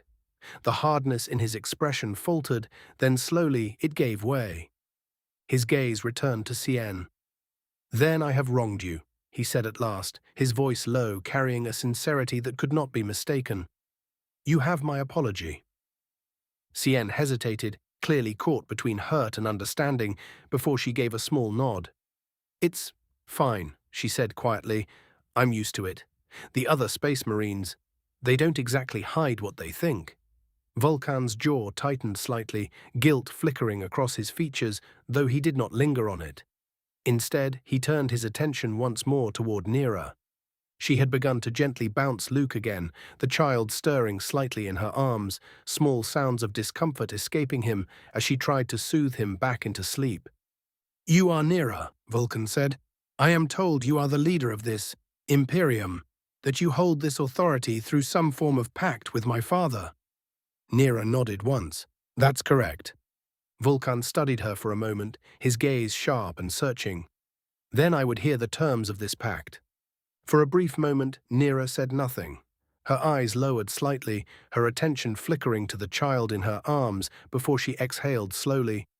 "Some parts of the agreement are not mine to share," she said carefully. "There are conditions, details that remain between myself and the Emperor. But the broad terms—" She lifted her gaze again, meeting Vulkan's eyes directly. "Those I can tell you." She shifted her weight slightly, still rocking Luke as she continued. "In exchange for my service, for building and maintaining this Imperium in a universe not our own, your father granted me full authority over it. Absolute command in his stead." Vulkan's expression remained unreadable. "And more than that," Nera added, "he required to send each of the loyalist Primarchs here, so they could heal, free of the corruption of the warp. He has already done so with you, and with Sanguinius." At that, Vulkan's eyes flickered briefly toward his brother. "The rift between our realities has been sealed," Nera continued, "but part of the agreement required that we build something new, a way to bridge the two universes." She reached the desk and pressed a series of commands. A hologram rose into existence above the surface. It depicted a structure unlike anything of the Imperium's design, yet bearing elements of both worlds, its core centered around a massive gate that pulsed faintly with restrained energy. "This," Nera said quietly, "is Project Gateway." She glanced briefly at the others before continuing. "It is one of the most closely guarded secrets in existence. No one beyond this room knows of it. Not the wider Imperium. Not even most of my inner circle." Agamon's posture stiffened slightly. "We've brought together scientists, engineers, minds from both universes," Nera went on. "They've been working in complete isolation at a secured location. When it's finished, this gate will allow controlled transport between realities. It will be ready within the coming months." No one spoke. The weight of what she had just revealed settled over the room. Vulkan was the first to respond. "All of my brothers," he said slowly, the words measured as though testing their reality. "They will be sent here?" "Yes," Nera replied. "How?" Vulkan asked, his gaze sharpening. "By what means does the Emperor accomplish this?" Nera exhaled softly, glancing down as Luke stirred again, fussing lightly. She resumed gently bouncing him, her tone quieter now. "I don't know," she admitted. "He didn't tell me how. Only that he would." Vulkan's gaze settled on the children. "Who are they?" She looked down at Luke, then across to Leia in Cien's arms, her expression softening in a way that contrasted everything else in the room. "These," she said quietly, "are the children your son gave his life to protect." "Would you like to hold them?" she asked. Vulkan did not hesitate. "Yes, I would," he said, his voice softer now at the mention of his son. He extended both hands. Carefully, Nera placed Luke into his right hand, guiding the infant securely against him, while Cien stepped forward and placed Leia into his left. The contrast of a Primarch holding two fragile newborn lives with a care that spoke of something far older than war. And then a presence, vast and immeasurable, pressed gently against Vulkan's mind, and in that instant, understanding flooded him. He saw it all, the fall of worlds, the rise of this new Imperium. The battles fought in shadows and flame, the choices made in desperation and defiance. He saw the Emperor and knew the truth of Nera's words. Vulkan stood there, unmoving, the children still cradled in his arms, his expression no longer one of confusion or doubt. He understood everything now, understood the Emperor's grand design, and as Vulkan looked down at the two infants in his hands, he began to weep at its beauty. 185, 181, the Galactic Empire. Darth Vader. The temporary Senate chamber was vast, but it lacked the grandeur of what had come before. Its architecture functional rather than inspiring, its towering walls and tiered platforms assembled in haste to replace what had been lost. Even so, it was filled with senators from across the galaxy, gathered in uneasy anticipation, their voices a low murmur that rippled through the chamber. At the center of it all, standing alone beneath the high lights, was Darth Vader. Behind him, Wilhuff Tarkin stood just off to the side, hands clasped neatly behind his back, his expression unreadable as he studied the Sith Lord. "Are you ready?" he asked, his voice low. Vader did not turn, his mechanical breathing filled the space around him. "Everything is prepared," he answered. The great doors parted, and Vader walked forward into the silent chamber. He stepped into the center of the room and stopped. For a long moment he said nothing, his gaze sweeping slowly across the gathered senators. They looked at him in confusion, wondering who this armored figure was. Then he spoke. "Supreme Chancellor Palpatine is dead." A ripple of gasps and murmurs broke the silence, senators leaning toward one another, disbelief flashing across their faces. "He was killed on Mustafar," Vader continued, his tone steady, "by the forces of the Imperium of Man. I fought to avenge him, but I failed." The weight of the admission hung heavily, but before it could settle, he reached up and removed his helmet. The sound of it disengaging echoed faintly, mechanical and final, before he lowered it from his head. Gasps turned into shocked silence as the senators saw what lay beneath. Burned flesh, pale and scarred, the upper half of a face they knew, yet twisted into something almost unrecognizable. His eyes, no longer the bright blue they remembered, burned faintly molten yellow. "Skywalker," someone whispered from the tiers above, the name carrying through the chamber. Anakin Skywalker stood before them, broken and remade. He turned slightly and handed the helmet to one of the clone troopers at his side without a word. Another stepped forward immediately, offering him another object. Vader took it, then turned back to the Senate and cast it down at their feet. The sound of metal striking the floor rang out sharply through the chamber, drawing every eye downward. A helmet. "The one responsible for the Chancellor's death is dead," Vader declared, his voice rising slightly, carrying power now, momentum. "A warrior of the Imperium, the Salamander. I killed him, but not in time to save the Chancellor." Vader let the moment stretch, let the reality of what he had said sink into them before he stepped forward. "The Republic is under threat," he said, his tone shifting, "no longer from within, but from an enemy unlike any we have ever faced. I have stood on the front lines. I have seen what the Imperium is capable of. Worlds burn, populations vanish, entire systems fall, consumed by a war machine that does not stop, does not hesitate, does not feel." He turned slightly, his gaze sweeping across the higher tiers now, locking onto those who had always advocated for stronger military action, for harsher responses, for war. "And we would face this enemy as we are now?" he asked, the question cutting through the chamber. "Divided, hesitant, bound by systems and traditions that were not built for survival." "The Republic is weak," Vader continued, his voice rising. "It is bloated by corruption. It has allowed threats to grow unchecked because it has chosen diplomacy, when it should have chosen strength." A murmur began to build among the more pro-war senators. "It must change," Vader declared. "If we are to survive, if we are to win, then the Republic must be reformed." He paused, letting the silence gather once more. "The Republic will be reorganized into the First Galactic Empire." This time, the reaction was immediate. Some senators rose to their feet, voices lifting in support, their approval loud and eager, almost desperate for direction in a galaxy that had begun to unravel around them. Others remained seated, their expressions tight, seeing the path ahead for what it was, but unable to deny the momentum building in the room. Vader turned again, his gaze narrowing slightly as he looked out across them all. There is something else you must know. The chamber quieted again, the shift in tone drawing every ear. Senator Padme Amidala, he began, and for a brief moment something almost human passed through his expression, something buried beneath layers of pain and rage. Was my wife. Shock rippled through the Senate, louder this time, more chaotic, disbelief clashing with the undeniable truth standing before them. We were married in secret, Vader continued, pressing forward before the chaos could take hold. A union kept hidden to protect her position, and mine. Now she is gone. The chamber stilled.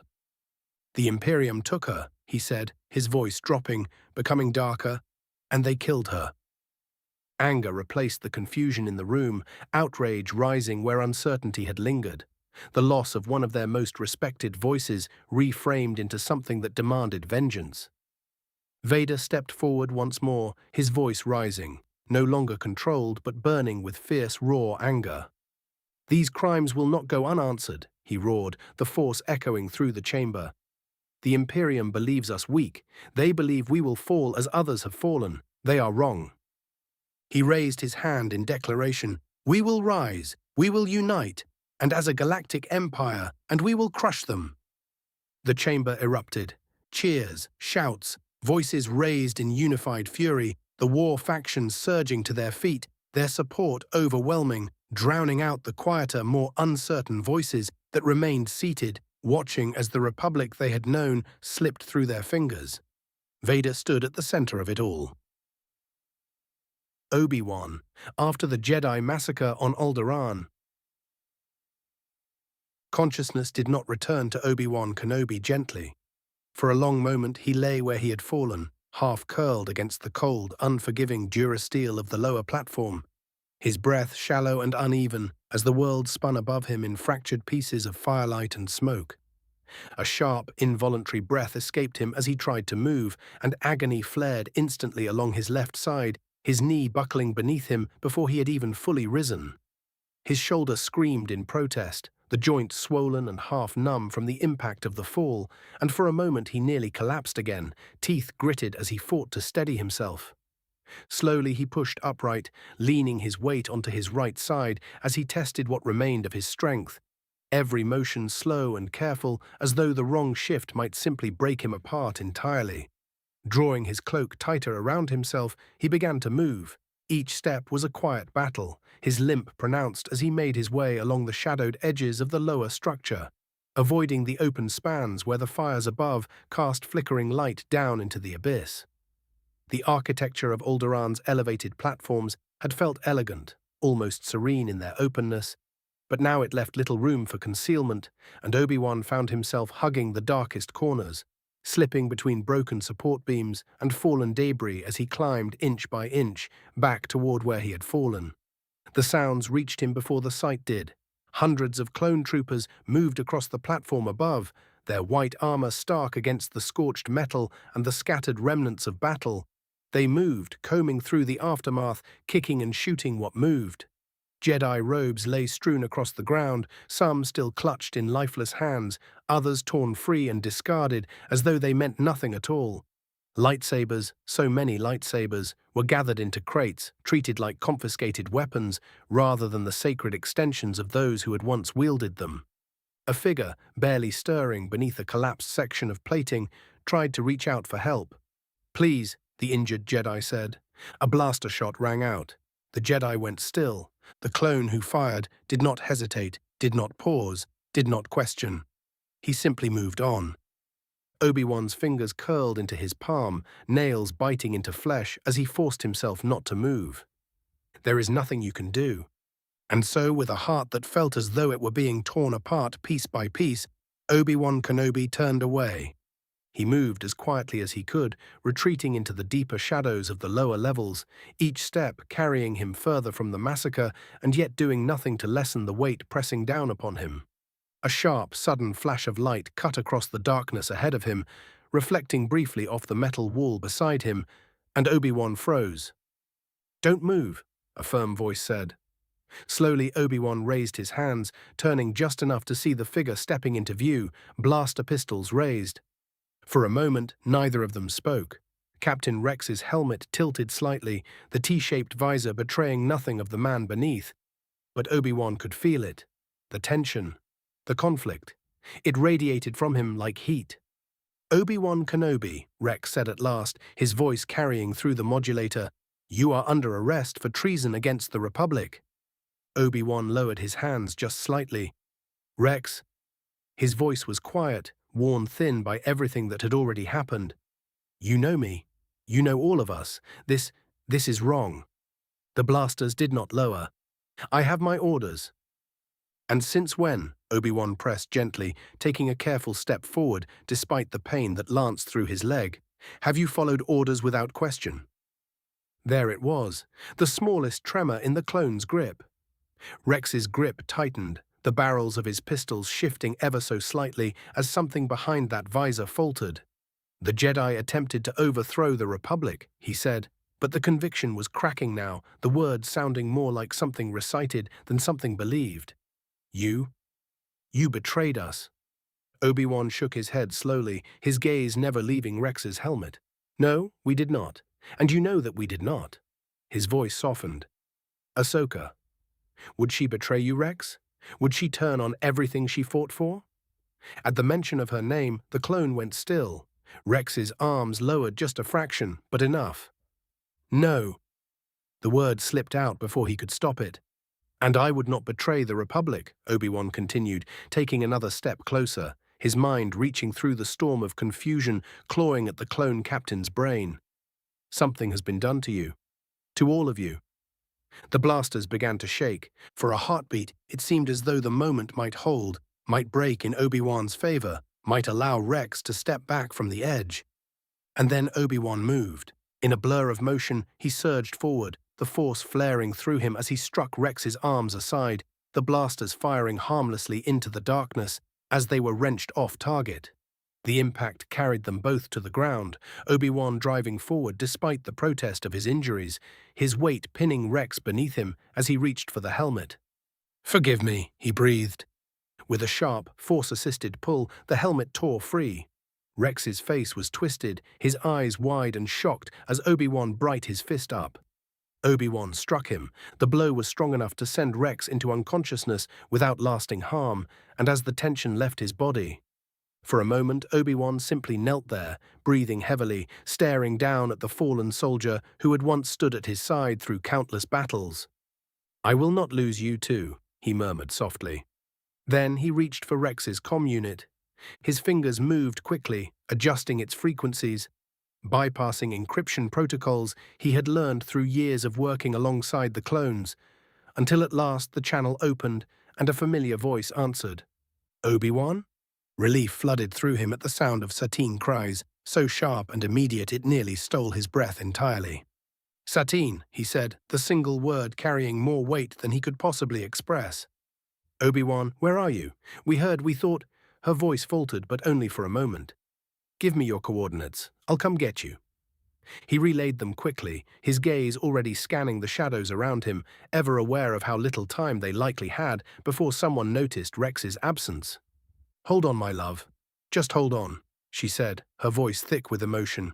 "I will," he said before the line cut.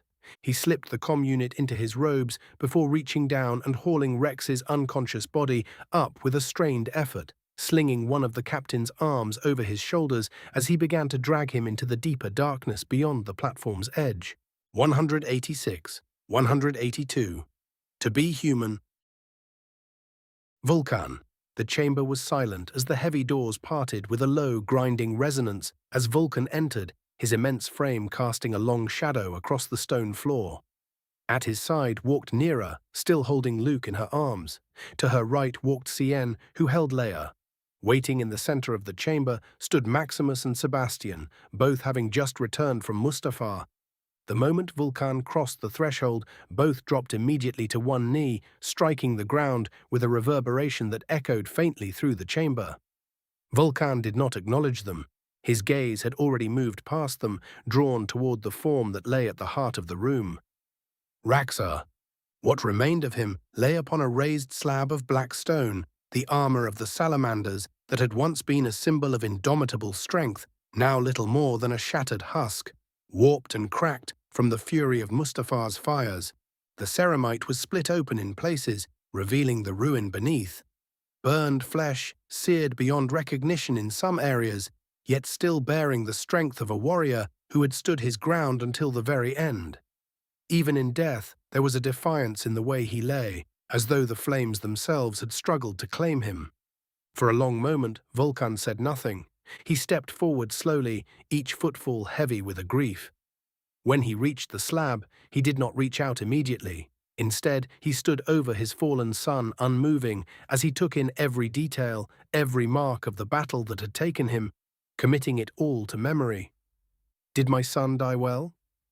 The question hung in the air for several moments. Behind him, Maximus and Sebastian remained kneeling, their heads bowed, yet there was no hesitation in their answer when it came. Yes. The word left them together, a single unified truth. Vulkan closed his eyes. And what of the one who killed him? This time it was Maximus who answered. He fled Mustafa, my lord, returned to Coruscant most likely.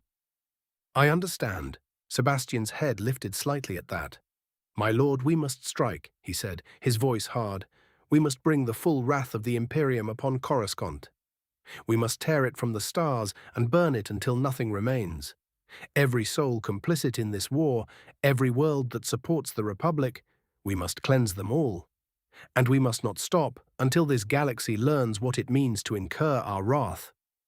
Sebastian rose slightly from his kneel in conviction, his gauntleted fists tightening at his sides as though he had grabbed the darksaber, feeling the hilt in his grasp, already seeing the fires of retribution sweeping across the stars. Let them know fear, my lord, he pressed, his voice rising with a fervent edge.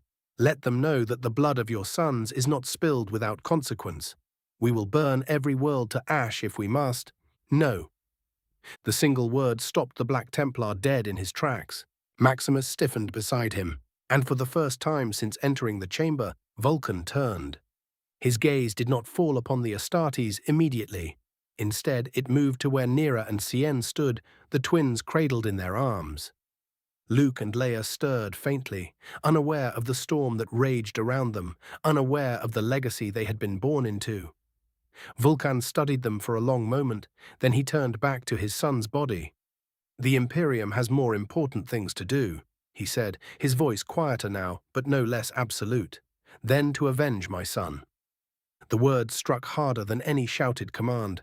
Maximus' jaw tightened, though he said nothing, his discipline holding firm even as the weight of that decision settled upon him. But Sebastian? The struggle within him was plain, written in the tension of his frame, in the way his hands trembled ever so slightly at his sides. Vulkan did not elaborate, he simply turned away from them all. Leave me. Agamemnon moved first as he guided Nera and Cien toward the exit, ensuring the safety of the children even as he cast one final glance toward the fallen salamander upon the slab. Maximus rose next, placing a firm hand upon Sebastian's shoulder as he passed, a silent reminder of duty, of obedience, of the chain that bound them all. Sebastian did not follow immediately. His feet felt rooted to the floor, his gaze lingering on Raxor's ruined form, the fire within him warring against the command he had been given. To leave felt wrong. To walk away from this, to accept it without retribution, felt like a betrayal of everything he was. But at last, he reluctantly turned away. Sebastian. The Black Templar turned back at once, dropping to one knee again without hesitation. My lord. Vulkan stood beside the slab, one massive hand now resting gently against what remained of Raxor's shoulder. Stay for a moment. Maximus's hand lingered for a moment on Sebastian's shoulder, then withdrew, the Ultramarine giving him a final, knowing look before turning and departing the chamber, the great doors closing behind him with a resounding finality that left only two figures within. Stand! Sebastian rose immediately. He did not speak, did not question, simply stood at attention before the Primarch, waiting. Vulkan studied him for a moment longer, his expression shifting. You disagree with me? It was not a question. I see it in you, in the way you stand, just like your father. Vulkan took a slow step forward, closing the distance between them just slightly. So I will not have you hide behind duty or restraint. Not here. His voice lowered. Speak plainly, Sebastian. Tell me what you truly think. For a moment, Sebastian said nothing. His jaw tightened, his gaze flickering downward as though wrestling with the weight of what was on his mind. Sebastian drew in a slow breath, steadying himself, and when he looked up again, there was no fear left in him. My lord, I believe you are wrong. There was no turning back now. My brother is dead, Sebastian continued, his voice tightening, the emotion beneath it no longer restrained. Your son is dead. He took a step forward without realizing it, his hands curling into fists at his sides. And the one responsible still lives. The Republic still stands. The war still burns across the stars. His gaze locked onto Vulkan's. And we are going to do nothing. We are going to let this go unanswered. His voice rose slightly. We have the strength, we have the means. They are wounded and vulnerable, and instead of striking, instead of ending this while we have the advantage, we… Wait?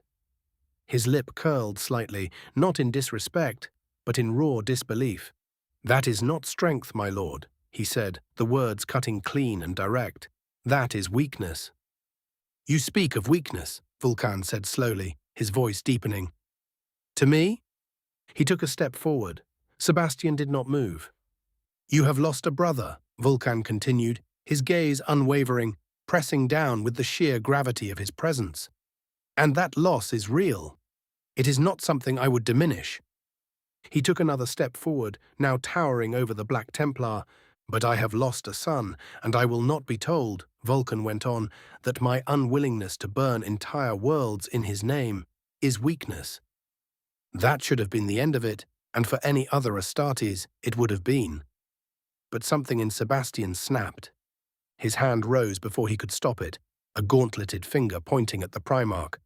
A son you didn't even know. A son whose name you didn't even learn of until just hours ago. The words tore from him. The instant they left his mouth, the weight of what he was doing hit him, but he did not stop. Where were you? Sebastian demanded, his voice no longer controlled, no longer measured, but burning with something raw and angry.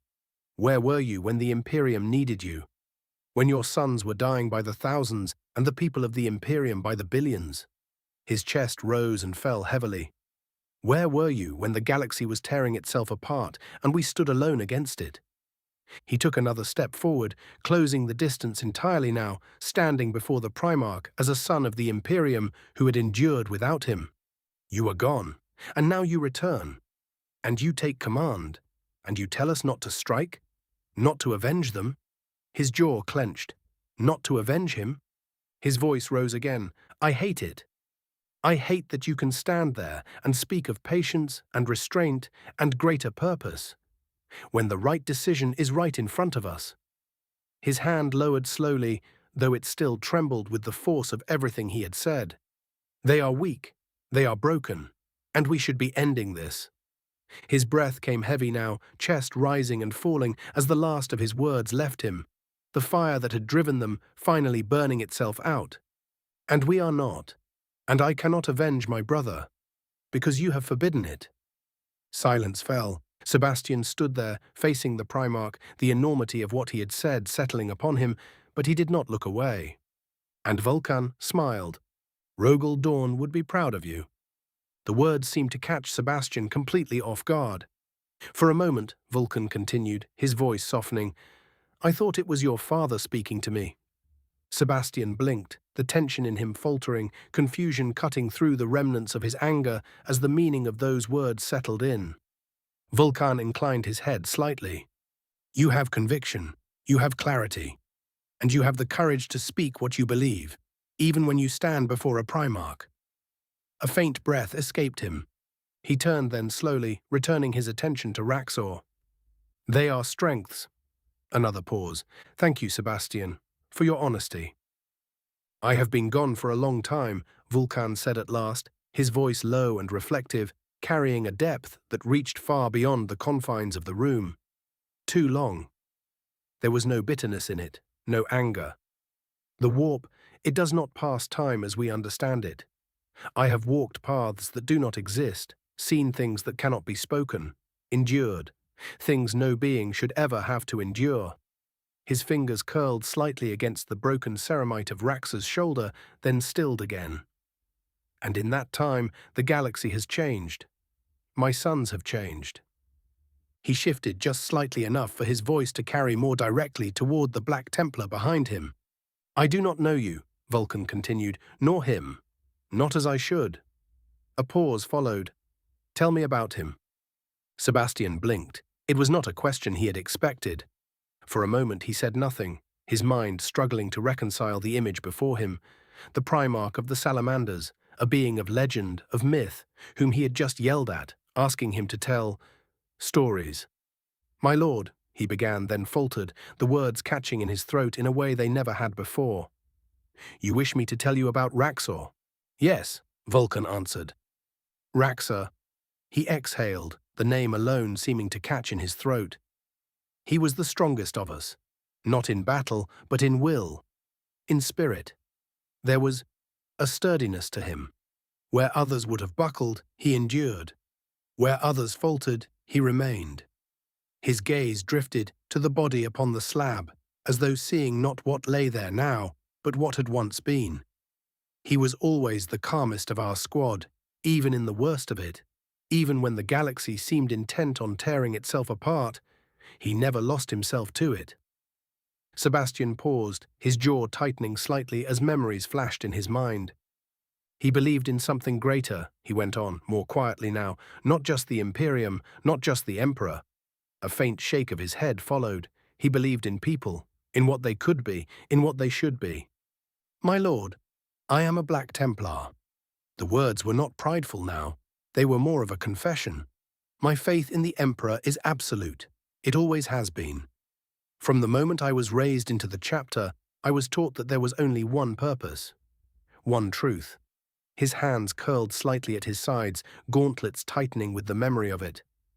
To destroy the enemies of the Emperor, to purge the heretic, the Xenos, the traitor.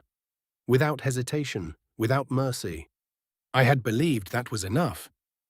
I saw the citizens of the Imperium as resources, he admitted, the word sounding almost foreign now. Necessary, replaceable. They existed to serve the Emperor, and if they died in that service, then it was a worthy end. His voice lowered further. I did not see them as people. But then, I was honored to join the Death Watch. A faint, almost bitter exhale escaped him, though there was no resentment in it, only reflection. I was placed alongside an Ultramarine, and a Salamander. His eye flicked once more to Raxor. We clashed, constantly. A faint, humorless breath followed. Maximus sought order, discipline, and structure. I sought annihilation, and Raxor... His voice softened ever so slightly. Raxor sought to protect. He would stop during missions, Sebastian continued, a trace of disbelief still lingering beneath the words, even now. Divert resources, risk time, risk position, all to save civilians. His jaw tightened again. I saw it as a weakness, as a distraction, as a failure to prioritize the greater war. He looked down briefly at his brother's body, and he saw me as incomplete. Neither of us were wrong, Sebastian said at last, though the certainty in those words was quieter now, more measured. The Imperium must be defended, its enemies must be destroyed. That truth does not change. His head lifted slightly, but neither does the truth that those we defend matter.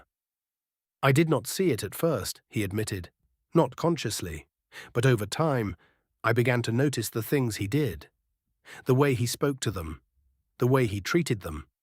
A faint pause. Like they mattered. Sebastian took a step forward. Without realizing it, I began to do the same. I would secure a perimeter, and then check for survivors. I would eliminate a threat, and then ensure the wounded were carried to safety. I would finish a mission, and then remain behind just a moment longer to ensure those who lived could continue to do so. He let out a quiet breath.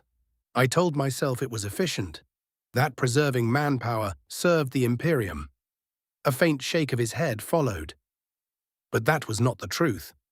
His eyes lifted, meeting Vulkan's back, not seeking approval, not seeking judgment, only speaking what needed to be spoken. It was him. Before I knew it, we were no longer three warriors bound by duty. We were brothers. A long silence followed. He taught me something I did not know I had lost, or perhaps never truly had. His gaze returned to Raxor, to the broken form that still somehow carried the presence of the man he had been. Something beyond my duty, beyond my faith, beyond war. His voice dropped to little more than a breath. He taught me how to be human. For a long moment after Sebastian's final words had faded into silence, Vulkan did not move. "Thank you," Vulkan said quietly. The words were simple, yet they carried a sincerity that felt almost out of place in a galaxy built on war. "For telling me of him. For giving me what I should have known." Sebastian did not respond. He stood rigid, as though uncertain how to receive such words from a being he had been taught to revere above all others. "Leave me now. I would be alone with my son." For a moment, Sebastian did not move. His gaze lingered on Vulkan's back, on the immense figure that had not struck him down, had not rebuked him with violence, but had listened. Slowly, he lowered his head. "My lord." He did not say more. He turned and, without another word, walked from the chamber, the doors closing behind him with a low, final resonance that left Vulkan alone in the silence once more. For a long time, he did not move.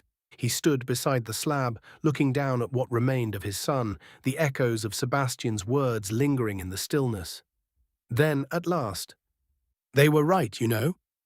Vulkan's hand shifted, resting more fully against the broken ceramite, his massive fingers tracing the damage as though trying to understand it, as though trying to undo it. "He was right. When you needed me most." His voice faltered. "I was not there for you, my son." Slowly, Vulkan turned, his strength, so absolute, so unshakable, seeming to give way.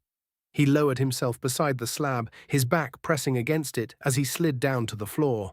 And then he began to weep, not as a demigod, not as a Primarch, but as a father, his head bowed, his shoulders trembling with grief. The sound was quiet, echoing softly through the chamber as the mask of Vulkan, the Primarch of the Salamanders, the unbreakable son of the Emperor, fell away, leaving only a broken man, mourning his son. 187, 183, Crimson Anger. Obi-Wan. Obi-Wan stood with his arms folded loosely before him, watching as one of his close friends' heads was opened.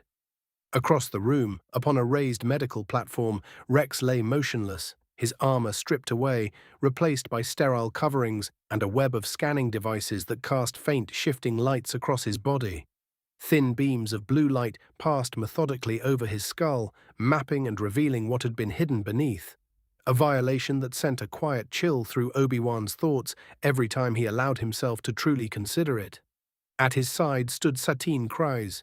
She watched the display intently, her hands clasped lightly before her. "There," she said quietly. Obi-Wan followed her gaze. The display shifted, zooming inward, layer by layer, until it revealed a small implant nestled deep within Rex's brain. Obi-Wan felt something tighten in his chest. "So it's true," he murmured, more to himself than to her. The Sith had control of everything from the start. For a moment, neither of them spoke. Then Obi-Wan straightened slightly. "Can it be removed?"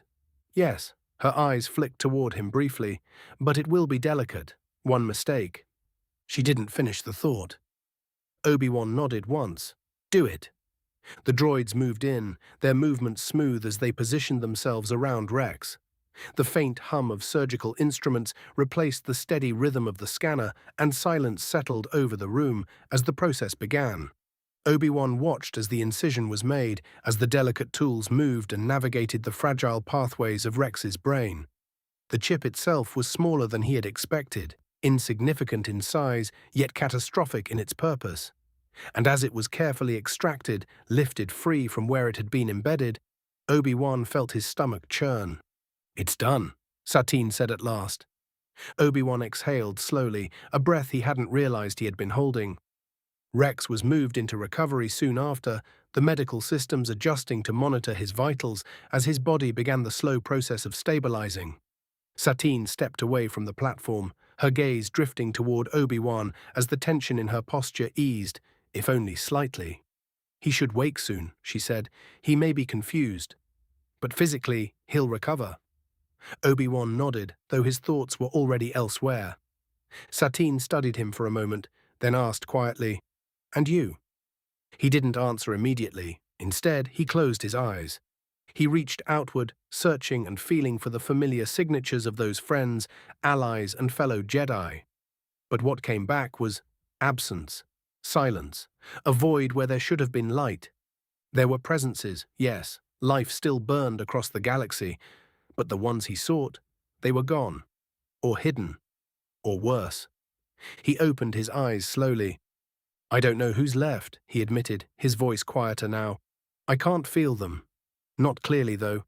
The Force, it's clouded." His gaze drifted briefly toward Rex, then back to Satine. "But one thing hasn't changed." She held his gaze. "I have to stop him." "Anakin cannot be allowed to continue down this path," Obi-Wan said, "but I cannot do it alone." Satine's expression softened, though concern lingered behind it. "Then you won't," she said. "You have allies, more than you think." Obi-Wan gave a faint, almost weary smile. "I hope you're right." A quiet shift drew their attention. Rex stirred. It was subtle at first, a tightening of his brow, a faint movement of his hand. Then his breathing changed, deepening slightly as consciousness began to return. His eyes opened slowly, unfocused at first, blinking against the light as he tried to make sense of where he was. "Where?" His voice was rough and strained. Obi-Wan crossed towards him immediately. "Easy, Captain," he said gently. "You're safe." Rex's gaze shifted, finding him, though confusion still clouded his expression. "General." His voice carried uncertainty now, as though the word itself didn't quite feel right. "What happened?" Obi-Wan exchanged a brief glance with Satine before looking back at him. "You were injured," he said carefully, "and compromised." He paused, choosing his words with care. "There was something in your head. A device. We removed it." Rex frowned slightly, his hand lifting weakly toward his temple. "A device?" His brow furrowed deeper. I don't understand." "Neither do we," Obi-Wan said quietly. "We believe it was placed there without your knowledge. We believe it's what forced you, and the other clones, to follow orders you would not have otherwise followed." The words settled slowly. "I remember," Rex murmured, then stopped, his expression tightening briefly before easing again. "No, it's not clear." He looked back at Obi-Wan. "But the device is gone." Obi-Wan nodded. "Yes." Rex let out a slow breath, some of the tension leaving him as he sank back slightly against the platform. "Good," he said simply. Darth Vader." Darth Vader stood with his back to the viewport, the vastness of the city reflected dimly across the dark, newly forged armor that encased his body. Behind him stood Wilhuff Tarkin, his posture immaculate, his expression carefully neutral as he observed the figure before him. There was no fear in him, not openly. He recognized that the man who stood before him was no longer the Jedi Knight he had once known. There was only Vader. "The Imperium will not remain idle," Tarkin said at last, his voice measured, each word deliberate. "They have suffered an incredible loss, yes, but they are not broken. If anything, this will provoke them."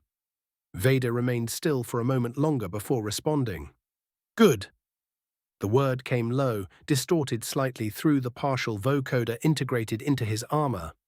"While they are on the move," he continued, slowly turning to face Tarkin, the faint glow of Coruscant now at his back, casting him in a silhouette of darkness and steel. "We will strike where they least expect." Tarkin's eyes narrowed slightly. "They're warriors. These Astartes, they have already demonstrated superiority in direct engagements. Standard clone forces will not be sufficient in any prolonged conflict." "I am aware." Vader stepped forward as he spoke.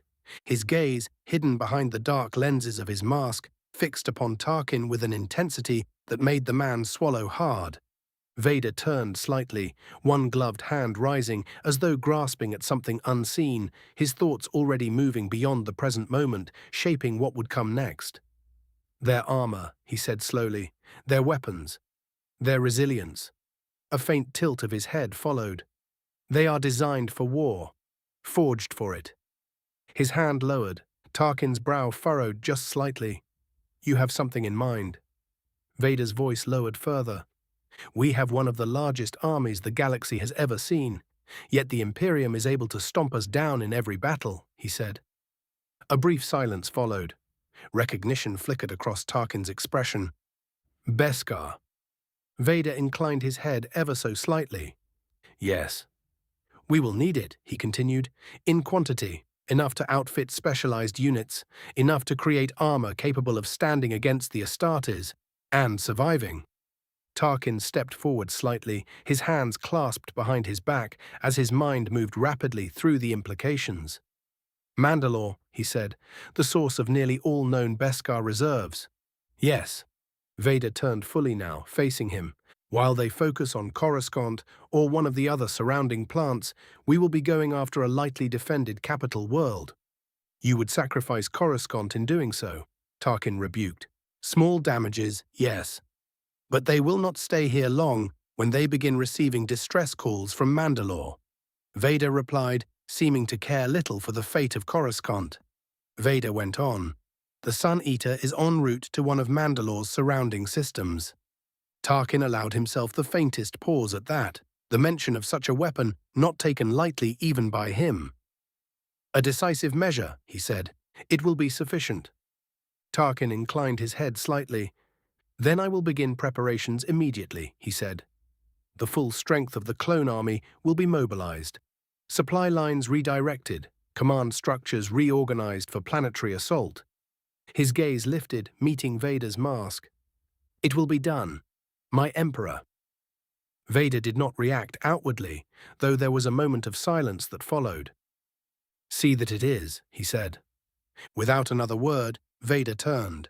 The heavy doors parted before him as he stepped through them, leaving Tarkin alone in the shadowed chamber to carry out his will. But Vader did not go to the war room. He did not go to the command decks. Instead, he walked through the towering corridors of Coruscant with a singular destination in mind. The Jedi Temple. It loomed in the distance as he approached, its once proud spires now darkened and half destroyed. The Force stirred around him, heavy and turbulent, as if responding to his presence. This place had once been his home. Now, it was a graveyard. He stepped through its vast entrance without pause, his heavy footfalls echoing across the fractured stone and debris. The great halls that had once been filled with glory and disciplined serenity now lay in ruin.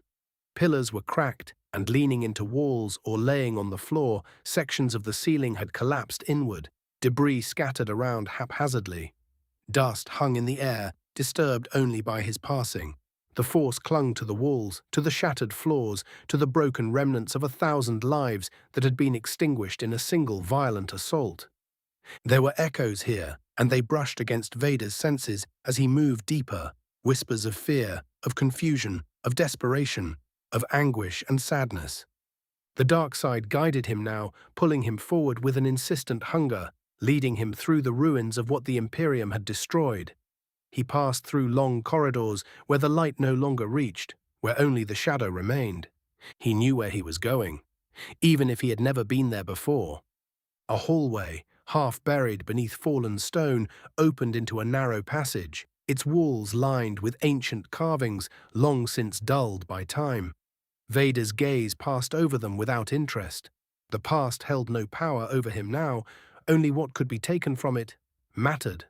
He turned sharply into a concealed chamber, one that would have gone unnoticed to anyone who did not know what to look for.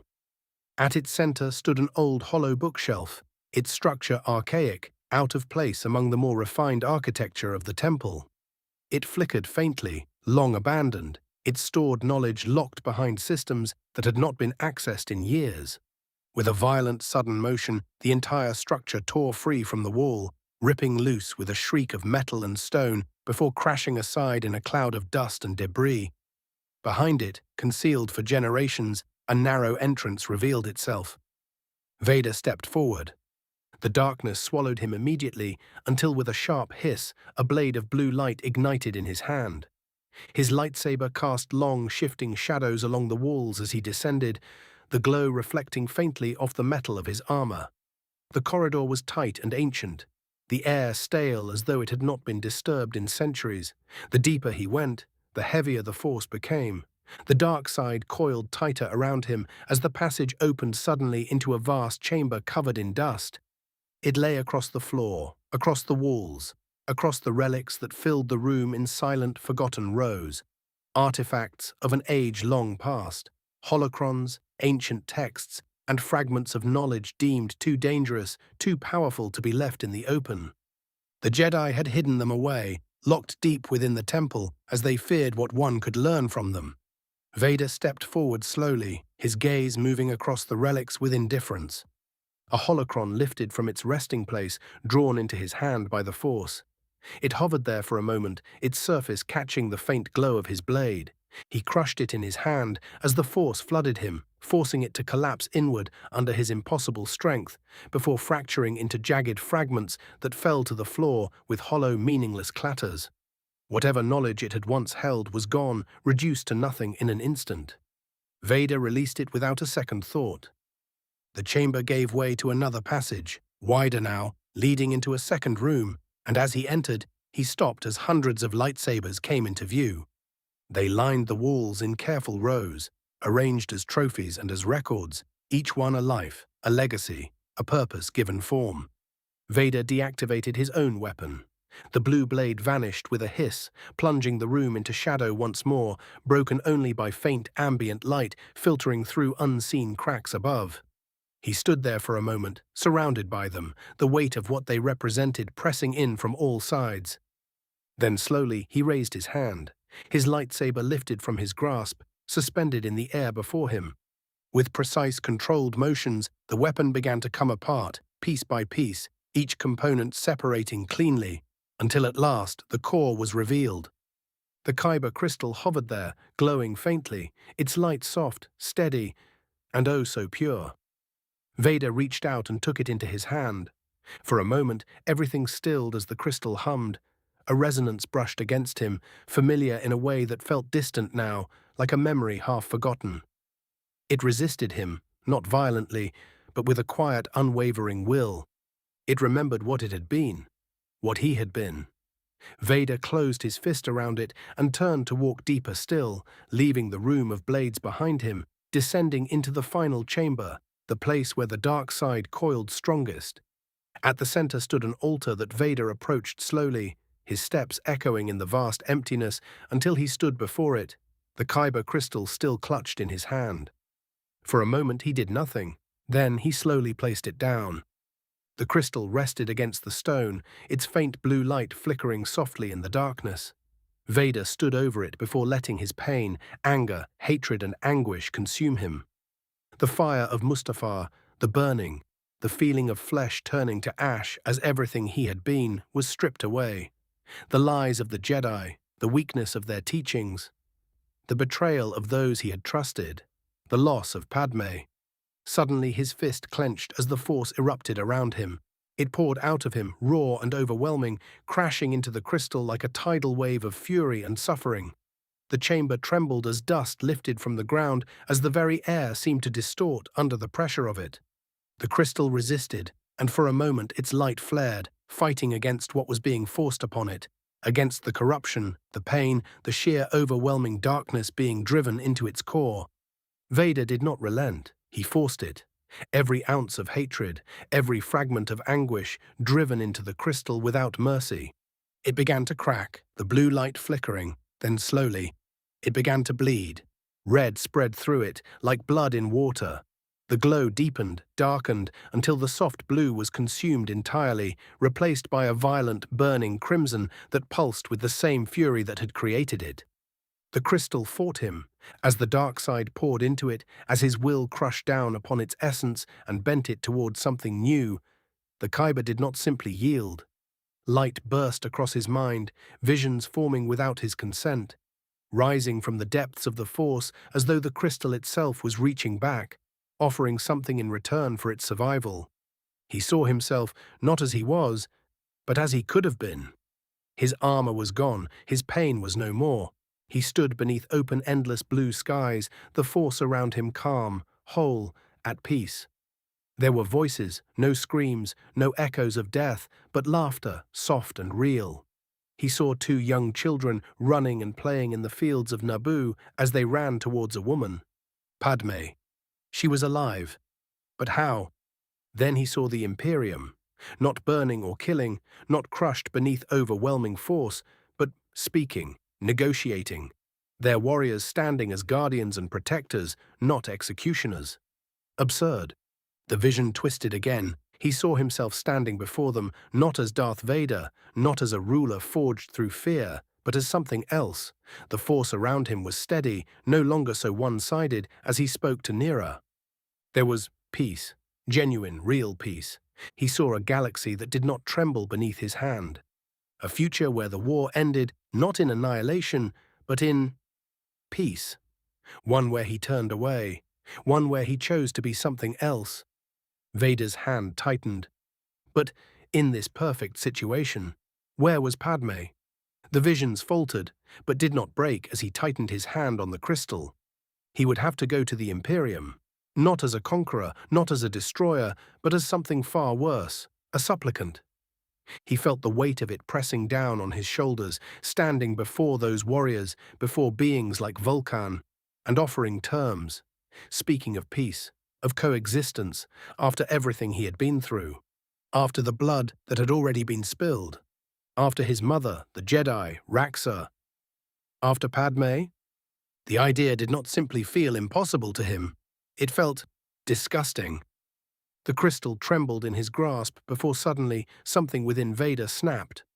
No, Vader whispered. There would be no peace. There would be no understanding. There would be no future where he bent, where he yielded, where he sought anything from the Imperium but its destruction. The dark side roared through him, no longer restrained, no longer contested, flooding into the crystal with a force that erased everything it had tried to show him. The resistance within it collapsed entirely, its light twisting violently as the last remnants of its former purity were torn apart. It made one more desperate attempt to stop its master, to show him a way back to the light, but no, Vader roared, seeing what would be required of him to turn from his path. A deep, blood-red glow burst from within the crystal, throwing Vader back a step as his cape whipped violently behind him. The crystal hovered before him once more, its crimson light casting jagged shadows across the chamber as he raised his hand again. The disassembled components of his lightsaber lifted from where they had fallen, drawn back together in perfection. The chamber went dark. For a single endless moment, there was nothing. Then, snap hiss. A blade of pure crimson erupted into existence. The red light flooded the chamber instantly, cutting through the darkness, casting everything in its violent glow. The shadows recoiled, driven back by the intensity of it, and at the center of it all stood Darth Vader, his form outlined in the burning light of the weapon he had just created. He held it steady, the crimson glow reflecting off the black of his armor, off the mask that no longer held any trace of the man beneath. The visions were gone. The choice had been made, and in the silence that followed, illuminated only by the blood-red blade in his hand, there was nothing left of Anakin Skywalker at all. 189, 184. Somehow, Palpatine returned.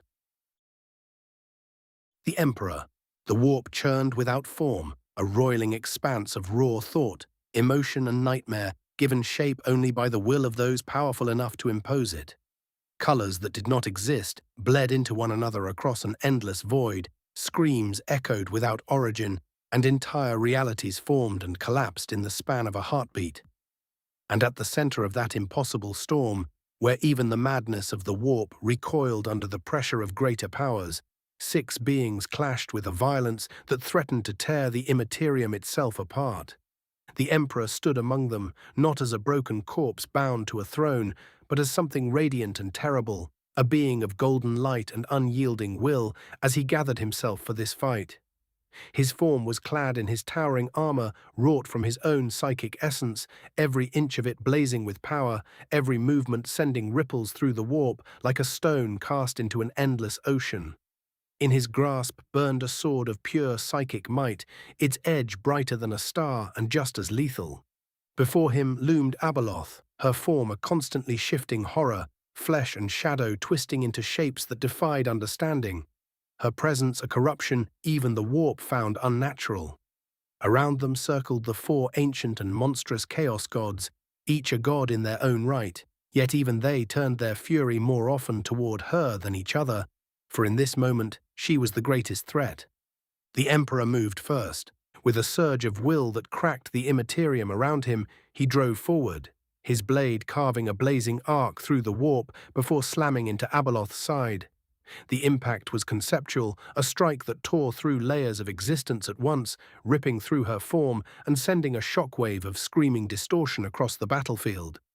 Abeloth recoiled, her body unraveling where the blade struck, tendrils of impossible matter lashing outward in reflex. Then a towering mass of brass, blood, and unrelenting fury came in from the side.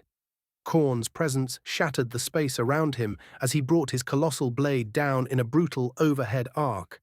It struck Abeloth full across the face, the impact detonating like a collapsing star, her form splintering outward in a spray of writhing, screaming fragments. But Khorne did not stop. He never stopped. The moment his blade completed its arc, he turned it, the massive weapon howling through the warp as he swung it toward the Emperor, seeking to cleave through the golden figure with the same overwhelming force. The Emperor moved with impossible speed, slipping past the strike as though he had never been there, his form bending through the warp rather than traveling across it. In the same motion he spun, his blade flashing once more as it carved deep into Abeloth's leg, severing through layers of her shifting form and sending another ripple of distortion outward. Abeloth lashed out in every direction at once, her body reforming even as it was torn apart, her presence expanding, infecting the space around her as another chaos god came for her. Where Khorne was brute force, Slaanesh was a blur of motion that defied comprehension. Bladed limbs and shimmering forms cut across Abeloth's back in a flurry of impossible angles, each strike not just slicing through her form, but feeling it, exploiting every weakness, every instability in her shifting existence. For a moment, the Mother of Chaos faltered before retaliating. Her form surged outward, tendrils snapping forward with terrifying speed as they wrapped around Slaanesh, constricting, crushing, dragging the Chaos God from its elegant assault and slamming it into the warped ground below with a force that rippled outward like a shockwave through reality itself. The impact shattered the space beneath them, sending fractures spiraling outward as Slaanesh's form twisted under the blow. With a roar that echoed across eternity, Khorne brought his blade down towards Slaanesh, seeking to split the god in two, to claim dominance through destruction alone, but the strike never landed. A surge of crackling energy erupted between them as Tzeentch intervened. Frostfire lightning lashed outward in branching arcs, striking Khorne mid-swing and blasting him backward, the sheer force of it distorting even his massive form. The energy did not stop there. It leapt from target to target, chaining across the battlefield, slamming into Slaanesh, then arcing again toward Abeloth, each strike layered with impossible calculations, each one a manipulation of fate itself. From the churning mass behind them came the lumbering, unstoppable force of Nurgle, his bloated form pushing through the warp like a plague made manifest. With a guttural roar, he brought his rusted cleaver down on Tzeentch, the blade crashing into the ever-shifting god's form with a wet, crushing impact that sent fragments of warped essence scattering. Without slowing, Nurgle surged forward, shouldering past Tzeentch with overwhelming mass before slamming into Abeloth, his bulk driving into her like a collapsing mountain, the two of them colliding in a grotesque fusion of corruption and chaos. And in that moment, the Emperor struck again. He appeared at Nurgle's flank, his golden blade already in motion as it plunged deep into the plague god's swollen form. The sword pierced through layers of rotting flesh and festering reality alike before tearing outward, ripping Nurgle open. Nurgle's body split, his insides spilling outward, writhing and pulsing as it spilled into the battlefield. A roar tore from him, deep and resonant, filled with both pain and grotesque amusement as he staggered back before he retaliated. With a wet, tearing motion, Nurgle grasped a length of his own spilled entrails, ripping them free before lashing it outward like a whip. The grotesque appendage cracked through the warp, trailing decay and corruption as it snapped toward the Emperor with horrifying speed. The Emperor moved before it could touch him. He shifted sideways, the strike passing through the space he had occupied an instant before. The mere proximity of it causing the golden light around him to flicker as the corruption brushed against it. He struck again, his blade carved once more into Abeloth, driving into her shifting form as the battlefield erupted once more, each god turning, striking, betraying, colliding in an endless cycle of violence that had no beginning and no end. As Abeloth surged once more, her form expanding outward in a grotesque bloom of writhing limbs and screaming faces, he felt something beneath the surface of her power, something that did not belong to this place, a current running through her that was not born of the warp but fed into it. A massive tendril lashed toward him, splitting into a dozen barbed extensions as it crossed the distance, each one tearing through layers of reality as though they were nothing more than mist. But the Emperor met it head-on, his golden blade flashing once as it sheared through the mass in a burst of unraveling matter. The severed limb dissolved, its essence dragged back into the impossible form from which it had come. He flew forward, closing the distance in a single leap that carried him through the collapsing wake of his own strike. He reached her in the next instant, his armored hand slamming against the shifting mass that served as her head, and for a moment that stretched far beyond time, the battle around them ceased to matter. He saw everything about her. His psychic power punched through her defenses and plunged him deep into her mind, where he found the source of her power. A world hidden deep within the Maw, a place where the Force itself pooled and twisted into a nexus of unimaginable density, its power drawn into Abeloth. It was not the warp that sustained her, not truly.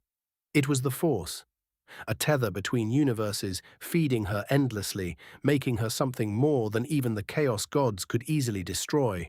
The Emperor withdrew his hand as Abeloth shrieked, her form convulsing as she lashed out in all directions at once, forcing even the Chaos Gods to recoil momentarily under the sheer violence of her reaction, but he did not pursue her immediately. Instead, his awareness expanded outward, his will stretching across the battlefield, across the infinite layers of conflict that spiraled beneath the clash of gods.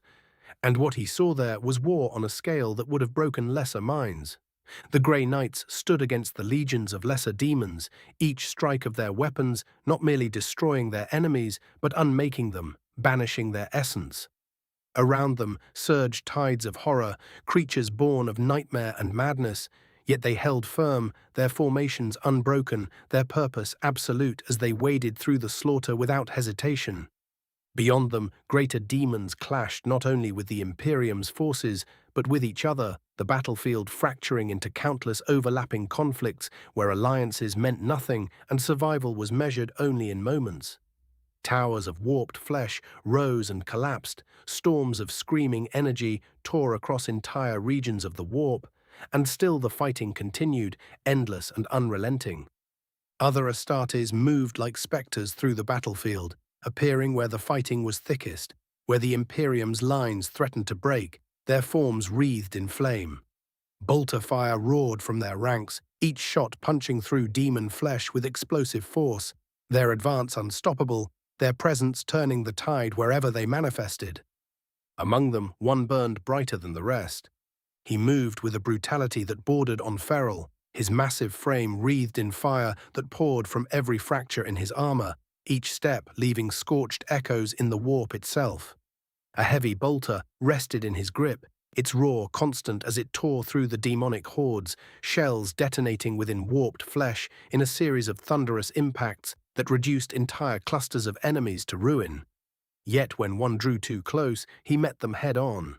His bolter came down like a hammer, the reinforced casing smashing into the skull of a charging demon with such force that its head simply ceased to exist, its body collapsing in a spray of dissolving matter before he drove forward, his boot slamming into another with the force of a siege engine, sending it hurtling backward through a dozen of its kin. His left arm was skeletal, wreathed in flaming ceramite, each movement leaving trails of burning light as he reached out and seized a lesser demon by the throat, lifting it from the ground as it clawed and shrieked. He crushed its head, forcing it to collapse inward, detonating in a wet, violent spray that scattered across the battlefield before evaporating into nothingness. And still he did not pause, did not slow, did not acknowledge anything beyond the next enemy, the next strike, the next act of destruction. The Emperor's attention fixed upon him as he recognized the newest member of the Legion of the Damned. Across the distance, his will reached out as he commanded this new legionary. "Go to Baal." The legionary did not turn, but the fire around him shifted, responding to something unseen as the Emperor's will pressed further. "Prepare the body of Sanguinius. It is time he reunites with his mortal flesh." The legionary caught another demon mid-lunge, his flaming skeletal hand closing around its skull before slamming it downward with bone-shattering force, the impact sending fragments of its form splattering across the battlefield in a grotesque spray. Then he was gone. His form collapsed into smoke and embers, the flames that had marked his passage folding inward before vanishing entirely, leaving nothing behind but the echo of his presence and the ruin of those he had destroyed. The Emperor turned his focus back to the battle above, to Abeloth, to the Chaos Gods, to the war that still raged at the heart of the warp. Khorne came for him again, his massive blade carving a path through the immaterium that split reality open in its wake. Yet the Emperor did not meet it head-on this time. He shifted, turning just enough for the strike to pass him by in a screaming arc. In that same motion, he drove forward, closing the distance as his fist slammed into the Blood God's midsection. A burst of golden force rippled outward as Khorne's towering form buckled, his body folding forward under the sheer weight of the blow, and before the God of War could recover, the Emperor's knee came up in a brutal strike that connected with his helm.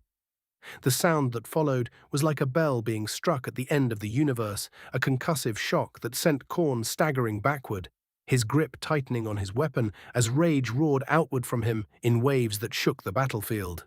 Slaanesh came forward in that same instant, drawn by the opening, its bladed limbs flashing as it sought to carve through him in a single perfect strike. Yet perfection faltered when met with absolute will. The Emperor caught it, his hand closing around one of its arms mid-swing, halting the attack entirely as the warp itself seemed to recoil at the defiance of it. His grip tightened, and he snapped the limb at the joint, the break echoing in the immaterium. Before Slaanesh could even react, the Golden Man seized the severed arm, its blade still gleaming, and drove it forward, plunging it into the god's own face. The strike tore through layers of its form, leaving a massive, jagged wound that split its features apart in a cascade of shimmering, fractured essence. And then, without pause, he cast it aside, flinging the Chaos God across the battlefield where it crashed through a collapsing wave of reality like a thrown spear. The Emperor looked beyond the immediate clash, his perception cutting through the layers of conflict to where Abeloth writhed against two of the four. Nurgle pressed into her, his rotting bulk wrapping and crushing, seeking to consume and outlast, while Tzeentch circled at range, his form shifting endlessly as arcs of warp fire lashed outward in bursts. Tzeentch's strikes were precise, but not decisive. His power was present, but the Emperor could tell something was off. And Abeloth. She did not turn on him with the same ferocity she unleashed upon the others. The realization came a moment later. This was exactly what Tzeentch wanted. The Chaos God turned then, his ever-shifting form coalescing just enough for something resembling a face to take shape, and across the impossible distance, his gaze met the Emperor's. There was no concealment, no attempt at deception in that instant, only amusement, and a smile that twisted with the weight of 1,000 futures unfolding exactly as he desired. Every moment this war deepened, every fracture, every escalation beyond control, it strengthened him, and Abeloth was the perfect catalyst. Tzeentch. His attention shifted, reaching into another strand of reality where a different game was being played. Karath knelt within the shifting tides of the immaterium, his form a towering convergence of sorcery and corruption, power radiating from him in waves that bent the space around him into spiraling distortions. Behind him knelt his apprentice, Palpatine, having been brought to his god after his death. "It is time," Tzeentch whispered to the pair. "My master," Karath intoned, his voice layered with echoes that did not belong to a single reality. "It shall be done." The warp twisted around him as he raised his hand, power gathering at his fingertips before he tore it forward, ripping a wound into existence itself. Reality split, the edges writhing as the barrier between universes was forced apart, revealing a void beyond that pulsed with unfamiliar stars and distant alien light. Together, master and apprentice stepped forward, crossing the threshold without resistance, their forms dissolving into the tear as it consumed them, and in the next instant they were gone. The rift collapsed behind them, sealing shut with a violent snap that echoed across the warp like a door slammed, leaving no trace of their passage beyond the shifting currents of fate that now bent in their wake. 190 to 185. Brothers. Nera. Nera's breath came uneven as the last remnants of the Emperor's presence receded from her mind, leaving behind only the echo of his will. For a long moment she did not move, her hands braced against the edge of the table as though it were the only thing keeping her upright. Vulkan stood nearest, while Maximus and Sebastian flanked the chamber at a respectful distance. Agamemnon lingered near the entrance, alongside several other officers and attendants, each of them waiting, none daring to speak first. Nera exhaled slowly, steadying herself before she pushed away from the table, though she did not stray far from it, one hand still resting against its surface as she gathered the strength to speak. "I have a message from the Emperor himself," she said at last. "He is not idle," she continued, her gaze moving across them, ensuring every one of them understood the gravity of what she was about to say. "He is fighting the ruinous powers as well as the Mother of Chaos. He showed me what we are facing," Nera went on, her voice gaining strength as she spoke. "And more importantly, what must be done. He is moving forward with his plans," she said. "The bridge between realities, the ring, will be used sooner than we anticipated. He has already set events into motion on his side. He wants Sanguinius's body returned to him immediately. We are to gather our forces and go to the ring. But there is a complication," she continued. "The ring is no longer in a secure position around Tatooine. We had it moved to Naboo." She looked round the room at everyone before continuing again. "And there is another issue, a far more immediate one." Her fingers tightened slightly against the table. "The Emperor has shown me where Abeloth is drawing her strength from," she said. "There is a source, a focal point of power she draws from, her own personal world." She looked to Vulkan now, ensuring he understood the importance of what came next. "It lies deep within the Maw, inside the Kessel system, surrounded by black holes, a natural fortress that would make any direct assault difficult even without what waits within." Her expression hardened. "If we are to weaken her, truly weaken her, we must destroy that world." "It will not be simple," she added. "She is aware of its importance, and—" A brief pause followed, her gaze narrowing slightly as she recalled the deeper layers of the vision. "Tzeentch is aiding her." Vulkan did not respond immediately, his gaze lowering slightly as he processed the vision. "There is something else," she continued, drawing their attention back to her. "The activation of the ring itself." Her hand finally left the table as she straightened slightly, forcing the last of her fatigue down. "It cannot be done remotely. Myself, and either Maximus or Sebastian will have to be there to activate the ring." Her eyes moved between Maximus and Sebastian. "One of you must accompany us." "I will remain," Sebastian voiced immediately. "Mandalore requires oversight," he continued. "I will stay and protect the children. I have not yet finished praying to the Emperor for our brother as well." Vulkan spoke then, his voice low and thoughtful. "I have always found it curious," he said slowly, his gaze resting briefly on Sebastian, "that the Emperor sought to erase all religion, all worship." A pause followed, "and yet became the very thing he forbade." "We do not have the luxury of philosophy, Vulkan," she said, her voice cutting cleanly through the moment as she drew them back to the matter at hand. "Not now." Her gaze swept across them once more. "I will have a ship prepared immediately," she continued. "We depart within the hour. Those assigned will be ready." The meeting dissolved without ceremony. Agamemnon moved first, already issuing quiet orders as he stepped from the room, others following in his wake, each carrying their part of the burden that had just been placed upon them. Maximus lingered only a moment longer, casting a brief glance towards Sebastian before turning away without a word, leaving the Black Templar standing where he was for just a second longer before he too departed. Vulkan was among the last to leave. He paused only briefly, his gaze meeting Nera's, something unspoken passing between them before he inclined his head and turned, the massive doors parting to allow his exit. When the last of them had gone and the doors sealed behind them, Nera remained where she stood for a moment, her hand resting lightly against the edge of the table, her thoughts still churning. Only after a slow breath did she finally move, crossing the room toward another desk where she reached for the comm unit. She began issuing orders, calling for a vessel to be prepared, for navigation routes to be cleared, for clearance codes to be transmitted ahead of their departure.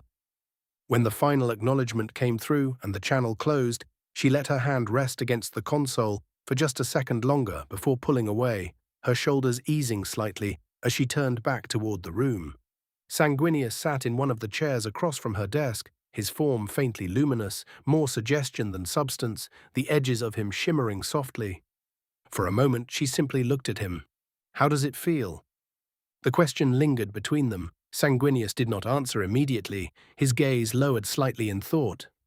"Strange," he said at first, though the word did not seem to satisfy him. A faint pause followed, his expression shifting as he tried again. "No, not strange." His eyes lifted back to hers, anxious. That, at least, seemed closer to the truth. "I am excited," he continued, his voice calm, but also uncertain. His hands rested loosely against his knees, though they did not quite touch, his form never fully committing to the physical world around him. "For 10,000 years, my soul was not whole. I was not present," he went on, searching for the right way to frame what he was feeling.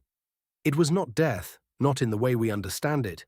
It was more like—" His brow furrowed slightly, like being submerged, a long, endless drifting in a vast sea. He exhaled faintly. "I was asleep," he said at last, but not peacefully. There were fragments, echoes, moments where something would surface, and then vanish again.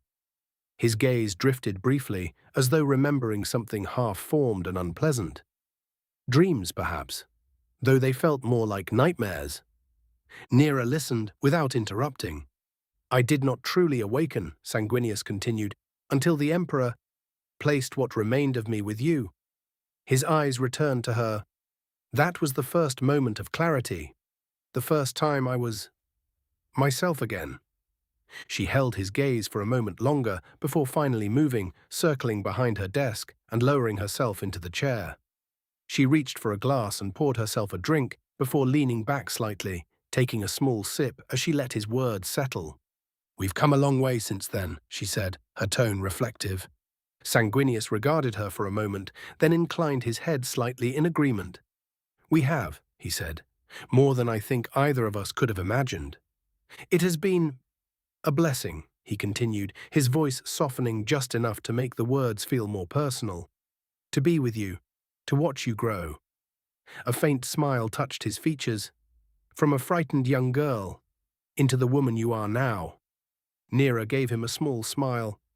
"I had the best mentor anyone could have asked for," she replied.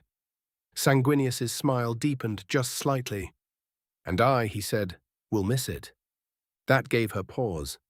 "Miss what?" she asked, though she already suspected the answer. "This," he said, gesturing lightly between them, though the motion was more symbolic than physical, "being connected to you, existing alongside you, drawing from the light you carry." A faint, almost playful glint entered his eyes. "It has been sustaining." Nera blinked at him, then narrowed her eyes slightly, a faint smirk pulling at the corner of her mouth. "So you've just been feeding off me this whole time?" she asked, her tone dry. Sanguinius shrugged lightly, the motion easy and unbothered. "I had to heal my soul somehow." She let out a quiet laugh, shaking her head. "A parasite," she said, taking another sip of her drink. "That explains why I've been so tired all the time."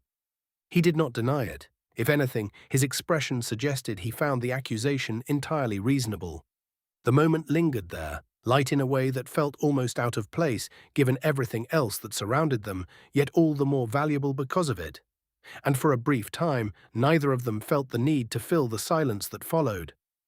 "I will miss it too," Nera admitted, her gaze lowering slightly before lifting back to him. Before either of them could say more, a soft chime broke through the moment, the comm unit on her desk lighting faintly as a transmission came through. Nera reached out, activating it with a touch. "Grand Regent," came the voice on the other end, "your vessel is prepared. We are ready for departure." Nera straightened slightly. "Understood," she replied. "I'm on my way." The channel closed. For a moment, she remained seated, her hand resting lightly against the console before she pushed herself to her feet.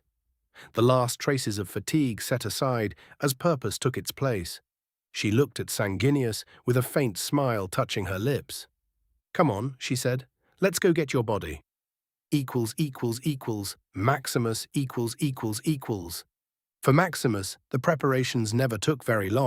===========================================================================================================================================================================================================================================================================================================================================================================to weigh anything unnecessary from the act of readiness, leaving only the essentials, the rituals that mattered.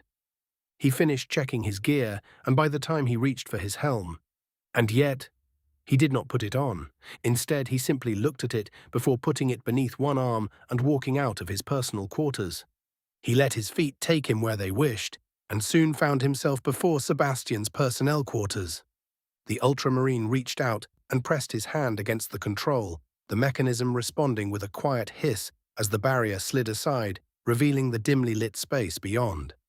The room was simple, absent of decoration, of indulgence, entirely devoid of comfort, and at its center, kneeling before a small, unadorned altar, was Sebastian.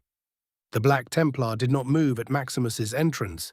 His head remained bowed, his hands resting before him as he murmured words too quiet to be heard, his focus turned entirely towards the Emperor. Maximus stood there for a moment, watching him. Then, without speaking, he stepped forward and lowered himself to one knee beside his brother. It was not something he did often. Prayer had never been his instinct, never been his refuge in the same way it was for Sebastian, but this time, he felt like he needed to. He did not speak aloud, but he bowed his head nonetheless, his thoughts turning inward, searching for something that felt fitting, something that felt right. For a moment, there was nothing. Then, slowly, he found it.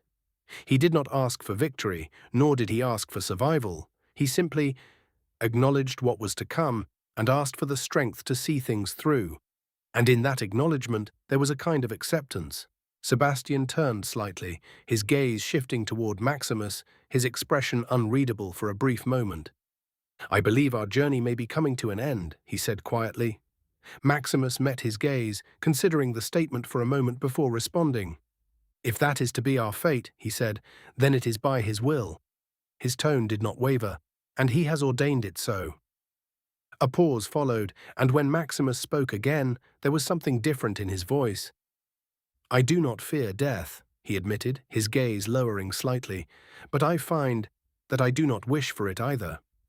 It is not the end that troubles me," he continued more quietly now. "It is the uncertainty that follows." His eyes lifted once more, meeting Sebastian's. Whether it mattered, whether any of this made a difference, and the fear of missing what comes next. "I wish to live for 1,000 years to see how this all ends." For a moment, Sebastian said nothing. Then he reached out, his gauntleted hand coming to rest firmly against Maximus's shoulder. "You have made a difference," he said, his voice firm, leaving no room for doubt. "Your life has carried purpose. Your actions have shaped the lives of others." His grip tightened slightly, not in force, but in reassurance. "That is enough." Maximus held his gaze, searching it for a moment longer. "I miss him," Sebastian said at last. Maximus did not need to ask who. "So do I," he replied. For a moment, neither of them spoke. The absence of their brother felt more keenly in that silence than in any battlefield, any memory of loss sharpened by the stillness of the present. "Whatever awaits us," Sebastian continued, his gaze drifting slightly as he looked back to the statue of the Emperor. "I hope we are reunited." "As do I," Maximus answered. There was nothing more to say after that. They rose together, and for a brief moment they simply stood there, facing one another as brothers who had walked through fire together and somehow remained whole. Then, without hesitation, they stepped forward and embraced. When they finally pulled back, Maximus rested his hand briefly against Sebastian's arm. "Be safe," he said. "Guard Mandalore well." Sebastian inclined his head slightly. "I will," he replied, his voice steady once more. "And you—" His gaze hardened just slightly. "Bring them back." "And when you do," Sebastian added, a faint edge of something fierce returning to his tone, "we will remind this galaxy what it means to stand against us." Maximus allowed the faintest hint of a smile to touch his expression. "For Raxor," they said in unison. Then Maximus turned, and without looking back, he left the chamber, his steps carrying him toward the waiting ship, toward whatever awaited him beyond the stars. 191, 186. Preparing for a siege. Darth Vader. From the highest vantage of the great command dais, Darth Vader stood, his black form a singular point of darkness, against the endless expanse of ranks that stretched across the surface of the world below him. Even for one who had stood at the center of galactic conflict, who had felt the currents of war ripple through entire star systems, there was something staggering in the sight before him. Billions, each trooper perfectly aligned, each formation stretching so far that the horizon itself seemed to bend beneath the sheer number of them. Wilhuff Tarkin had not failed him. The clone legions stood at the core of it all, their armor gleaming in the harsh light as they formed the unbreakable spine of the army, but they were no longer alone, no longer the sole instrument of the Empire's war machine. Around them, interwoven in staggering numbers, stood the newly formed Stormtrooper Corps, billions of fresh soldiers drawn from the most fervent worlds of the newly, still-forming Empire. Entire populations stirred into a fever, their young men and women stepping forward in droves, eager to serve, eager to fight, eager to become part of something greater than themselves. Vader could feel it through the Force itself. A storm of emotion churned beneath him, a vast collective tide of fear, of anger, of hope twisted into something dangerous, and at its center stood Vader. Slowly he stepped forward. The movement alone sent a ripple through the gathered ranks as countless helmets tilted ever so slightly upward, as billions of eyes fixed upon the lone figure ascending the dais. When he reached its peak, he did not speak immediately. He let the silence build, let the weight of anticipation settle over them, let them feel the gravity of the moment before he broke it. "My armies," amplified through the vast network of transmitters spanning the entire formation, his voice rolled across the planet like thunder. "You stand at the threshold of a new era," Vader continued, his arms slowly extending outward, the gesture encompassing the entirety of the Force before him as though he alone held it together. An era forged not in weakness, not in compromise, but in strength. He began to move as he spoke, pacing slowly along the edge of the dais, his gaze sweeping across the endless ranks. "The enemy we face is unlike any you have known," he said, his tone darkening, the weight of his words sharpening as he spoke of them. "The Imperium of Man, a force that has waged war without end, without mercy, without restraint." Images filled their minds as he spoke, impressions of endless battlefields, of burning worlds, of countless lives extinguished beneath an uncaring tide of conquest. "They have slaughtered trillions," Vader went on, his voice cutting through the air. "Entire civilizations reduced to ash in their endless crusade. They do not negotiate, they do not yield, they do not stop. And they believe that this galaxy will fall before them, as others have. They are wrong." He thundered as he clenched his mechanical hand, the Force coiling around him. "We are the line that will not break," he declared, his voice rising just enough now to carry a new intensity, something that ignited the air itself. "We are the blade that will cut through their ranks, that will shatter their armies, that will bring an end to their unrelenting advance." He raised one hand, fingers curling, as though already grasping victory itself.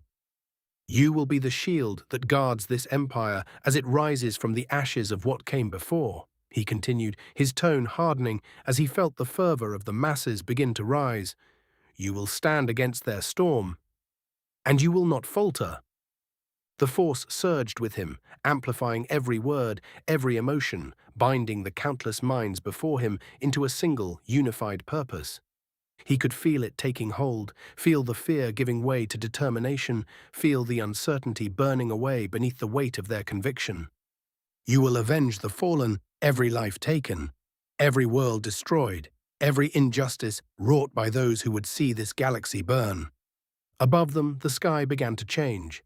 It was subtle at first, a flicker of shadow across the upper atmosphere, then another and another, until slowly massive silhouettes of star destroyers began to rise into view, their colossal forms breaking through the horizon as they ascended into the heavens, hundreds of them, each one a monument to war, to power, to domination, their presence alone enough to darken the sky as they took their positions in orbit. Vader turned, his gaze lifting toward them, and reached to his side, his hand closing around the hilt at his belt. With a single flare, he ignited it. A crimson blade erupted to life, the sound alone cut through everything, a sharp, violent hiss that seemed to slice the moment in two as the red light cast itself across his form, reflecting in the armor, in the lenses of countless helmets below. He raised it high, pointing toward the heavens, toward the gathered fleet. Onward, to death or glory.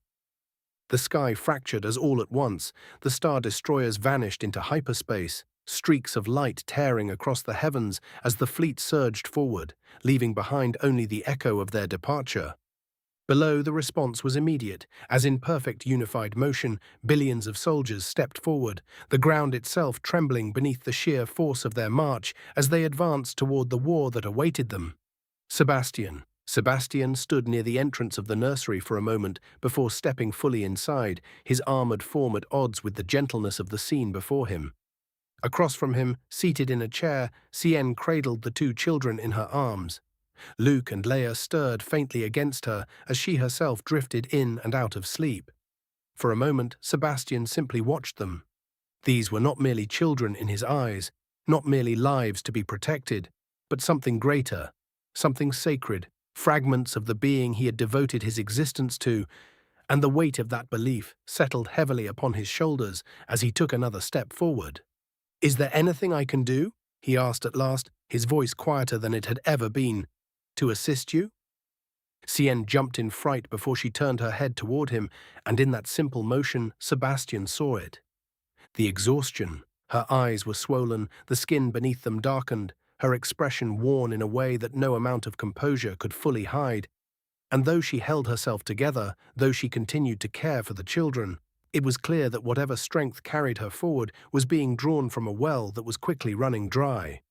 Sebastian said nothing at first, but he knew she had not slept well since Mustafar. He came to stand beside her, slowly extending his hands as he spoke. "I will take them," he said simply. Cien hesitated. "I'm fine," she replied, her voice quiet, though there was a faint strain beneath it. Sebastian did not withdraw his hands. "You need rest," he said, his tone firm. "Go, I will watch them." She looked up at him then, truly looked at him, and for a moment whatever fragile control she had been holding onto began to falter. Her lower lip trembled slightly, the emotion she had been keeping at bay rising dangerously close to the surface, and Sebastian saw it for what it was. "Take the night," he said, more quietly now, his voice softening in a way few would have believed possible from him. "Grieve for him in whatever way you wish." That was all it took. The words broke something open, and though she did not sob, the tears came all the same, slipping silently down her cheeks as she finally nodded, her resistance giving way as she carefully, almost reluctantly, placed the children into his waiting arms. Sebastian received them carefully, his grip secure yet impossibly gentle, as though he feared even the slightest misstep might harm them. And as their small forms settled against him, something shifted in him, a protectiveness he had never known as he looked down to the small bundles in his arms.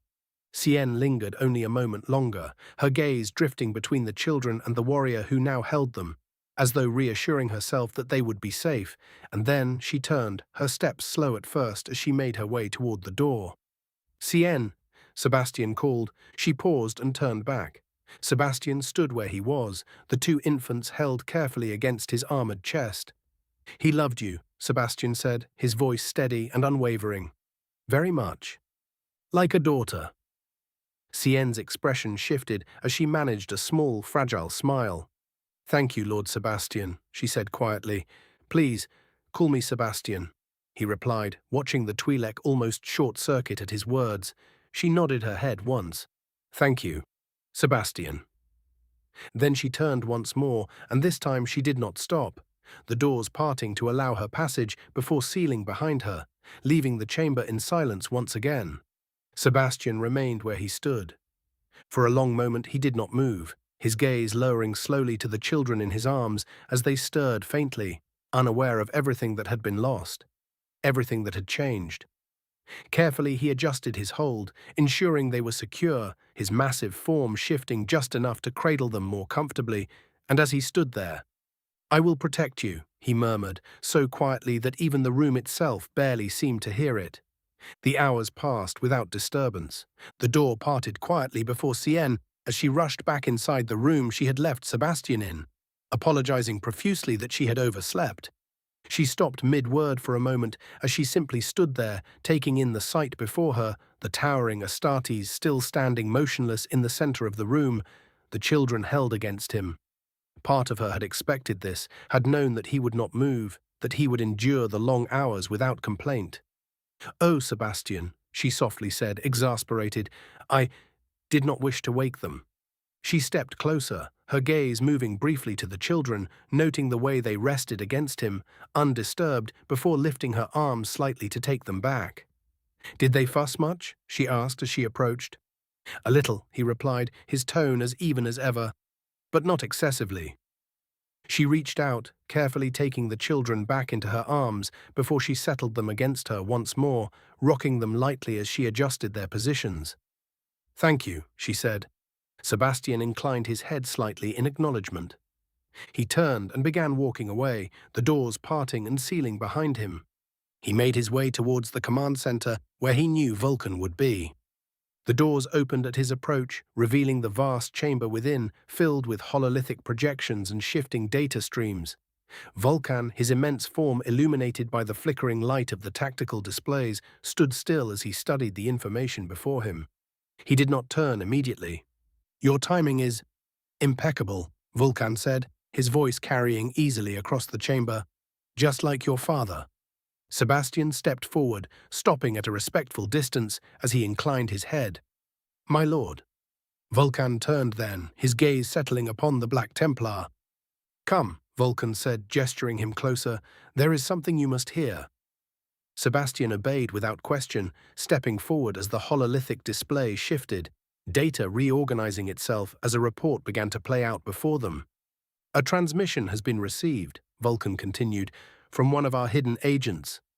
Darth Vader," Vulkan said, "formerly Anakin Skywalker, the one responsible for my son's death, has crowned himself Emperor," Vulkan went on, his gaze flicking briefly toward the shifting projections, "and in doing so, has consolidated his forces. He is coming here with billions of soldiers." Sebastian did not react immediately, his mind processing the information. "He intends to strike Mandalore directly." Vulkan inclined his head slightly. "For its resources," he confirmed, "Beskar and any reserves of adamantium we have secured." Sebastian let out a slow breath. "Is the boy in his right mind?" he asked, the words blunt. "To march on the capital of the Imperium with an untested force is madness." "It is," Vulkan agreed, his tone measured. A brief pause followed, "Yet he does it all the same." Sebastian's gaze hardened, his thoughts already shifting, as he began to think of what needed to be done to prepare. Vulkan studied him for a moment longer before speaking again. "I do not know what he believes he will achieve," he said, his voice lowering slightly, "but I do know this." His gaze lifted, meeting Sebastian's fully. "This battle will not go as he expects." Vulkan turned slightly, his attention shifting back to the tactical display as new data began to flow in. "Prepare the surrounding sectors," he ordered, his voice firm and absolute. "We will meet this force head-on." Sebastian did not hesitate. "Yes, my lord."